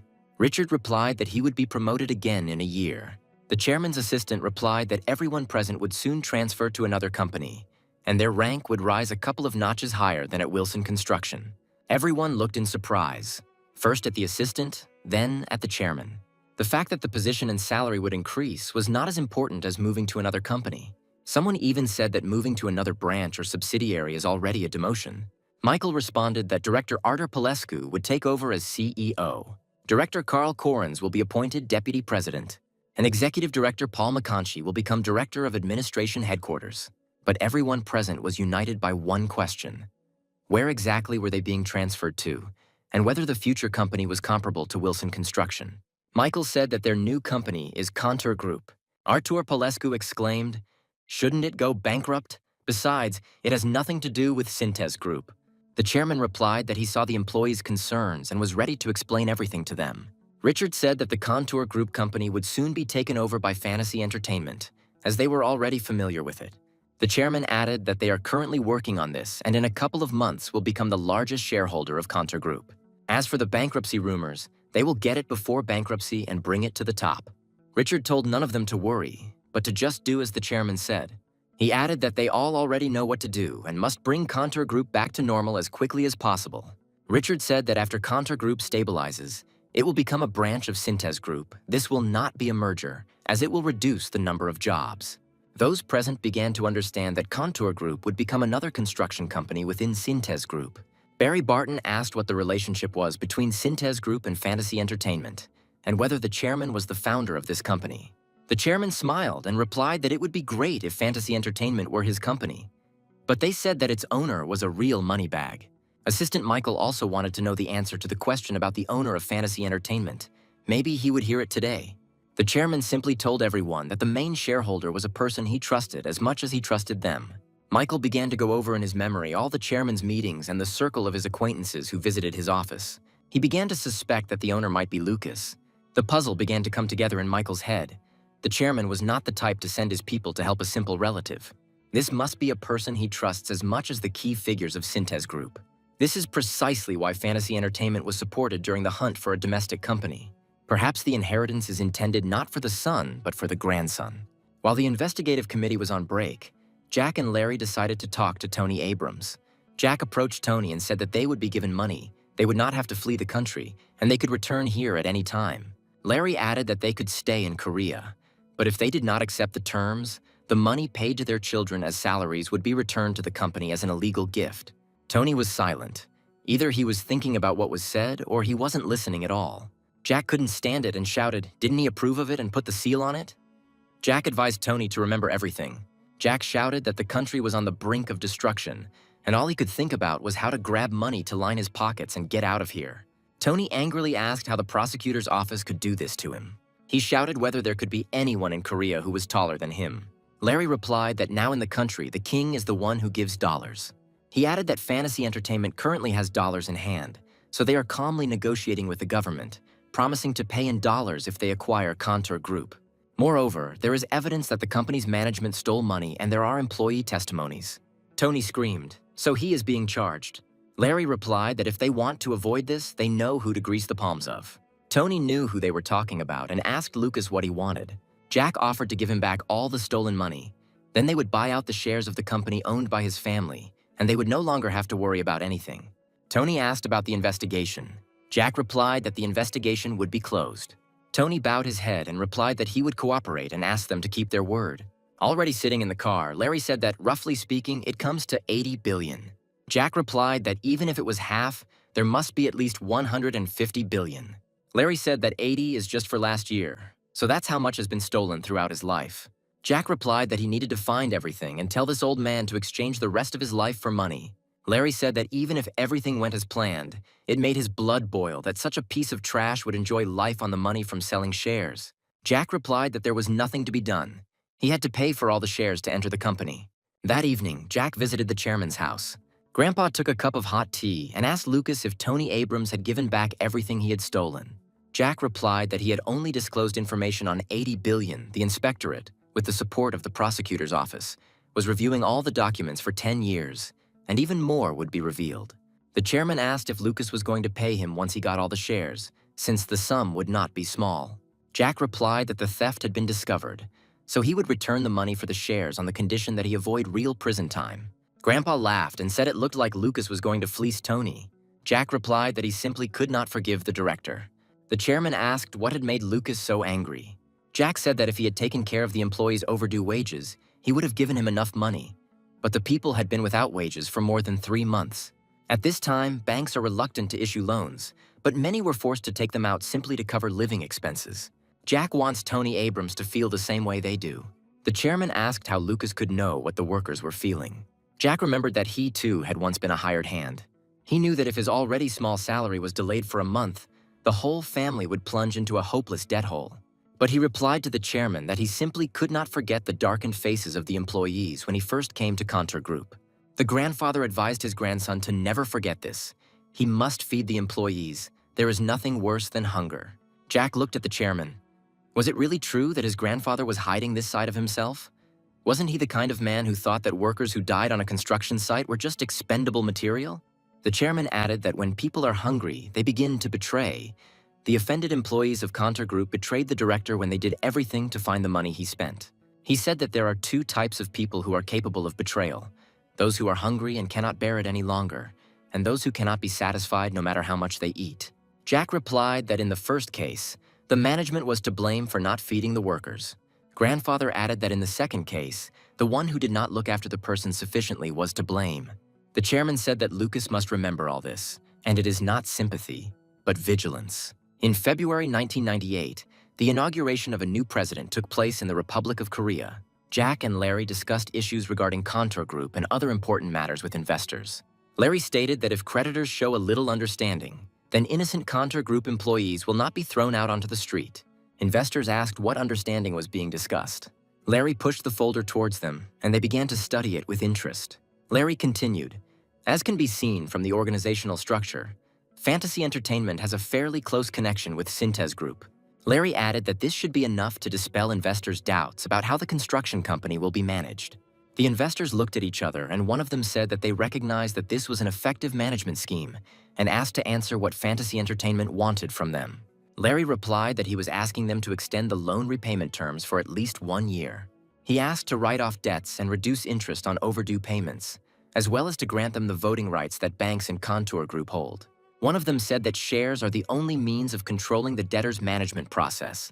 Does Fantasy Entertainment really want to take it away? Larry replied that he was not sure that control would help a sick company like Contour Group. When they restore the company, they will return their voting rights. The investors responded that this issue requires time to discuss and whether there is anything else for them. Jack, without giving Larry a chance to answer, said that he knew that they were going to put 2 banks up for sale. He continued that from the point of view of financial stability, Grossbank could recover. Larry looked at Lucas in surprise, because they hadn't discussed such a question. Investors responded that there were far more dangerous businesses than Grossbank, but that the bank had little scope, so it was put up for sale. Jack said the government is pushing overseas sales, and this is a great opportunity. Investors were surprised to ask if they were planning to acquire Grossbank. Jack replied that he was offering to use them, because if they got this bank, then the investors wouldn't be left out in the cold. They could even create a business with Fantasy Entertainment. The investors looked at each other but did not give any answer. Jack stood up and suggested that they finish for today. He hoped to hear their response to the chairman's proposal as soon as possible. Without giving the investors time to come to their senses, Jack quickly left the office, followed by Larry. He caught up with Lucas in the hallway and asked what the proposal about the bank was. Jack replied that when you have a whale in front of you, the rest of the fish seem like small fry. Jack added that since he had offered to buy Grossbank, the other demands would seem minor to them and easier to fulfill. Larry replied that when it comes to numbers, Lucas is a copy of his grandfather, and his tactics are truly excellent. Jack wondered how Larry would react if he knew that this so-called tactic was a sincere offer. Philip watched the report from his subordinate and was indignant that the heads of the construction branch were resigning en masse, without even telling him the reason. The employees suggested that Director Barry Barton had received instructions from the chairman, to which Philip replied that the chairman himself had hired these people, starting with Artur Pelescu. Philip heard that they were all moving to Fantasy Entertainment, to Larry Baker. The aide added that there was no doubt that Larry and the chairman had a trusting relationship. Philip thought that Fantasy Entertainment couldn't possibly be his father's personal wallet. If the company were his property, he would never have opened it up for public viewing. Philip asked what else he had found out, and the assistant said that all these directors were keeping their mouths shut and nothing more could be found out. The aide added that it would be better if they came and spoke to the vice chairman in person. Philip replied that they were all his father's men and not the kind to talk nonsense. The aide asked, what about Paul McConchy? He is the youngest of the chairman's men. Paul has recently become a manager, and it is quite possible that he will drop everything and happily run to meet Philip. Philip ordered that he be invited to dinner, but that it be done as quietly as possible. In the evening, a sumptuous dinner was served at the vice chairman's house. Philip offered Paul a drink and said that, although belated, he congratulated the director on his promotion. Paul held out his drink cup with a smile and a little embarrassment. He apologized and replied that everything happened in a great hurry, so the vice chairman was not aware of it. Philip said that everything was fine, because he knew that Paul was the chairman's man, who was constantly thinking about work. He looked closely at the director and asked if he found Larry Baker difficult to work with. Paul replied that Larry had lived abroad for a long time, so he was a very open person. Philip made sure that Paul was not wary of him at all and decided to move on to further action. He asked if things were looking up there, to which Paul replied that Contour Group was about to be bought out. He added that the concept for the media city has already been defined and has a fairly detailed plan. The calculation of the time frame and total cost of construction should be completed in the first half of the year. Philip still didn't understand what media city they were talking about and what the buyout of Contour Group had to do with it. Paul said that the head of the department, Lucas Wilson, is also an incredible person. Even Paul has a lot to learn from him. For Philip, everything became even more incomprehensible. It was unclear what his nephew Lucas had to do with it. He replied to Paul that this was the first time he had heard that Lucas Wilson was the head of the department. Paul said that was what was on Lucas's business card when Larry Baker brought him in. Philip assumed that Larry took him everywhere with him on purpose to teach him. He said again with bewilderment that this was the first time he had heard that his youngest nephew was studying with Larry. Philip noticed that Paul was fidgeting at that moment, and so as not to frighten him, Philip said that he could speak calmly. He added that he had simply been so busy that he had not asked his nephew how he was doing, as he usually did. Paul replied that even if the chairman hadn't said so, Philip would have guessed anyway that his target was investment specialists and mergers and acquisition specialists. Philip suggested that if Lucas was in charge of investments and mergers and acquisitions, but was not part of Syntez Group, then he was not a contender for the throne. Out loud, he said that he would like his nephew to become a prosecutor, but apparently you can't lie to blood. Philip added that he would like to hear Paul's thoughts on whether everything is going smoothly with the Contour Group project. He heard that it is on a large scale, but he did not pay attention to it since it is an external project. Paul replied that there was no need to worry and that everything was going smoothly, since this was a project worth several trillion won, so mistakes were not acceptable. Philip was shocked that in this country, companies fail all the time, but they managed to successfully promote their business to such a huge amount. Moreover, such a large project is not being carried out by Wilson Construction, but by some other company. Philip would very much like to know what his father was planning. After pouring more alcohol, Philip said that even if the project ended without problems, it wouldn't be difficult to reunite with Syntez Group and Fantasy Entertainment would have the advantage. Philip saw Paul's confusion again and quickly decided to change the subject. He smiled and said that he hadn't really intended to talk about work and had simply suggested having a drink and dinner. Philip decided that he had probably pushed too hard because, judging by the expression on Paul's face, he suspected something. He took a piece of fish and realized that it would be difficult to dig further. Eric Wilson sat in his office and waited for his brother. He already knew that Philip wanted to talk to him. Philip sat down on the sofa and said that he wanted to discuss something with Eric, if it was convenient for him now. Eric replied that his brother had simply never visited him before, despite the fact that their offices were located next to each other. Philip asked if Eric was aware that Wilson construction executives were leaving en masse. Eric replied that he knew about their departure, but Philip interrupted him with a question about whether his brother knew the reason for their departure. Eric replied that he had only heard a few rumors. Philip asked if Eric meant that he was talking about Larry Baker and Fantasy Entertainment.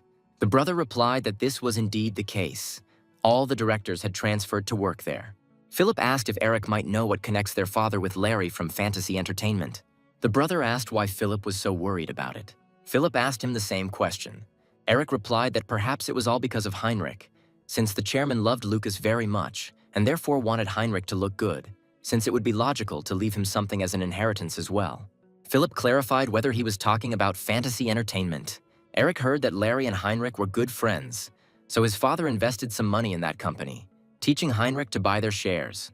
He added that it was quite obvious that if Genrich received something from Syntez Group, he and Philip would take it back. Philip answered whether Wilson Motors and Contour Group were too much for Genrich. Eric said that the scale of Contour Group is half that of Syntez Group, And it doesn't look like his father was handing over part of Wilson Construction. Philip couldn't stand it any longer and told his brother that Fantasy Entertainment was taking over Contour Group and a contract worth several trillion won. Hearing this huge sum, Eric jumped up from his seat. Philip added that if their business succeeded, they would be on par with Wilson Construction. So it was worth checking why they were giving such a gold mine to an outsider.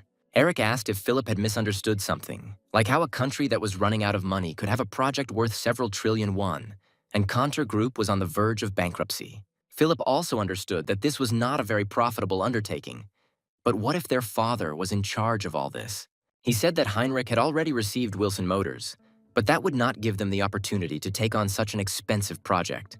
And Eric assumed it was just a gift.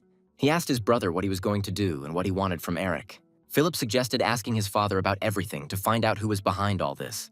Eric exclaimed that Philip always had some kind of problems, and at the slightest thing he ran to his daddy like a capricious son.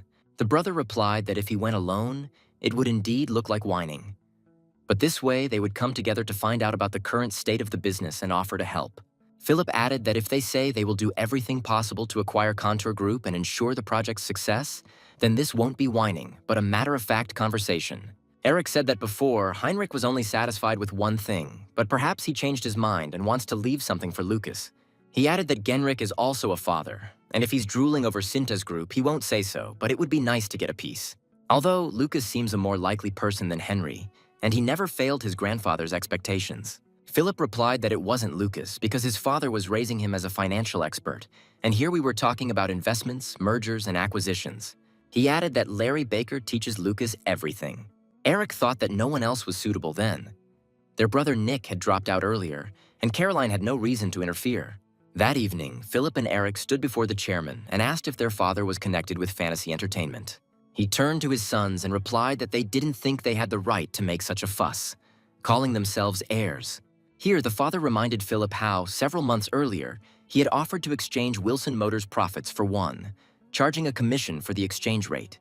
He added angrily that he had never seen such a robber in his life. Philip had only one thing left to do: listen and remain silent. Eric asked if the chairman had nothing to do with Fantasy Entertainment.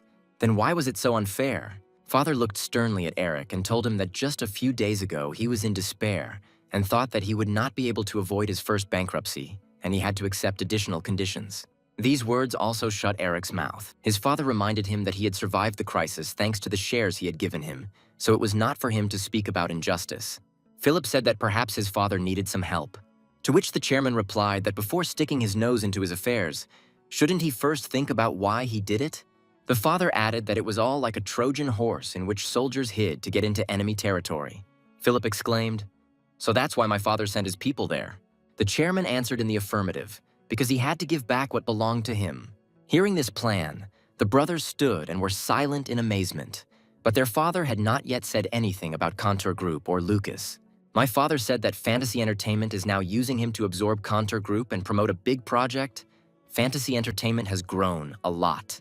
The brothers heard that after Contour Group joined Avto Group, their father was going to absorb it.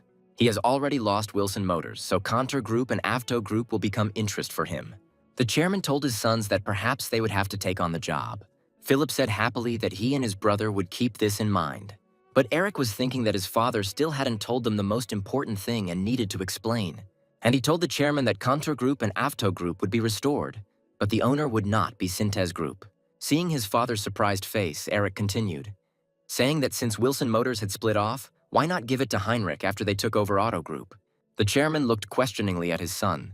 Eric clarified that he meant Lucas, because among his grandchildren there was no one smarter than him. He expressed the opinion that Henry would not be able to give a chance to his son Lucas. Philip was furious, because now his brother was trying to crush his eldest grandson, or rather his son Kevin. The chairman looked at his sons with sadness. One son can barely contain his anger, and the second one pretends to care about someone else's child. He felt a special affection for the elder one, but the second one was his own man and quietly settled his affairs.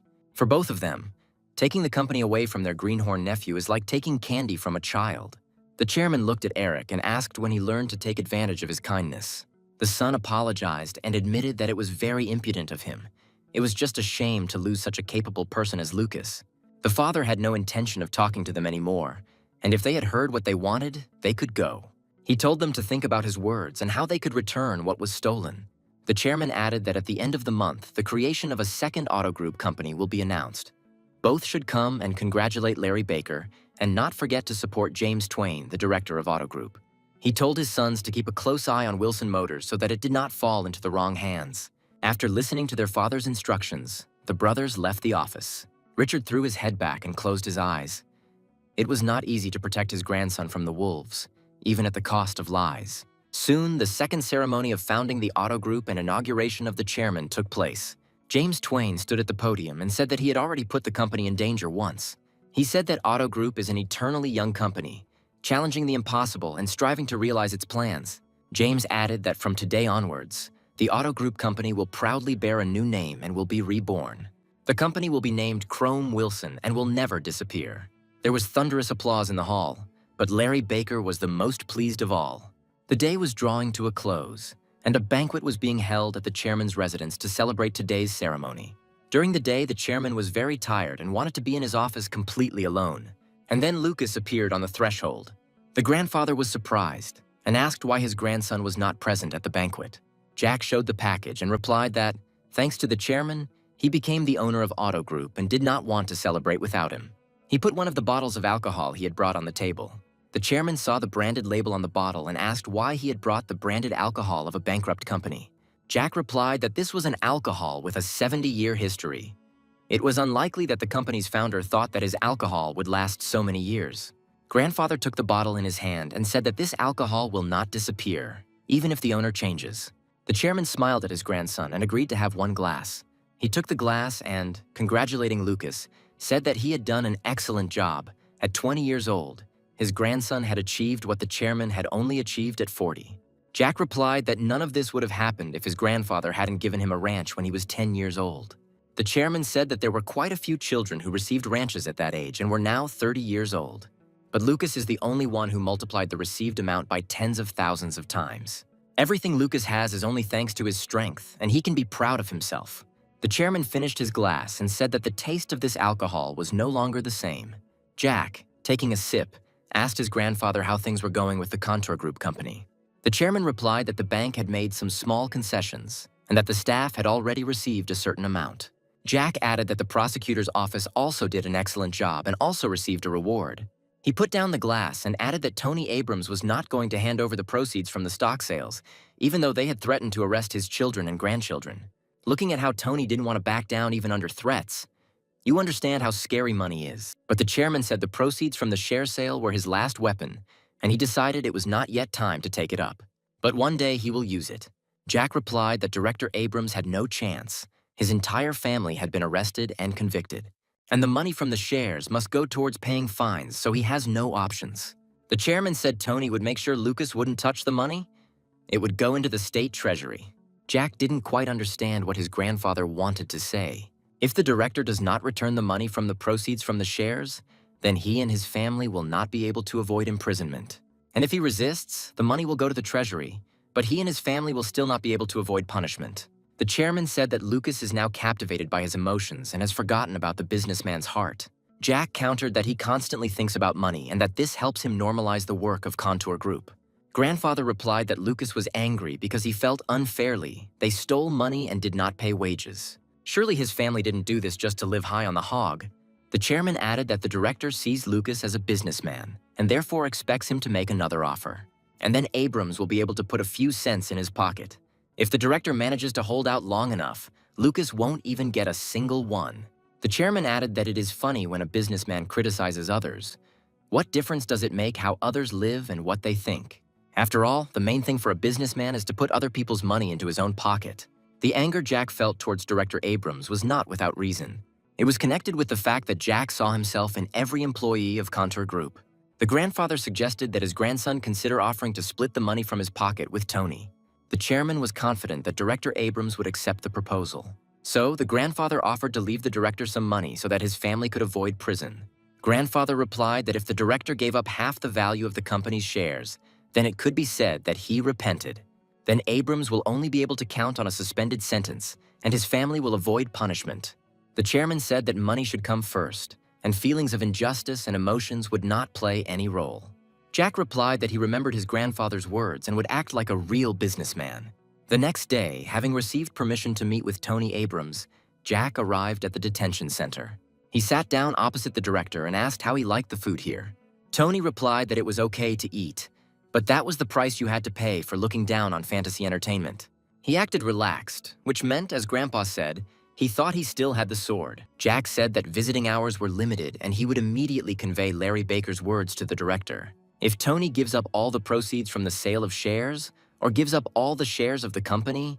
The director interrupted him and replied that, apparently, Lucas did not want this and asked to get down to business quickly. Jack continued, saying that the investigation would then be completed and Tony would receive a suspended sentence, but he would retain his position as an advisor to Contour Group. The advisor's salary will be very generous. It would be good if the director agreed to cooperate. Jack said that everything that happened with the company was a misunderstanding, and when everything settled down, they would hire him for the position he had promised. Tony listened without saying a word. Jack said that the media would wrap everything up beautifully and present it to the public because reputation must be valued. Tony replied that director Larry was very meticulous. The money he received would go towards the company's expenses. Isn't that too expensive for a simple advisor? Jack said that in return, the director would receive a larger salary.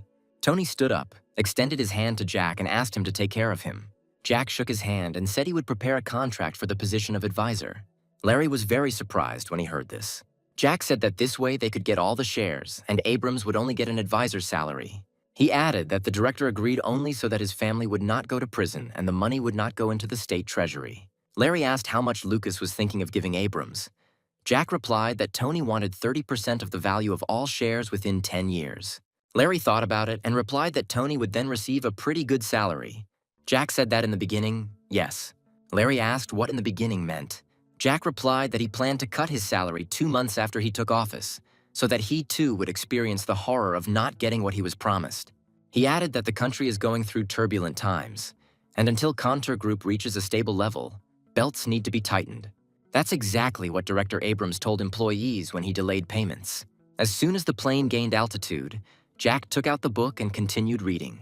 He told Thomas that he could order drinks and food if he wanted. They had plenty of time so they could relax. Thomas said he would like to talk about Kevin's appointment as director of Contour Group. He added that Kevin wanted to go to Wilson Electronics, but the chairman ignored his wishes and sent him there. Jack replied that Contour Group currently has many new vacancies. He asked where, in Thomas's opinion, he had more influence, being the manager of Wilson Electronics or the director of Contour Group. Jack added that any of the 1,000 employees can drive a car, run small errands, and report on changes in the company. He was referring to the business relationship between Thomas and Lucas and between Thomas and his boss.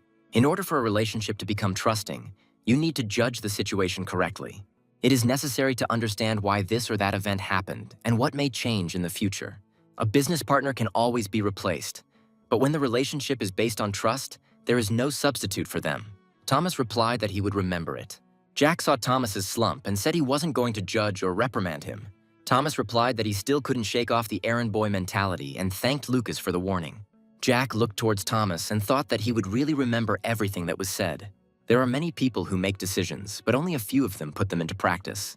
Upon arriving in Israel, Jack immediately headed to Huxley University.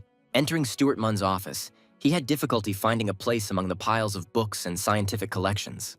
Without looking up from his computer, Stuart asked why the Hollywood wizard wanted to meet with a simple scientist. Jack replied that Hollywood is just part of their investment projects. They always pay attention to new technologies with great potential. Stuart looked at Lucas and asked if he was referring to NeuroIntel. Jack asked for more explanation. Stuart replied that NeuroIntel is an optical 3D solution for determining the accuracy of parts or assemblies. This method is the name of the company itself. Jack didn't quite understand what Stuart was saying, but he replied that he would add their company to his list. He added that he is interested in technologies that will provide users with information collected by cameras with minimal error. Jack said he had read an article about artificial intelligence and computer image recognition systems, although he only understood the gist of it in general terms. Stuart was surprised that Larry was willing to cross the ocean for this concept. Jack replied that it all depended on where the technology would be applied, and perhaps the professor had already thought of some area. Stuart said he had options, but he wanted to hear Lucas's thoughts. Jack replied that this technology could be used in cars. The camera will collect surrounding information and transmit information to the driver about the situation. For example, the distance to contact with objects outside. Or a camera mounted on the rear bumper will display an image of what's behind the car on the interior monitor, which is convenient when reversing and parking, reducing the number of accidents. Stewart heard about installing a sensor that would slow down a car when the traffic light turned red. The professor added that lane recognition could also be added to prevent driving into oncoming traffic. He exclaimed that by converting analog data into digital, it could be incorporated into the car's electronic system. Jack replied that the ultimate goal is a self-driving car that drives itself. Now that they had come to a common understanding, Jack suggested moving on to the purpose for which he had crossed the ocean. Stewart guessed that the conversation should turn to investing in this idea. He said the likelihood of such a car being built was slim. It sounded like science fiction. Of course, in theory this is possible, but it is unknown when it will be possible to implement it in reality. Jack replied that there is nothing more wonderful than making a dream come true. He pointed out to Stewart that their company was called Fantasy Entertainment for a reason. As he left the office, Jack gave the address where he was staying, and that when the professor sorted out his thoughts, he could call him. Stewart shouted after him that he would definitely call Lucas. Jack saw the professor's interest and understood that he would soon become the main shareholder of a large company that possessed autopilot technology. For this, Jack was ready to accept any conditions in order to subsequently increase the Motors Group's share in the Korean market. After this, they will be able to compete with advanced foreign systems. Returning to Korea, Jack visited the chairman's residence to reassure his grandfather about his recent trip. Upon hearing that Lucas had flown to Israel, his grandfather scolded him for being in such a dangerous place. Jack replied that it had been quite quiet there lately. The chairman said he had been trying to resist calling him, to which Lucas replied that he had simply flown out for some fresh air. Seeing that his grandson didn't want to tell, he said that he wouldn't ask. At that moment, Caroline, the chairman's daughter, looked into the office and was a little surprised to see Lucas in the office. The chairman told his daughter and Oliver to sit down. He had something to tell them. The first thing he did was ask his son-in-law if there were any problems with running for mayor of Seoul. Oliver replied that everything was going smoothly. Jack saw their happy faces, because the first step to the position had been completed. The chairman informed them that Jacques Bolden had also been nominated for the post of mayor by the ruling party. He ran in 2 national elections for the government and for mayor of Seoul. For Oliver, Jacques was an incredibly strong opponent. The chairman looked at his grandson and said that it looked like he had thrown his money away. Jack asked how his grandfather knew this, since there was no such information in the news. The chairman replied that Bolden himself had called him in the morning and said that the ruling party wanted to recruit him and asked for advice. Jack asked why Jacques Bolden was asking the chairman for permission. He replied that Bolden had once taken his place thanks to his money, and that was why he had asked permission to become a rival to his son-in-law. Oliver stood up from the sofa and pleaded for help from the chairman. The chairman pretended not to understand, saying that he had really put forward his candidacy without being confident of winning. Oliver replied that he simply didn't expect his opponent to be Jacques Bolden. At this point, Caroline intervened and said that all her father needed to do was say one word for Bolden to get out of the way. The chairman became angry and shouted that she really thought that this was the end of it, and that if another rival appeared, he too would need to be eliminated. He called them pathetic. If they thought there was a flowery road waiting for them, then it was better to give up right now. Jack knew that these words didn't just apply to his aunt and uncle. Perhaps this was another way to test him. The chairman said that instead of whining, it would be better to go and discuss everything with the responsible persons. He continued to shout that such an important position as mayor cannot be missed. They must take action immediately. Oliver and Caroline instantly left the office as if scalded. The chairman turned to Lucas and asked if he knew who Jacques Bolden was. Jack knew very well the man who had achieved everything while serving as mayor in the past. But he told his grandfather that he had never heard the name before. The chairman said he was from the Ministry of Foreign Affairs, had been ambassador to the United States, and then held other government posts. Jack regretted that he had ignored politics. He did not remember any elections or anyone who was Jacques Bolden's opponent. He asked if his grandfather would help his uncle with the elections, and he replied that he would not do that. Grandfather didn't care who won the election, and neither his son-in-law nor Jacques refused his requests. He added that he wins in any case, but Lucas will lose. Now it seemed to Jack that the chairman was not even hiding his joy. Grandfather said that without the Media City project, Contour Group would become a money guzzler and bring only headaches. He sent people there who might have to starve. The grandfather was testing his grandson. If he asks for help, he will be no different from his uncle and aunt. Jack said that Jacques, like any person, has weaknesses, and if you find them, there will be a chance to win. The chairman replied that being the son-in-law of a rich family was a weak point. But how could this be turned into an advantage? Jack replied that this was not a weakness, but an advantage, because his son-in-law was also rich and would not turn a blind eye to tax evasion, thereby being able to sell out his grandfather. He added that his son-in-law could promise that the chairman of Synthes Group would do a lot for Seoul, for example, build apartments. Grandfather said that he had no need to deal with this construction. Jack replied that these were just words, because everyone knows that the candidates' campaign speeches are all just lies and deception. The chairman objected that any promises could not guarantee victory. Jack replied that elections were one battle after another, so he wanted to talk to Jacques Bolden. When his grandfather asked him what he was going to talk about, Jack replied that who knows, maybe a mutual understanding would arise, and then they could change horses. The chairman reminded his grandson that he had already invested a lot of money in his uncle's elections, and that changing horses would mean giving them up. It was about a business that could bring in tens of times more than 40 billion, so he doesn't throw away 40, but earns 400. Grandfather responded by reminding them that his uncle had raised a fuss in the city's media about whether it was right for Jacques Bolden to fulfill the campaign promise of a loser.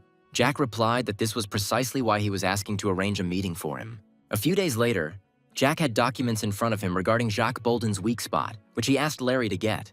Larry explained that Jacques himself, his older brother, and one of his sons were exempted from military service. Jack said that the first thing to do was to report this to the army. In fact, the election campaign began even before it was officially announced. Jacques' only weakness was his exemption from the army, and his uncle's was that he came from a famously wealthy family. It was at this point that Grandpa introduced Lucas to a man, Jacques Bolden's assistant, who would take over as deputy mayor for political affairs if his boss won. The chairman was able to arrange a meeting with him, believing that Lucas would succeed.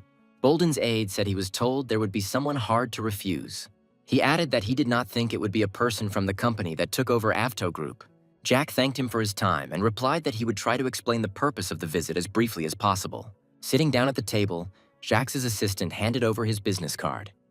It was Rudy Collins.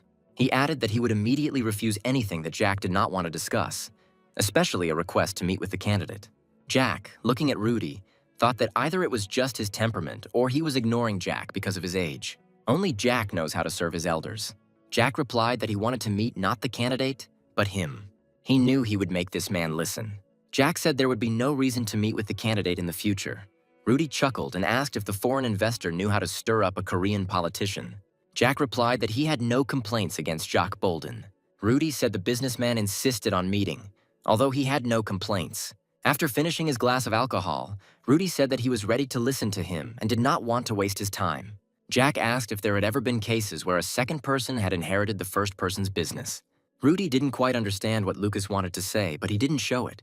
Jack continued, "The second face remains in the background for the rest of his life, and the right hand gradually descends, turning into a tail, the fate of which is ultimately to be cut off from the powerful body." Rudy told him to continue. Jack said that these concepts of right hand and second face were created to prevent the masses from glorifying these people. And when all the dots are placed, where the owner is and where the limbs are, these limbs were not offended when they were simply thrown away after use. Jack was once such a limb too. He took responsibility for a crime he did not commit. Everything was taken for granted. Jack was convinced that Rudy had experienced something similar. He just helped Rudy wake up. Jack said that the candidate's life was really in Rudy's hands. After all, it is his actions that determine whether his political life will be filled with joy or sorrow. Rudy replied that, as the man who had arranged their meeting had said, Lucas was young but cunning. He advised Lucas to stop beating around the bush and say what he wanted. Jack replied that he wanted to buy the rest of Rudy Collins' life. He is the right hand of a man who has little chance of making it from mayor to the Blue House, because even becoming a mayor is not easy. It is unlikely that he will be able to inherit this position. The chances are 0. Jack said that instead of holding on to this slim chance, Rudy could sell his future for a very good price. Rudy couldn't stand it any longer and said through his teeth that Lucas was talking complete nonsense. Jack calmly added that he would also take responsibility for his children. His children will not need anything and will live as they want without having to work. Jack doesn't demand anything supernatural from Rudy, just one word. Rudy asked angrily, was he really going to have to part with Jacques Bolden for that word? Jack replied that it was true, and if Rudy was truly his right-hand man, he wouldn't abandon him because of one mistake. Jack continued, saying that this was a great chance to test whether he was a farmhand or a right-hand man. He added that Rudy would only have to say the word that would cause the candidate to lose the election, And then Jack said that he would give Rudy 20 billion. He will transfer them wherever Rudy wants. In addition, he will appoint him as the director of the fantasy entertainment branch. Rudy will be able to enjoy all the benefits of his position. He was silent and did not at all resemble the self-confident man Jack had seen at the beginning of the meeting. Jack stood up and said that he was not throwing words to the wind and hoped that everything said here would remain. Putting on his jacket, Jack said that he expected an answer tomorrow at the same time. Otherwise, he would find someone else. One way or another, there will be someone who will reveal Jacques Bolden's weakness. Finally, Jack said that in our time, many would sell their souls for 20 billion. Grandpa said he didn't know the name Rudy Collins. He just asked to be put in touch with one of Jacques Bolden's close associates. He asked if Lucas had told him he was going to change horses and if he had taken the sponsorship bait. Jack replied that he had offered to betray the candidate. The chairman said that his grandson could simply boss Jacques around, rather than act through his subordinates. Jack replied that his grandfather and Jacques were of the same generation and would not thank him for promoting the media city. He would be doing him a favor. The message is different, but the result is the same. But people like Oliver and Rudy Collins will work and think about how to repay the service rendered to them. Jack added that these people come at the first call and bow at your feet. Grandfather laughed and said that Lucas was trying to discriminate against the older generation. Then he said that Lucas was his grandson after all. The chairman realized that Lucas had initially been counting on the candidate's assistant. The grandfather could not even imagine that his grandson would surpass him. Jack finally heard what he had long wanted to hear. Rudy waited for the candidate to arrive and couldn't get Lucas's recent conversation and proposal out of his head.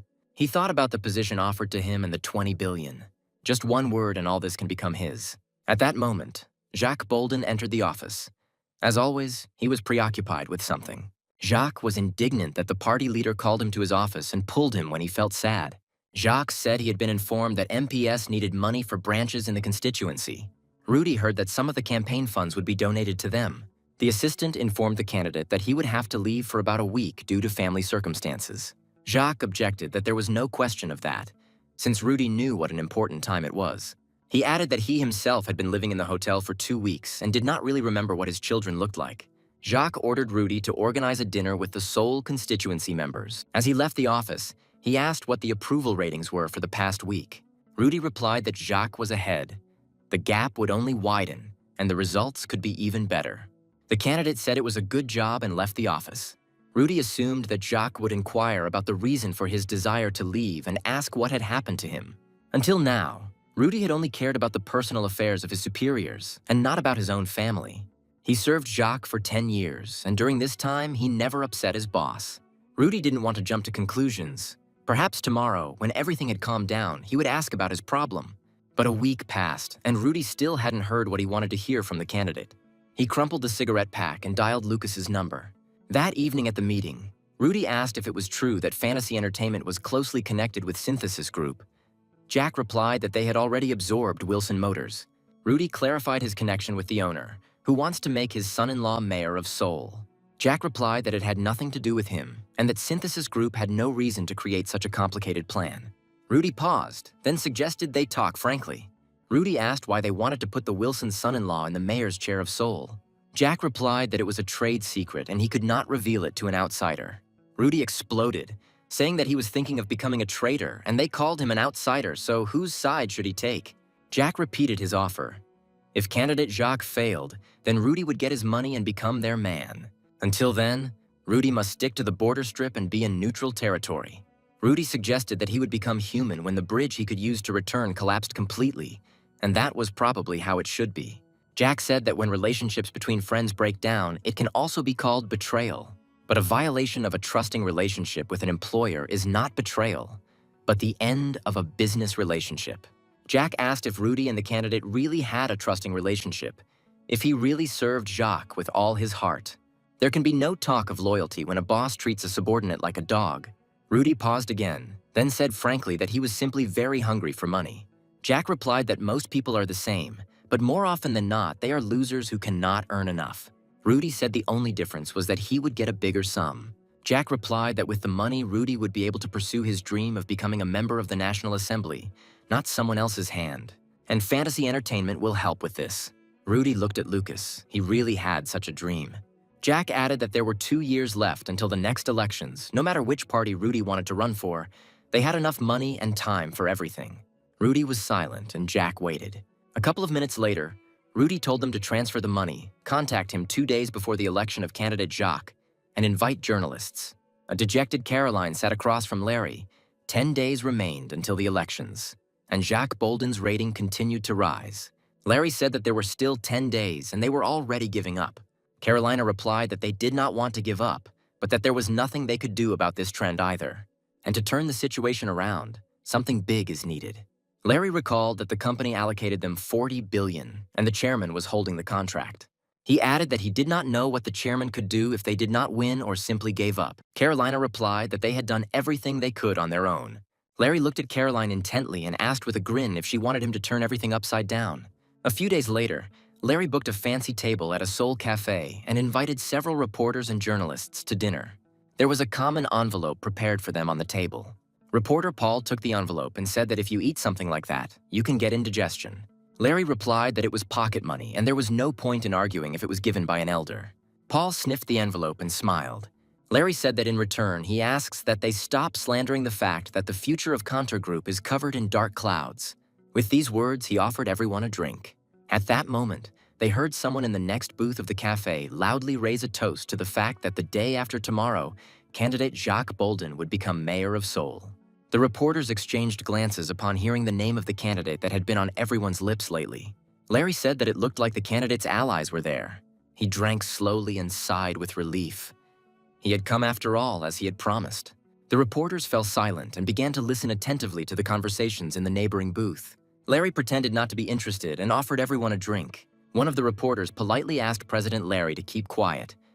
They wanted to check something. Someone in the booth asked if the chief of staff was sure he would become deputy mayor. Another voice answered him. Did they really think that he, Rudy Collins, and the candidate's right-hand man was obsessed with this position? One of the reporters, realizing who was in the next booth, discreetly turned on his recorder, hoping that it might turn out to be an excellent special report. Someone in the next booth said that Rudy should inherit the position and become the next mayor. Rudy replied that he was the one who would make candidate Jacques mayor and there could be no talk of succession. He continued that it was now the candidate's turn to help him become a member of the National Assembly. He was asked whether the suspicions about his exemption from military service were justified. Rudy replied that such a high-ranking official as Jacques Bolden would really send his son to the army. He added that only people like them go to serve. The reporters listened attentively and took note. Rudy said that he himself had to make dozens of fake certificates. He added that, for example, one of the official's children was born while he was in the United States, and since the son is a citizen of another country, that is why he did not serve. He was told that if the son was a U.S. citizen, he should have voluntarily joined the army while his father was running for mayor. Rudy replied that he only said what he knew. Then he was asked why his third son was not exempted from the army and served in the defense forces. Rudy replied that the whole reason was that he was not Jacques Bolden's son. Shouts of surprise were heard in the booth that the candidate had an illegitimate child. The reporters who heard everything were also in complete shock. Rudy suggested that this could have happened when Jacques was working alone in Japan, since it is difficult for a man to go several years without a woman. He added that, as far as he knew, the candidate had an affair with an employee of the Ministry of Foreign Affairs. Rudy said Jacques was grateful to his wife for agreeing to include their illegitimate son in their family register, and after that, he was simply sent to the army. Rudy was asked why he ended up in defense, to which he replied that his son's eyesight was so poor that he wouldn't have been accepted anywhere else. The reporters listened, and Larry thought that Rudy had done an even better job than he should have. Apparently, Lucas had done a good job with him. Larry addressed the reporters and asked everyone to calm down. The reporter, who was smoking one cigarette after another, asked Larry how he himself could be calm after hearing this. Larry asked reporters not to spread this news, because if this news explodes in the media tomorrow, then on election day, everything will be turned upside down. They replied that they were talking about two things at once that were unacceptable in their country. Larry said that we can forget about exempting children from the army, but having an illegitimate child will affect the female votes that will go against it, and that will be the end of the game.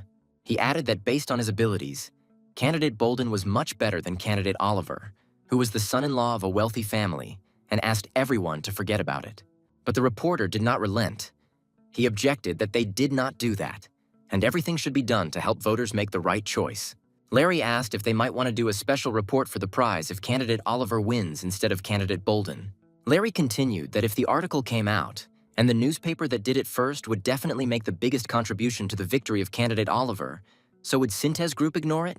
Larry said that they could even place their advertisement in it, or even buy the publishing house as a thank you. He looked at these naive reporters. He handed everything to them on a silver platter, and even told them how to persuade the editors to print the article. One of the reporters jumped up and said that he suddenly remembered some urgent matter and needed to run. At that very moment, they all had urgent problems and jumped up from the table. Left alone, Larry slowly poured himself a drink. Now he was very proud of himself, Lucas, and, of course, Rudy. The next morning was a tense one for the entire office of candidate Jacques Bolden. All the morning news and newspapers carried the same information about candidate Bolden's exemption from the army and his illegitimate child. The approval rating dropped by 10%. Jacques ordered 3 of his closest employees to enter his office and shouted from the doorway. Who could have allowed such information to leak? Rudy fell to his knees and said that for the first time in a long time he had drunk, celebrating Jacques' expected victory, and allowed himself to say too much. Tears appeared in his eyes. He said that it was his fault and asked the candidate to kill him. Bolden threw his head back and breathed heavily, completely enraged. And Rudy was on his knees and thinking, he's not a traitor, he just made a mistake when he was drunk. Election day arrived and campaign teams were working throughout the city, calling for people to vote for one of the candidates. The chairman, driving past the crowds of activists, did not pay attention to them. His thoughts were occupied with something completely different. He wondered how Lucas had managed to win over Rudy Collins, what methods he had used. The car stopped, and the driver informed the chairman that they were there. The door swung open, and Larry and Lucas turned around instantly, frozen in surprise. The chairman of Syntez Group, Richard Wilson, stood at the threshold. Jack was very happy about his grandfather's arrival, and Larry said that they even had time to have a cup of tea. The chairman looked at Larry and said that he began to look a little different, somehow more presentable. He told Lucas that he saw the news today, and in the end, everything turned out as he said, then asked him how he managed it. Jack replied that Rudy was not the type of person to be content with being a right-hand man, that his ambitions were great, and that Lucas had simply given him the opportunity to express them. Larry approached the chairman and asked if he had any forecast materials regarding the elections. Richard replied that according to his information, the difference was 7%. But doesn't Larry have his own sources of information? Jack replied that their polls showed a 10% difference, but both predictions were winning, and unless something unexpected happened, Uncle Oliver would win. The chairman replied that it was unlikely that anything could happen, since there were only a couple of hours left and there would be no problems. He approached Lucas and said that the project he was working on had already passed the 5th stage. Lucas was too careless in thinking that he was already at stage 7. The chairman replied, "Does the grandson really think that the person who sets the table and the one who sits at it are the same person? More than one person can come with their own spoon." He added that when they can't take care of their own plate, they will try to overturn the entire table. Jack took these words as prejudice because his grandfather was the best at construction. The chairman turned to Larry and Lucas and said that he had a proposal for them. He asked how they felt about entrusting him with the construction of a media city. Jack was shocked that the first person to reach his spoon to the table was his grandfather. The chairman looked at the dissatisfied faces and asked what they were not happy with. Larry was the first to lose his composure and asked what the chairman meant. He replied that the company that signed the contract with the Seoul government would be Wilson Construction, and Contour Group would also play a major role. Larry said that if he understood correctly, Wilson Construction would be the contractor and Contour Group would be the subcontractor. The chairman replied that Contour Group is not a subcontractor, he would call it cooperation.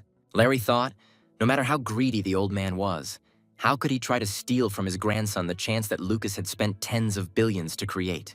Jack looked at the chairman and asked if he was really serious about what he was saying. He replied that he never jokes about such topics. After all, he told them that this was beyond their capabilities, and besides, many construction companies were currently on the verge of collapse. Jack wondered if his grandfather meant that it would be difficult for them alone to carry out this project. He added that if this was the case, he would not refuse help, but he did not understand why everything had to be taken away from them. The chairman replied that this was not exactly help, and that if he did not take a step towards them, they would simply be torn to shreds. Larry said that most of the management team is from his company. Is this cooperation not enough? Is it really necessary to take all the initiative on yourself? The chairman made a dissatisfied face and said that they were apparently still too young to understand what he was talking about. Finally, he couldn't take it anymore and shouted that he wasn't trying to help, and if they were finding it difficult to run the business without his advice and help, then he was the real owner. Jack couldn't understand how a person could be so greedy and not think about family ties when it came to a profitable business. He told his grandfather that the number of companies dependent on Syntez Group was constantly growing, and everyone was coming to him for advice, so he didn't even need to leave his office. But now he took a difficult step for himself and came to them himself. The chairman replied that he also sometimes goes outside when the weather is good. Jack said that once his uncle took office, he would continue to implement the project. He confidently added that they would not let other organizations extend their spoon to it. Jack said that his grandfather also understood that if he didn't take on this project now, there wouldn't be another chance, which is why the chairman came running here. He understood that even if this was just another test, now he had to show his grandfather his will. Jack said he never refused the chairman's help, but he wasn't ready to give him everything. He proposed the only solution. They would take the initiative, and Syntez Group would be their reliable partner. That's the maximum. The grandfather replied that if you covet something you can't swallow, you can tear your mouth. The grandson overestimates his abilities and will ultimately disgrace himself. Jack replied that all children grow up with trauma. The chairman said that his grandson had just made him his enemy. Jack replied that he always believed that there was no better partner than Syntez Group. The chairman gripped the arm of his chair and said that if Lucas was going against him, then they were enemies. He told his grandson to think everything over carefully. They would talk tomorrow after the vote. As he was leaving, the chairman suggested that Larry also think about it. It wouldn't be easy for them without him. Richard sat in the car and knew that now the time had come. The new mayor of Seoul was announced on all the channels. Oliver Bong, and Jack heard the phone ring. It was Oliver calling. He said that he was grateful for the help and that he hoped for long-term cooperation. Jack replied that it was enough for him that he could call his uncle the mayor of Seoul. Larry said that even though they won, for some reason he wasn't happy about it at all. Larry asked Jack what he intended to do next. Try his solution or do as his grandfather said. Jack replied that he would try to wheedle and flatter, and if that didn't work, then he would go ahead. Larry said that they approached the chairman because they trusted him, but he decided to betray Contour Group. Jack replied that Larry was wrong. Without his people from Wilson Construction, they would not have been able to take control of everything. Thanks to these people, they were able to return the hidden funds and avoid unnecessary fraud. Jack added that there was no point in regretting the past. In the worst case, they would have to hand over the Media Gorod project and, together with Contour Group, join Syntez Group. Larry replied that he was glad that Lucas had learned something, but it was a stab in the back. Jack said that Larry also learned not to trust anyone. Jack still believed his grandfather. Even though it was a huge business, he was not so greedy as to snatch it from his grandson's hands. Jack told Larry that he needed to visit the chairman and headed for the exit. As he closed the door, he wondered if he would really have to become the first grandson to hand over the table he had worked so hard to set to his grandfather. Sitting in the chairman's office, Jack told him that his uncle had contacted him half an hour after the election results were announced. Grandfather replied that not even a minute had passed when his son-in-law also called him and said that he had won thanks to him. Jack thought Oliver was just thanking the chairman for not interfering. He told his grandfather that his uncle was scared enough and would follow his will even without an order. The chairman was the first to ask whether Lucas would do as he told him. Jack replied that he would first like to know whether his grandfather really had his eye on his project or whether there was another meaning to his proposal. The chairman replied that Lucas should not think that everything was so confusing and that there were no other meanings. He added that due to the International Monetary Fund, Syntez Group's cash flows have dried up and they are forced to grab whatever comes their way. Jack exclaimed, "It turns out that the grandfather wants to steal a plate of rice from his beloved grandson." He replied that wasn't it, Lucas, who took over a car company and wasn't even lenient with the exchange rate, committing a daylight robbery. Jack looked at his grandfather, wondering if he really wanted to pay him back in the same coin now. He looked at the chairman in surprise and asked if he was really serious about all this. The chairman responded that this was a serious loss for his controlling stake and that he needed to make up for lost time. Jack was in complete shock and still couldn't believe what he heard from his own grandfather. The chairman asked not to hold a grudge against him. When he becomes the owner of the business, he will also take good care of Lucas. Jack asked how his grandfather was going to take care of him after all this. The chairman responded that Contour Group would be able to repay the loans and pay the overdue wages to the company's employees. He added that Contour Group will undertake at least 30% of the construction work.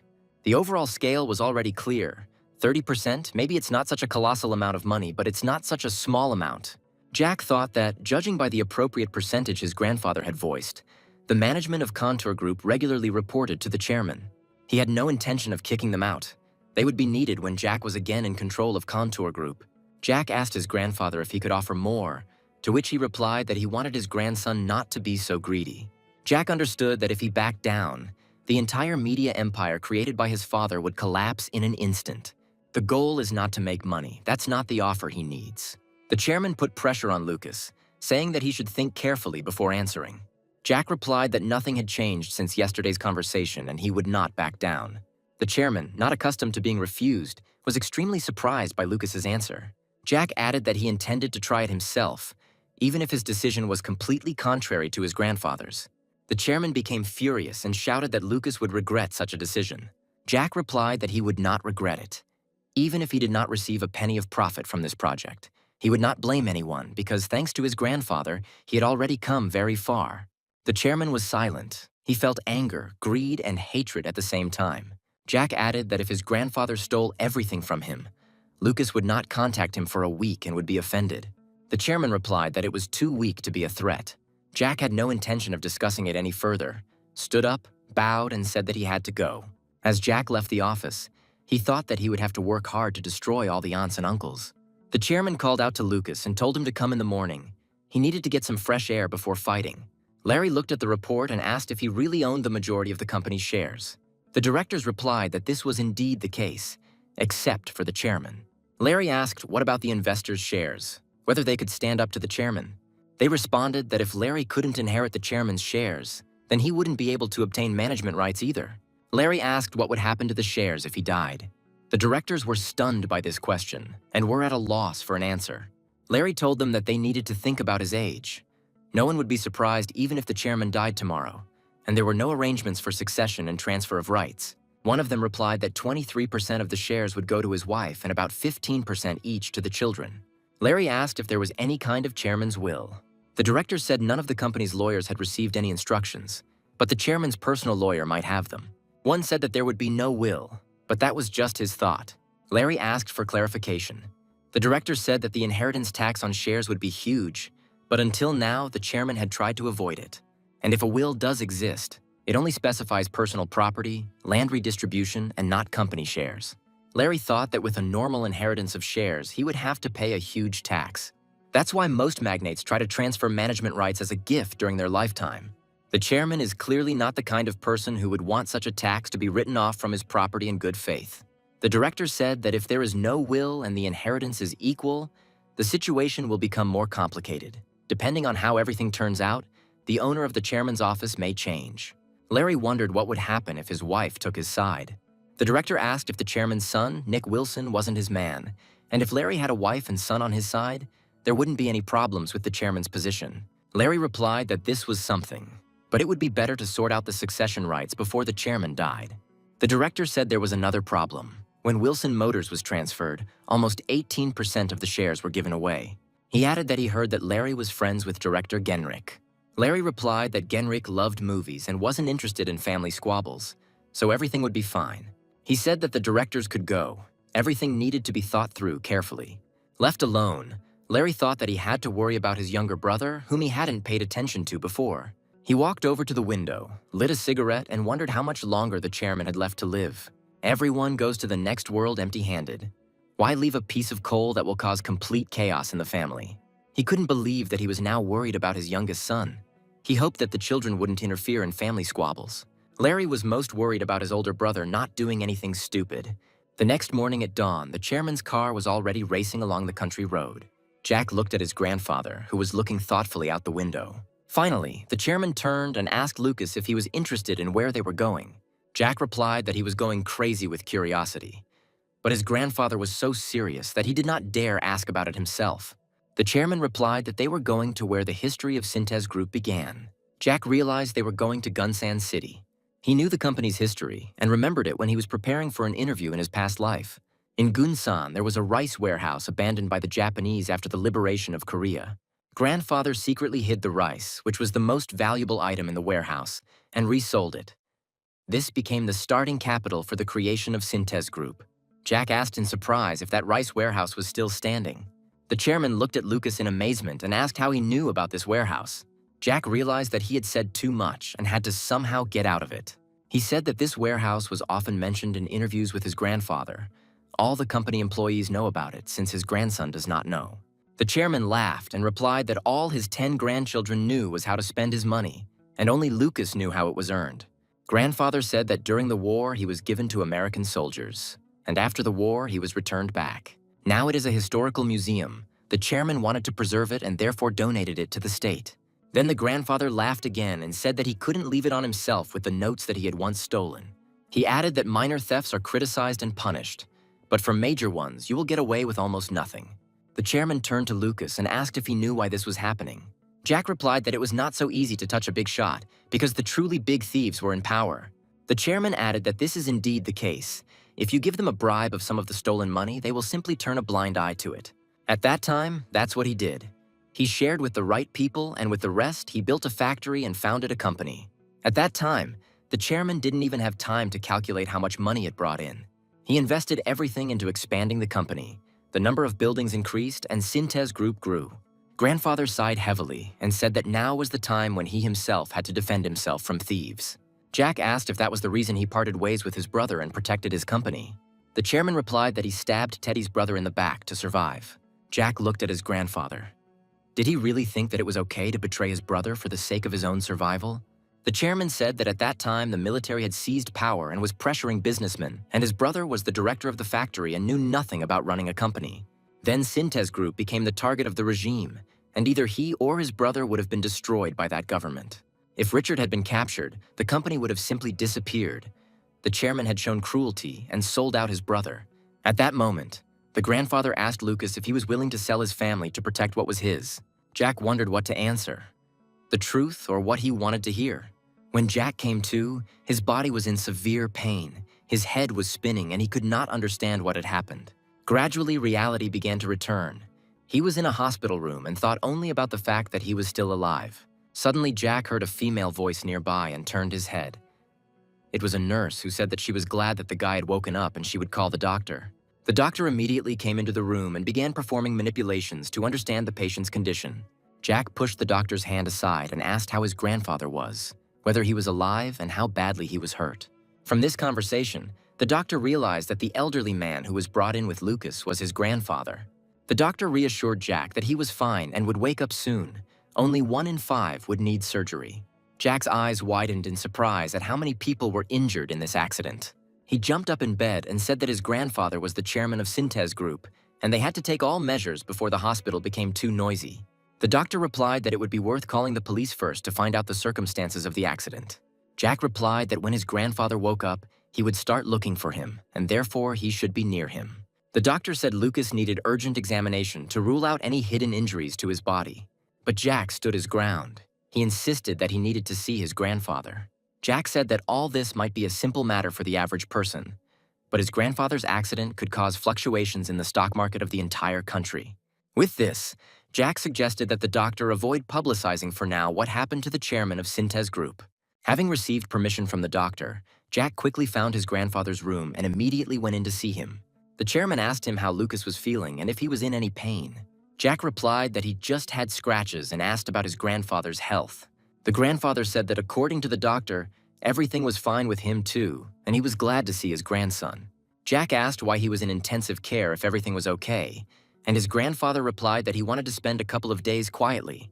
The chairman added that he had taken appropriate measures and Lucas need not worry about the accident. Jack thought that, in any case, he and his grandfather were very lucky that they were both alive. He remembered the moment when the truck was rushing towards them and Jack made an attempt to protect his grandfather. It was automatic. Only now did Jack understand what he felt. The time when he only pretended to be a good grandson in order to take over Synthesis Group was over. Richard Wilson is his grandfather, and he is his grandson. At that moment, there was a knock on the door of the ward and the doctor entered. He asked if he had disturbed their rest. The chairman replied that everything was fine and the doctor could come in. The doctor said that they found the wallet of the man who is currently undergoing surgery. Perhaps they know him. Jack began to sort through the man's bank cards and business cards, and then he saw a document confirming the man's name. It was Thomas Grieg. But why is a person who should now be resting comfortably lying on the operating table? The chairman looked at Lucas and asked if he knew this man. Jack replied that it was Thomas Grieg, his driver, who had brought him to his grandfather's residence in the morning. But Jack let him go, saying that he was free for today. Apparently, Thomas ignored Jack's words and showed maximum responsibility by accompanying Lucas until he returned. The chairman asked if the doctors could save him, and the doctor replied that they were doing everything possible to do so. The chairman said that this man should live. Perhaps he saved their lives.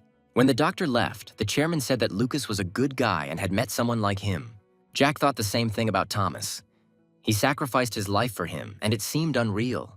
The chairman said that many had gone to prison for him, but no one had ever sacrificed their lives. The grandfather smiled and said that now he and his grandson were in an unpayable debt to this brave guy. Jack suggested that the chairman get some sleep. It was unlikely that they would be able to do anything here before the operation was completed. Grandpa agreed with Lucas and closed his eyes, and Jack carefully covered him with a warm blanket. It was midday, and the chairman's personal assistant, Michael, was sitting in the chief inspector's office. He asked if they had thoroughly sorted out this situation. The inspector replied that further investigation was necessary, but the road service employees already had their own version. He began to draw a diagram, saying that the chairman's car was stopped at a traffic light and a truck pulled out from the left, but lost control, and the truck was supposed to crash into the chairman's car. Michael looked at the drawings and assumed that the chairman must have suffered greatly back then.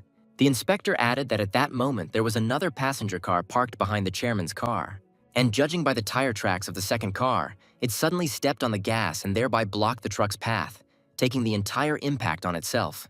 The inspector assumed that the driver of the second person who was sitting in the chairman's car was in this car. The inspector added that no matter how reliable the German car was, its driver would not have survived a collision with an 8-ton truck. Michael realized that the chairman's car had been in a secondary accident and asked if the identity of the driver was known. The inspector replied that it was Kim Grigg, the manager of the strategy department of the Synthes Group company. The chairman's assistant asked what was wrong with the truck driver. The inspector said that he was also injured and was undergoing treatment. A police officer was assigned to him, and he would not escape. Seeing Michael's thoughtful face, the inspector asked him if he thought the matter was strange. The assistant replied that he didn't see anything unusual. It was early morning, and the truck driver had simply dozed off, which happens often. The inspector said they were of the same opinion, but a more thorough inspection was needed. Michael asked if the inspector could give all the information about the driver of this truck. The inspector agreed and placed a folder with the relevant documents in front of Michael. Michael said that they would contact him soon and asked to close the case for now. He saw the inspector's surprised face and said that information about the chairman's accident would negatively impact many areas, and the injured driver was their employee, so there shouldn't be any problems. The inspector replied that if Synthes Group itself took up the matter, he would close it. Michael thought, one problem solved, all that's left is to go to the hospital and shut everyone's mouths there.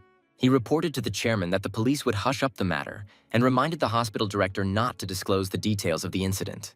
He also ordered a covert investigation of the truck driver and is confident they will find something on him. The chairman asked the assistant why this was necessary, what it could give, and in general what Michael was thinking about. The assistant asked a counter-question, if there were no concerns. Why had the chairman not yet informed his family? He replied that no one knew that the chairman was going to Gunsan, and that it was definitely because the driver had simply fallen asleep at the wheel. The aide suggested that the chairman had taken Lucas with him on the trip. Michael knew that no more than 10 people knew about the warehouse in Kunsan, that the warehouse had been turned into the chairman's family museum. It was a storehouse of little things that were dear to the chairman and awakened his fond memories. It was there that his sons Philip and Eric received the status of heirs. Perhaps the chairman wanted to give the same status to Lucas there. The chairman asked if Michael thought Lucas was missing something. The assistant replied that despite his grandson's young age, everyone knew what an outstanding person he was. The chairman said his sons were overjoyed when he told them to run the company well. He wanted to see what Lucas's reaction would be, but that didn't happen. Michael replied that Lucas was very serious and the reaction would have been appropriate, or he would have refused it altogether. The chairman said that this was unlikely. Lucas was an excellent intriguer. He added that his 20-year-old grandson had a subordinate who was willing to sacrifice his life for him, and asked if Michael would be able to do the same for him. Michael replied that he had a wife and 3 children who were waiting for him to die so they could spend all their money, and it would be extremely sad to die in such a situation. The chairman looked at Michael and quietly said that he too had grown old, and it seemed that even he was afraid of death. He added that he would always remember that Michael spent 3 years in prison instead of the chairman and was grateful to him for that. The assistant replied that there was no need to thank him since he had already received a sufficient amount of money. At that moment, the doctor looked into the room and told Michael that they were looking for him. Before leaving, the assistant said that he had contacted security and suggested that the chairman take a rest, but he needed to go on business. Michael went out into the corridor and told the chairman's children that after the operation, the chairman had been transferred to intensive care and the results would be known tomorrow. His youngest son, Henry, was glad his father had undergone surgery, but was upset that the results would only be available tomorrow.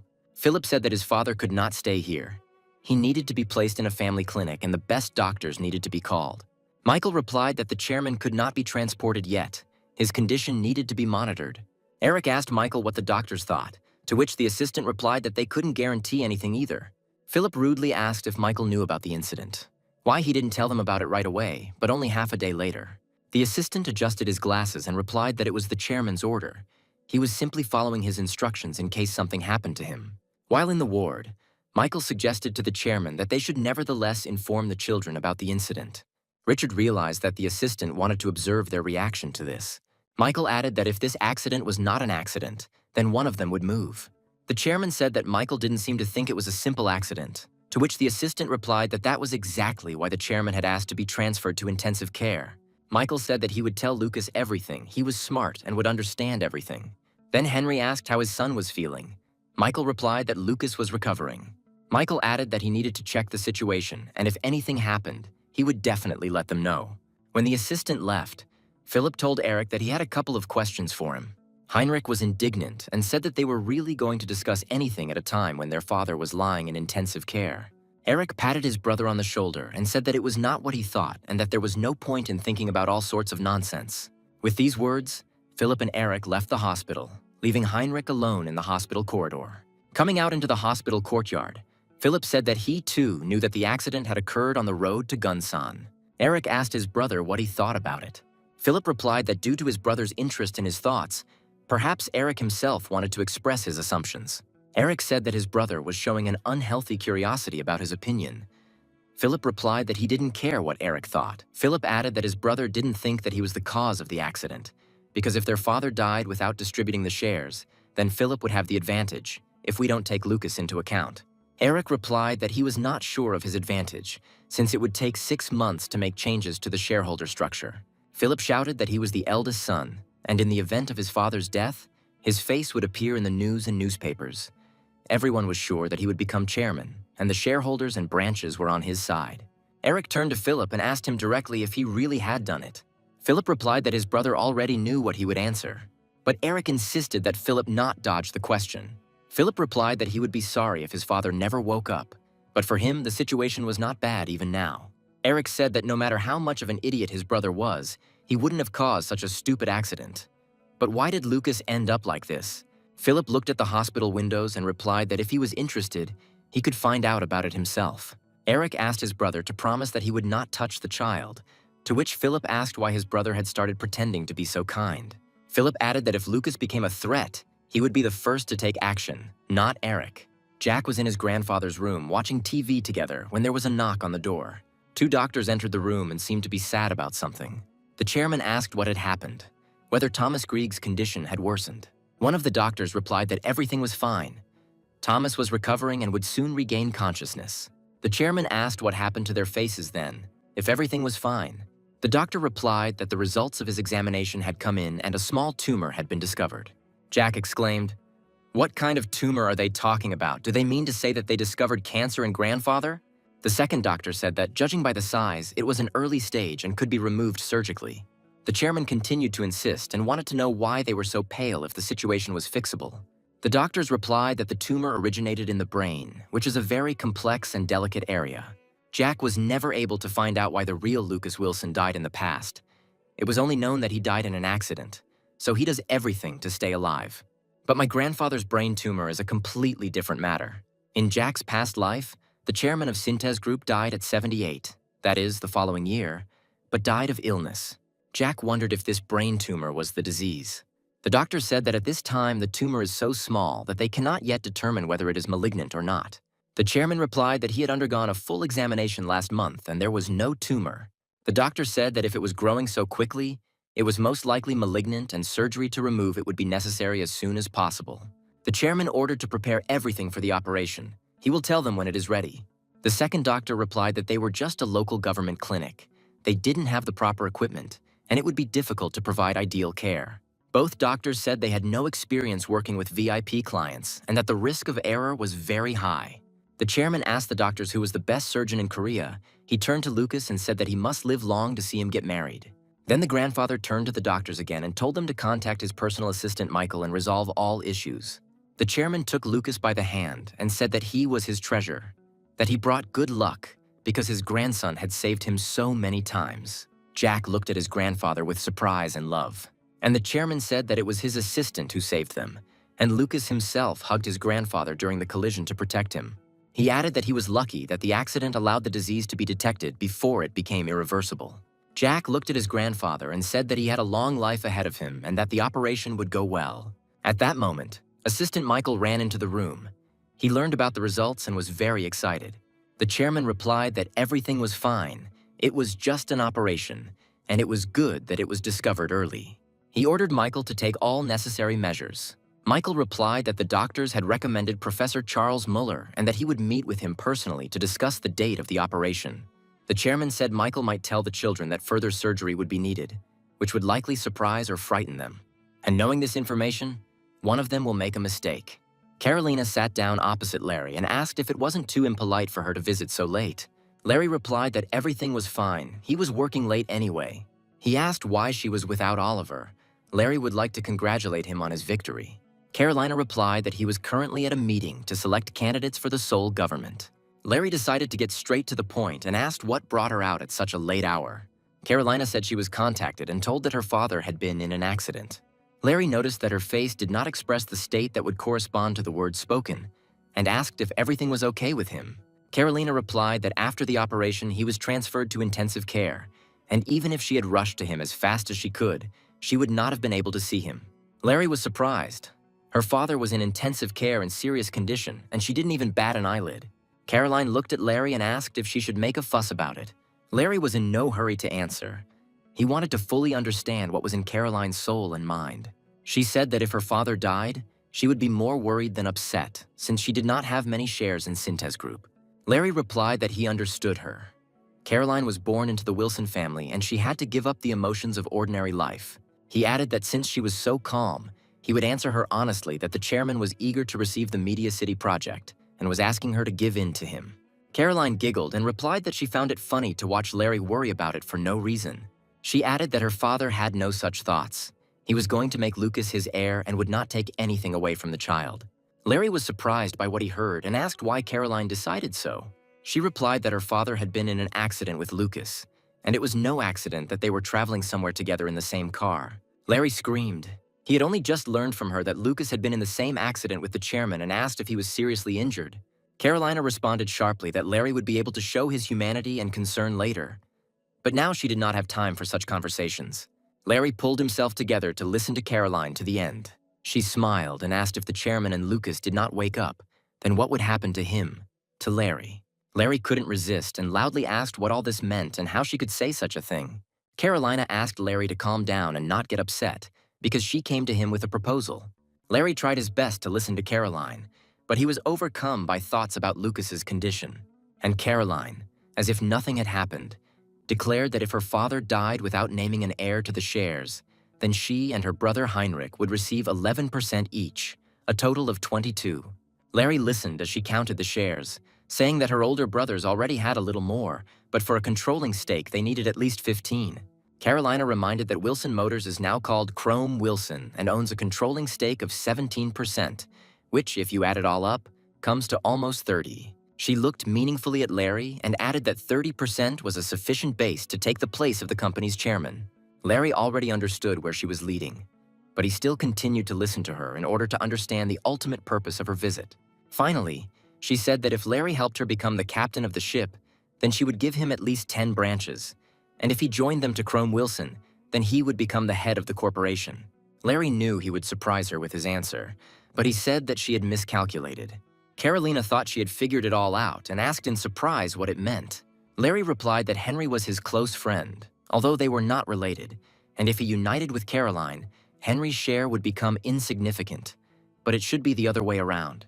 Carolina still didn't understand what Larry wanted to say. He added that she should help Heinrich become the captain of Synthes Group, and then he would give her 15 branches, and that would be right. Caroline chuckled and said that Larry was an amazing person, but since it came down to it, she had to reveal one secret.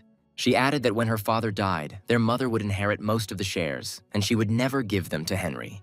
Larry asked what Caroline meant by Lucas becoming the heir. She replied that although Lucas was not the only heir, his father singled him out among all of them. To which Larry replied that if Lucas became the heir, then there was no need for him to unite with her at all since she had no shares. Carolina replied that even if Lucas became the heir, he would not be able to save Syntez Group because he did not have the true strength of the company. Larry suggested she was referring to the company's extensive connections. Carolina replied that Larry was smart because one call from his father was enough for the Prime Minister to come running. But would he come running at the call of a 20-year-old boy? In response, Larry asked if she really thought that without a call from her father, the Prime Minister would come running to her. Carolina made a dissatisfied face. She had nothing to say to Larry. The door to Jack's room swung open and his alarmed father and Larry ran in. The father ran up to his son and asked how he was. If he was badly hurt, Jack replied that he was fine, just bruises and abrasions. He added that he was examined from head to toe and no injuries were found, so there was no need to worry. Larry asked how Lucas ended up there, to which Jack replied that he and his grandfather were on their way to the warehouse in Kunsan. When Jack told the details and purpose of the trip, Larry realized that it was just a stupid ritual. Henry said that he had no idea what ritual they were talking about. Larry explained to him that the chairman had decided to make Lucas his successor, although not his only one. Hearing this, Jack also realized that they had not just gone to the museum to get some fresh air. Jack was on his way to becoming the third heir to the Syntez Group company.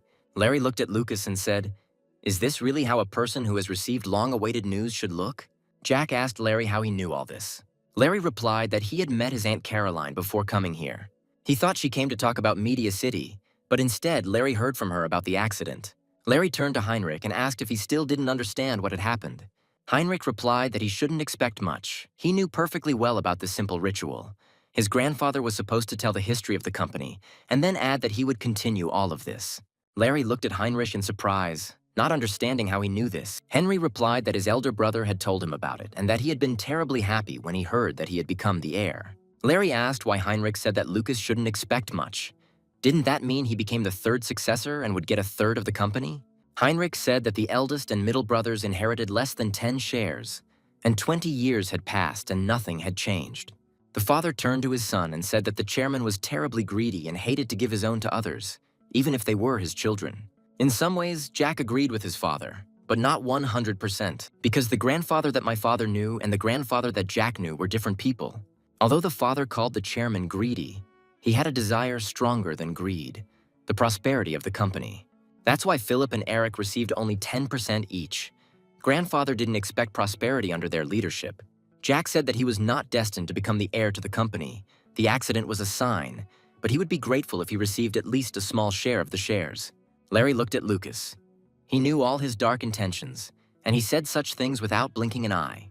The father patted Lucas on the shoulder and said that he was glad that his son thought that way and was not chasing other people's money. Michael told the chairman that word of the accident had spread like wildfire, and his children were frantically assessing the state of affairs at the company's branches. The chairman smiled and said that now there was a chance to understand who was behind his two sons. He asked if anyone had sought outside investment. Michael replied that not yet, everyone was acting cautiously. The assistant added that it appeared that both his sons had nothing to do with the accident. The chairman looked at Michael carefully and asked why he thought so. The assistant replied that he had overheard their conversation and that they were well aware that if the chairman died, the structure would be shaken. The chairman was glad that his sons were not fools and understood that the company's structure was in danger. Michael said that although there were some suspicious elements to the accident, it looked more like an accident, and the chairman ordered further digging. At that moment, the head of the hospital, which belonged to Syntez Group, burst into the chairman's room. He was immediately transported to their hospital, where Professor Charles Miller was ready to operate on him. The chairman replied, "Does he really think he is here because he does not trust his own hospital?" The chairman asked the head of the hospital where the tumor came from. Since a month ago, he had assured that everything was fine. The leader hesitated. If he gave the wrong answer now, it would be the end for him.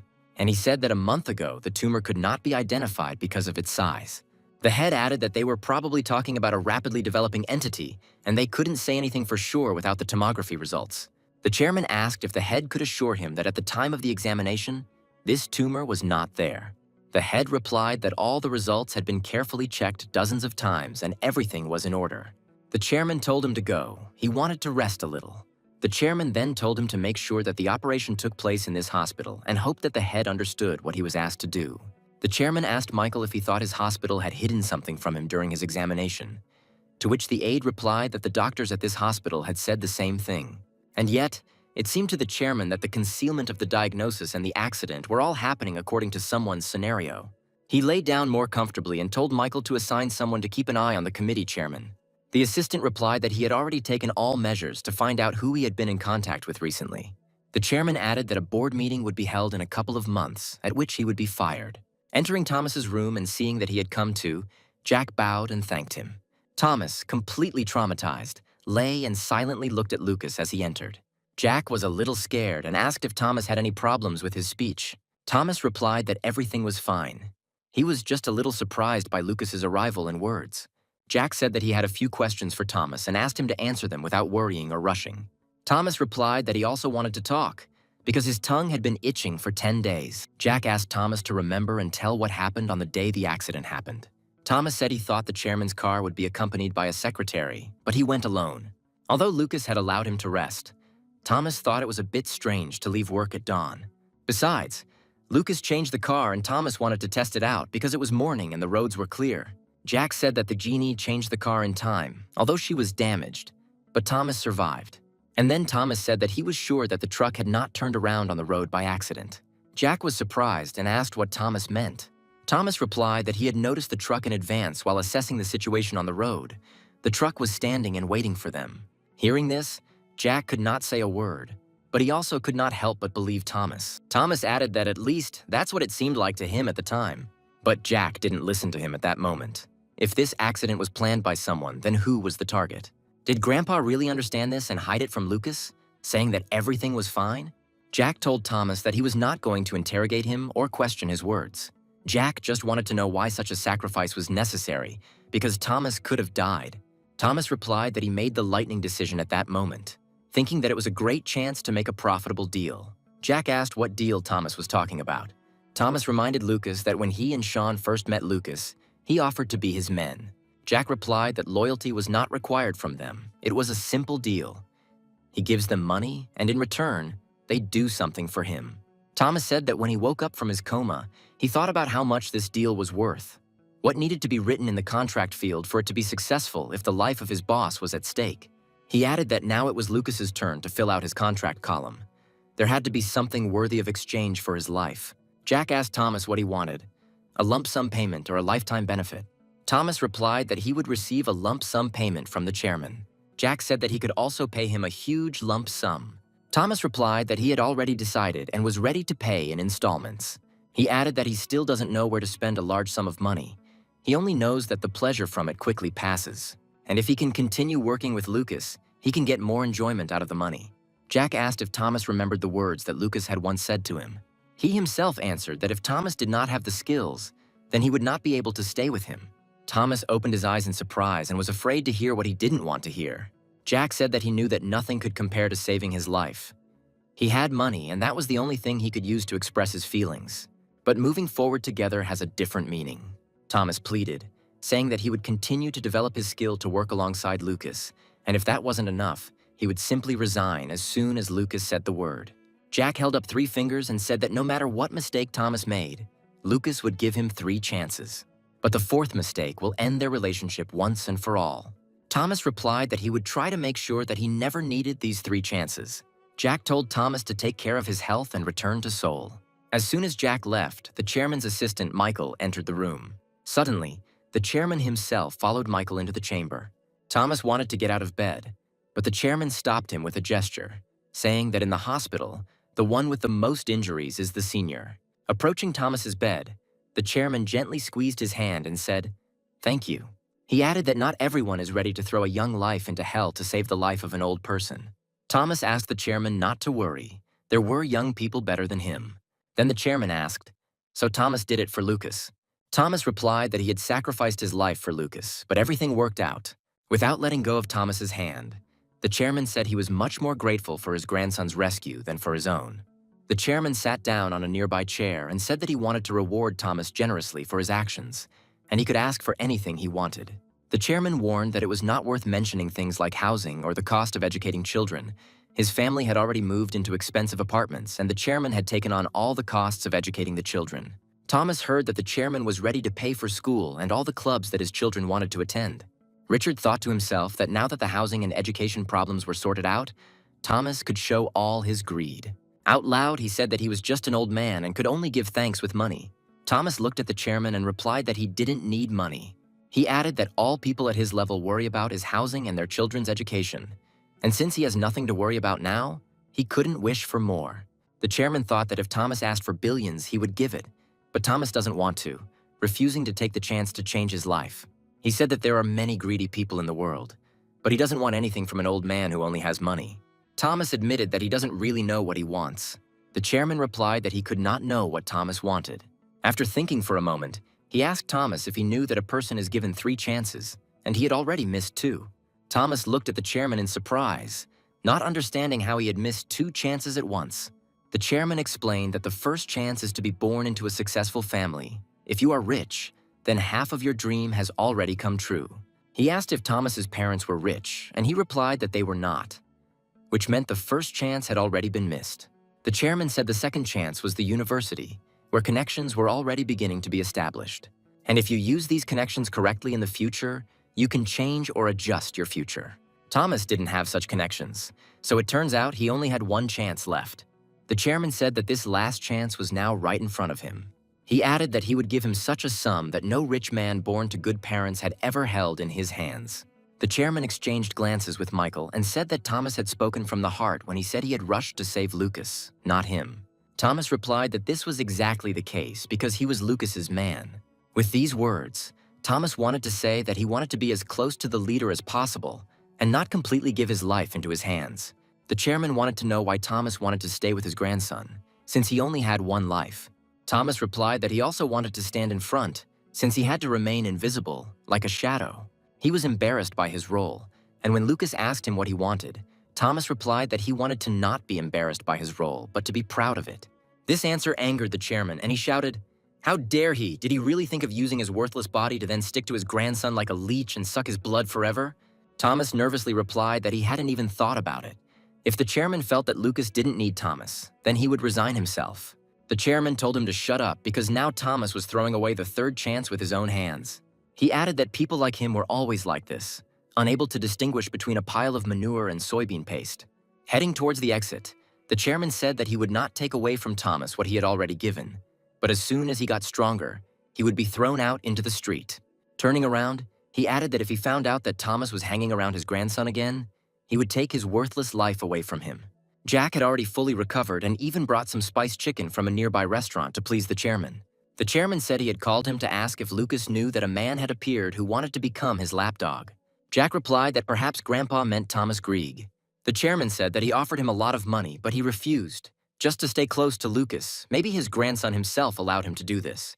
Jack replied that he gave him a chance, but on the condition that he would forgive him 3 times if he messed things up for him. He added that since the assistant had saved his life, he in return would give him 3 chances, since that was enough to pay off the debt. The chairman agreed with his grandson and asked if he knew what the dignity of a dog was. Jack suggested that it was loyalty, because even among people there is an expression, faithful as a dog. Grandfather said that this is not true. Loyalty comes from honesty, because it is not the loyalty of a dog that makes a person move in the right direction, but appropriate criticism of his dog. When a person goes in the wrong direction, a true faithful dog must stand in his way and make him change direction. Jack objected. Isn't it loyalty that makes a dog follow its owner, even if he is wrong? The chairman replied that the dog's virtue is selflessness. By giving their body and mind, they do not hesitate to sacrifice themselves, unlike devotion. The chairman looked at Lucas and asked if he was confident in Thomas's dedication. Jack replied that it had been like that until now, and he did not hide his true feelings. He understood everything with 1 word. The chairman said Thomas had already made 1 mistake by saying he wanted to serve Lucas. Grandfather added that a dog should not ask anyone's permission to choose its owner. Grandpa said that Thomas was simply making it clear that the chairman was higher than Lucas. Jack thought that he was his grandfather and the chairman of the company. That should be enough. But now we are talking not just about the worker, but about what will become his arms and legs. Although this is not enough. Jack wondered if Thomas had made another mistake. The chairman said that the man who decided to become a mutt said that he wanted to be a self-confident person, but does a dog have self-respect? Jack heard that even if the owner hit her with a stick, She would still come running at the first call, and this is the second mistake. Jack asked if there was a third mistake he had made, and Grandpa asked if Lucas still wanted to give him a chance. Jack replied that there was a contract between them, and he was not one to go back on his promises like a worn-out shoe. The chairman responded sharply that there were many talented people in the company, and Lucas could choose anyone he wanted. Jack replied that he didn't have that kind of connection with them. He could always make them his people, but he needed something more. The chairman got out of bed and told Lucas to follow him. Now, before his eyes, Thomas would make a third mistake. He will add that now Lucas will see who Thomas is afraid of and who he is keeping an eye on. Jack understood what his grandfather wanted to check. If Thomas decides to become his person, then he will not pay attention to the chairman who is nearby. The dog's gaze should be directed only at the owner. But it's not easy, because this is the chairman of Syntez Group, who moreover is much older than Jack. Jack was sure that this was why Thomas would pay more attention to the chairman. They entered Thomas's room, and Jack began to look at whom his subordinate's gaze would be directed. Who will he talk to first and who will he ignore? Thomas bowed his head and asked Jack for forgiveness. The chairman's face expressed strong bewilderment. Thomas continued to tell Jack that their partnership was over. Thomas was lacking too much and would only disappoint him. The chairman was in shock and could not say a word. Jack, on the other hand, was very pleased with the test his grandfather had given him. He told Thomas he didn't know what happened, but Thomas gave up too quickly. Thomas replied that he realized only now, during their rescue, that he had been guided by a selfish desire to gain something more. Jack said that a person always wants something, and when a chance appears, he tries to grab it. Thomas replied that he lacked the ability and that his skills were at rock bottom, and he admitted that he had been too greedy. He added that he was grateful to the chairman for showing him the boundaries. Jack thought, although the chairman was nearby, Thomas addressed him first. Jack wondered what his grandfather would do in this situation. The chairman quietly told Lucas to leave the room and leave him alone with Thomas. When Jack left, the chairman sat down in a chair and told Thomas that he had saved 2 lives, and in return received only an apartment and education for his children. He asked if Thomas thought the exchange was unfair. Thomas replied that he had no choice but to be content with a short but colorful dream. The chairman said that there was something about Thomas's obedient surrender that he would give him so much money that he would not need anything. Thomas replied that he was still too young to spend his life idly spending money as the chairman suggested. The chairman reminded him of the proverb, "If they give you something, take it. If they hit you, run. So this is a chance to live with everything ready." Thomas smiled slightly and said that it was his dream to come to everything prepared and not need anything. He added that when he met Lucas, he realized how stupid and immature he had been. Thomas said he worked in the planning department, so he heard rumors about how Lucas's cousins were living. They all have unlimited cards that never run out of money no matter how much you spend. Thomas added that Lucas was in the same category of people, but he never wasted his time like they did. Every morning at 7 o'clock, Lucas goes to work, reading the morning newspapers. Every day, he has a quick lunch at one of the nearby restaurants and then returns to the office. Thomas said that he couldn't live the same way if he had money and would simply waste it and his life. But he didn't want that. The chairman replied that no matter how much Thomas shouted that he was trying, no one would hear him. There were many working people in the world, but they were having a hard time making ends meet. Thomas replied that it was better to suffer hard than to simply waste away life. The chairman said he knew about the 3 chances Lucas had given him and asked what would happen if he failed. Thomas replied that he was already grateful to Lucas for his work, and he had nothing more to say. The chairman asked why Thomas hadn't asked him about it, since just one word and he would have become Lucas's man. Thomas replied that the chairman had a point and that Thomas didn't want to drag Lucas down, he wanted to be different. The chairman smiled and said that he could still be useful since he had realized the situation so quickly. He will add that he will not throw Thomas out. He will find him a suitable vacancy and he will continue to work in the company. Thomas said there was no point in feeling sorry for him. Having decided to leave, the chairman remembered that he wanted to ask Thomas about that truck. Could this have been just an accident or a planned staged accident? Thomas replied that he had already told Lucas everything he thought about the situation. The chairman was surprised that Thomas told Lucas about this before him. When the chairman returned, Jack asked eagerly what they had been talking about for so long. The chairman said Thomas admitted to reporting the accident to Lucas, and the chairman wanted to know what exactly. Jack realized that Thomas hadn't told him anything, and that made him happy. He replied that Thomas didn't want to say anything because he wasn't entirely sure, but perhaps it wasn't an accident. The chairman was very surprised, or pretended to be very surprised. Jack explained that Thomas felt as if the truck wasn't just moving, but was standing there and waiting for them. He saw that his grandfather was upset and decided to calm him down, saying that all this was not yet certain, but only an assumption. A minute later, the chairman replied that he would take care of it himself. On his way to his chambers, Jack asked what about Thomas's assistant? Was it really all to end like this? The chairman replied that he wanted to make a man out of him, but if he didn't see any abilities in him, there was no need to worry. He would still only be a hindrance to him. He added that the most important condition is that the subordinate wants to follow his superior, and Thomas respects Lucas. The chairman said that overall, Thomas has everything he needs to master the job. Grandpa told Lucas that if Thomas couldn't handle it, it didn't matter whether he was suitable or not. In the morning, Philip Wilson gathered the directors at his country house. He apologized for the inconvenience, but a lot of eyes have been on them lately. Philip looked around at everyone present and asked if they had checked everything properly. One of the directors replied that they had checked with the hospital. The operation had been successful and he was healthy enough to be discharged. Philip asked what kind of operation it was and was told that they removed a malignant tumor from the brain. There was silence and a long pause at the table. Philip approached the head of the hospital and asked what the chances were that the tumor would not come back. He replied that the brain is the most complex area, and that malignant tumors are called that because of the high probability of recurrence. Philip looked closely at the chapter and asked what the chances were that this would not happen to his father again. He replied that for older people the chance is usually 50%. The head added that the reason for this half is that the remaining half simply do not survive, dying of old age. Philip told him that they should take better care of him. The chairman should live a long time. The head of the hospital bowed and replied that he would try to do everything possible to achieve this. Philip said that he didn't have time to sit around and ordered them to go and get down to business immediately. Taking a sip of tea, Philip said that the directors understood perfectly well what the warehouse museum in Gunsan meant. He explained that the chairman had recently taken his grandson there. The directors reacted to the message with surprise. This event meant only one thing. The system of two suns was destroyed and divided into 3 parts. Philip said no one knows when the chairman will die, and dark clouds continue to gather over the company and the management situation worsens. He expressed his concern that this grandson could take over most of the company, if not the entire one. Philip began to get nervous and added that it was all because his grandfather was too attached to him and did not see what was right and what was wrong. At that moment, a man entered the office. It seemed to be one of the company's lawyers. He took some folders with documents out of his briefcase and placed them in front of the directors. When the directors opened the folders, they saw a list of all the shares owned by their companies. Philip said that they only needed to put their signatures and the seals of their companies. He continued, adding that all the shares would then be collected together to be sold later to Wilson Mechanicum. The directors were surprised, because Phelan was the largest shareholder of Wilson Mechanicum, which would give him the power to shake up the entire Synthes Group company. Philip reminded them that they are CEOs, which means they have the right to sell all the shares owned by their companies. One of the directors responded that, according to the contract, this would be an abuse of authority. Philip replied that he looked at it a little differently. He simply let them know what power they had and was not forcing them to do anything right now.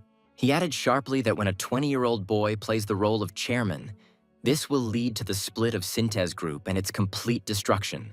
Philip suggested that the directors use this power to avoid the complete collapse of the company. Later, Philip visited the home of his son Kevin and his daughter-in-law Jessica to discuss a certain situation. After listening to his father, Kevin said that he would meet with Lucas, find out what he thought, and try to persuade him to surrender. Father replied that Kevin should not do anything stupid. The accident happened on the way to Gunsan, so Lucas might not be aware of it. Kevin said that Lucas had saved up enough money that he could have been idle his whole life. Maybe it was just his grandfather's wish, and Lucas didn't care about Synthesis Group at all. Jessica said that Kevin was right. Lucas always carries fantasy entertainment business cards with him. Director Larry Baker takes Lucas everywhere with him, teaching him the business of mergers and acquisitions. Jessica added that Lucas is continuing to study at the law school because he is interested in mergers and acquisitions. It is unlikely that he is interested in the Synthes Group company. Philip looked at his son and asked him if he thought his attempt to persuade Lucas to surrender would be successful. Kevin replied that they had already had a conversation, so maybe it would be better for him to become the second person in the company than to inherit a worthless branch. He added that Lucas was smart and would be a great fit as an advisor to the company. Kevin said that younger children would always prefer to relax in the shadow of older children rather than overcome all the difficulties themselves. Philip knew there was no harm in finding out what was on Lucas's mind and trying to win him over to their side. In any case, Lucas is the most diligent and conscientious in their entire family. Using him as an advisor would be just perfect. The father gave his son permission to meet Lucas, under the pretext that he came to inquire about his health, since Lucas had been in an accident. Philip warned his son that this was a very delicate conversation, so he should be careful and not go too far. As soon as his father left, Kevin sharply asked Jessica what right she had to interrupt their conversation. He haughtily reminded his wife that she should keep a low profile and not poke her nose into their family affairs. Sitting on the soft sofa, Jack looked with interest at the service staff and the furnishings. After some time, Kevin appeared, and Jack expressed his admiration for the huge area of the villa. Kevin replied that he bought the house thinking it would be perfect for thinking about business and enjoying cocktails alone. But Jack knew his cousin very well and his interests, which had nothing to do with thoughts about business. He understood that this luxurious place with strict security was ideal for inviting girls here and having fun. It was obvious that Kevin had bought the house with company money, and the cost of the luxurious interior had also been paid for from the same piggy bank. Kevin probably didn't think about it being an illegal embezzlement and easily spent the money that many people earn by working late into the night. Jack looked at Kevin and tried to understand why he invited him here. He knew that Kevin clearly understood the meaning of his trip to Kunsan, so what did his brother want to find out from him? Kevin poured Jack a glass of alcohol with ice and asked him about his health and whether there were any complications after the accident. Jack knew Kevin wasn't really interested in the answer, but he said the accident hadn't been that bad for him and he'd only gotten off with some bruises. Kevin replied that he was very glad, because he thought it was something serious, because he had been in the hospital for so long. Jack said he would have been discharged earlier if the chairman's assistant, Michael, hadn't kicked up a fuss. He told how Michael brought in the staff, blocked access to the wards, then secretly transported them to Seoul, even controlling the media so that they wouldn't find out anything. Kevin replied that it was good that the media didn't find out. Otherwise, the stock price would have fallen sharply, and asked how his grandfather was doing and how the operation went. Jack replied that he hadn't seen him for a long time since he was transferred to another hospital, and Jack was discharged almost immediately. Kevin wondered if he could ask how he and his grandfather ended up so far from home, or if it was their shared secret. Jack didn't want to answer right away, and, deciding to tease Kevin, he asked if his grandfather had any secrets with his other grandchildren. Kevin replied that he personally had no secrets with his grandfather since the chairman didn't like him. He added that he had not met his grandfather since his wedding. His father advised him to focus on work. Maybe then his grandfather would look at him differently. Kevin asked Lucas again what he and his grandfather were doing in that area early in the morning. Jack replied that his grandfather had suddenly called him and said that they were going together to Gunsan, to the museum that was the origin of the synthesis group.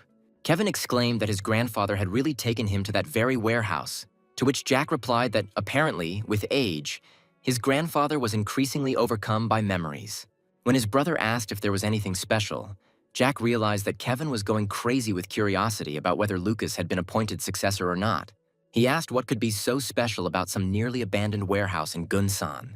Kevin quickly replied that everything was fine, he was just asking.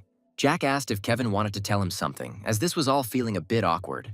Kevin replied that Lucas was very insightful and asked if Lucas would like to work with him. It all became clear to Jack that his brother was trying to win him over to his side before Lucas became the chairman's successor. Kevin said that when he was a manager, he had a hard time finding someone like Lucas. He added that the people who work for him have good positions and status, but Kevin feels some regret. Jack replied that his brother's proposal was, of course, interesting, but it didn't suit him. Kevin asked what exactly he was unhappy with. His brother himself, or some circumstances. Jack replied that he didn't like working with people. He liked to act alone and study and work. Kevin asked if this was the reason he took a job at an investment firm. Jack replied that this was true. He collected information, compiled databases, and made decisions independently and did not need to adapt to anyone. Having said this, Jack made it clear to Kevin that he was not interested in the Synthes Group company, and it seems he succeeded. Kevin replied that hearing all this made him want to get Lucas even more. He explained that he was weak in matters such as planning and analysis. He was good at managing people, but not numbers. Jack was surprised, because if Kevin admitted that he couldn't plan and analyze, it meant that he couldn't do his job. He told his brother out loud that in that case, he could hire smart people who would do this task for him. When his brother replied that they were only shiny on the outside, Jack realized that he had almost swallowed the first bait, and if he took the bait, he would throw the second one. Jack said that if he really decided to do something other than investing, he would have to work at Synthes Group. After receiving an affirmative answer, Jack continued by asking what Kevin meant by suggesting they work together. Kevin replied that Jack would become just like Assistant Chairman Michael, but would have more authority than him. The brother added that Michael was an outsider, but Lucas was a member of the family and would be able to manage the company's affairs. Kevin said that the third generation would take over the company, and Lucas would be the second in command, because he was the chairman's favorite grandson and no one would complain. The brother continued to persuade Lucas, promising that he would receive power, while Kevin would be able to stand on his feet. Jack replied that then he would automatically become an ordinary employee and would not have a single share of the company. He slammed his glass down on the table and said sharply that he was just another member of the family, and Kevin was asking him to become an ordinary farmhand, without any rights or shares. When Kevin jumped up and shouted, "Does Lucas really think his brother is such a jerk?" Kevin probably already knew what Lucas would answer. Kevin reminded his brother that neither of them owned any shares right now, and what they were talking about now was all for the future. He added that his grandfather would first hand over the company to his father, and only after 10 years would Kevin take over. Jack understood that his brother did not trust him completely, but he also should not act in such a way that he was not interested in the company's shares. He jumped up and shouted at Kevin whether he should really wait 10 years for the shares to become his brother's property and work for him, simply believing in the future. With a heavy sigh, Kevin collapsed into a chair and said that he promised to share the company's shares with his brother in the future. Jack looked at this whole circus put on by his brother and thought that he would have made a good actor. Kevin said that if it comes down to it, he wants Lucas to answer directly how much he wants. Jack needed to give the right answer so that his brother would not doubt Lucas's greed, but would also understand that he had no need for company. Jack replied that he wanted to own a quarter of the shares that Kevin would receive in the future. He saw that his brother had nothing to say in response. He was so pitiful now, even though we were talking about the distant future. Jack understood that his brother wasn't going to share even such a sum. He had to stand his ground and not give him time to think. He told his brother that these 25% would be a guarantee of their friendship and the protection of the rights of government.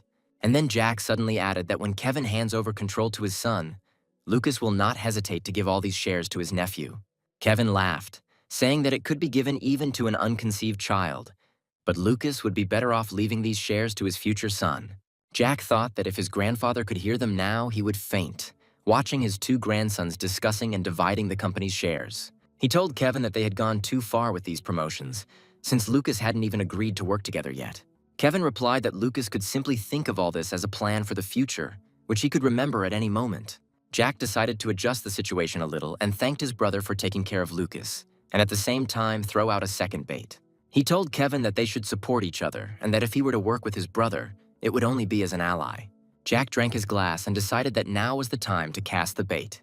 He put down the glass and asked his brother if he had any money. Kevin, not hiding his surprise, asked if Lucas really needed money. Jack replied that it wasn't exactly like that. He just wanted to show his brother that he was completely on his side. He added whether Kevin knew that Larry Baker had invested a lot of money to make their uncle Oliver mayor. Judging by his brother's reaction, Jack realized that Kevin was completely unaware of what Lucas knew. Jack explained that at first their Aunt Caroline came to Lucas for help, but since all his money was in fantasy entertainment, Lucas introduced her to Larry and they made a deal. Kevin asked if Lucas knew what Larry got in return. Jack was silent for a moment, then pointed his brother's gaze at the two guards who had been standing in the doorway the whole time. Kevin turned sharply to them and told them to go out the door. He would call them when he needed them.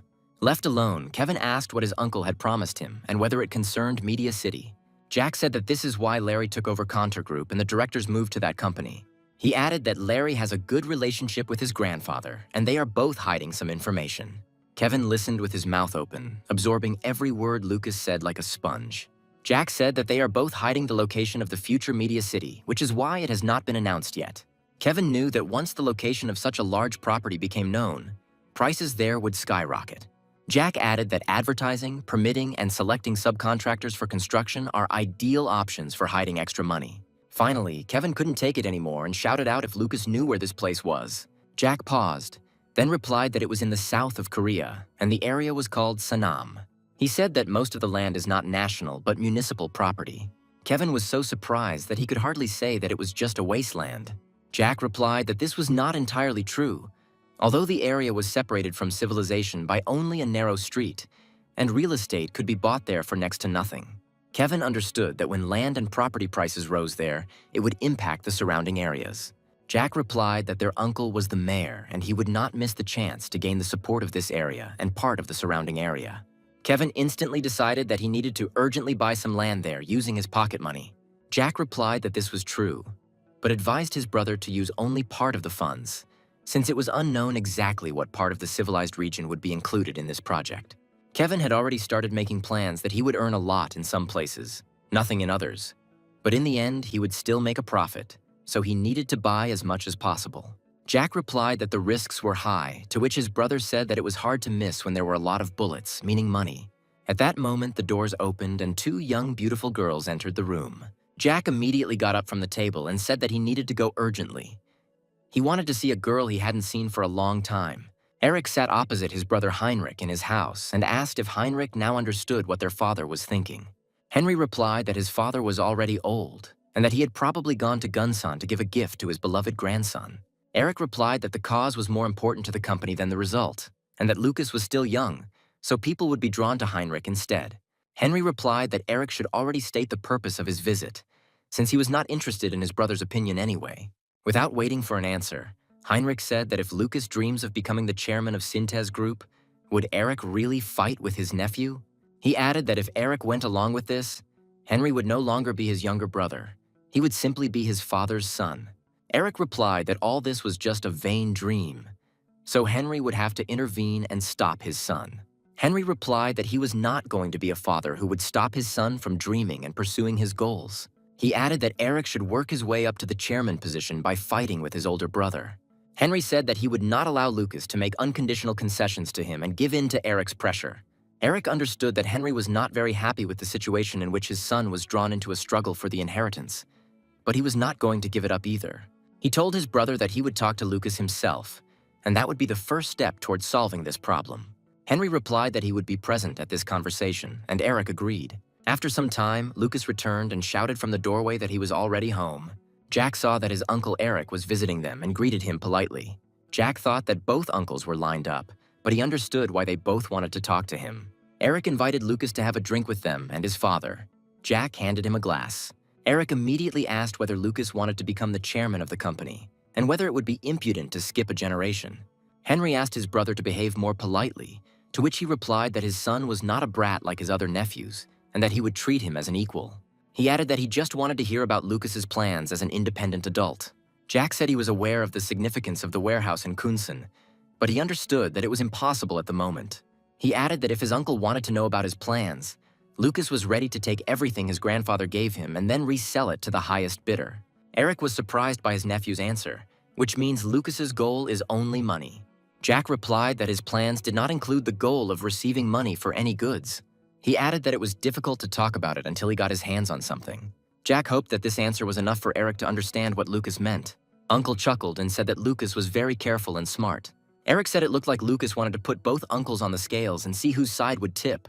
He added that if neither cup outweighed the other, then Lucas's product would skyrocket in price. Jack replied that it was too much work for him and that he intended to sell everything at the very beginning. Eric stood up and said that Lucas was the youngest in their family, and if not for this shortcoming, he could have become the third-generation chairman. Jack took Eric's hint that Lucas would never become the second chairman. All this indicated that Eric had not lost hope of becoming the company's second chairman. After Eric left, Heinrich asked his son if Lucas had really given up on the chairman's chair. Jack, clearing the table, replied that for now that was the case. Father asked if this meant that Lucas could change his mind at any moment. Jack said that everything would depend on what exactly and how much his grandfather would offer him. Henry replied that Lucas should let him know if he needed help, as it was his parental duty. Assistant Chairman Michael informed Richard that Philip had held breakfast with the directors of the secondary branches. The chairman asked if Michael knew exactly what was said at that meeting. The assistant replied that he had some guesses, but there was no point in calling and asking everyone present. He added that this would raise concerns, and if Deputy Chairman Felipe became more vigilant and began to carry out secret activities, it would become more difficult to monitor him. The aide suggested that Philip had asked the directors to support him with shares owned by the branches and promised that he would henceforth treat them as major investors. He said he knew that Philip had asked his son Kevin to meet Lucas, and that Eric had personally visited his grandson Lucas later. The chairman understood that if this was the work of the eldest son, then the middle one was also involved in this. Everyone wanted to pull Lucas over to their side. The aide suggested that they were all hoping that Lucas would have the final say. The chairman called them idiots, that they were not even sure that if everything went according to their plan, there would be no problems.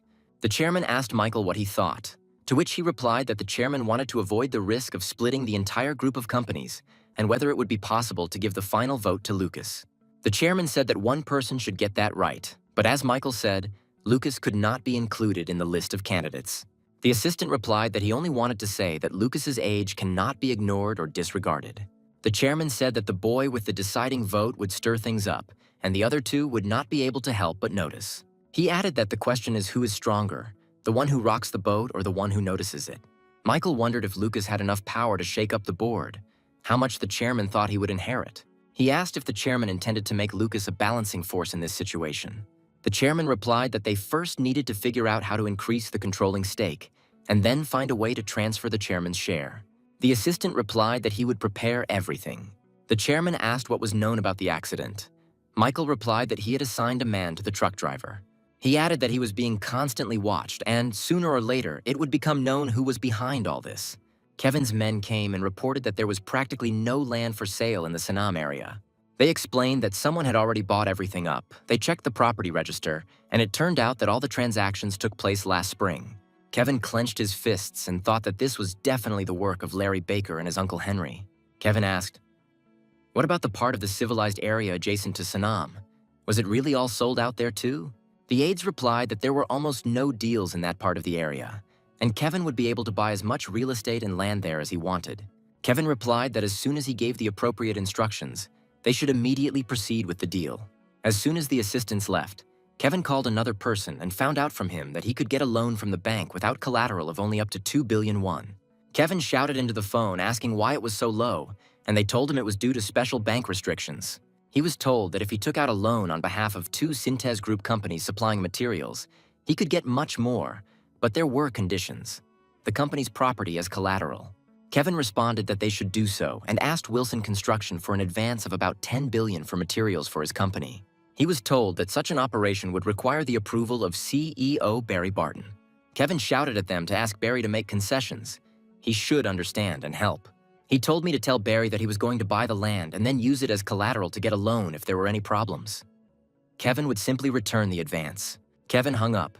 He still needed to collect some money from other branches, because at least 100 billion was needed. He thought that if he had married the daughter of the head of the bank, he wouldn't have had such problems getting a loan now. Oliver sat opposite Larry and said that the National Assembly and the government had completed the settlement, and that the matter was completely in line with the country's current cultural policy. Larry replied that this was great news and asked when the mayor was going to make an announcement about it. Oliver replied that he simply wanted to issue an unofficial announcement in order to quietly conclude a lucrative contract with Contour Group. He added that he was worried that he still couldn't meet his father-in-law. If Wilson Construction intervened, he wouldn't be able to do anything. Larry agreed that if the chairman intervened, the project could fall through, and only Lucas could help. Jack, who was sitting next to Oliver, replied that his grandfather was in the hospital now and was unlikely to be greedy, but he would talk to him anyway. Oliver thanked Lucas and asked to leave him and Larry alone. He wanted to discuss something with him. Larry replied that he had nothing to hide from Lucas. He would have told him everything anyway. Oliver said his term ends in June of 2022. He reminded that presidential elections will be held at the same time. Jack knew that Oliver wouldn't be satisfied and that he wanted to run for president. Jack couldn't have known exactly how greedy his Uncle Oliver was, but it seemed like it wasn't just his idea. But what he could know for sure was that his Aunt Caroline's influence had something to do with it.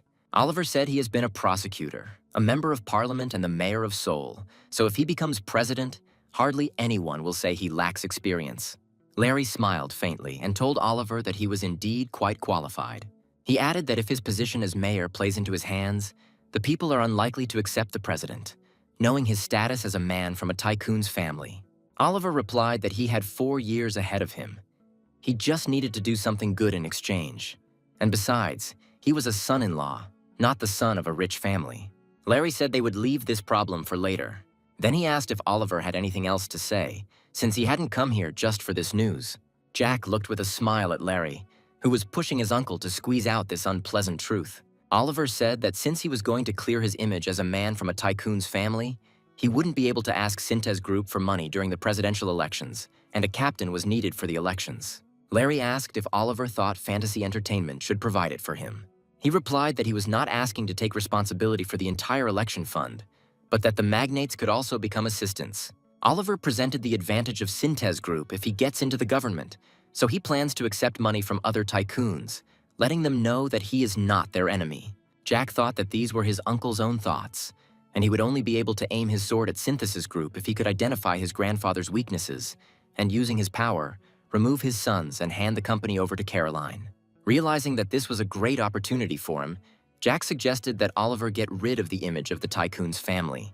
He explained to Oliver that the solution was obvious, but it was not so easy to implement, because you will have to stain your hands with blood. Oliver replied that he had already been the sword of the prosecutor's office and was not one to be afraid of something like that. Larry told Lucas that this was too strange a proposal and asked him to stop. But Jack continued, saying that this was the man with whom Grandpa was most displeased and whose exposure would not harm Synthesis Group and whose elimination would seem deserved. When Lucas suggested that his uncle choose such a person, he seriously thought about it. Jack said that, given the losses Synthesis Group could suffer, it would be better not to touch the second generation. The only choice left was the third. Oliver thought for a few minutes, going over the candidates in his head, and replied that, in his opinion, only Kevin was suitable. He explained that Kevin is now married and more careful, but he was the one who brought the most shame on the family.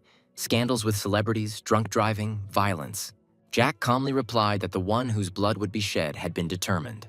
He added that in order to build an honest soul, Oliver would have to give up his nephew and the Wilsons' eldest grandson. But Jack understood that his uncle was not the person who would make this decision. Only Aunt Caroline could do it. Oliver said that even if Kevin got into an accident with a celebrity while drunk, there was nothing the mayor of Seoul could do. Jack answered him that he himself had to come up with a way to do this. He suggested that Oliver simply hand everything over to his aunt, and she would be smart enough to finish everything for him. Oliver stood up and said he needed time to think things over. Caroline greeted Jack with open arms and a sweet smile. She told Jack that he was becoming more and more like his mother every year. Caroline said she invited Lucas because she heard something interesting from his uncle. Jack replied that he was simply offering his uncle a way to shed his label as a son-in-law in a tycoon's family. The aunt replied that Lucas was very cunning. Didn't he know how easily his uncle believed everything? Caroline took the tea and said that, as she understood it, Lucas suggested that his uncle abandon his relative.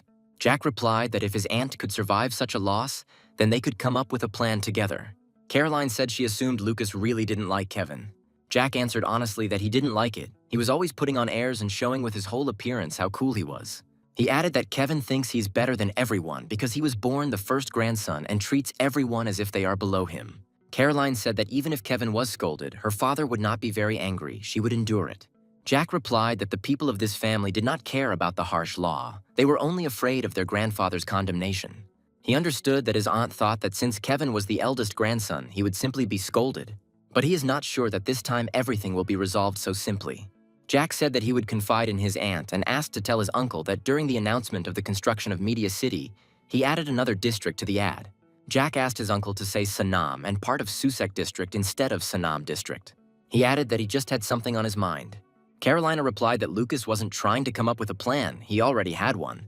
Jack replied that there might be a plan, but only in general outline for now. Carolina replied that this was probably why his grandfather was so crazy about his grandson.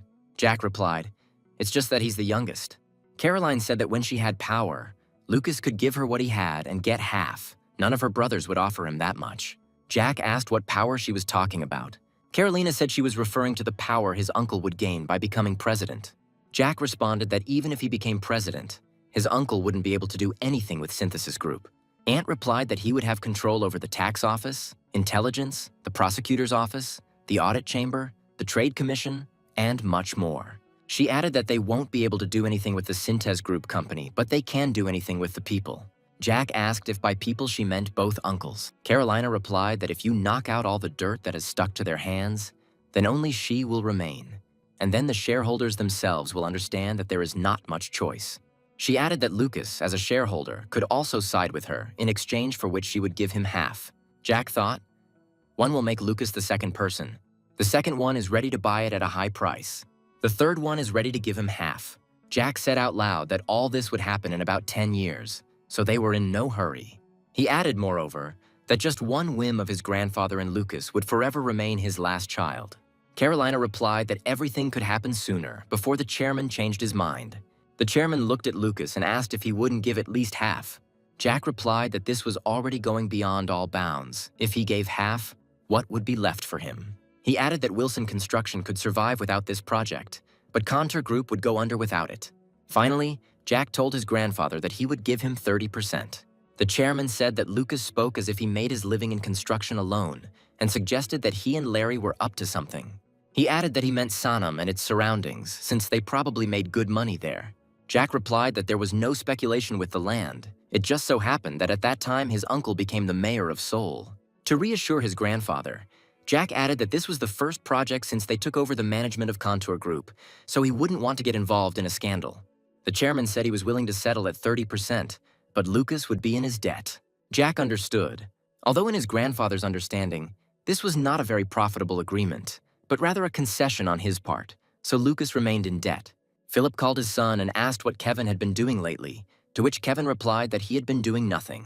Philip said that he heard that he was going to buy land. Kevin looked at his father and wondered who could have leaked this information to him. The father got angry and asked his son to give a clear answer. Was it true or just rumors? Philip said that he would listen to all of his son's explanations and then make a decision. Kevin reminded his father that when he met Lucas, they had a good talk. Philip remembered that his son had said that he and Lucas had found common ground back then. Kevin relayed to his father every detail of his conversation with Lucas. Philip clarified that it turns out that Kevin is pouring money into the ground only because he believed Lucas's words. Kevin replied that he had checked everything beforehand, and that Uncle Oliver, upon taking office, had confirmed the same thing.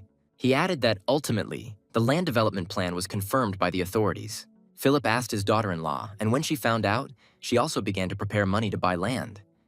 Jessica answered positively. He pointed to his son and asked her if his daughter-in-law believed his words. Jessica replied that she had also checked everything, the information was confirmed, and prices there were starting to slowly rise. Philip sharply asked her where she got the money, whether she borrowed it from her parents. Jessica replied fearfully that it was. Philip sighed and said that it turned out that they too were aware of this plan and, perhaps, also bought a huge amount of land. He added that this is tantamount to stealing money from the husband's parents and giving it to his own family, since now is the time when information becomes money. Philip said that his son and daughter-in-law are the perfect couple. Kevin couldn't stand it any longer and shouted that the information was 100% correct.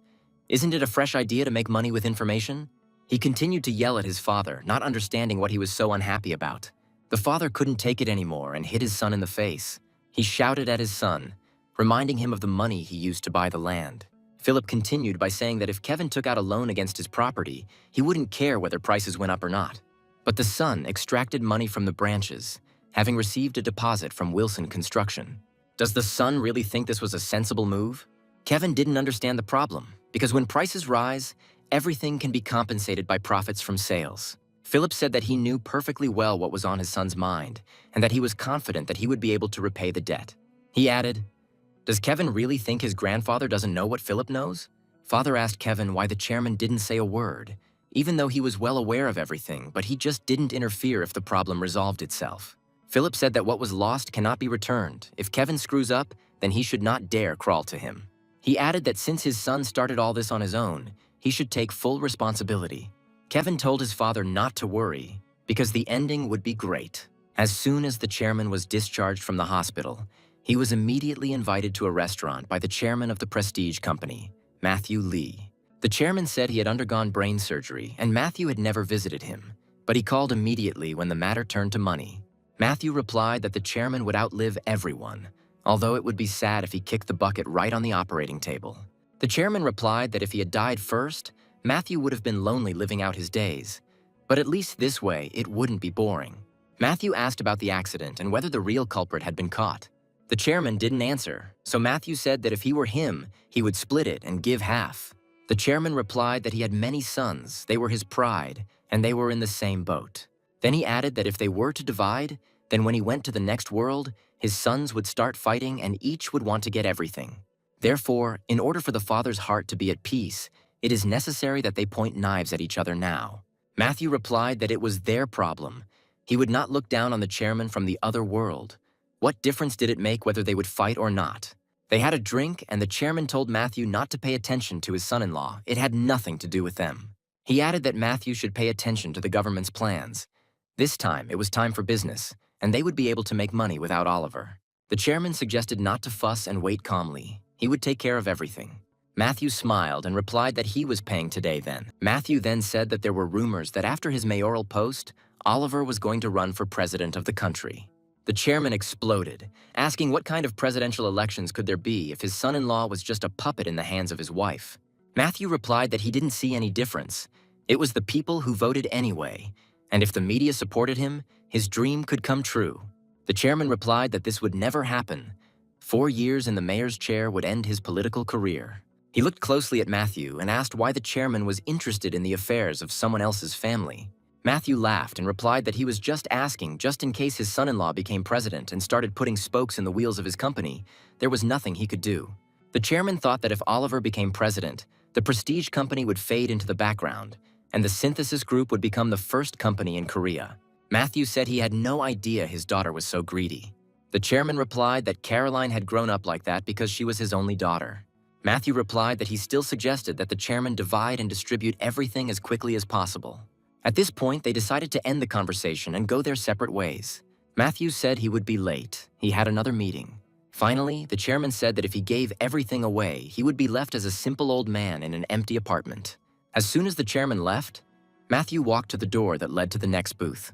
He apologized to Mayor Oliver Bong for keeping him waiting so long. Oliver replied that he had been there long enough to be hungry. Sitting down at the table, Oliver said that if Matthew had something to say, then there was no point in wasting time. Matthew replied that he had only asked for a meeting to congratulate him on his election victory. Oliver replied that the congratulations were accepted, and then ordered that the Sanam area be abandoned. As the chairman had already said, he adheres to a policy of excluding large corporations such as Prestige and Synthesis Group from business. As planned, Mayor Oliver Bong was able to overhear the entire conversation with the chairman from the next room. Matthew said the mayor had made an excellent decision to revive construction companies that were in crisis, and he would follow that policy. Oliver wanted to leave, but Matthew said that there was no need to rush a man capable of great things. He added that, as Oliver already knows, getting along with his wife's relatives is not that difficult. Matthew continued by saying that living with the thought of his wife is something most men in Korea face. But the mayor also has to accommodate his father-in-law and mother-in-law and even his nephew. Oliver said that there was no point in hurting his pride now. It wasn't that hard to tie Prestige's hands and feet with just a permit at the Seoul construction market. Matthew laughed, saying that men who live with an eye on their in-laws can only shout loudly when they leave the house. He added that he would help Oliver get rid of these relatives. Matthew said he would even order a carriage to take him straight to the government house. He reminded the mayor that his father-in-law had already drawn a line and was ready to stone the road leading to the government house. The chairman is one of those people who will resist to the last, so as not to give up what is his even to his relatives, let alone his son-in-law. Oliver asked why Matthew was telling him all this. Matthew replied that it was natural for him to invest in people. The current regime would fall and a new era would begin. He continued that the new era needs a new character, which could be Oliver Bong. The mayor replied that he was a man of the Synthesis Group, to which Matthew replied that a politician's roots are here today and there tomorrow. Matthew added that couldn't the one who pushes and supports him be the root? He said that it doesn't matter if he's a mayor or a president. He must have a big heart that can accommodate not only Synthesis Group but also Prestige. And then Oliver will become a force for 2 companies at once. Matthew asked permission to give the mayor some advice, to which he replied that he was listening carefully. Matthew said he had 3 wives and only 2 were listed in the family register. Nowadays, there is nothing shameful about getting divorced and remarrying, and you can add more than 1 wife to the registry. Oliver waved his hands and said that things had gone too far and he was not going to divorce his wife. Matthew replied that no one was telling them to break up right now. They could live together and decide for themselves when to cry for help. He looked closely at the mayor and added that, to tell the truth, when he became mayor of Seoul, the knife had already appeared in his hands. Oliver thought that Caroline wouldn't have been able to get the department store without him, and that, as mayor, he could make a run for the presidency. And if Oliver becomes president, Carolina won't be able to use him. He will use her to get Synthesis Group. Oliver asked if they would bring the fornication soon. He had developed a ravenous appetite. Matthew laughed in response as it sounded ambiguous. Caroline sat in her husband, Mayor Oliver's office, and asked him how much Kevin had managed to collect. Oliver replied that after the development plan was announced, various speculators began buying up land like crazy. Jack said Kevin had intended to buy the land for twice the market price, but the price had risen so sharply that he had to put in 5 times more. Carolina expressed her concern that everything might change now. Jack replied that it would be a huge blow for him then, and it would be difficult to recover. Oliver sat down in the mayor's chair and said it was time to detonate this bomb. Caroline asked her husband to be calm, because after Kevin realized the scale of it, he would go crazy. Oliver said he had another idea. If they dealt with Kevin right away, they could be in big trouble. Oliver suggested removing Kevin from Grandpa's sight, thereby changing their original goal. Caroline reminded Oliver that in order to shed his label as the son-in-law of a family of magnates, he must personally condemn Kevin. Oliver replied that he would do so, but if the first shot was fired elsewhere, he would simply have to step on Kevin, who had been mown down by the shot. Jack was surprised. The man who always did what his aunt told him suddenly came up with his own plan. Oliver continued by saying that he had been a prosecutor for so many years that he knew that an investigation always starts at the edges. You can't act openly. The tax office will be his bullets, and the prosecutor's office will be his knife. Jack wondered if Oliver had some hidden intentions that he wasn't telling anyone about. At a press conference, Oliver said that to overcome the crisis, ordinary people began to take out old rings that they had been saving for a rainy day. But when the price of the precious metals stabilized, the rich began to buy gold, land, buildings, and shares for next to nothing. To ensure that the construction company does not lose its last strength during these difficult times, a cultural and construction project was developed. But it was discovered that there was speculation in real estate for the purpose of personal and unfair enrichment. An investigation was conducted, which confirmed the fact of speculation in the Susek area. The mayor drank a glass of water and said that the development plan had been revised in connection with this. At that point, he announced that the Susek district was excluded from the new city's development plan and that the scope would be limited to the Sanam district only. Oliver added that as long as he is mayor of Seoul, he will carefully monitor that speculators do not make a penny of profit. Jack heard all this and understood that there was no money in the country and that there was land speculation going on here, and an investigation would definitely begin. Larry thought that Oliver was a former prosecutor after all, and when he sets a goal for himself and deals with it, his true colors come out. He said out loud that Oliver did have a head on his shoulders after all. He caught Kevin and didn't even get his hands dirty and didn't upset the chairman. Jack asked Larry if he had noticed that Oliver had changed a lot, and Larry agreed with Lucas's suspicion. Jack assumed that Oliver was planning to escape from his wife's oppression.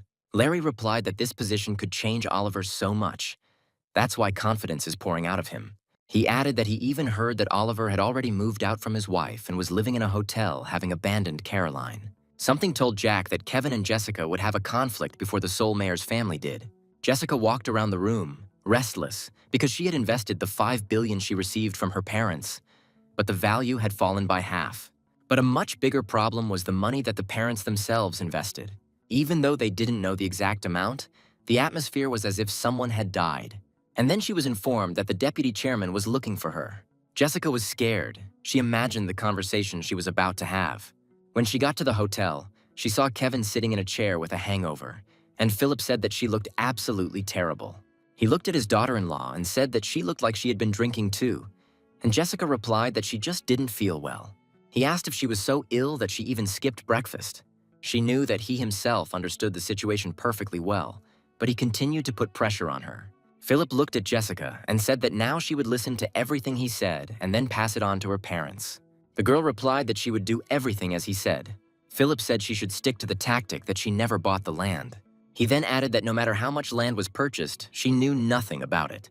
Philip said that either her father or someone else from her family had bought land in her name, but without her knowledge, and that she knew nothing and had nothing to do with the matter. Jessica looked at her father and said that unfortunately this option might not work. After all, she personally went to that area together with real estate agents. She's also the daughter of a media mogul family, and even the greenest reporter, after visiting a couple of real estate offices, would easily find out that she actually personally inspected and purchased the land there. Philip replied irritably that it seemed she still didn't understand what he was talking about, since it was unknown what might happen if people found out that Sintez Group's daughter-in-law had been involved in a land speculation case immediately after the wedding. He then added that if an article were published that even a single line would update the fact that she had a hand in it, then not only she, but also her parents would pay a high price for it. Jessica meekly lowered her head and told Philip that she would do as they had agreed. The father looked at his dejected son and told him to raise his head. Then at least he'll be able to slap him. Although, where have you ever seen such a grown guy get slapped on the back of the head? He's already mentally ill, and it's only going to get worse. Kevin looked at his father and said that he could solve all these problems. Philip looked at his son and, smiling, asked how he was going to do it. Kevin replied that he had sold all the land registered in his name to a legal entity and that everything could be left as is for now until the fuss died down. Philip indignantly responded that how could they leave everything in such a situation when land prices were falling every day? Kevin said that there was nothing that could be done now, and even if the land were put up for sale, no one would buy it anyway. He added that once Sanam's development begins, land problems will resolve themselves, as the distance between these areas is only one road and prices will definitely rise. The father said that developing the land would take at least 10 years, and only then would his son be able to earn anything. And then Philip couldn't take it anymore and exploded, calling his son a bastard. The father swung his arm with all his might to hit his son, but Jessica stood up for him. She screamed that if they met with their aunt, they might be able to solve everything. Kevin yelled back at her and told her not to interfere. Jessica's words stopped Philip, and he said that since she had such a good plan, she asked her to share it with them. The girl said that although her uncle had already made an official statement, it would take time to sort out the additional paperwork. During this time, she will spread rumors among the businessmen, and this respite will provide an opportunity to cool down the heat on the speculation and advance their plan. At the end, Jessica added that then they would be able to sell everything in an instant. Philip grinned and said that now he saw that his daughter-in-law's head was not only for wearing a hat, but she could also come up with such a brilliant plan. He ordered his daughter-in-law to go to her parents' house right away and not to return until she had completely erased all traces of her involvement in this matter. Jessica didn't answer, but just bowed and headed towards the exit. Jack sat in his room and thought about the fact that his uncle, who had previously followed the script, suddenly began to plot something of his own. Although he said that the result would be the same, one mistake and everything would end without any fuss and, accordingly, without any benefit. Therefore, Jack constantly needed to watch and monitor his uncle's actions. Besides, he had another plan to put into action, and it looked like it would be much more difficult this time. Because this time, the future he knows won't help him defeat the enemy. Jack had to whet the appetite of a man who had absolutely no ambition. The father sitting opposite said he was frightened by the expression on his son's face, and then asked what he was thinking about. Now the man, who had absolutely no ambition, smiled as he looked at him. The father added that when something good happens, shouldn't a son smile? And Jack replied that there was a problem. He added that this concerns a piece of the puzzle that will be put together in 10 or maybe even 20 years. The father listened to the story of how his son had prepared both the puzzle pieces and the frame in which he would place it. But there was no one to put it together. And then the father answered that perhaps he was the very man Jack was looking for. The young man said that his father already knows that his uncle has announced the creation of a new soul, or more precisely, a media city. The father replied that he remembered very well that Jack and Larry Baker had started this business. The son replied that he did not see this project as solely a construction project, and that there was something else. Jack added that it's all in the name, and he's planning to create more than just a media city. Father Henry asked in surprise what it meant that it would not just be a shell, but also a core. Jack nodded his head and said that in the current era, analog technology is moving towards digital, and this is a symbol of the new millennium. He wants to fill Sanam with new media companies. Henry looked at his son in amazement. He was surprised by Jack's plan.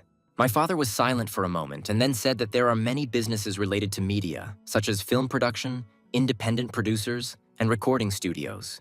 But at the same time, there is a clear division of labor, and it is impossible to cover this entire industry. Jack chuckled and replied that one doesn't have to look far for an example and suggested remembering Synthes Group. After all, they deal with almost everything from electronics to food products. Henry listened attentively to his son because he completely agreed with him. Jack said that he now talks not only about films, TV series, and music, but also plans to open his own channel. The father asked in surprise whether his son meant the television broadcast. Jack replied that it was, but realized that his father needed some clarification. He said that when it comes to a channel or TV broadcast, everyone thinks of broadcasting, but cable is still at a very low level. He then added that this is not exactly television and radio broadcasting. It would be better to start with cable. It is always better to start with something simple.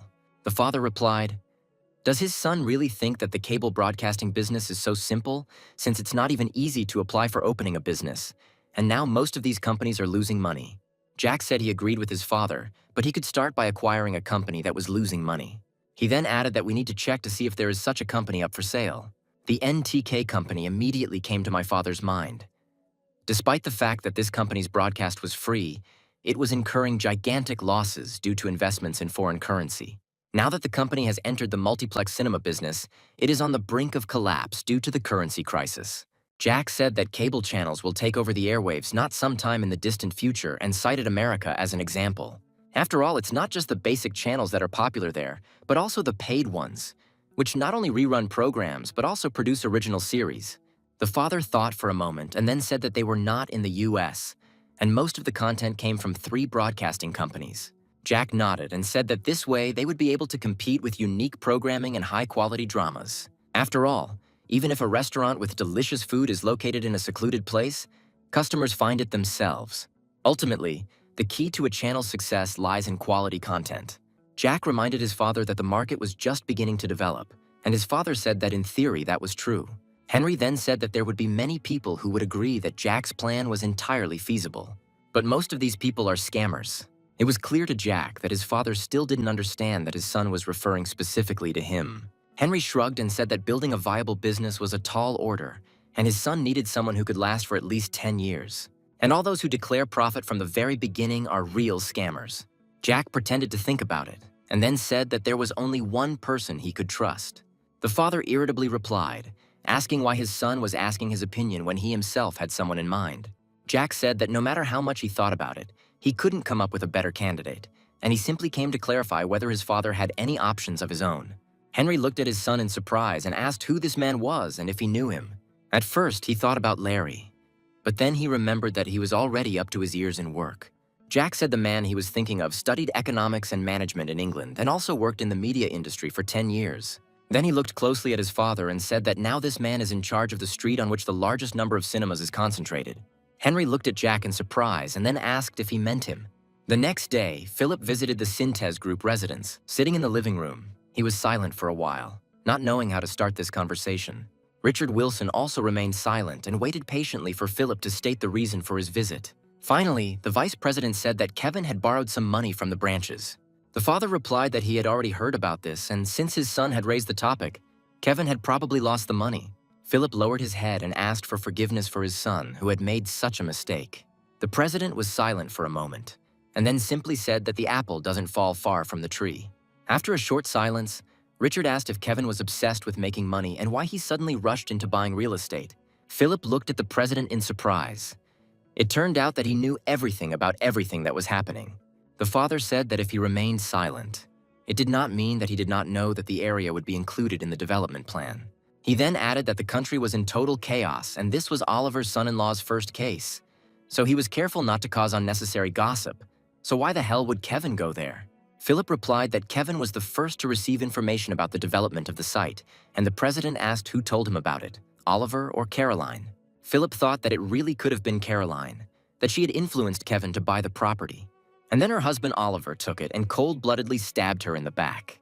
But there was no way he could tell his father that he had been fooled by his younger sister. So he said that Lucas had accidentally seen the development plan and apparently told Kevin about it while they were drinking together. And so his son had simply used those words as a hint. Richard was extremely surprised to hear that Lucas might have told Kevin about this information, but he said nothing. Philip corrected himself, saying that Lucas had merely mentioned it in passing, and that the real reason was Kevin's greed. The father said gloomily that it was too late to delve into the past, and now the problem was in the future. Then he looked at Philip and said that he didn't want to see his older son being bullied by his younger sister. Philip exclaimed that this would not happen, and he would definitely sort everything out. After these words, Philip stood up and, going to the door, bowed to his father and left. Left alone, Richard thought that perhaps it was all for the best, because at that age it was becoming increasingly difficult to guess where the arrow was aimed from. He realized that Lucas was slowly starting to show his claws, and if this is his plan, then it won't end so easily. So Richard sat in his chair, lost in thought until sunset. At a meeting in the mayor's office, someone mentioned that the third generation was no longer the same, and they had swept away literally everything. One of the assistants said that Kevin registered everything not in his own name, but in the name of 2 companies in which he is the main shareholder. Oliver thoughtfully asked where Kevin got the money to buy the property. The assistant suggested that Kevin could only have taken such a sum from Syntez Group. The second assistant stated that the regional prosecutor's office was silent for now. But if they dug deeper, they could accuse him of embezzlement or abuse of office. But as soon as they learned that the name of Syntez Group had surfaced, the case was immediately hushed up. The mayor replied that it was all because all these bastards were eating from their trough, and in order to get a bonus, you had to return the favor. The second mate replied that they also received money from this company through Oliver, so how could they fleece them with the same hands? The mayor replied that they had to do this, otherwise they would inevitably drag them all down with them.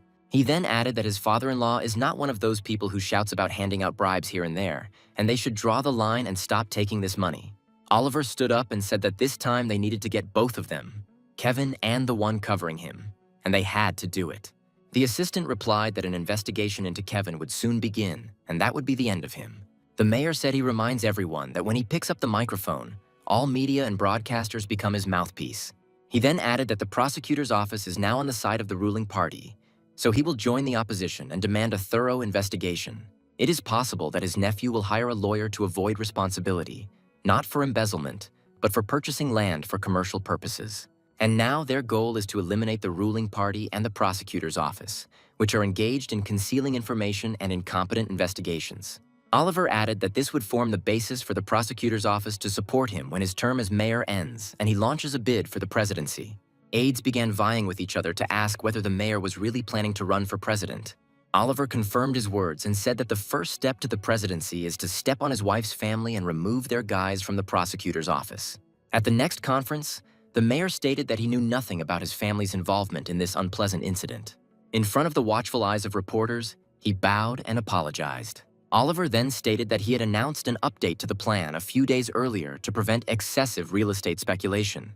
Following this, numerous reports were received of illegal circumstances surrounding the purchase of real estate. The Seoul government immediately handed over all information to the prosecutor's office for investigation. However, there is still no indication that they have launched an investigation. The mayor continued to say that on the contrary, suspicious individuals had begun to flock to the area and demand that all recordings be removed. And then Oliver said that he stated with complete confidence that his wife's family had incited real estate speculation, and that the prosecutor's office, knowing about it, had covered it up. As the mayor of Seoul, he cannot turn a blind eye to such things, so he asks for a national assembly. Since the prosecutor's office is not moving forward with the case, it is the National Assembly that must do so. At that moment, Philip was closely following the conference, the topic of which was that the company Synthes Group was involved in real estate speculation. He called Oliver a son of a bitch through his teeth and angrily turned off the TV. Jack sat in the president's office and couldn't understand why the investigation had begun. He caught the intent gaze of his grandfather, who looked at his grandson and did not say a word. All Jack could think about now was that the president had gotten it all wrong.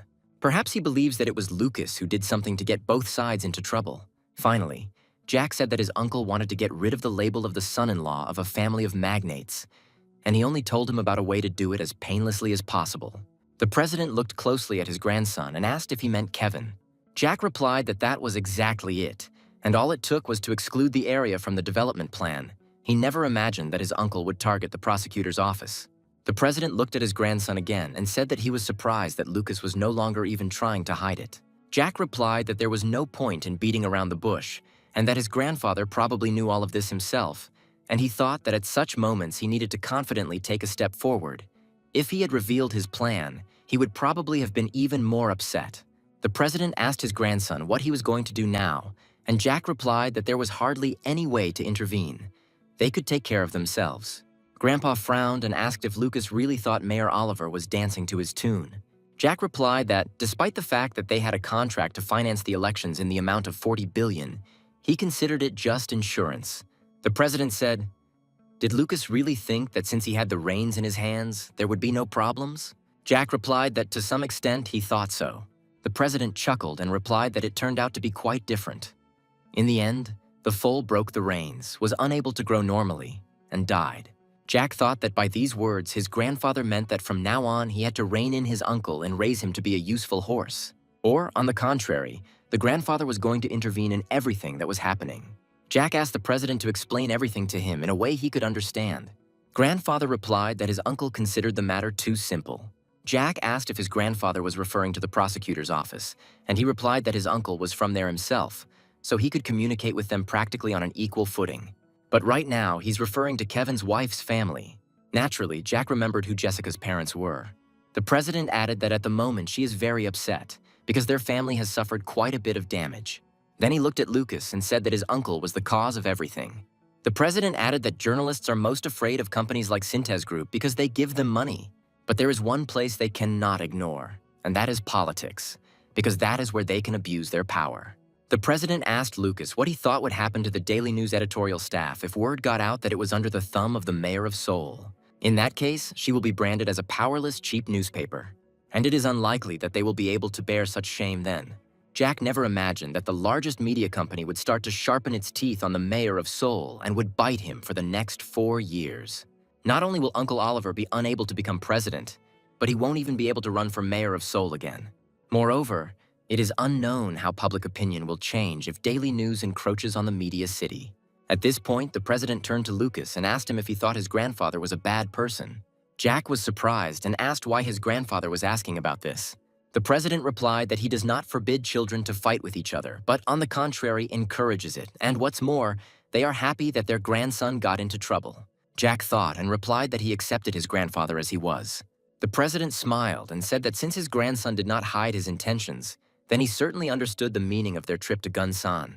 Jack replied that he realized this because his uncles and aunts tried to pull him over to their side. Grandfather folded his arms across his chest and said that whoever wins this fight will get everything. Among those who receive everything for granted, he does not see anyone who properly protects what they receive. Then the grandfather added that a lot of company had disappeared over the last 50 years, and all because they got everything for free. Jack replied that perhaps Grandpa was wondering if he would join the fight. The president said Lucas had done it a long time ago, and he was just wondering how much more he should give him. Jack asked what his grandfather meant. Did he get anything from him?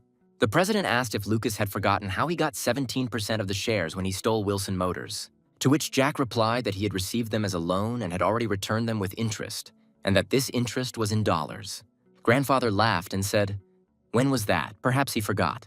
Jack looked seriously at the president and replied that there were things he should never forget. The president looked at his grandson and asked what he meant. Jack reminded his grandfather that he saved his life when they had an accident.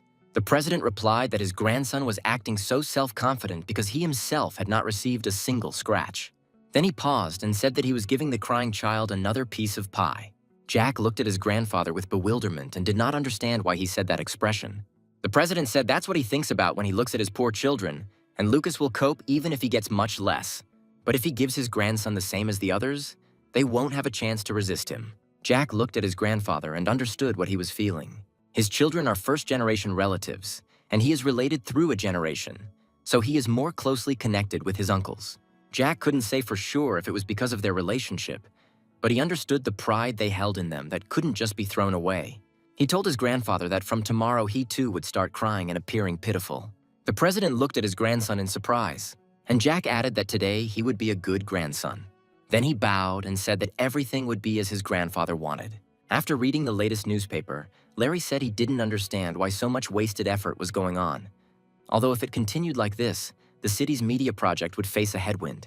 Jack responded that, if you exclude the issue of land speculation, the city's media project itself looks like a hotbed of corruption.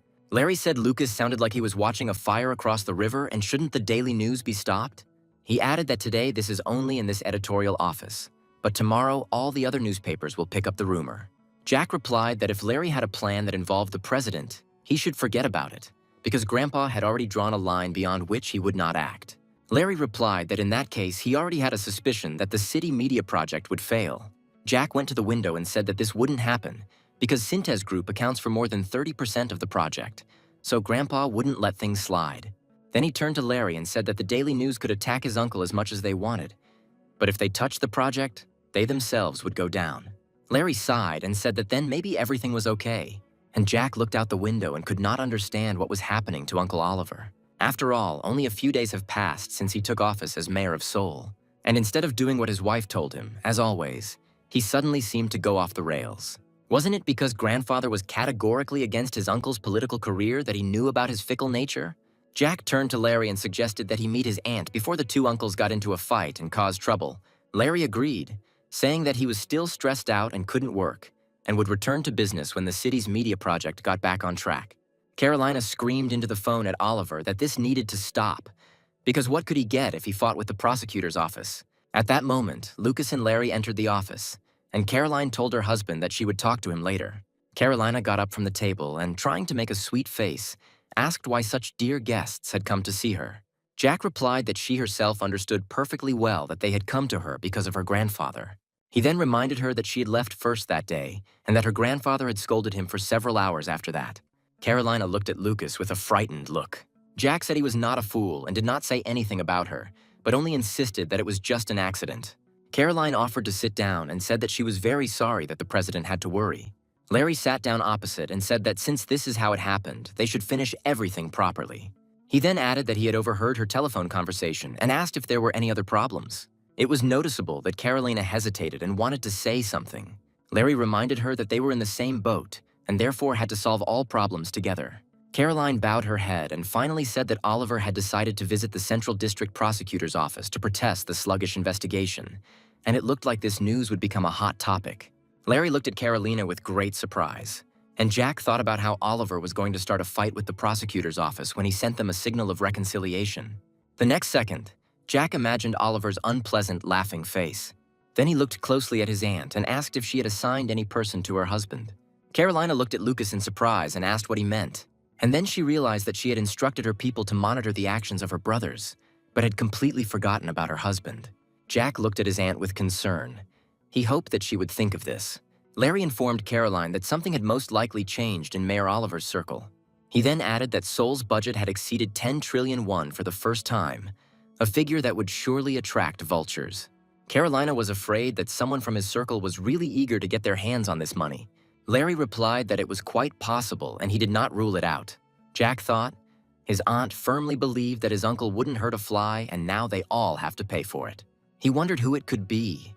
Perhaps the one who could completely finance his uncle so that he could not even pay attention to his wife. Then Jack turned to his aunt and said that the first thing he needed to do was stop grumbling at his uncle. It seems like he's letting out everything that's accumulated, and now there's no stopping him. Carolina responded indignantly that everything was fine in their relationship, and she didn't understand what Lucas was getting at. Jack decided that this was the place to end the conversation, since he was unlikely to be able to bring his aunt to her senses. Later, Larry read the latest edition of the newspaper and was extremely surprised by what it reported. Jack sat across from him and listened as all the newspapers, including the Daily News, praised Mayor Oliver's courage. All the articles said that as the son-in-law of the Wilson family, he had the courage to expose his relatives' land speculation. Jack picked up the newspaper and, reading the headlines, thought that such an act required a lot of courage, which not everyone is capable of. And then Larry suggested that perhaps Richard Wilson himself might have had a hand in this. Jack replied that this couldn't be, because Grandpa wasn't one to go back on his word. He then added that for some reason he wasn't at all surprised that the Daily News was trying to suck up to his uncle. Jack looked at Larry and said that it seemed like his uncle had found a great sponsor. He added that the sponsor probably has so much money that he can promise to fill the entire daily newspaper with advertising. Larry agreed with Lucas and said that only with a reliable source of money could he afford to ignore his wife's opinion. Suddenly, Jack crumpled the newspaper and said that it was not his uncle's frivolity that irritated him, but his own short-sightedness. He wanted to make such a man his partner and even president. He looked at Larry, and there was some hopelessness in his eyes. Then Jack stood up and decided to apologize to Larry for showing his weakness. Larry replied that everything was fine, because he had also been wrong about Oliver. Jack said that the Media City would have to settle for what it got, and who knows what would have happened if they had continued to work with him. Larry replied that he didn't know who this sponsor might be, but he was sure that he was simply using the mayor. Jack said that since they were thinking about the same thing, they should leave this man, and their uncle was no longer their helper. Philip and Kevin sat in the Sintes Group residence and were ready to hear anything from the president. The grandfather looked at his grandson with a serious expression and asked how much he had lost. Kevin, hoping he could sell the land and get his money back, told his grandfather he hadn't lost anything. The president could not stand it, and with anger in his voice, repeated his question. Kevin realized that he couldn't get out of it anymore and named the sum of 60 billion. The president replied that the amount was not that big, but Kevin was unable to solve the problem. Then he turned to his son Eric and said that he would have a small and important task to carry out. He told him to find a small apartment, check if it needed any renovations, and install all the necessary appliances. And then Eric and everyone present heard that from tomorrow the eldest nephew would be living there, so they needed to take care of that. Kevin looked at his grandfather and understood that he would not be able to beg for forgiveness or change the president's mind. Richard then added that the shipyard's warehouse manager needed to be transferred to another company and Kevin appointed in his place. After these words, the president looked at his grandson and asked why he was still there when he should already be running and packing his things. Somewhere deep down, Kevin still had a glimmer of hope that his grandfather would change his mind and cancel such a punishment. Philip couldn't stand it any longer and shouted at his son to get out, lie low and not make any unnecessary movements until he was given the order to do so. As Kevin walked out of the office with his head bowed, the president told Eric to watch him and that his grandson could return when he became human. The president turned to his eldest son, Philip, and said that he too had something to tell him. He added that his son was in trouble, so Philip should clean up after him, since the investigation would most likely continue.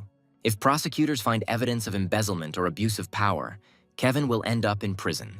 And if Philip doesn't want his son to end up behind bars, then he must sort things out himself. The president sat with his eyes closed for a minute, and then his gaze fell on Caroline. He looked at his daughter for a while and then said that she should divorce Oliver. To say that Caroline was horrified by what she heard would be an understatement.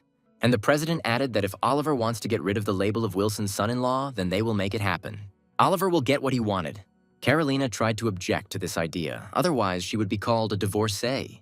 The president told his daughter that if she did this, he would give her a department store, a hotel, apartments, and a golf course. He explained that he would completely separate them from the main company so that no one could steal them. The president was silent for a moment, and then said that he was not forcing anyone, and that he did not want to become a father who pushed his daughter into divorce. When he added that the choice was up to Carolina, the girl hung her head and understood that something needed to be decided. The president looked at Eric and said that he had been wrong so far before. He wanted to get a capable guy who would take care of Synthesis Group. Philip looked at his father and understood that his son had dug his own grave with his own hands. The president looked around at everyone present and said that it was time to get rid of this incompetent person. One of the following days, Jack flew to America. He planned to visit the main office of Fantasy Entertainment. Jack had his own idea about money. The more you earn, the more you should use. He arrived at the office just as a meeting was taking place there. After one of the employees finished his report, Jack said that from now on, investments in internet companies would be prohibited. The employees looked at the manager in amazement and waited for further instructions. Jack added that despite the pretty packaging, they should not be trusted. The same goes for intuition. Whispers began in the office due to the employees' anxiety. Jack saw their confusion because now the place where all the money in the world revolves is Silicon Valley in the USA. He then added that by investing directly, they would not be able to choose when to exit. Jack said that this is exactly what they should have learned when they played computer games as children. And now they must take control of the game, because direct investment is the game that the creators of internet companies play. By this game, Jack meant the American Stock Exchange, which specializes in shares of high-tech companies. Rachel looked at the manager and said that making a profit through direct investment just before the admission of securities and shares to the stock exchange, after all, that was his specialty. She looked at Jack and asked if he was so cautious now. Of course, he couldn't tell her that he had personally seen the internet bubble burst, and with it, a huge amount of money vanish into thin air. Jack stood up and asked what they would call the process of wrapping something unreal in a wrapper of beautiful words to charm people into paying money for it. One of those present stated that this was a scam. Jack replied that he agreed with him, but now these actions are called differently. He added that this is called a venture fund. That is, a risky enterprise for investing in innovative companies. Even if it's just 1 cent, it should be invested in companies with real sales, even if they are not high, but offer specific services. Jack added that he could cite the online bookstore Azon as an example. One of the employees said that if the manager was referring to Azon, which was founded in 1994, then its investment value was 0. He added that last year, before the listing, their shares were valued at $18 apiece. But on the day of the issue on the stock exchange, the price fell to almost $2. Jack looked at him in surprise and asked how he knew so well about it. At this point, his colleagues laughed because they knew that he was involved in the sale and purchase of these shares. Jack smiled and asked the employee how much he ended up losing. He sighed and, lowering his head, named the sum of $50,000. Rachel said they all tried to talk him out of it, saying the company wasn't worth it, but he invested anyway. Jack replied with a serious expression that in his place he would have invested 100 times more. This answer caused great surprise among everyone present. Jack explained that Azon takes orders and delivers books, albeit small ones, but there are sales.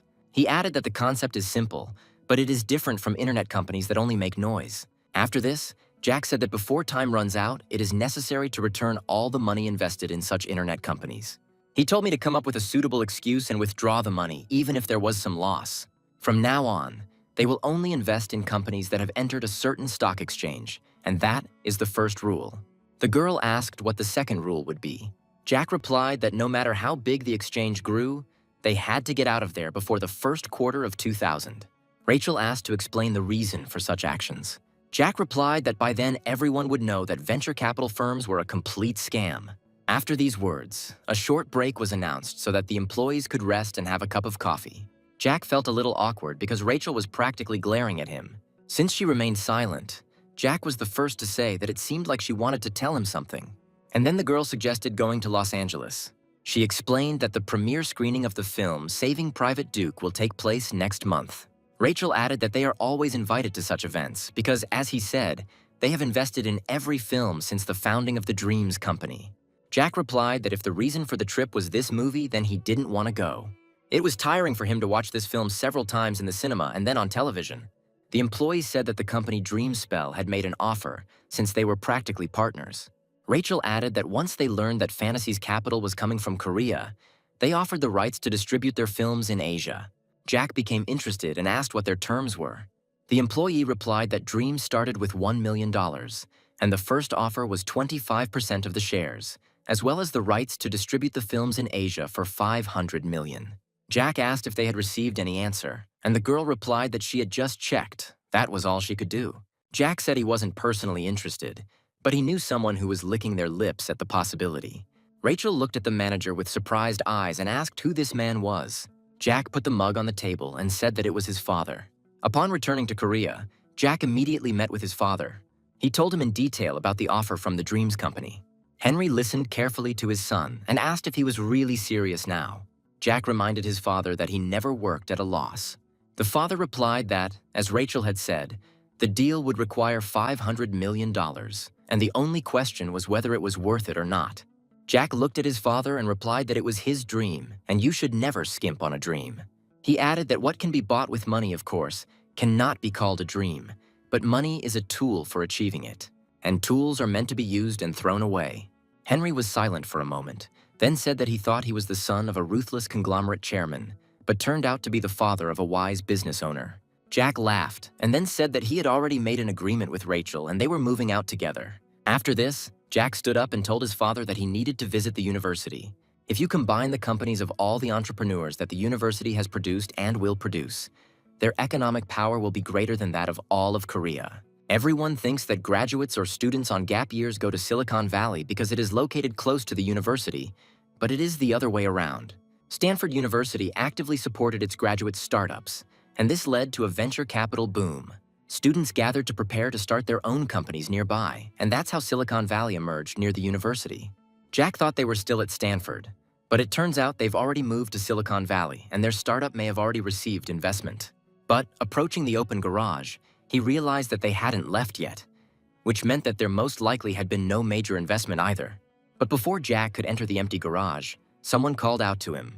There were two students, and one of them asked him what he was doing in front of someone else's office.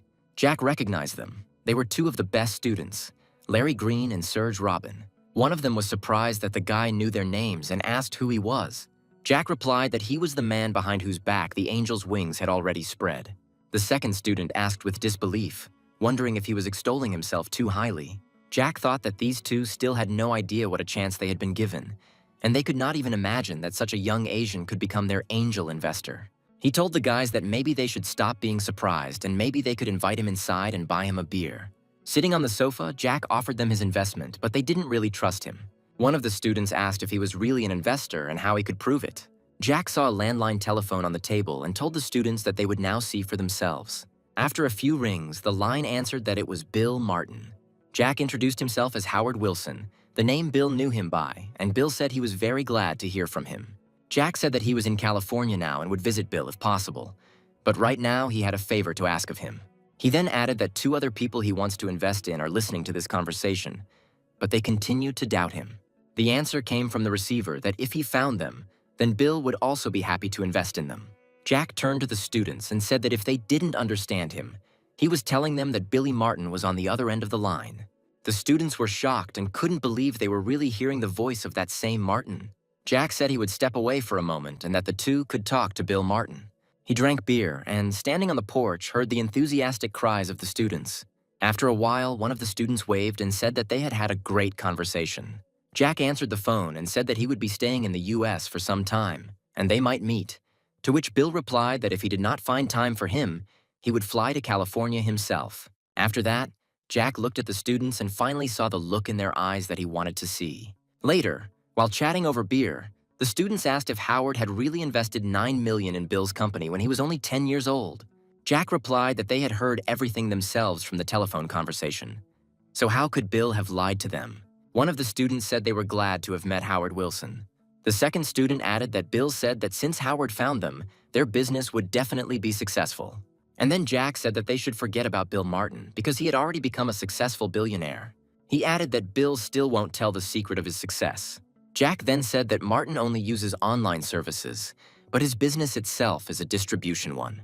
He looked at the students and said that they seemed to be missing something. Jack added, "Did they really think he was less influential than Bill Martin now?" Jack waited until the students' surprise had passed and said that they could now get down to business. He asked them to think in what they needed most: an office, employees, or something else. The students looked at each other and both answered in unison that they needed a server. One of them added that the search engine they developed has already been launched. It is already being successfully used at the Institute and in Silicon Valley, and the indexation is considerable. But the server they are currently using does not have enough communication lines to ensure optimal performance. Jack asked if they had any estimates yet on the costs of purchasing such a server. And when the student replied that they had already calculated everything, Jack suggested that they do everything at once. His answer again caused genuine surprise among the students.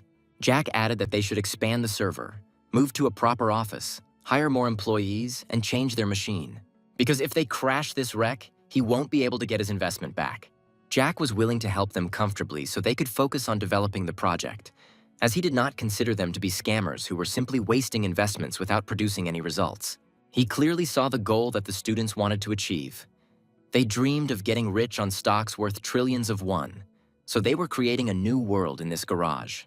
Finally, Jack asked the main question: how much money they needed to grow their business. He waited for a while the students conferred among themselves. Finally, one of the students said that they needed $200,000. Jack replied that he would invest $1 million to start with, and if he showed good results, he would invest another 10 next time. At that moment, the students jumped up. Their joy and surprise knew no bounds. They immediately picked up Jack in their arms and began tossing him into the air, accompanied by joyful cries. Knowing how other students navigate their way to success, they were thrilled with the opportunity that had come their way. Finally, they calmed down, and one of the students said he would like to hear from Howard his terms. He added that he had heard from Martin that Howard was a fantastic investor, which meant that perhaps some kind of contract would be signed. Jack thought that the guys were worrying in vain about the conditions he could offer them. He understood what might happen if he tried to grab a piece of a company whose corporate value would soon be estimated in the tens of trillions. So he gave up the idea of controlling these students who would change the world simply because he knew what the future held for them.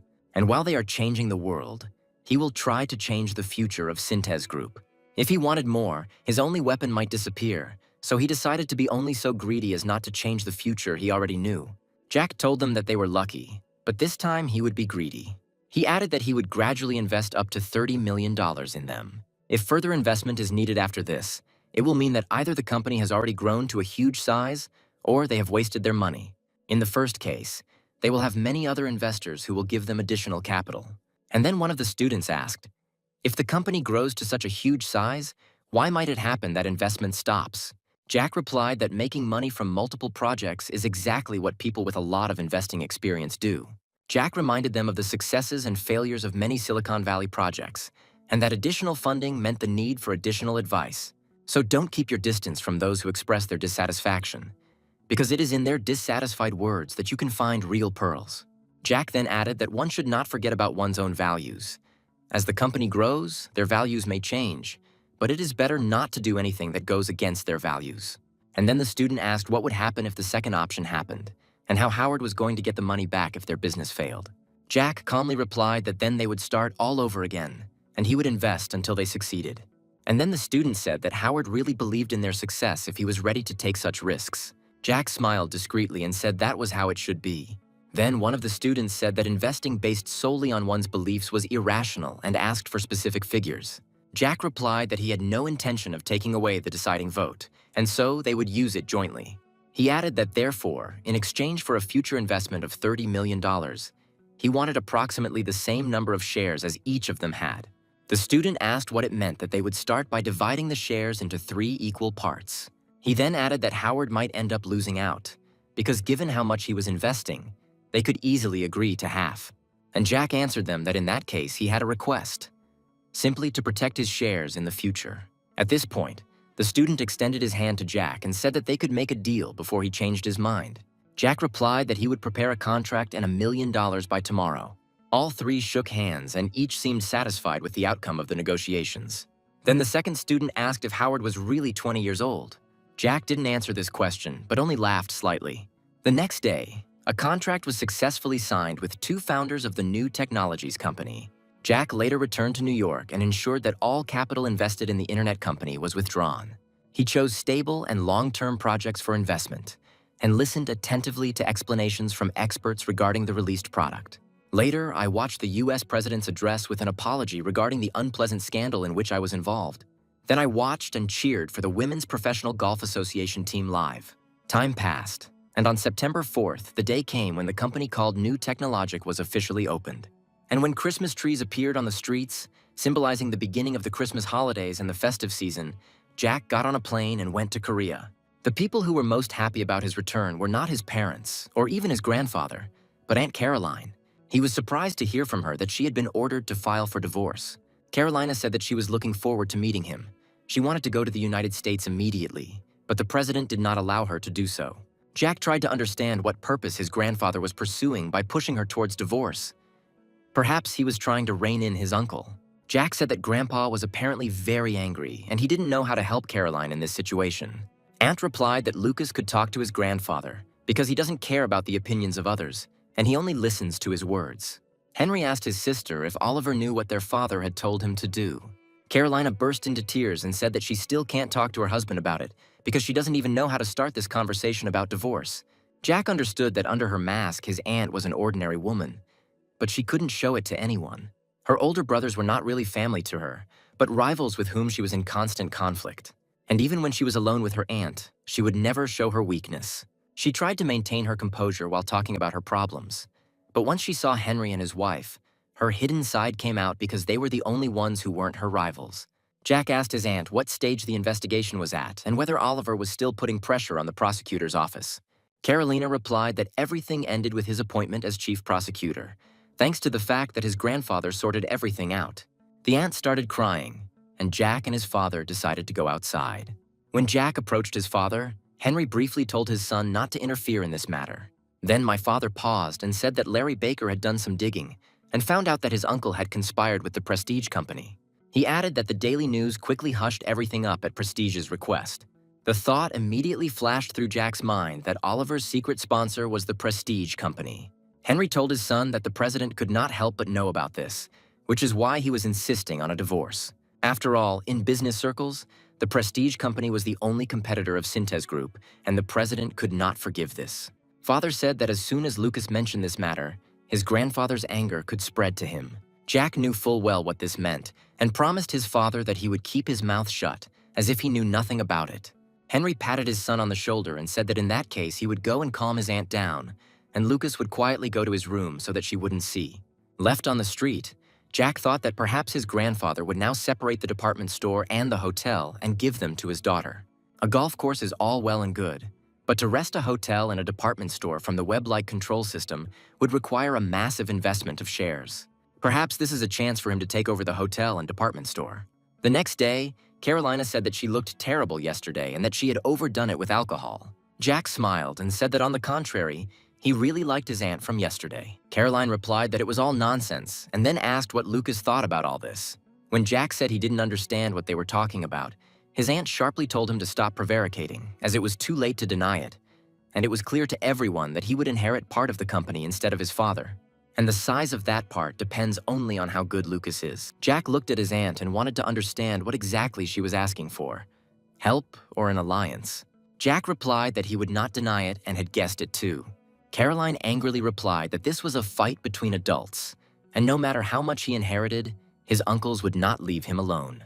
She added that he understood perfectly well that the brothers were trying to steal everything by any means necessary, and if they were lucky, they would simply buy everything at a high price.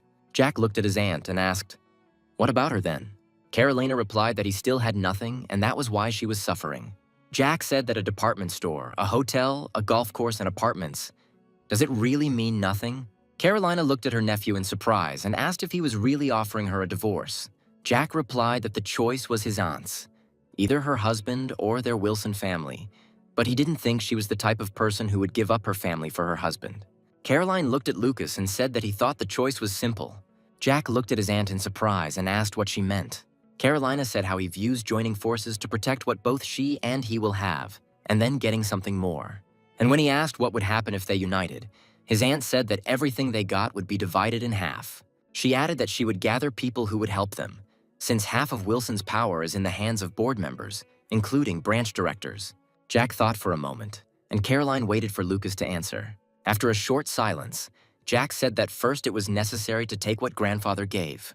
He then added that one should not try to grab a big piece at once, but should do everything gradually. The aunt said that from his conversation, she understood that Lucas was also insisting on a divorce. Jack replied that she had to be ready for that. Otherwise, he couldn't go after her. Caroline, not understanding what her nephew was getting at, asked how her divorce could help her prepare for everything. Jack replied that he didn't mean the divorce itself, but just the divorce papers. He added that the aunt should hand over the divorce papers to her husband, and he would immediately fall at her feet. Then Jack said that Oliver, as a politician, although he claims that being Wilson's son-in-law is his weakness, without this family he is nobody, and his aunt must make him realize this.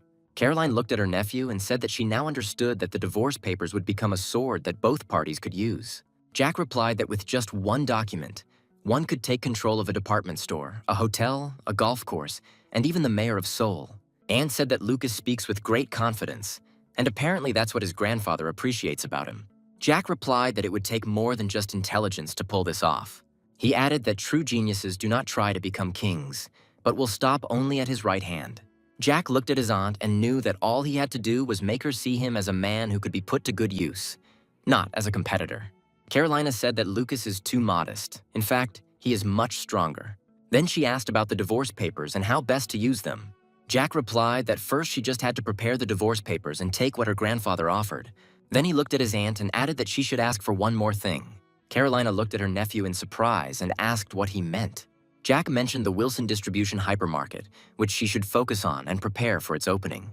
He added that this company is not currently listed, but it should be made a parent company and the shares of the department store and hotel transferred to it. Jack said that then it would be possible to say that the aunt had taken control of the securities trading.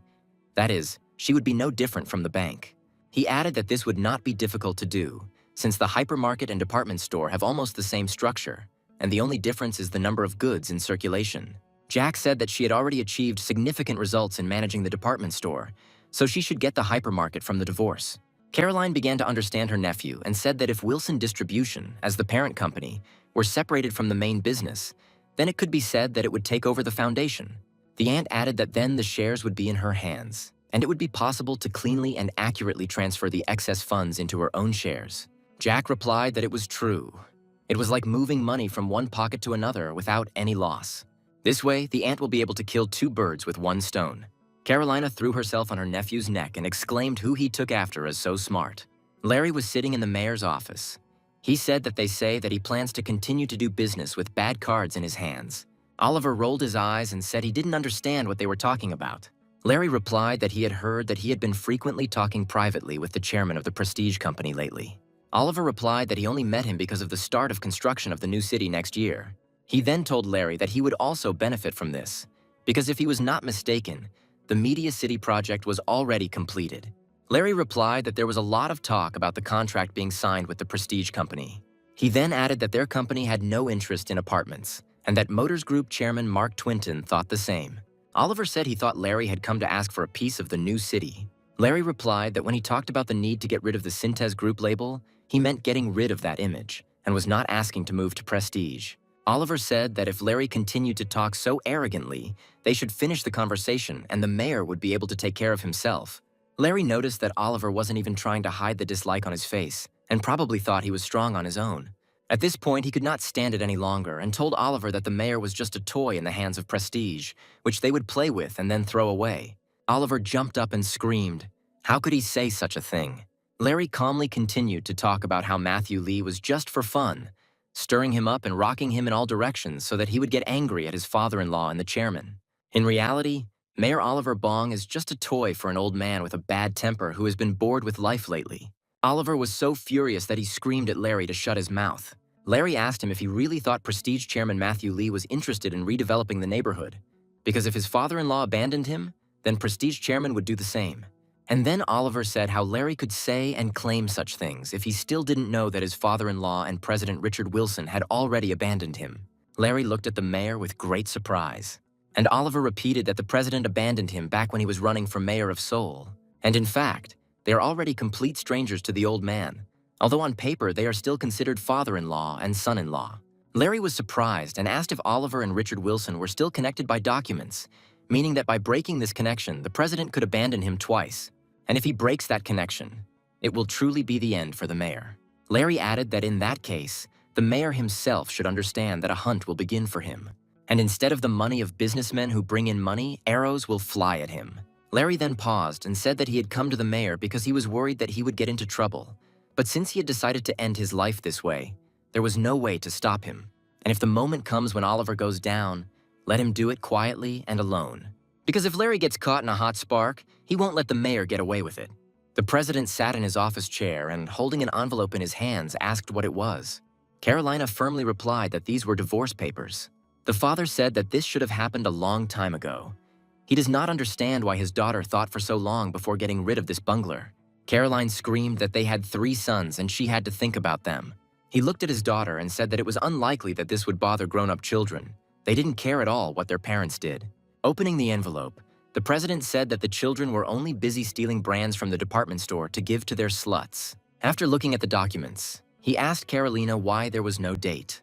The daughter replied that she would do everything on the last day of his term in office, because the news of the Seoul mayor's divorce would spread across the newspapers, and then both the family and the children would suffer. The president put the documents on the table in front of him, and I told my daughter not to even think about trying to hush it up. He added that Oliver should already be grateful that he was able to become a member of parliament thanks to the electoral votes of the electronics plant. The father looked menacingly at his daughter and said that the mere thought of her sharing with him what he gave made him incredibly angry. Carolina replied that she hadn't even thought about it. She added that she had brought a stupid man into the family, and now she had completely lost hope, looking at his actions. So in the future, she would try to live, looking after only the children. Without raising his head, the father said that their children were a copy of their dad. Carolina screamed that the children looked like her, but their father had never been interested in them and therefore didn't know anything. Then she looked at her father and asked if he would continue the division as he had promised her. Richard looked at his daughter, and seeing that she was behaving like a child at that age, he understood that it was only his fault. He told Caroline that he would keep his word, but it would take some time to sort out the stocks. Caroline pouted a little when she heard that her father would start doing this as soon as her son-in-law put his stamp on the divorce papers. Then she remembered her conversation with Lucas and asked if her father could add Wilson Distribution Supermarket to this list. The president replied that his daughter should not be so greedy and that she should not touch this. Caroline said her father was aware that management efficiency had improved significantly since she took over the department store. She added that a hypermarket has the same structure as a department store, and the only difference is in the quality of the products sold. The father replied that it was too complicated to tie everything together and that a merger was needed to transfer the shares. But the daughter argued that it was enough to make this company a parent company, and then it would be much easier to transfer the controlling stake in the department store and hotel to Wilson Distribution, and for her, the controlling stake. She tried to explain to her father that this would be beneficial not only for protecting management rights, but also for tax evasion. Moreover, the enterprises were similar, and their merger would not arouse suspicion. The president looked at his daughter in silence for a while, and then asked when she became so smart.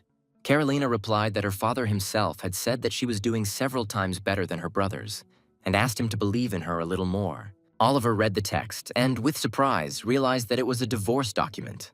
Carolina, without looking at her husband, simply asked him to put his stamp on it and to be grateful that, given his situation, she would send the document to court only after the next elections. She added that she knows very well that officials are not welcome to divorce, and that divorce is a fatal blow to elections. She added that they would start living separately right now, so he should pack his things and get out within this month. Caroline said that all he had contributed since their wedding was his body. Even the house was registered in her name, but he didn't bring in a single penny during their life together, and it's unlikely that he will fight for alimony. Oliver asked his wife why she had made such a decision, since they had been married for 15 years, and why they needed a divorce. Carolina told her husband that it was too late to discuss anything now, and that they had to do everything as she said right away. But he was intoxicated by the little bit of power he had received and crossed a line that should not have been crossed. And does Oliver still think that he was able to become the mayor of Seoul thanks to his powers? She recalled that she personally found 40 billion won for the election campaign fund. And Larry was able to spread the news about the second candidate's illegitimate son. So, did Oliver really think he was just lucky? Carolina looked at her husband and added that there is no such thing as luck. Everything is the result of someone's actions, conscious or not. After this, she said that she no longer wanted to talk to her husband and suggested ending the conversation there, and if he continued to pester her, she would file for divorce the very next day. Carolina left the office, leaving her husband alone with his thoughts. Oliver sat with the document in his hands and thought about what he should do now. The fact that Carolina dumped him will definitely be revealed by their information team. This will be followed by rumors that the mayor of Seoul and his wife are living separately. Most of the law firms run by his family are connected to Sintez Group, so their dismissal is only a matter of time. And the most important thing is the next elections, in which the party will under no circumstances nominate a person who does not have support as a candidate. Later, the president shared with his assistant Michael a proposal from his daughter Caroline that it would be easier to merge these enterprises rather than split them up. Michael replied that the idea was indeed not bad, if he was going to give it all away, and that was exactly what the president wanted. Richard said Caroline had the brains to take care of it, but he didn't believe she came up with the idea herself. Jack, heading towards the house with Larry, said that since his father was home, they would discuss everything together. Suddenly, Jack heard his father talking to someone in the living room. Father tried to calm Oliver down, but he only said one thing, that he urgently needed to talk to his sister, Caroline. He kept saying that he wouldn't be able to calm down until he talked to her. Henry said once again that he didn't know where his sister was, and in general, he wouldn't like to interfere in the relationship between the spouses if possible. Then Oliver turned around and saw Lucas and Larry enter the room. The mayor, without even saying hello, rushed to Larry and said that he had foreseen everything. After all, it was he who told him to be careful, and right after that, everything happened. Larry replied that Oliver didn't seem to fully understand that he shouldn't be making excuses to his wife. First of all the must beg forgiveness from the president of Sintez Group. After all this is the result of the fact that he turned his back on the president and shook hands with the chairman of Prestige. Jack thought that it couldn't be that his uncle didn't know about the consequences. He was just trying to solve the problem by finding an easier opponent.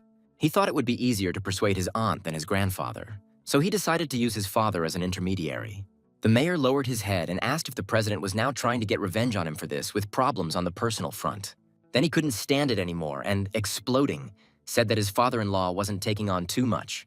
Henry looked at Oliver and asked if he hadn't known this when he got married.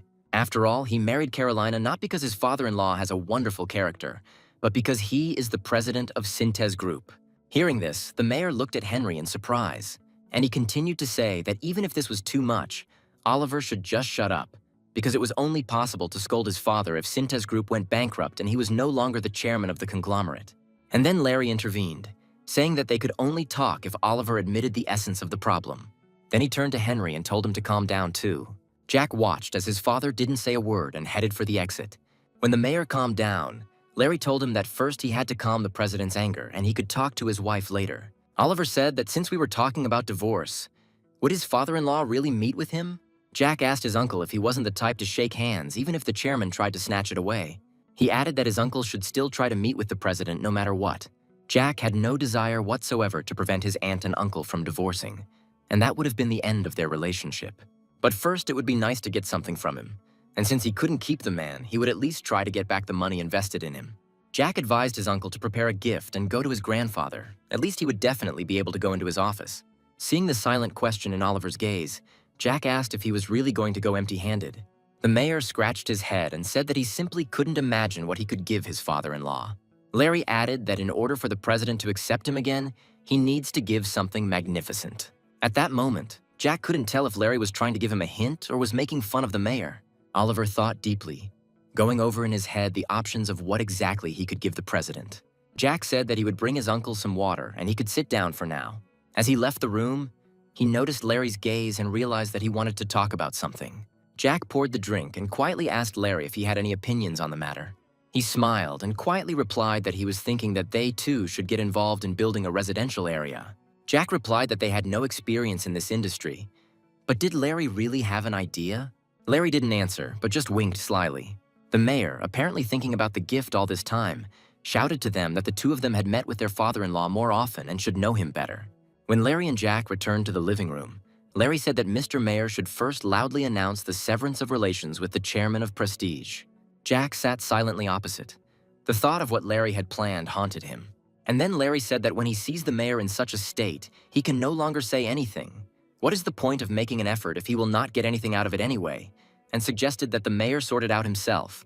Then he stood up and said that he had his own conversation with Henry, and so he would probably go. Oliver grabbed Larry's hand and asked if he did what they said. Would his father-in-law forgive him? Larry replied that this was just his opinion and he couldn't be sure of anything. And anyway, he was busy. With these words, he, like Henry, left the room.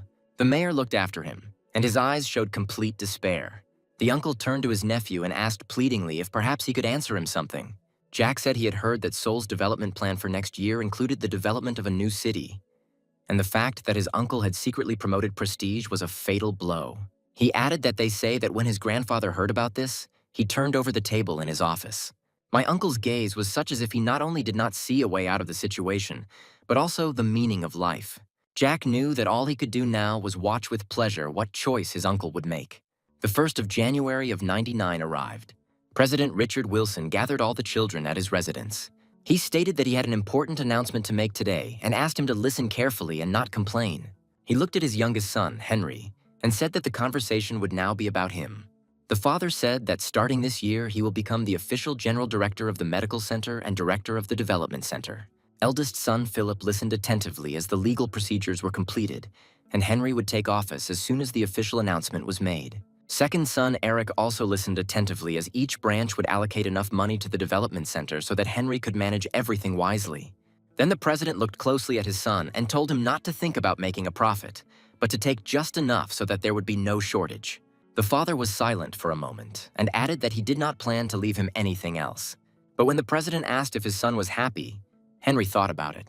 And then he asked his father if he was suddenly dissatisfied, then would his father give him more? Neither Philip nor Eric expected their younger brother Henry to respond to their father in such a way. The president replied that he would not give it, and his son had no choice. Henry chuckled and asked why he had even asked his opinion then. The father replied that he was sure that he would not be greedy anyway, and besides, if not with his help, then with the help of his wonderful son, he would be able to do everything he wanted. He looked at Henry again and said that he was the luckiest of all.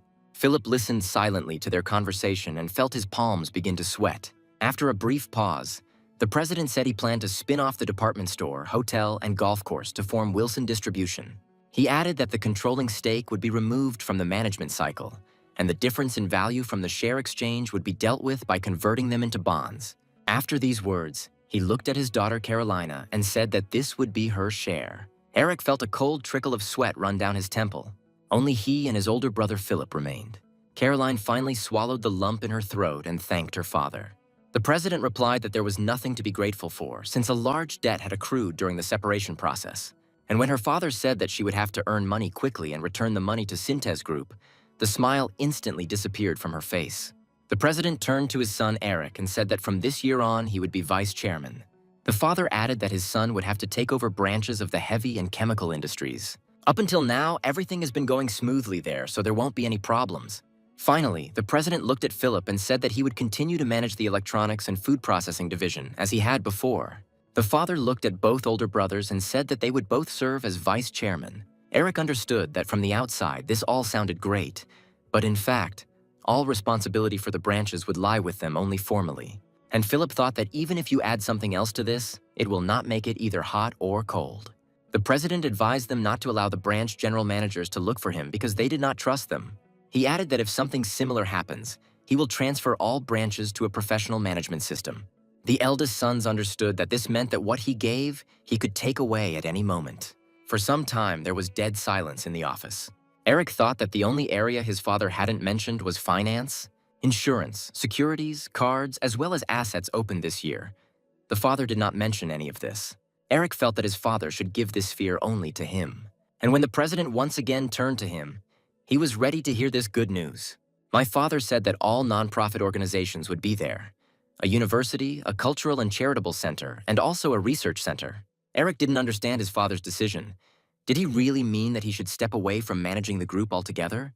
And the president continued, saying that he should assemble a team of professionals there. Eric couldn't resist and tried to express his bewilderment. The father asked what his son was unhappy with, or whether he was aiming for the financial sector.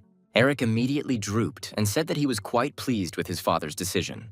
Then Philip decided to ask who would be responsible for the finances. The president replied that for now he himself is able to oversee this area. Philip immediately fell silent and realized that it was better not to say anything more on this topic.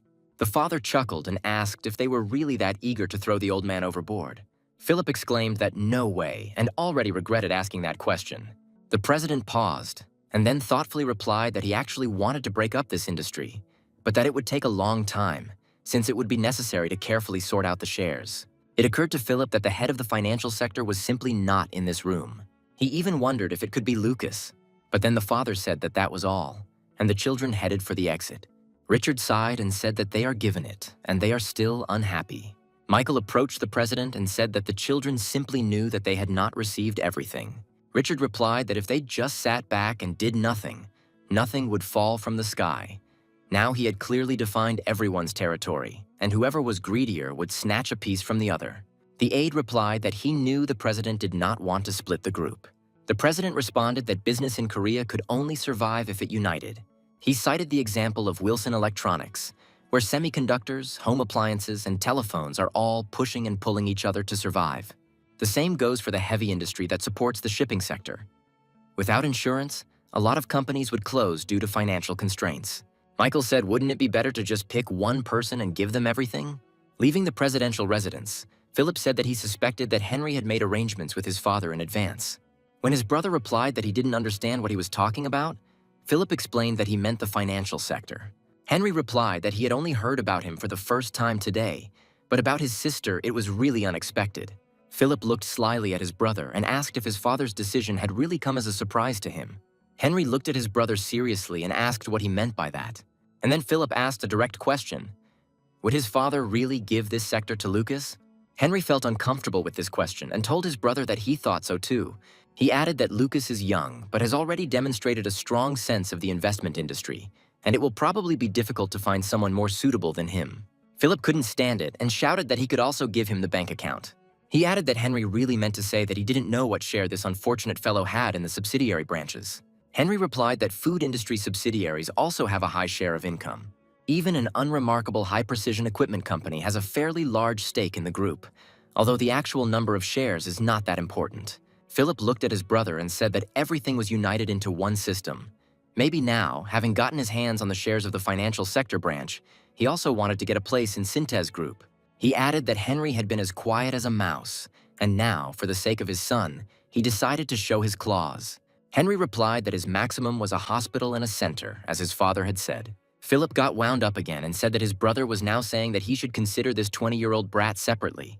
Henry replied that if he were given control of the financial sector, he would step aside, as he was not interested in it. But if his son gets it, he will never ask him to give in. Philip threw away his cigarette butt and, suggesting they talk frankly, asked his brother how much longer their father thought he would live. And what's the point of Lucas heading the financial sector when he's not even 25? Henry remained silent. He really didn't want to answer this question.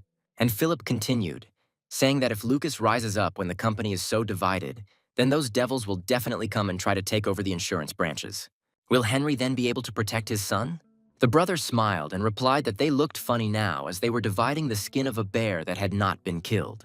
Henry didn't want to talk to his brother anymore, and turning around without saying goodbye, he went home.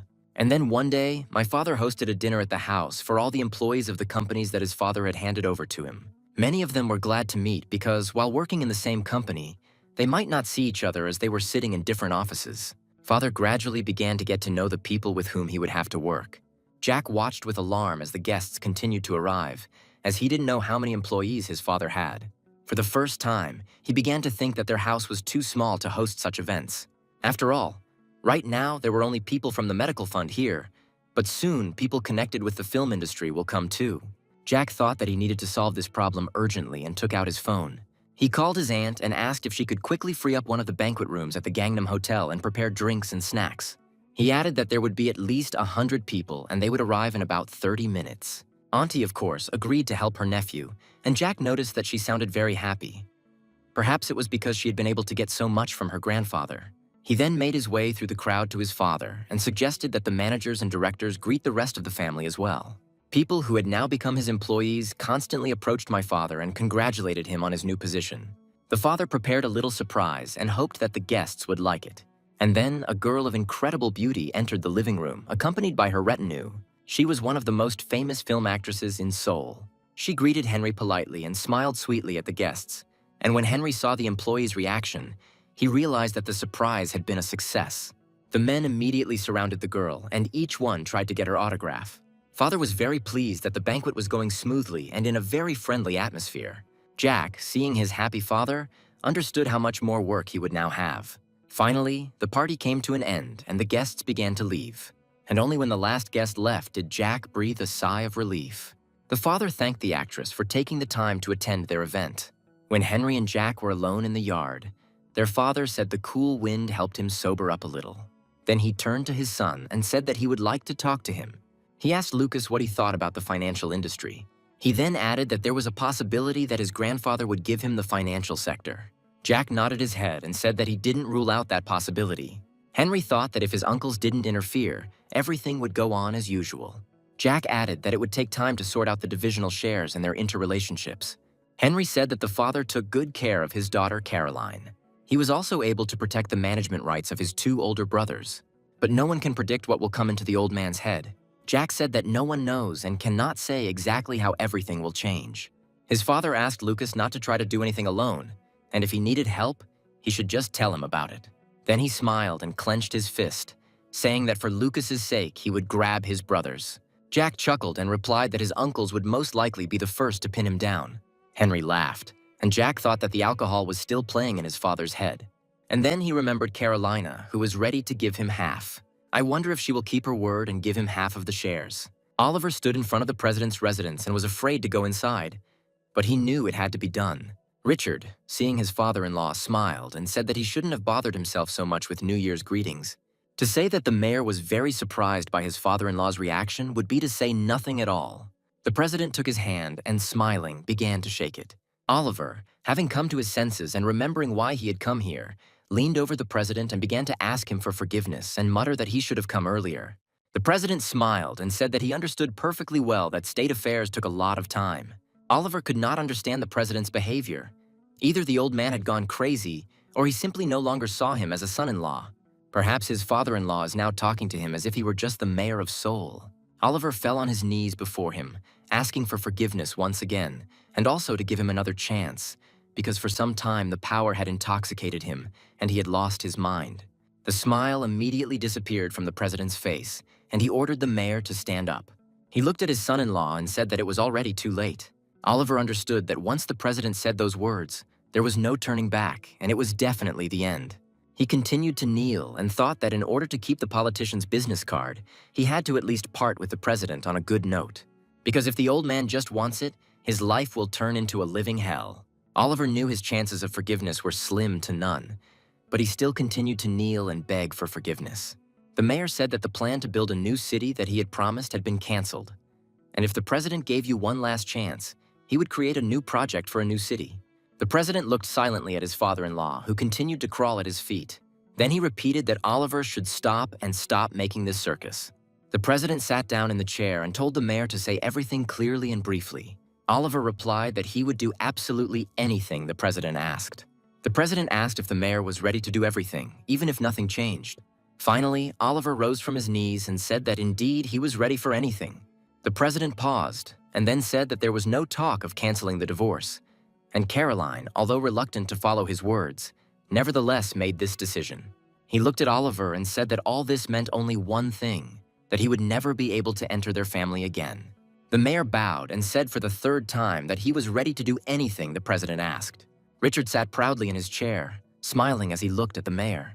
Then he paused and told him to forget everything he had seen and heard while he had been a member of his family for the last 20 years. The president looked at his son-in-law and said that he was now a complete stranger to their family, and he personally will also treat him as a stranger.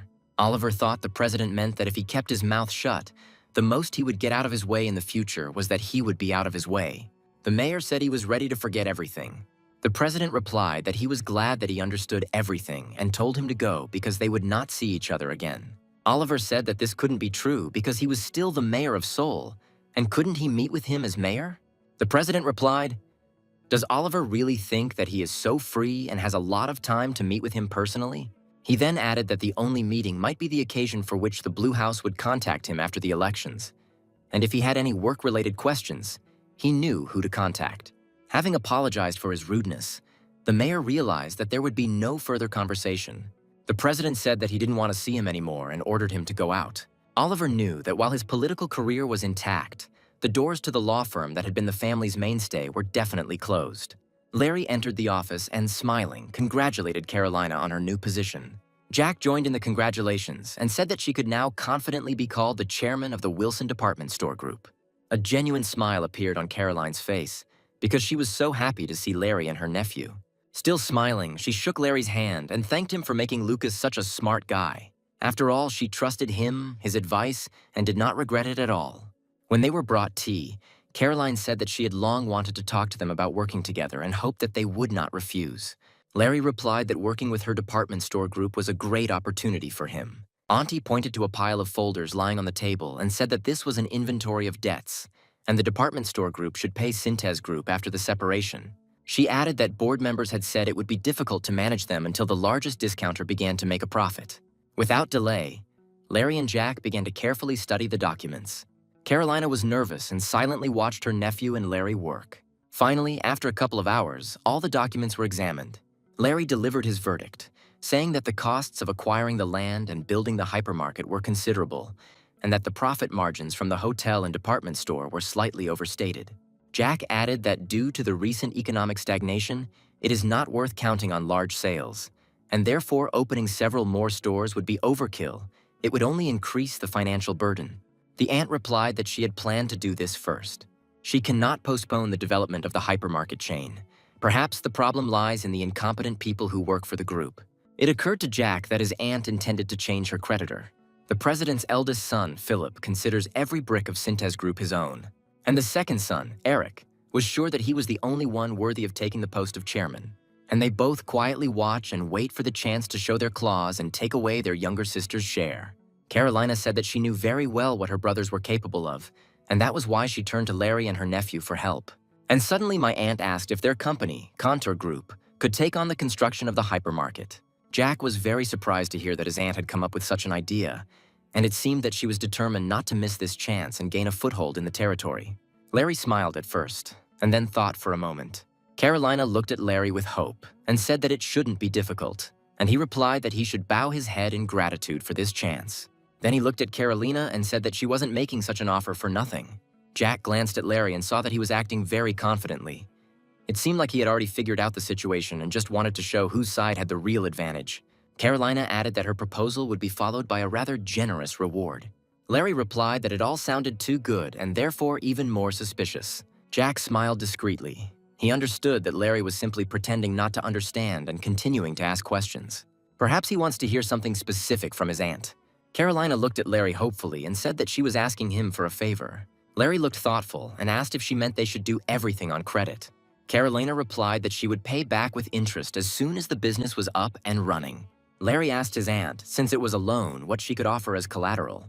Caroline replied that she thought they had a trusting relationship and that the question of bail had left her a little stumped. Larry answered her that when someone borrows money, they usually repay the debt only to the bank, forgetting about their friends. This answer left my aunt at a loss, and she did not know what to say. Here, Jack reminded Larry that it was time for him to go, and he could look at the document later. He looked closely at Lucas and began to collect the documents into a bag.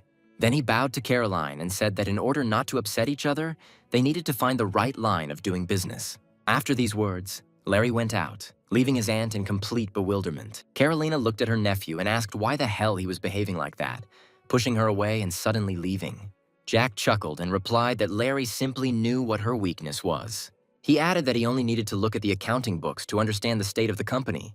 Jack sat down opposite and added that Larry simply realized that his aunt's share of the department store could be stolen before his grandfather gave it to her. Carolina asked with concern if things were really that bad. The nephew nodded his head and said that the board members responsible for the financial department were probably also aware and that the situation was dire. The aunt screamed that this was starting to irritate her and called the father a damn old man. Jack looked at her calmly and asked if she still didn't understand anything.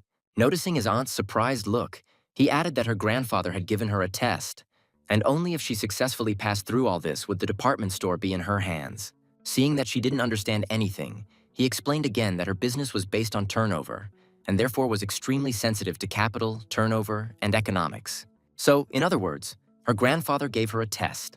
Finally, Carolina understood the whole point and asked what she should do now.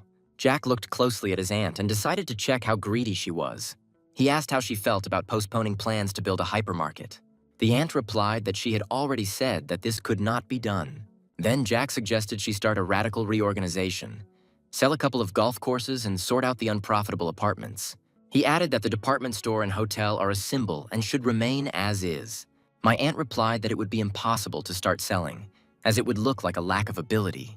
Jack thought she was mistaken, because in times when companies lack funds, selling to accumulate cash is a priority.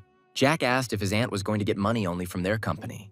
Carolina exclaimed that this was the simplest option. The simpler, the better. She asked her nephew to talk to Larry, because if everything worked out for her, then they wouldn't be the losers either. But when his aunt added that they were in the same boat, Jack smiled sarcastically. The next moment, he decided to test his aunt's trust and suggested that they be honest. Jack asked if the promise she made when they got into the same boat was still valid. Here, Caroline remembered with horror that she had promised to give Jack half. He looked at his aunt and said that, judging by her reaction, she might not answer. He understood everything.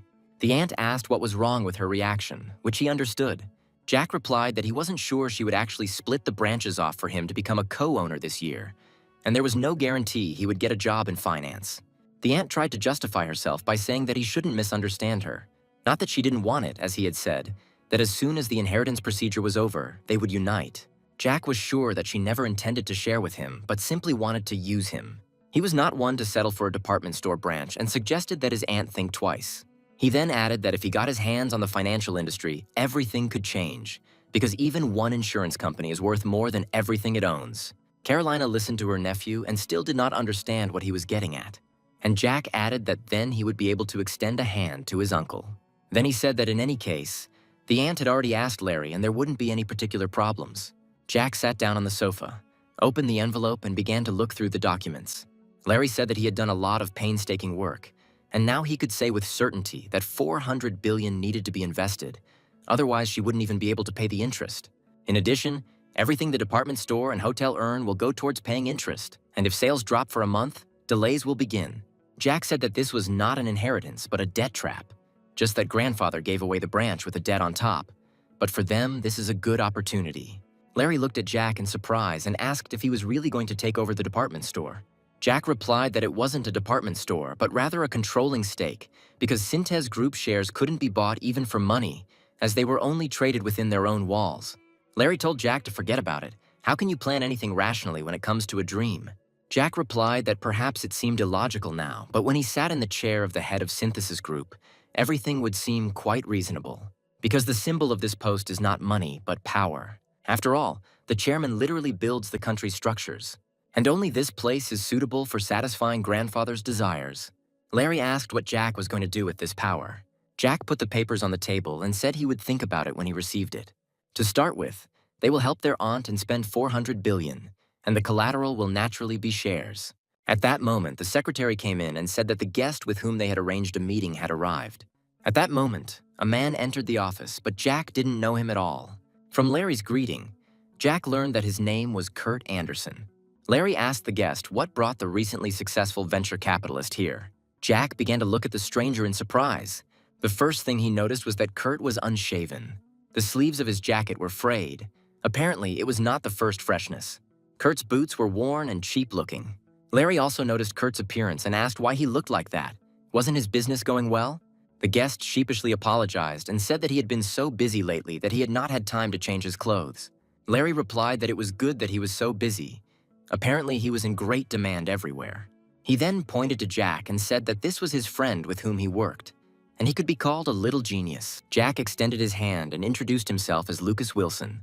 Hearing the name Wilson, Kurt realized that Lucas was involved with Synthesis Group.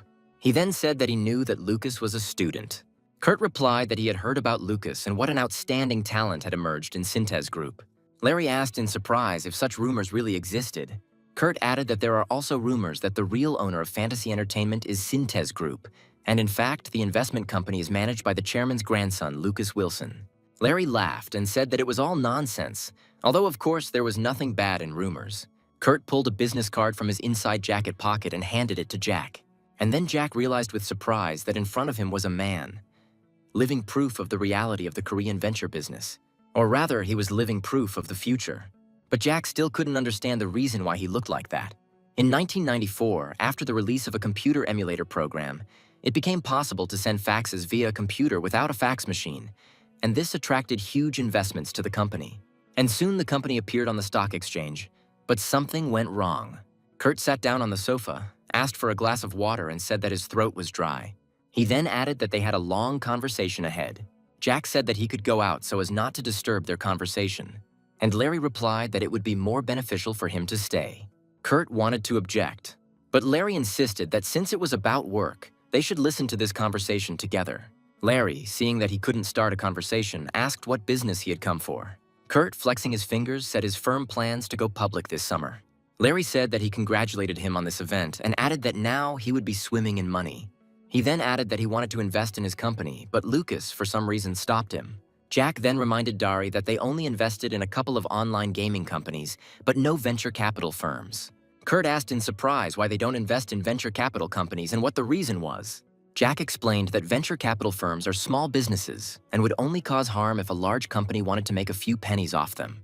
Jack reminded that Fantasy Entertainment acquired companies such as Auto Group and Contour Group, so they must continue to follow trading rules.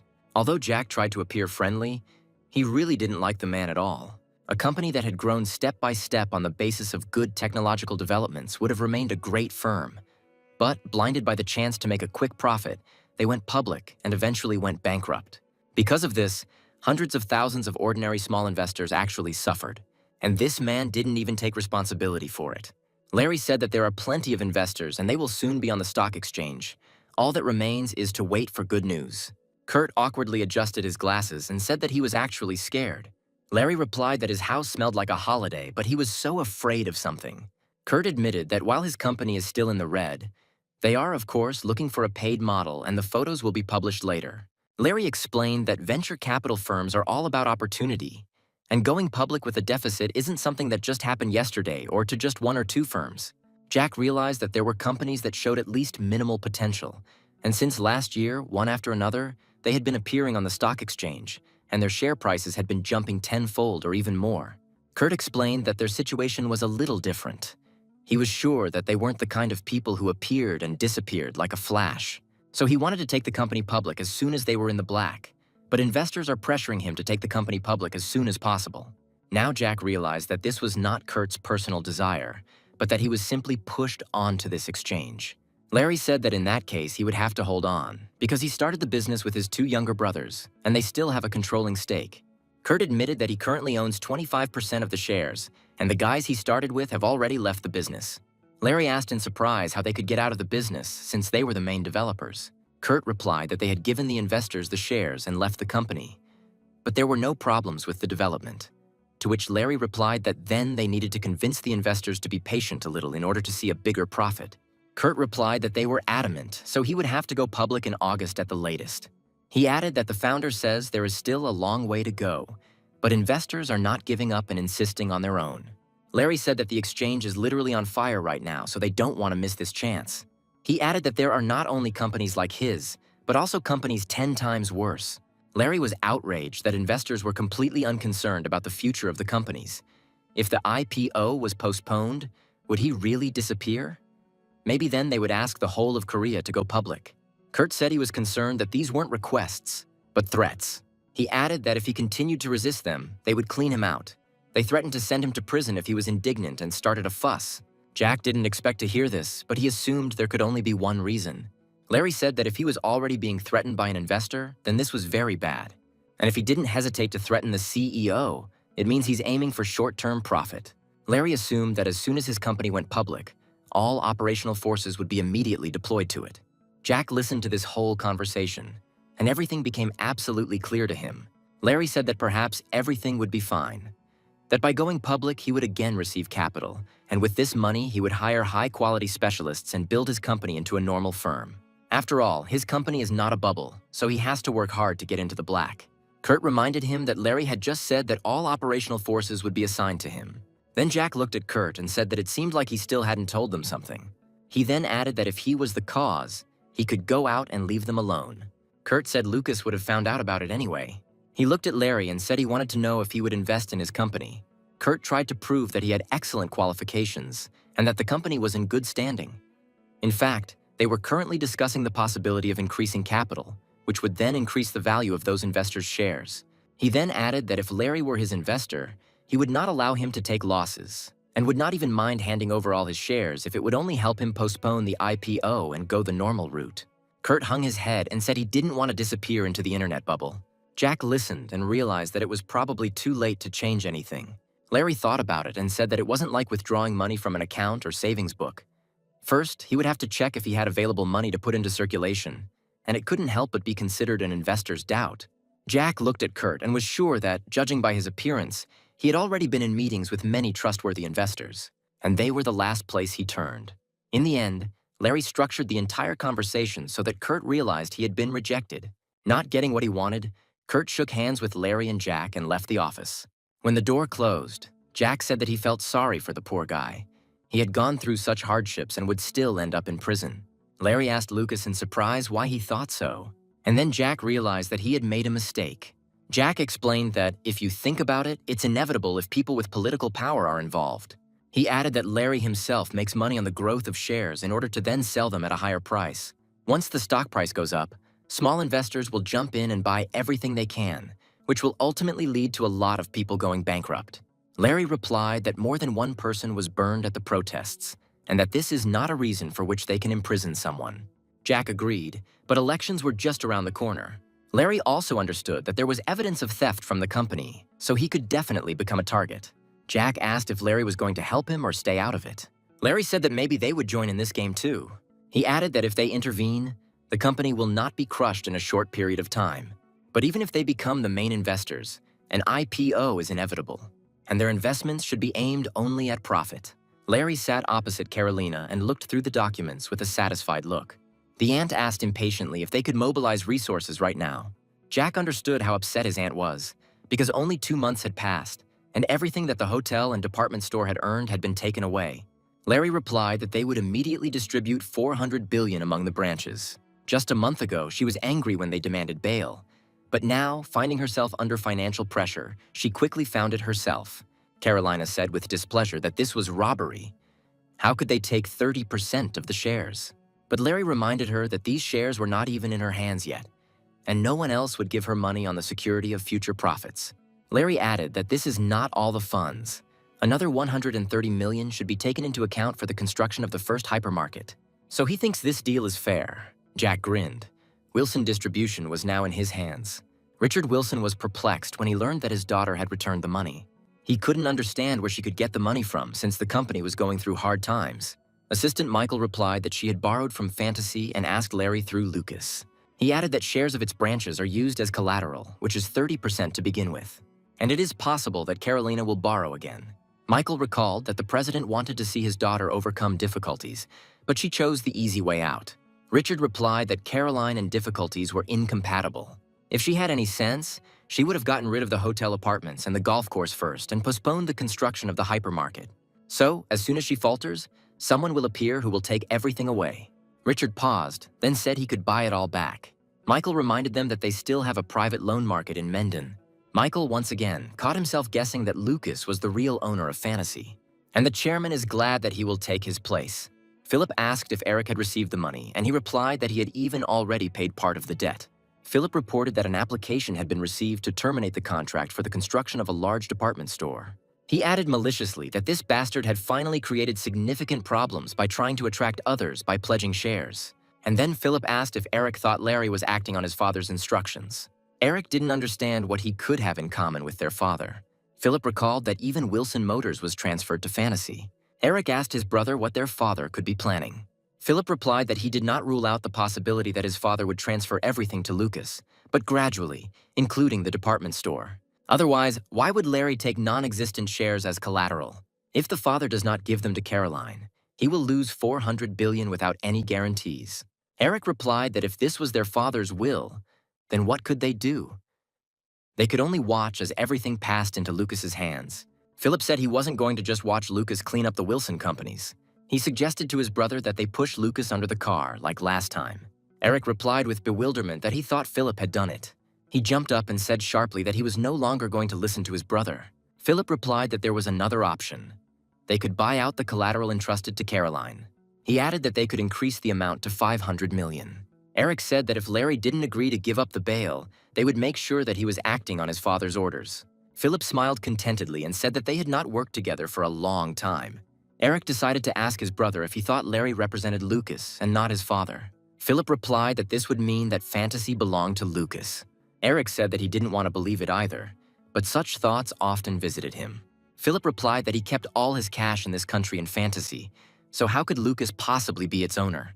Eric said that if you allow that thought, then everything falls into place, starting with the fact that his father is eager to hand over Synthesis Group to Lucas. Philip said that if you hand over $1 billion, you can only get a car company.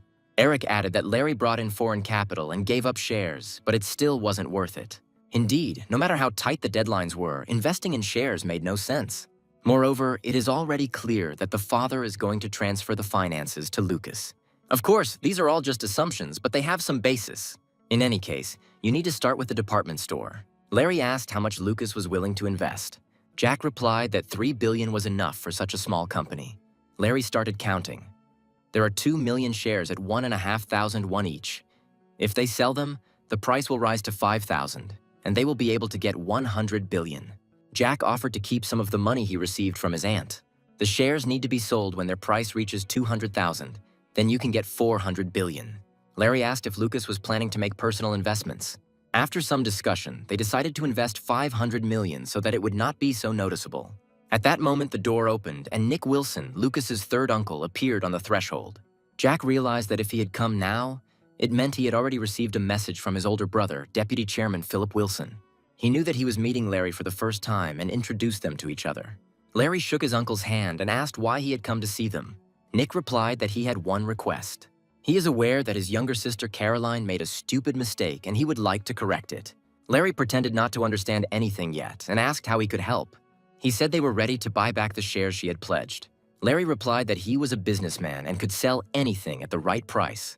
Nick said he was a pleasure to deal with and asked for a price. Larry replied that Nick was the first to express a desire to buy.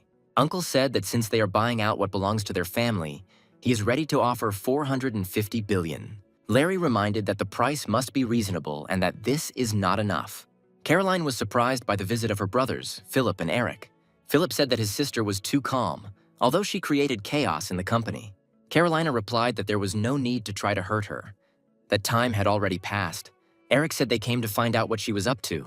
The sister replied that she would sort out her own affairs. Eric said that Larry Baker couldn't be trusted, to which Caroline replied that it was just a deal. Philip shouted, did she really think that he lent her money just to get a high interest rate on it when he even refused 100 billion? Carolina replied that she did not understand what billions were being discussed. Eric explained that Larry had refused the 100 billion he was offered for the pledged shares. Philip said, doesn't she understand that Larry wants her to put the building up as collateral and demands that she pay off the interest along with the principal, wanting to get the building for himself? The brothers reminded her that construction on a department store was about to begin and that it would require a lot of money, as she was going to cope with it all. Carolina replied that everything was not at all as they imagined. She added that if they were afraid of her company being taken away, they should create an obstacle. Add 100 billion to the 400 and lend it to her, rather than offering 100 to a stranger. And they can set the interest rate at half the bank rate. She will earn money and gradually pay off the debt. Jack read that the Trans Motors company had practically collapsed. The chairman asked if Lucas had any companies in mind to invest in. Jack replied that maybe Grandpa had some decent options. The chairman suggested Trans Motors, considering it a worthy investment. He placed a folder in front of his grandson and asked him to take a look. Jack looked at the documents and replied that he did not have such an opportunity yet. And the problem is not money, but the lack of suitable people. Wilson replied that he could borrow them. Jack looked at his grandfather and realized that he was up to something. He said he could lend him money to run the company. The chairman replied that they had already spread the rumor about the restructuring of Synthes Group, and his grandson was again proposing to manage it. The government would not stand idly by. Therefore, Lucas will act as the nominal director, and when everything calms down, he will return everything to its place. Jack realized that his grandfather was going to hand over the company to Wilson Group.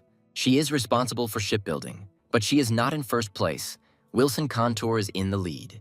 If Synthes Group and Transmotors merge, Wilson Contour will move to second place. And now the grandfather has admitted that he wants to use it for this purpose.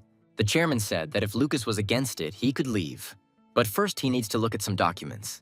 Jack opened the package and saw that it was the cooperation contract that he and Larry had signed with Caroline regarding the department store.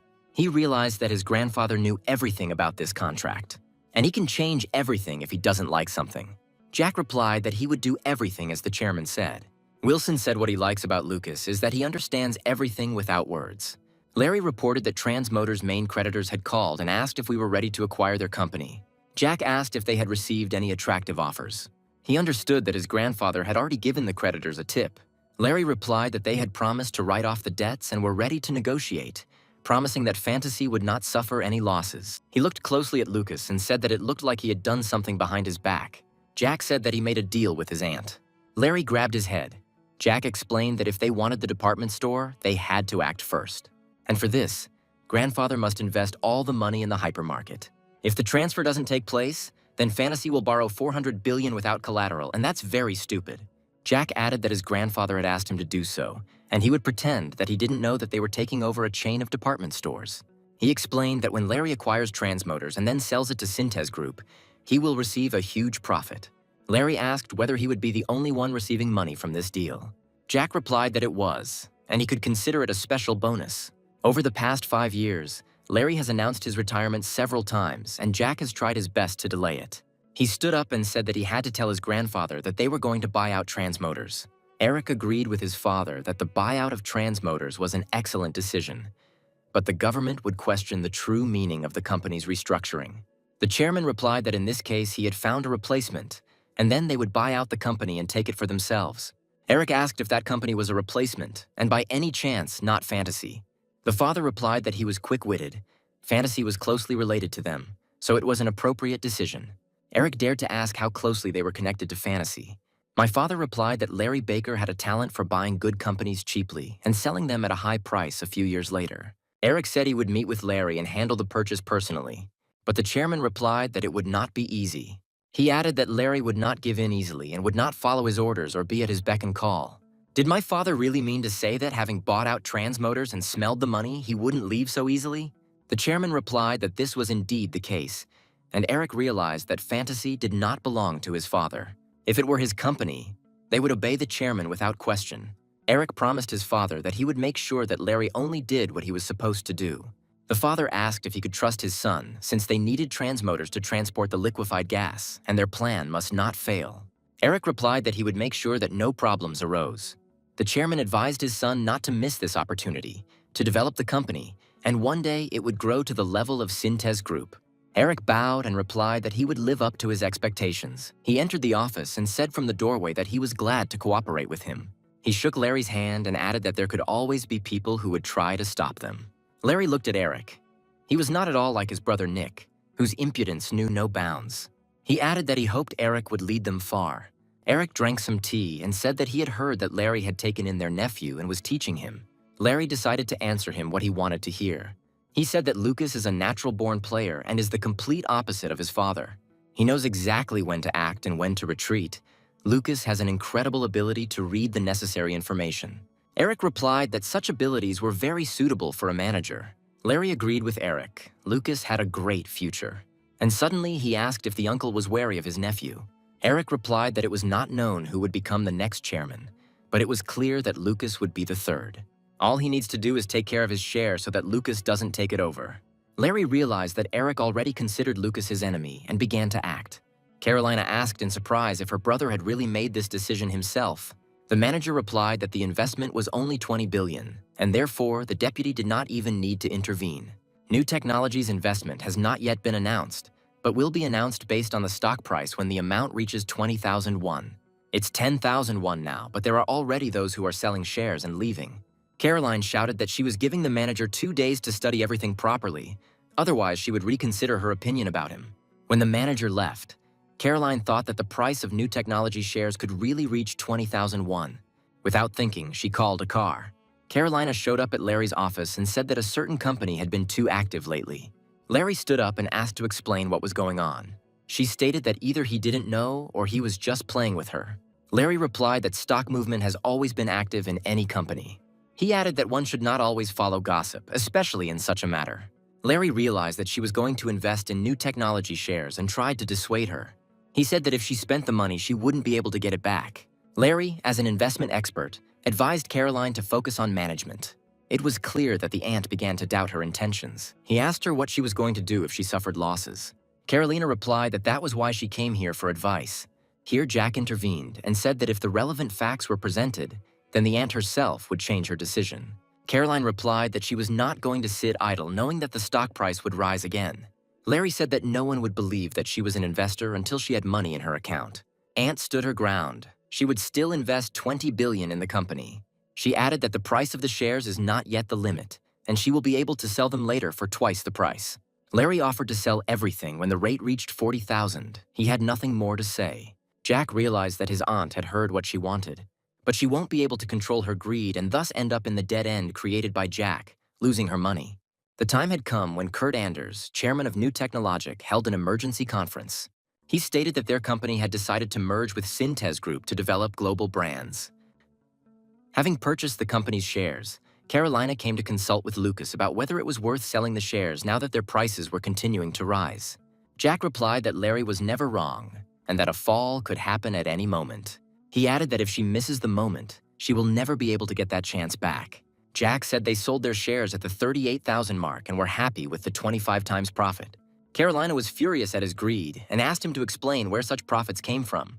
He said that they bought them at the beginning of their release, when each one cost only $1,500. Carolina asked why her nephew didn't tell her that he had such investments. Jack replied that he had nothing else, since his uncle had spent everything on the election fund, and Lucas had received land on Sanam in return. He looked at his aunt. She still won't know everything that she doesn't need to know.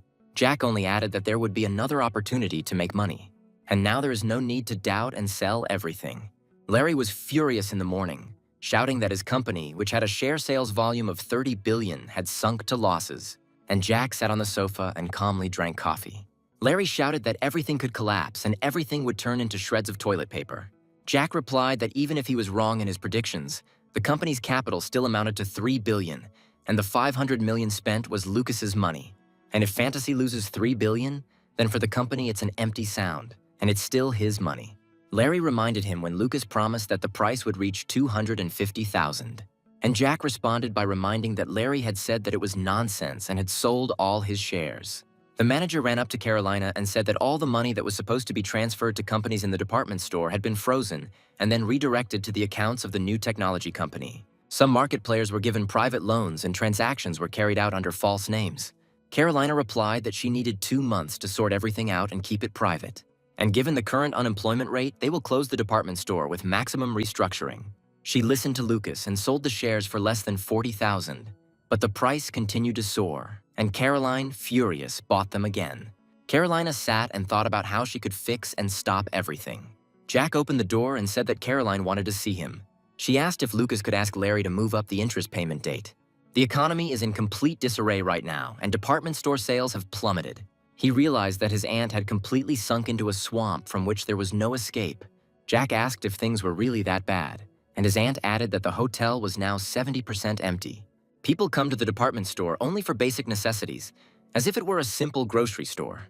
Jack looked at Caroline and asked for forgiveness. He said that if she hadn't sold her shares for $40,000, all the problems would have been solved at once.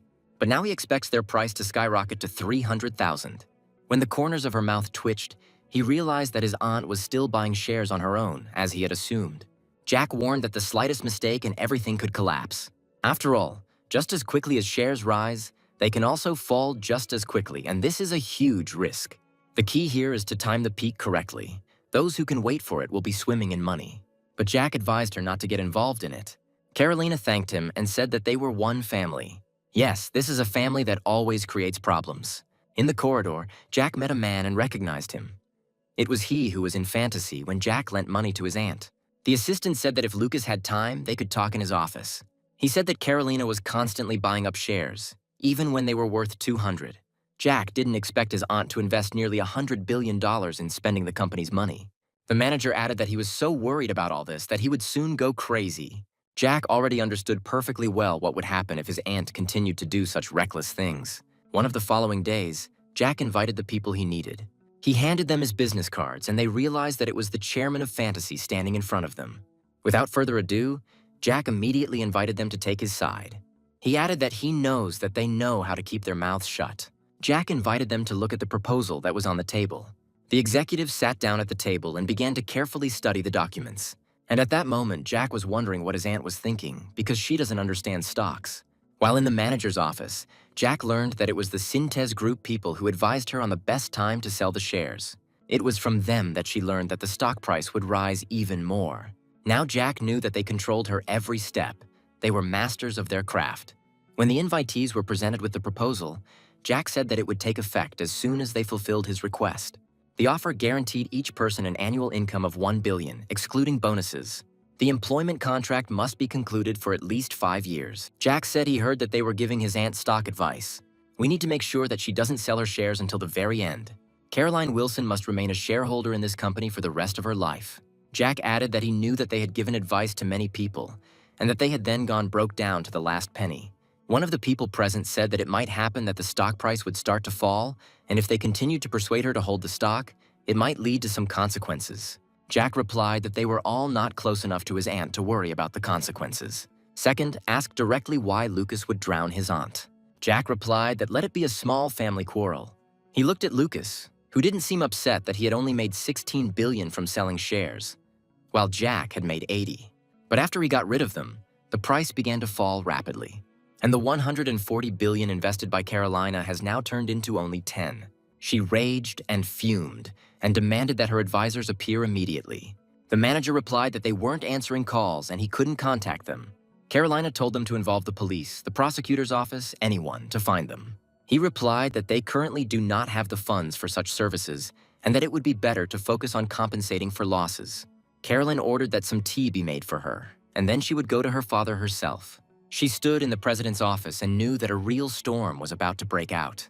The daughter reported that she lost $140 billion on stocks. He didn't understand how, with so much money in stocks, one could end up with nothing. She was supposed to hand over this money to the owners of the outlets in her department store, who then invested it in shares. The daughter added that Synthes Group also invested there, and she simply decided to follow their example. Would they really invest $20 billion in a company knowing full well that it would collapse? The chairman asked what Carolina wanted from him now. Carolina cried and asked her father for help. The father replied that she could turn to Larry again and let him solve her problem. The daughter replied that this was out of the question. She could no longer borrow from Mr. Baker. The chairman said that the separation had gone as she wanted, but now its separation from Synthes Group had no meaning. He put the package on the table and added that she now had an independent company in which she had no shares at all. If he helps her, it will be tantamount to misappropriation of Synthes Group's money. Caroline pleaded. If the department store remained in her hands, there would be huge problems. The chairman replied that she had not only lost money, but had also gone mad. The father shouted that she couldn't even imagine how much he would lose if he violated the order of inheritance. He paused, then asked in whose name the shares were purchased. Perhaps she used a front name. Carolina replied that she had purchased them in different versions. Suddenly, the chairman asked how confident she was in her manager. She said that she trusted him with her most intimate secrets. Father asked the answer differently. Was Caroline sure that he was devoted to her? The daughter replied that she trusted him, but her voice sounded somewhat unsure. The chairman was silent again, and then said that he would figure everything out by tomorrow. In her heart, Caroline was glad that her father had fallen for her tears and would help fix this problem. She tried to assure her father that she would be able to repay this amount within a year. And then the chairman replied that she had not quite understood him. She decided to separate herself, so the money and the company's affairs are her personal problems. He doesn't care if she squandered it all. And the only thing he's going to figure out is to keep her out of jail. Carolina screamed that she couldn't go behind bars, but the chairman told her to get out, saying that he was disgusted even to look at his daughter.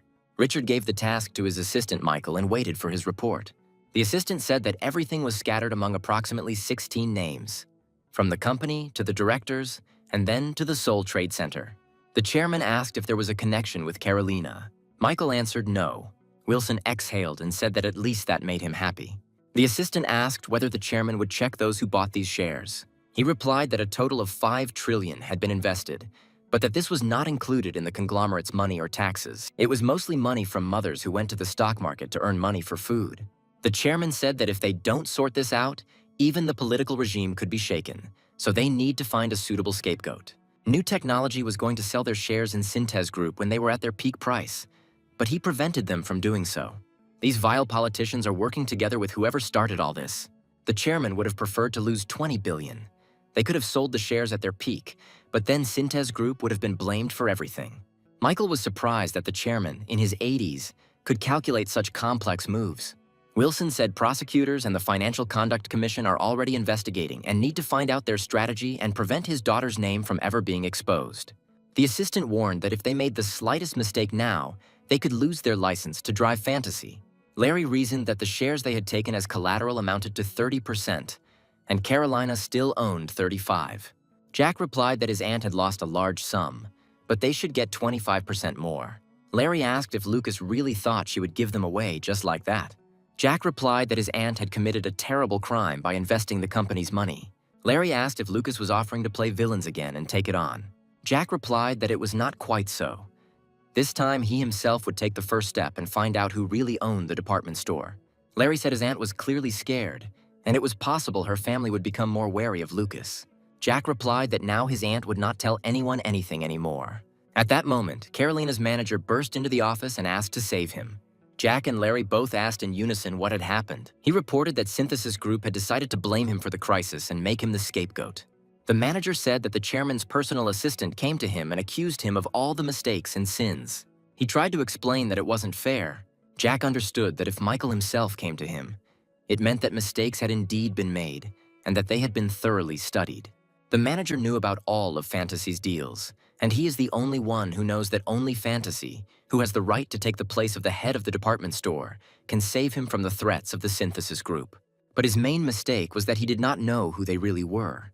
Larry said that if the manager wanted them to try to help him, he should tell them everything he knew.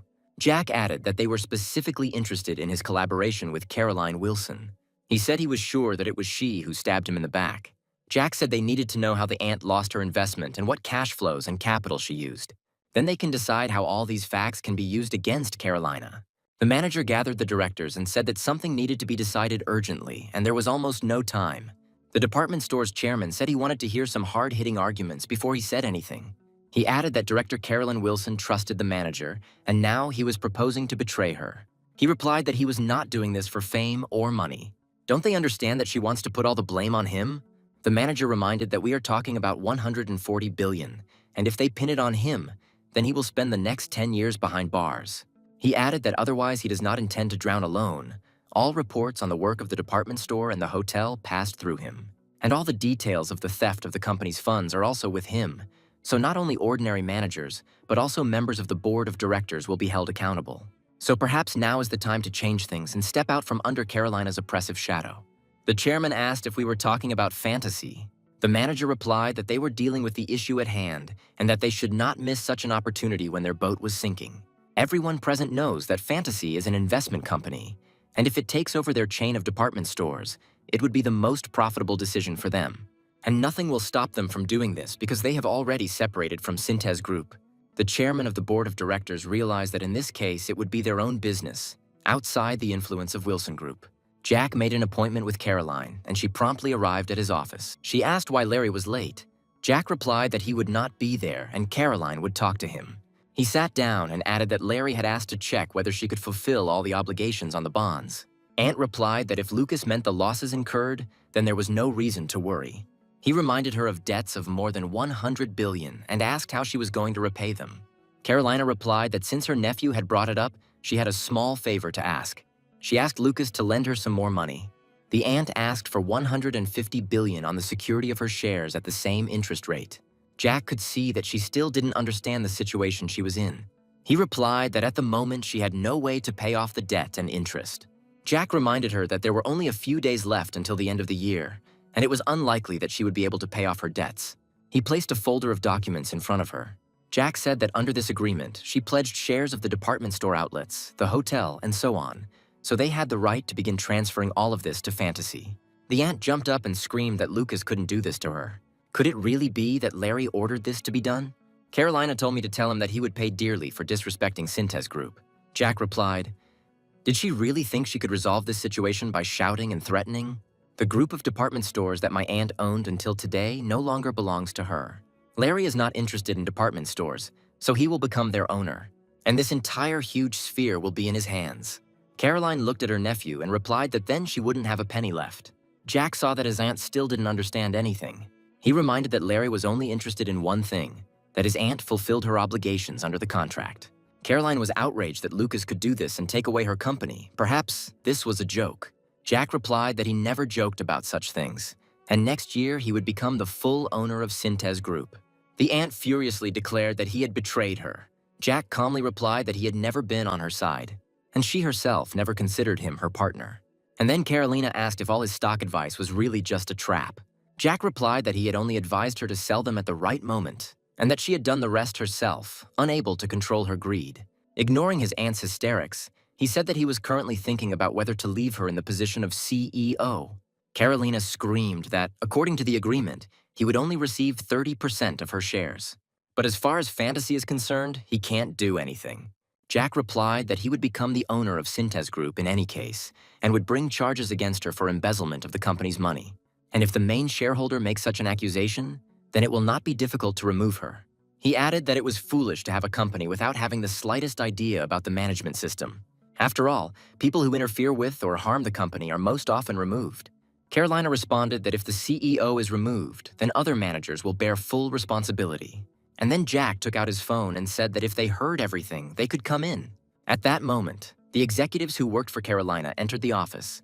Jack repeated her words that now they must bear full responsibility for her actions.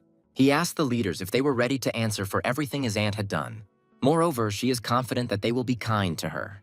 The manager replied that they did not want to spend the rest of their lives in prison.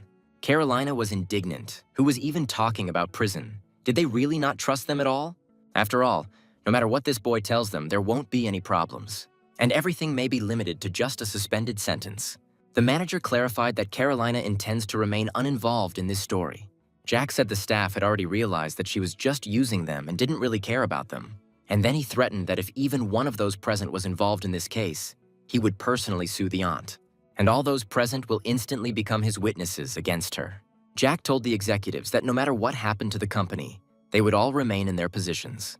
He added that this was not their war and ordered everyone to return to their duties. Caroline and Jack were left alone in the office again. She said she understood the whole situation and suggested discussing a more real problem. The aunt asked how she could return $140 billion in a few days. Jack replied that his grandfather would not waste money that had separated from him, so there was no way out. And it's especially not worth starting this conversation with Larry. Jack added that he was ready to lend her a helping hand, but then they would be in the same boat. Carolina exploded and asked if Lucas was really asking her to work for him now. Jack replied, "Does Larry really look like his subordinate? From the outside, they are equal." Hearing this, Carolina asked if he was really the real CEO of Fantasy. Jack suggested that she take an even wider look. 95% of the company's shares belong to him. He is Fantasy's largest shareholder, and the capital that the company operates on is his money.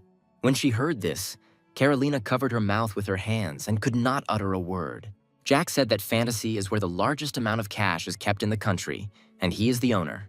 He added that the acquisition of Auto Group and Wilson Motoros, later Chrome Wilson, is his achievement. He acquired them 2 years ago while studying at university. So does Auntie really want to make an enemy like him? Jack offered to shake his hand because no matter how hard she tried, she couldn't beat him. Now it's better to accept his help and continue enjoying life as a member of the conglomerate. After all, her brothers will never give her such an opportunity. Carolina asked if her father knew about all this too. Jack replied that only she knew who he really was, and now she would voluntarily give him everything he needed. But Grandpa, he probably already guesses everything himself, and he knows that one day Lucas will take over everything. Jack added that he had told his aunt everything. Now all she had to do was make her voluntary choice. But if she refuses, she will spend the next 10 years in prison. And no matter what happens, Grandfather will not help her. After all, what he loves most is neither her nor him, but Synthes Group. Carolina asked what would happen if she accepted his proposal. Jack replied that his aunt would have to voluntarily allow him to run the department stores, and Larry would run Fantasy on his behalf. The aunt will not be able to manage the company's funds, and all decisions will be made by Lucas. And in exchange, He will allow his aunt to live in luxury. Without hesitation, Carolina asked what she should do. Jack put the documents on the table and replied that in that case, they could get down to business. Taking out a pen, he added that he would buy part of her shares, Synthes Group, for $140 billion. This will make him the largest shareholder with 55%. Jack held out his pen and said that if he were her, he wouldn't hesitate. Now, the first thing to do is to report everything to the head. After all, there is no greater betrayal than receiving such news from third parties. The chairman said that Carolina was probably in shock. Jack replied that she was fine, and he had promised to make sure that she could live her life as before. The chairman thanked Lucas and added that it must have been difficult for her. And then he asked if Lucas was involved in his aunt falling into this trap. Jack replied that he had nothing to do with it, and many people got burned buying and selling new technology shares. But the difference between her and an ordinary person is that she did not use her own funds, but the company's money. The chairman's look was very distrustful. He then asked Lucas not to be like him on one issue. The grandson replied that he understood what was being discussed and said that this would not happen. After all, the chairman once treated his brother very cruelly and was afraid that his grandson could do the same to his child. The chairman said that surprisingly, Caroline managed the department store and hotel very well. Jack replied that she had a good understanding of the client's needs. He tried to calm his grandfather down, saying that his aunt, as before, continued to do her business. Grandfather said that Lucas, unlike others, does not have the thirst for reckless spending of money and has the gift of foresight. He is one of those who knows the true value of things and advised to further develop it. And this quality will allow Lucas to become even richer. Jack replied that he would keep that in mind. Now the chairman experienced mixed feelings. The awareness of his daughter's unreliability and the fact that his grandson deserved trust. Carolina asked how Lucas intended to proceed, whether he would keep his promise or show her the door. Jack replied that he was a man of his word and would keep his promise. He added that the aunt can do everything the same as before. The aunt will continue to manage the company, but he will be the owner. She will be vice president and she will have great responsibility. From now on, ownership and management will be completely separate from each other. He will monitor performance and leave the position of president vacant for now. And this position may be taken by her, or perhaps by someone else. Carolina asked if Lucas would fire her if she started to perform poorly. Jack replied that that was the job of a leader. His aunt asked if the hotel room would remain her office, to which Jack replied no. Jack added that she would work in the Synthes Group office, but as before, live in her own room. The nephew said she probably guessed that he would continue to promote his candidacy for the post of president of Wilson Group. And if she continues to be on his side, then he will guarantee her the position of vice president of the Synthes Group company. The aunt replied that he was offering her to be in her subordination forever. Jack said that this was one of the options suggested. He added that his path to the top would be long, and she could prepare during this time. Prepare to destroy it. Carolina replied that while he would destroy everyone who stood in his way, she just needed to watch. Jack knew her character.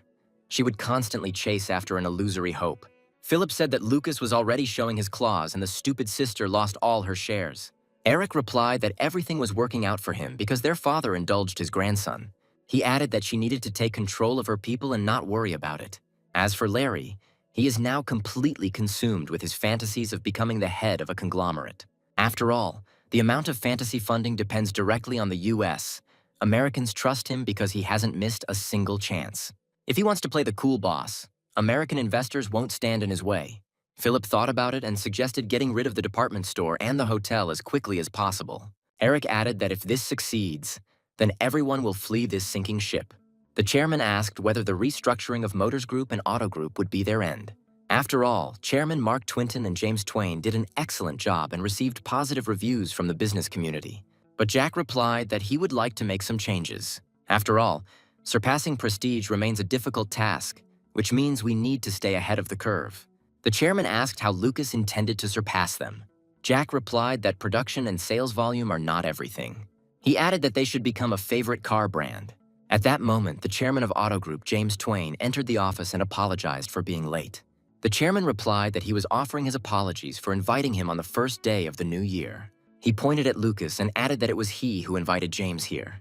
James Twain looked at Lucas and replied that he was even nervous that he had been called by the largest shareholder. James looked at the director in bewilderment.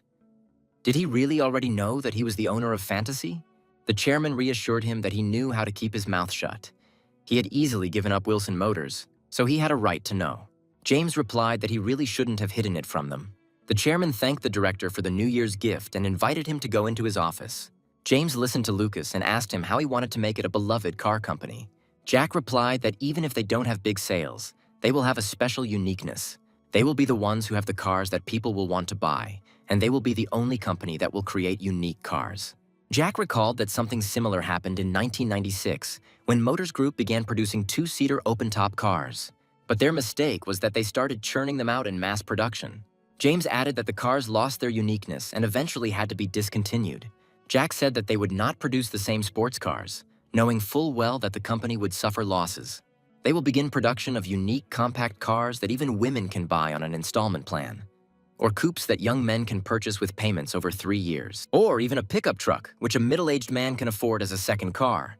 The director replied that there were already plenty of coupes, pickups, and compact cars, and that pickups weren't sold in their country. Jack said that these are not the cars you want to buy. The car should have an unusual design.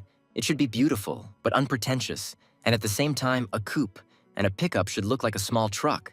The director replied that people were always wary of new things, and that they wouldn't be able to sell even a few. He added that the best-selling cars are family cars, and this is an absolutely break-even option. Then Jack suggested launching 2 lines, family and favorite. James replied that Lucas had no idea how huge the expense was. Jack said that even if they were in the red for 10 years, it would be a good thing because by then the situation would have changed. The grandfather and the director looked at each other and suddenly burst out laughing.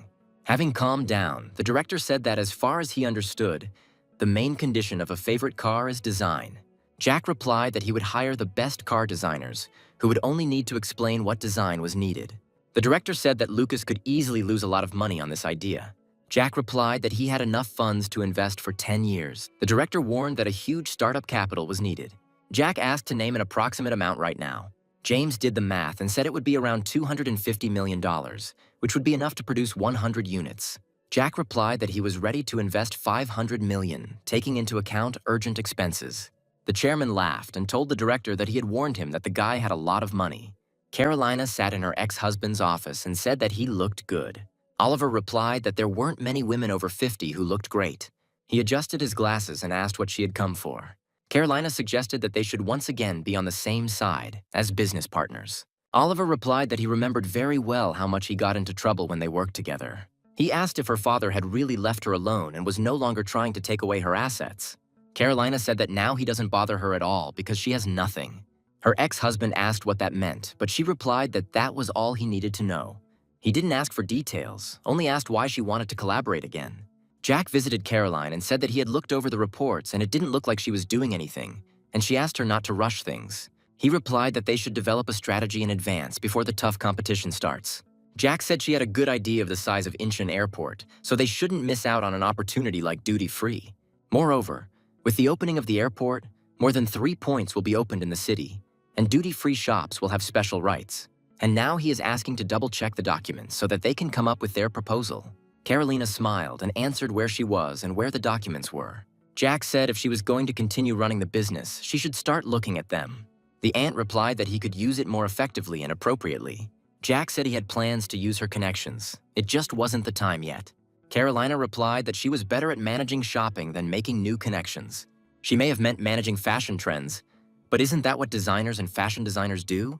His aunt asked him to allocate $1 billion for marketing expenses, and then he would see what she could do with it. A few days later, Jack visited his aunt again and saw her sitting in front of a mountain of fashion magazines. She explained that she was reviewing the latest collections to select them for sale. The aunt added that fashion trends are the first thing you need to know in this business. Jack picked up an interior design magazine and asked what it had to do with fashion and clothing. She replied that fashion-conscious clients try to furnish their interiors accordingly, including bedding, curtains, and other small details. The same goes for decoration. They are also important. Jack, who knew nothing about fashion, replied that it was all very well. Auntie said that it was better than not bad, because these luxury items are very expensive. They can cost someone a month's salary, and some of them cost a year's salary. Jack thought that if people didn't buy these products, sales wouldn't go up, and if the product was hard to use, people wouldn't buy it either. Carolina said that stores for the average shopper are organized by price, but when it comes to luxury goods, price doesn't matter. Over the next few days, Jack watched his aunt closely as she worked. She constantly called her employees to her and gave them instructions. Carolina said that this time they needed to pay attention to details. An important project was at stake. She assigned one of her employees to send out invitations to regular customers. In addition, it was necessary to prepare snacks, dishes, and invite a famous chef who has a sense of taste. When Jack came in, his aunt said that it was the first time she had had so much fun in a long time. When you look at beautiful things, your mood improves, even if you are very tired. Jack asked if she was going to use the billions she had been given to buy all those expensive things from the catalogs. The aunt replied that she was not stupid. This money would go towards marketing to attract the right clients. It's worth it for women to go crazy and start praising the department store and the hotel. Jack hadn't seen his aunt so proud and confident in a long time. Carolina said the first step is to select the fashion items that will be the focus, and then order samples for the show. Then think about the exhibition space. Arrange the products so that related ones are closer to each other. Jack asked for clarification on what this meant. Aunt explained, rings to necklaces, dresses to shoes, bags to gloves, and so on. Jack asked if it wouldn't be easier to pick out the appropriate products and put them on the mannequins in sets. Carolina replied that then it would be a finished product. But an individual approach to each VIP client is needed. My aunt wanted to hold this event at a European villa or in an apartment in New York. Jack replied that he was interested in how it would all go. Aunt jumped up and said that Lucas definitely had to be there, because a famous person always attracts attention, and this would increase sales. Jack replied that he had no time to go to parties. Carolina said that all he had to do was come and say hello, and the professionals would do the rest. She added that women will have no chance when they see a young, rich, and handsome man in front of them. Jack knew he would be acting as bait, but for the sake of business, he couldn't refuse. He replied that their sales needed to be made record-breaking, so he agreed. The aunt added that after this part, a banquet would be organized at the hotel for the 100 best buyers. A presentation of luxury goods, including interior items, will also be organized there. The idea is that these 100 rich people will look with envy at the young conglomerate and try to imitate it by buying up expensive goods. In addition, they will start competing with each other and stop looking at prices. And this whole event will resemble an auction. Jack replied that this was all very colorful, but how could this be connected with their duty-free plans, which were their priority right now? The aunt replied that those same 100 guests were precisely those who had influence in the areas they needed. She added that Lucas should trust her insight. She knows what she is doing. The day of the presentation arrived, and the necessary goods were delivered to the apartments. Jack arrived early. He wanted to see how the preparations for the event would go. The staff worked tirelessly, arranging everything as the aunt had ordered. Finally, the show was announced and the first elite guests appeared. These were the richest and most influential people in Seoul. The elderly lady immediately noticed Jack and said that she didn't know that such an interesting young man would visit them. Customers looked at luxury goods and quietly talked among themselves. A little later, customers began calling the staff over and asking about the product they were interested in. And then one of the guests asked Jack to come to her. She asked him if he liked the decoration. Jack replied that it was luxurious and would be very suitable for the guest. Apparently, he said this too loudly because the other clients turned their attention to him with interest. The busty, brown-haired woman, who turned out to be the elderly lady's daughter, quietly said that he really was a very interesting young man. At that moment, a staff member came to Jack's aid and told the client that it was sterling silver. The design was understated, and the jewelry was comfortable to wear. She added that this collectible piece of jewelry is the embodiment of beauty and strength, and is sure to attract the attention of those around her. Jack realized that the employees were very knowledgeable about each product and could tell customers everything. The elderly lady saw Jack's discomfort and asked if there were any problems or if they were not being told something. Here, the employee intervened again and said that this piece of jewelry had arrived only a few days ago on a charter flight, and only a few people could tell about it in detail. Jack apologized to the elderly lady and added that it was his first time at such an event. The lady responded with displeasure, asking how Miss Caroline could send such an inexperienced newcomer. The employee explained that Lucas is Caroline Wilson's nephew and that he is now in charge of this area. Jack apologized again and admitted that he should have been better prepared. The lady said that if he is Caroline's nephew, then he is Richard Wilson's grandson. Jack clarified that he is his youngest grandson. A busty brunette came up to him and asked if he was the same young man who had entered the law faculty and was considered one of the 10 most outstanding minds in the country. Jack replied that it was quite a long time ago, and now he is no longer the most diligent student. The elderly lady looked coquettishly at Jack and asked if he would like to have tea with her. When they were alone, the lady asked what year he was in now. Jack replied that this was his last year of school. She asked him what it was about the department store that had interested him so much that he decided to work there. Jack replied that he was still searching and did not want to rush. The lady asked about his plans after graduation. Maybe he was going to continue his studies abroad. Jack wanted to understand whether she was really interested or whether she was testing the waters so that he would receive the inheritance and step away from the business. In any case, he felt that the woman was trying to establish a connection with him. To change the conversation, Jack said he kept thinking about the hat she bought. The lady looked at the young man with interest. And then Jack declared that she was not right for her. He wanted to know how the woman would react to his words. The lady said that he should think about it. It seemed that working in a department store was not his field. Jack thought the woman would be angry, but she continued drinking tea. She said that if a short old lady was going to buy a hat with a brim that was too big to see anything, she understood perfectly well. She also knows that this hat doesn't suit her, but the thing is, she's not going to wear it. Jack asked her why she bought it then, to which the lady replied that she wanted it that way. She may be old, but she's still a woman, and if he doesn't understand that, he should quit his job at the department store. The lady added that he relies only on his own intelligence and understands nothing about women. They returned to the hall, and the lady told her companions to make their choice, but she was already tired of waiting. She allowed them to buy whatever they wanted. After all, they needed to generate revenue for this department store. The lady looked at Jack and said that they could meet again, chat, and have tea. Jack's next plan was to visit several homes of wealthy clients to whom the purchased goods were delivered. Standing in front of him was the wife of the head of the oil company KS Group. The employee explained that they were seeing her for the first time. She usually never comes shopping on her own. Jack knew what was going on. She had already received word that the heir to Sintez Group would be present in person. The woman looked at him and said, "So he is Lucas Wilson, Caroline's nephew." Jack handed her the business card and said that it was true. The woman suggested leaving the work to the employees and having a cup of tea themselves. But then she changed her mind and offered alcohol, saying that she wouldn't mind having a drink during the day. In private, they did not discuss anything important.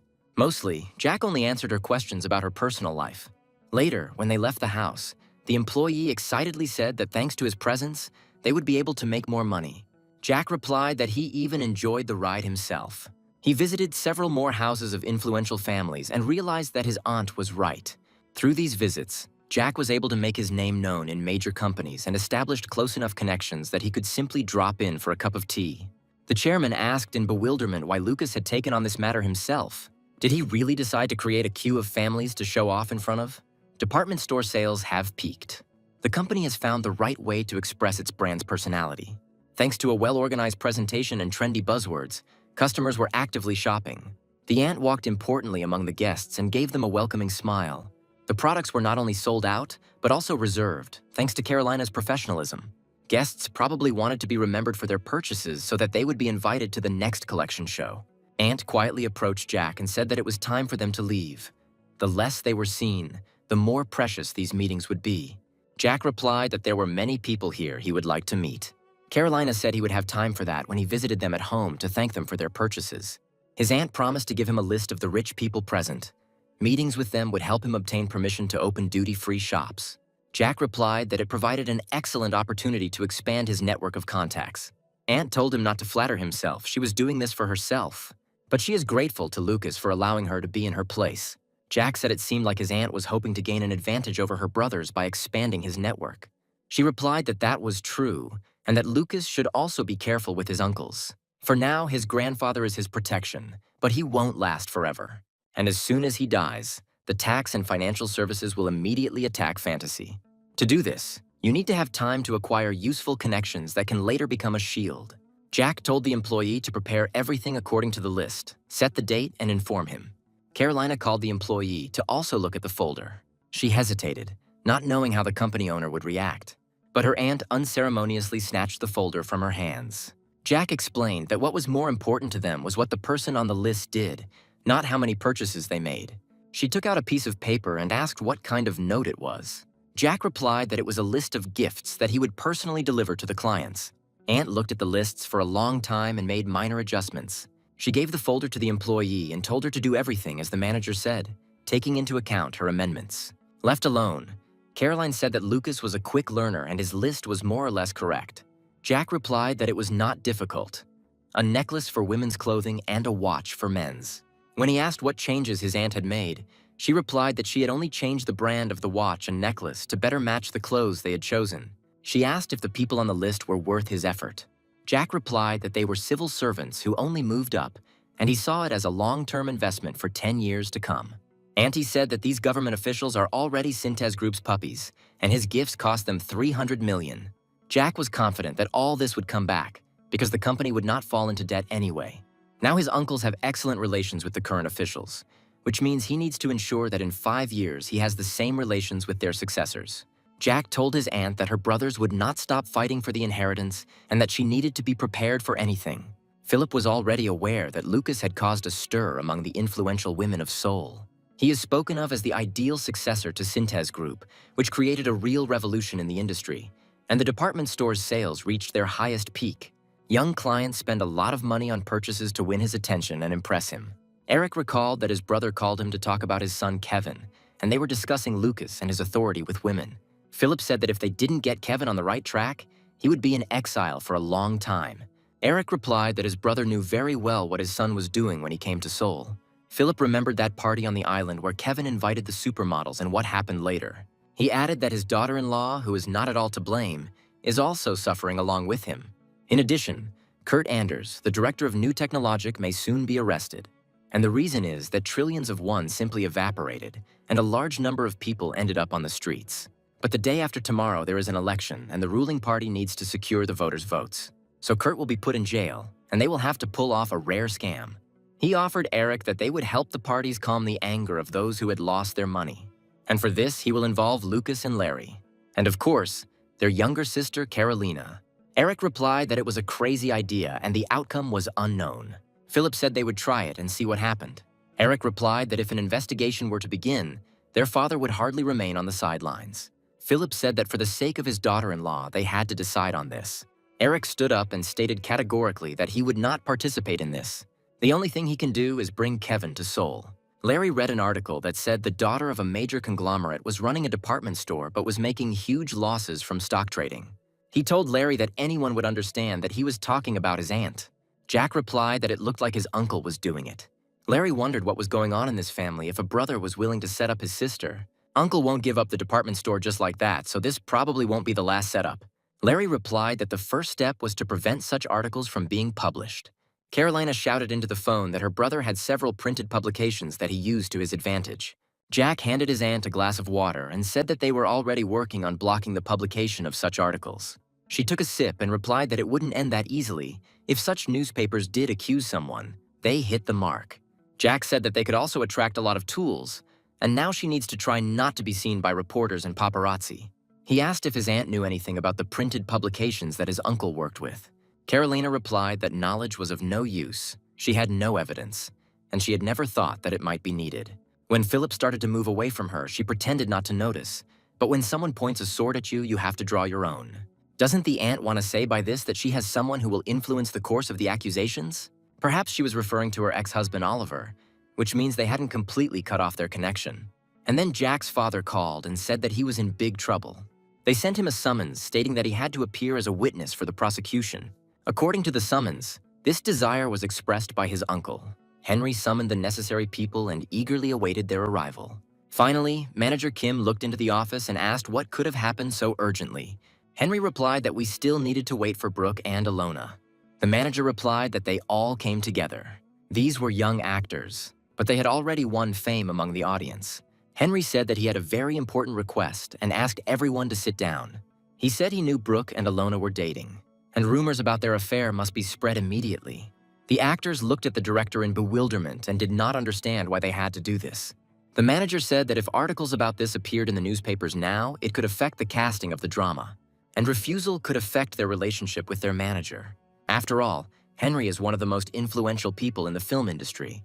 The manager said that they would get married anyway, and it was already difficult for the two of them to hide their relationship, so they just needed to talk about it.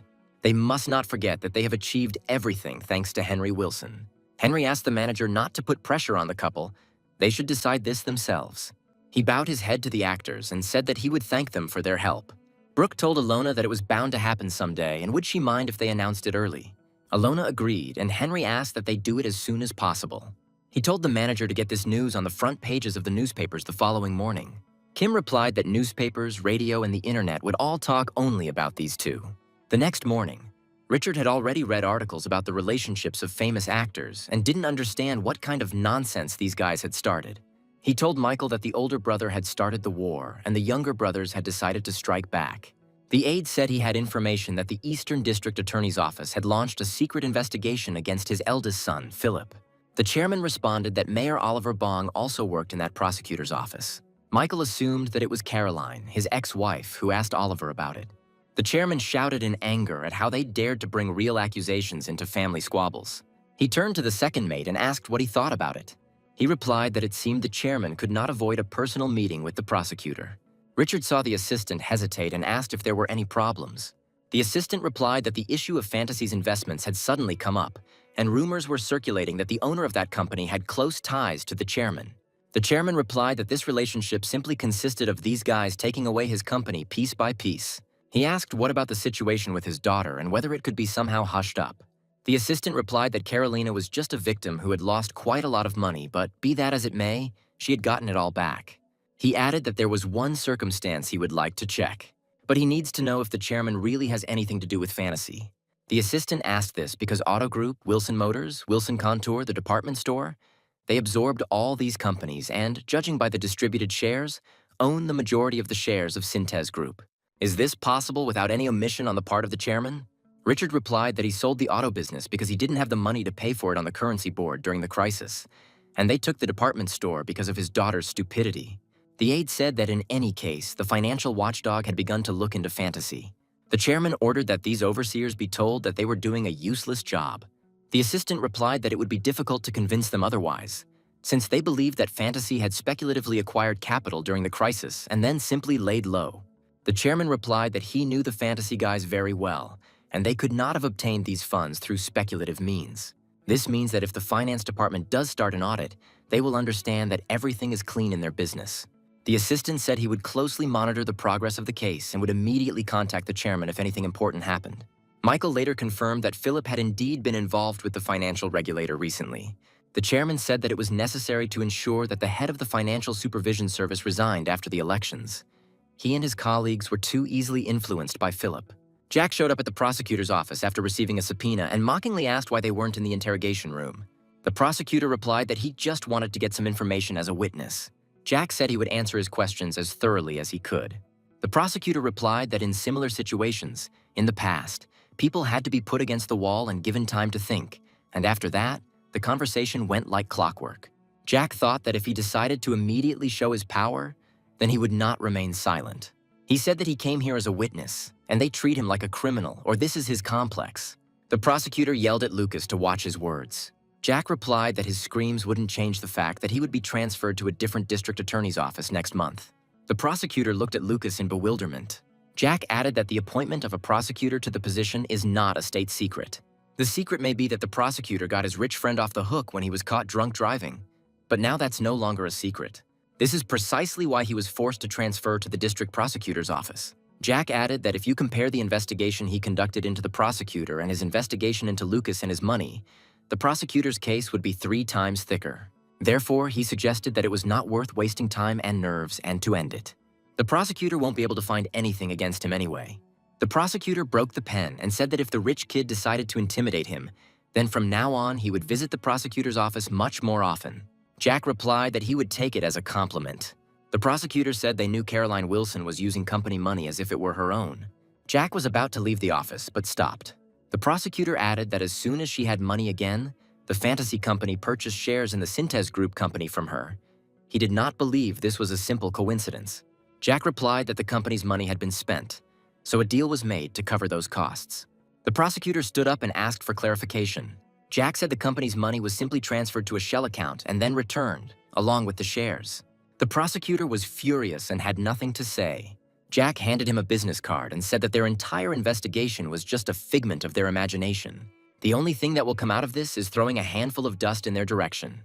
Jack advised the prosecutor to remember that whoever ordered this investigation was not such a big deal. He put the business card in the prosecutor's breast pocket and added that if he was needed, he knew where to find him. Jack added that he could easily prove that he was nothing like Vice President Philip Wilson. Leaving the office, Jack knew he had done everything right. It was with small baits like these that one should start. Larry asked how the meeting with the prosecutor went and whether he was looking for some kind of catch. Jack replied that he had nothing on them, so he was just trying to intimidate them. Larry replied that he had been called too, and it seemed to him that the prosecutor was speaking in Philip's words when asking questions. He added that from the outside it looks like they are only hunting Caroline, but it is clear that Philip is not only targeting his younger sister, and his main prey is Lucas. Larry said that Philip wants to know the whole story about fantasy. He suggested that Lucas contact his grandfather, but Jack replied that he had no right to involve him in this matter and disappoint him. It's like getting into a fight and then running off to complain to your older brother. Grandfather will probably say that this is a simple family quarrel. Jack added that he knows him. The chairman only wants to see results. The prosecutor asked for a meeting and immediately apologized for his past behavior. Jack replied that it was his job and suggested forgetting about it and starting over with a clean slate. He invited the prosecutor to sit down and asked what brought him to him. The prosecutor replied that he had learned something about him. Lucas was not only a third-generation representative of the conglomerate, but also a unique person. Jack replied that they were generally considered to be obedient children who did not cause trouble. The prosecutor said that in that case, it was interesting why his uncles were now keeping their finger on the pulse. Jack ignored his words and asked how things were going. The prosecutor replied that he had been instructed to sort out the situation with him and Larry Baker and bring this matter to an end. All that remained was for him to talk to Caroline Wilson. Jack asked how many people he was friends with in the Southern District Attorney's office. He replied that he only had close relationships with a few employees. Jack asked if they were all aiming for the chief prosecutor position. From the prosecutor's face, Jack could tell that none of them would pass up such an opportunity. But the system was designed in such a way that it was easier to open your own law firm in your own city, and this goal was more realistic. Jack asked how the prosecutor would feel if he became a lawyer with a stratospheric salary. The prosecutor asked what amount was involved. Jack replied that if he agreed to cooperate with him as a lawyer, his annual income would be no less than that of the chief prosecutor. Jack knew that the prosecutor knew perfectly well that Lucas could afford such an offer, since his accounts had already been checked long ago, since the prosecutor was personally handling the case. The prosecutor suggested that if he agreed, he would take on cases of any complexity and without reservations. Jack explained that the more difficult and dangerous the cases, the higher the pay. The prosecutor asked who he would have to fight. Jack hoped that he would figure it out himself. The prosecutor replied that he understood everything. It would be Philip Wilson. Kevin thanked his father for doing everything he could to ensure his return to Seoul. Philip patted his son on the shoulder and asked if he had seen his uncle yet. Kevin replied that he met him as soon as he arrived. Philip added that while Kevin was away, his brother tried very hard. At that moment, the door swung open and Henry, Kevin's uncle, entered the office. He apologized for interrupting the long-awaited reunion between father and son. Henry said he had a conversation with Philip and asked Kevin to leave. The brother replied that there was no need for that. Henry agreed to his presence, saying that it would also be useful for his nephew to hear it. He sat down on the sofa and told his brother that he understood perfectly well why he had come. Henry asked Philip to call the prosecutor immediately, and he would drop the case. Kevin had no idea what they were talking about. Philip replied with a grin that his younger brother had grown up and was now in a different situation. Henry replied that using his relatives for his games was certainly not a bad move, but hiding behind his family was going too far. Philip replied that his brother was not as simple as he seemed, and he could never have imagined that his articles would be covered up by some gossip from the entertainment industry. Henry replied that if Philip did not put a stop to all this, he would make sure that nothing would remain of his current position. Philip replied briefly that his brother did not have enough strength. Does he really think that after all this movie-related fuss, he has become a big shot that people will listen to? Kevin said he didn't understand what was going on, but asked his uncle to calm down. Henry replied that he was aware that his nephew had booked a special room in a Seoul hotel for 6 months, but he wondered who would be staying there. He knows Kevin has been obsessed with Miranda Flops lately, but he needs to be careful around her. Kevin had already regretted 100 times that he had interfered in their conversation. The uncle added that if the nephew thinks that she is pure and innocent, then this is not so. The girl ran away from home in high school and went through a lot. Its managers are also dangerous, because their leader is a real gangster who deals in drugs. This gang's plan is quite clear. They are thinking about how to promote Kevin even more. Philip couldn't stand it any longer, jumped up and shouted at his brother to shut up. Heinrich replied that he was opening a new entertainment channel in August, and one of the first news items will be a series of programs about the third generation of prodigal sons. Henry was referring to Kevin and his younger brother Martin. Philip asked what his youngest son Martin had to do with it. The brother replied, "Doesn't the father know who his son lives with in Los Angeles?" Philip said he had no bad news from Los Angeles, Martin was doing well in school and there were no reports of incidents. Henry replied that it only took him a month to find out all this. If he wanted to conduct a more in-depth investigation, there would be many more points. So does Philip really think he can handle all this? The brother replied that Henry was threatening him in vain. Henry agreed. It was hard to watch someone bully his children, but Philip was the one who started it. If everything were like before, if these were just attempts to grab a bigger piece for themselves, then okay. But now, how can we not fight? The brother replied that war is war, but Henry does not dare touch his son. The brother replied that this was his last warning. If his son Lucas is called back to the prosecutor's office, his reporters will be on Philip's trail again. Henry went out, and Philip and his son were left alone. He looked at Kevin and asked if everything his uncle had said was true. The son was silent, and that meant only one thing. Henry couldn't take it anymore, called Kevin a stupid bastard and hit him in the face. He covered his cheek with his hand and fell onto the sofa. The father grabbed the phone and ordered everyone to come, from the secretary to the head of management support. Prosecutor Emil Huang sat across from Lucas and said that the strongest bonds are between classmates at university, and if Lucas had communicated with them, he could have become friends. Jack replied that they all cared about these connections only because money decides everything here. Such support can be bought at any time, and it is not necessary to do it now. The prosecutor replied that there would be those who had more money than Lucas. For example, it could be Deputy Chairman Philip Wilson. Jack replied that if people knew that he and his uncle were of the same income, they would lean towards him. Emil asked if that was why Lucas started with such minor figures as himself and Prosecutor Li Kang. Jack had no idea what connections Emil Huang had, but he knew for sure that he was above him. Jack replied that even his grandfather, the chairman of Sinta's group, would not have promised a future for a request to conduct an investigation. If only there were a prosecutor who would stand up for his grandfather, then he could promise him good prospects.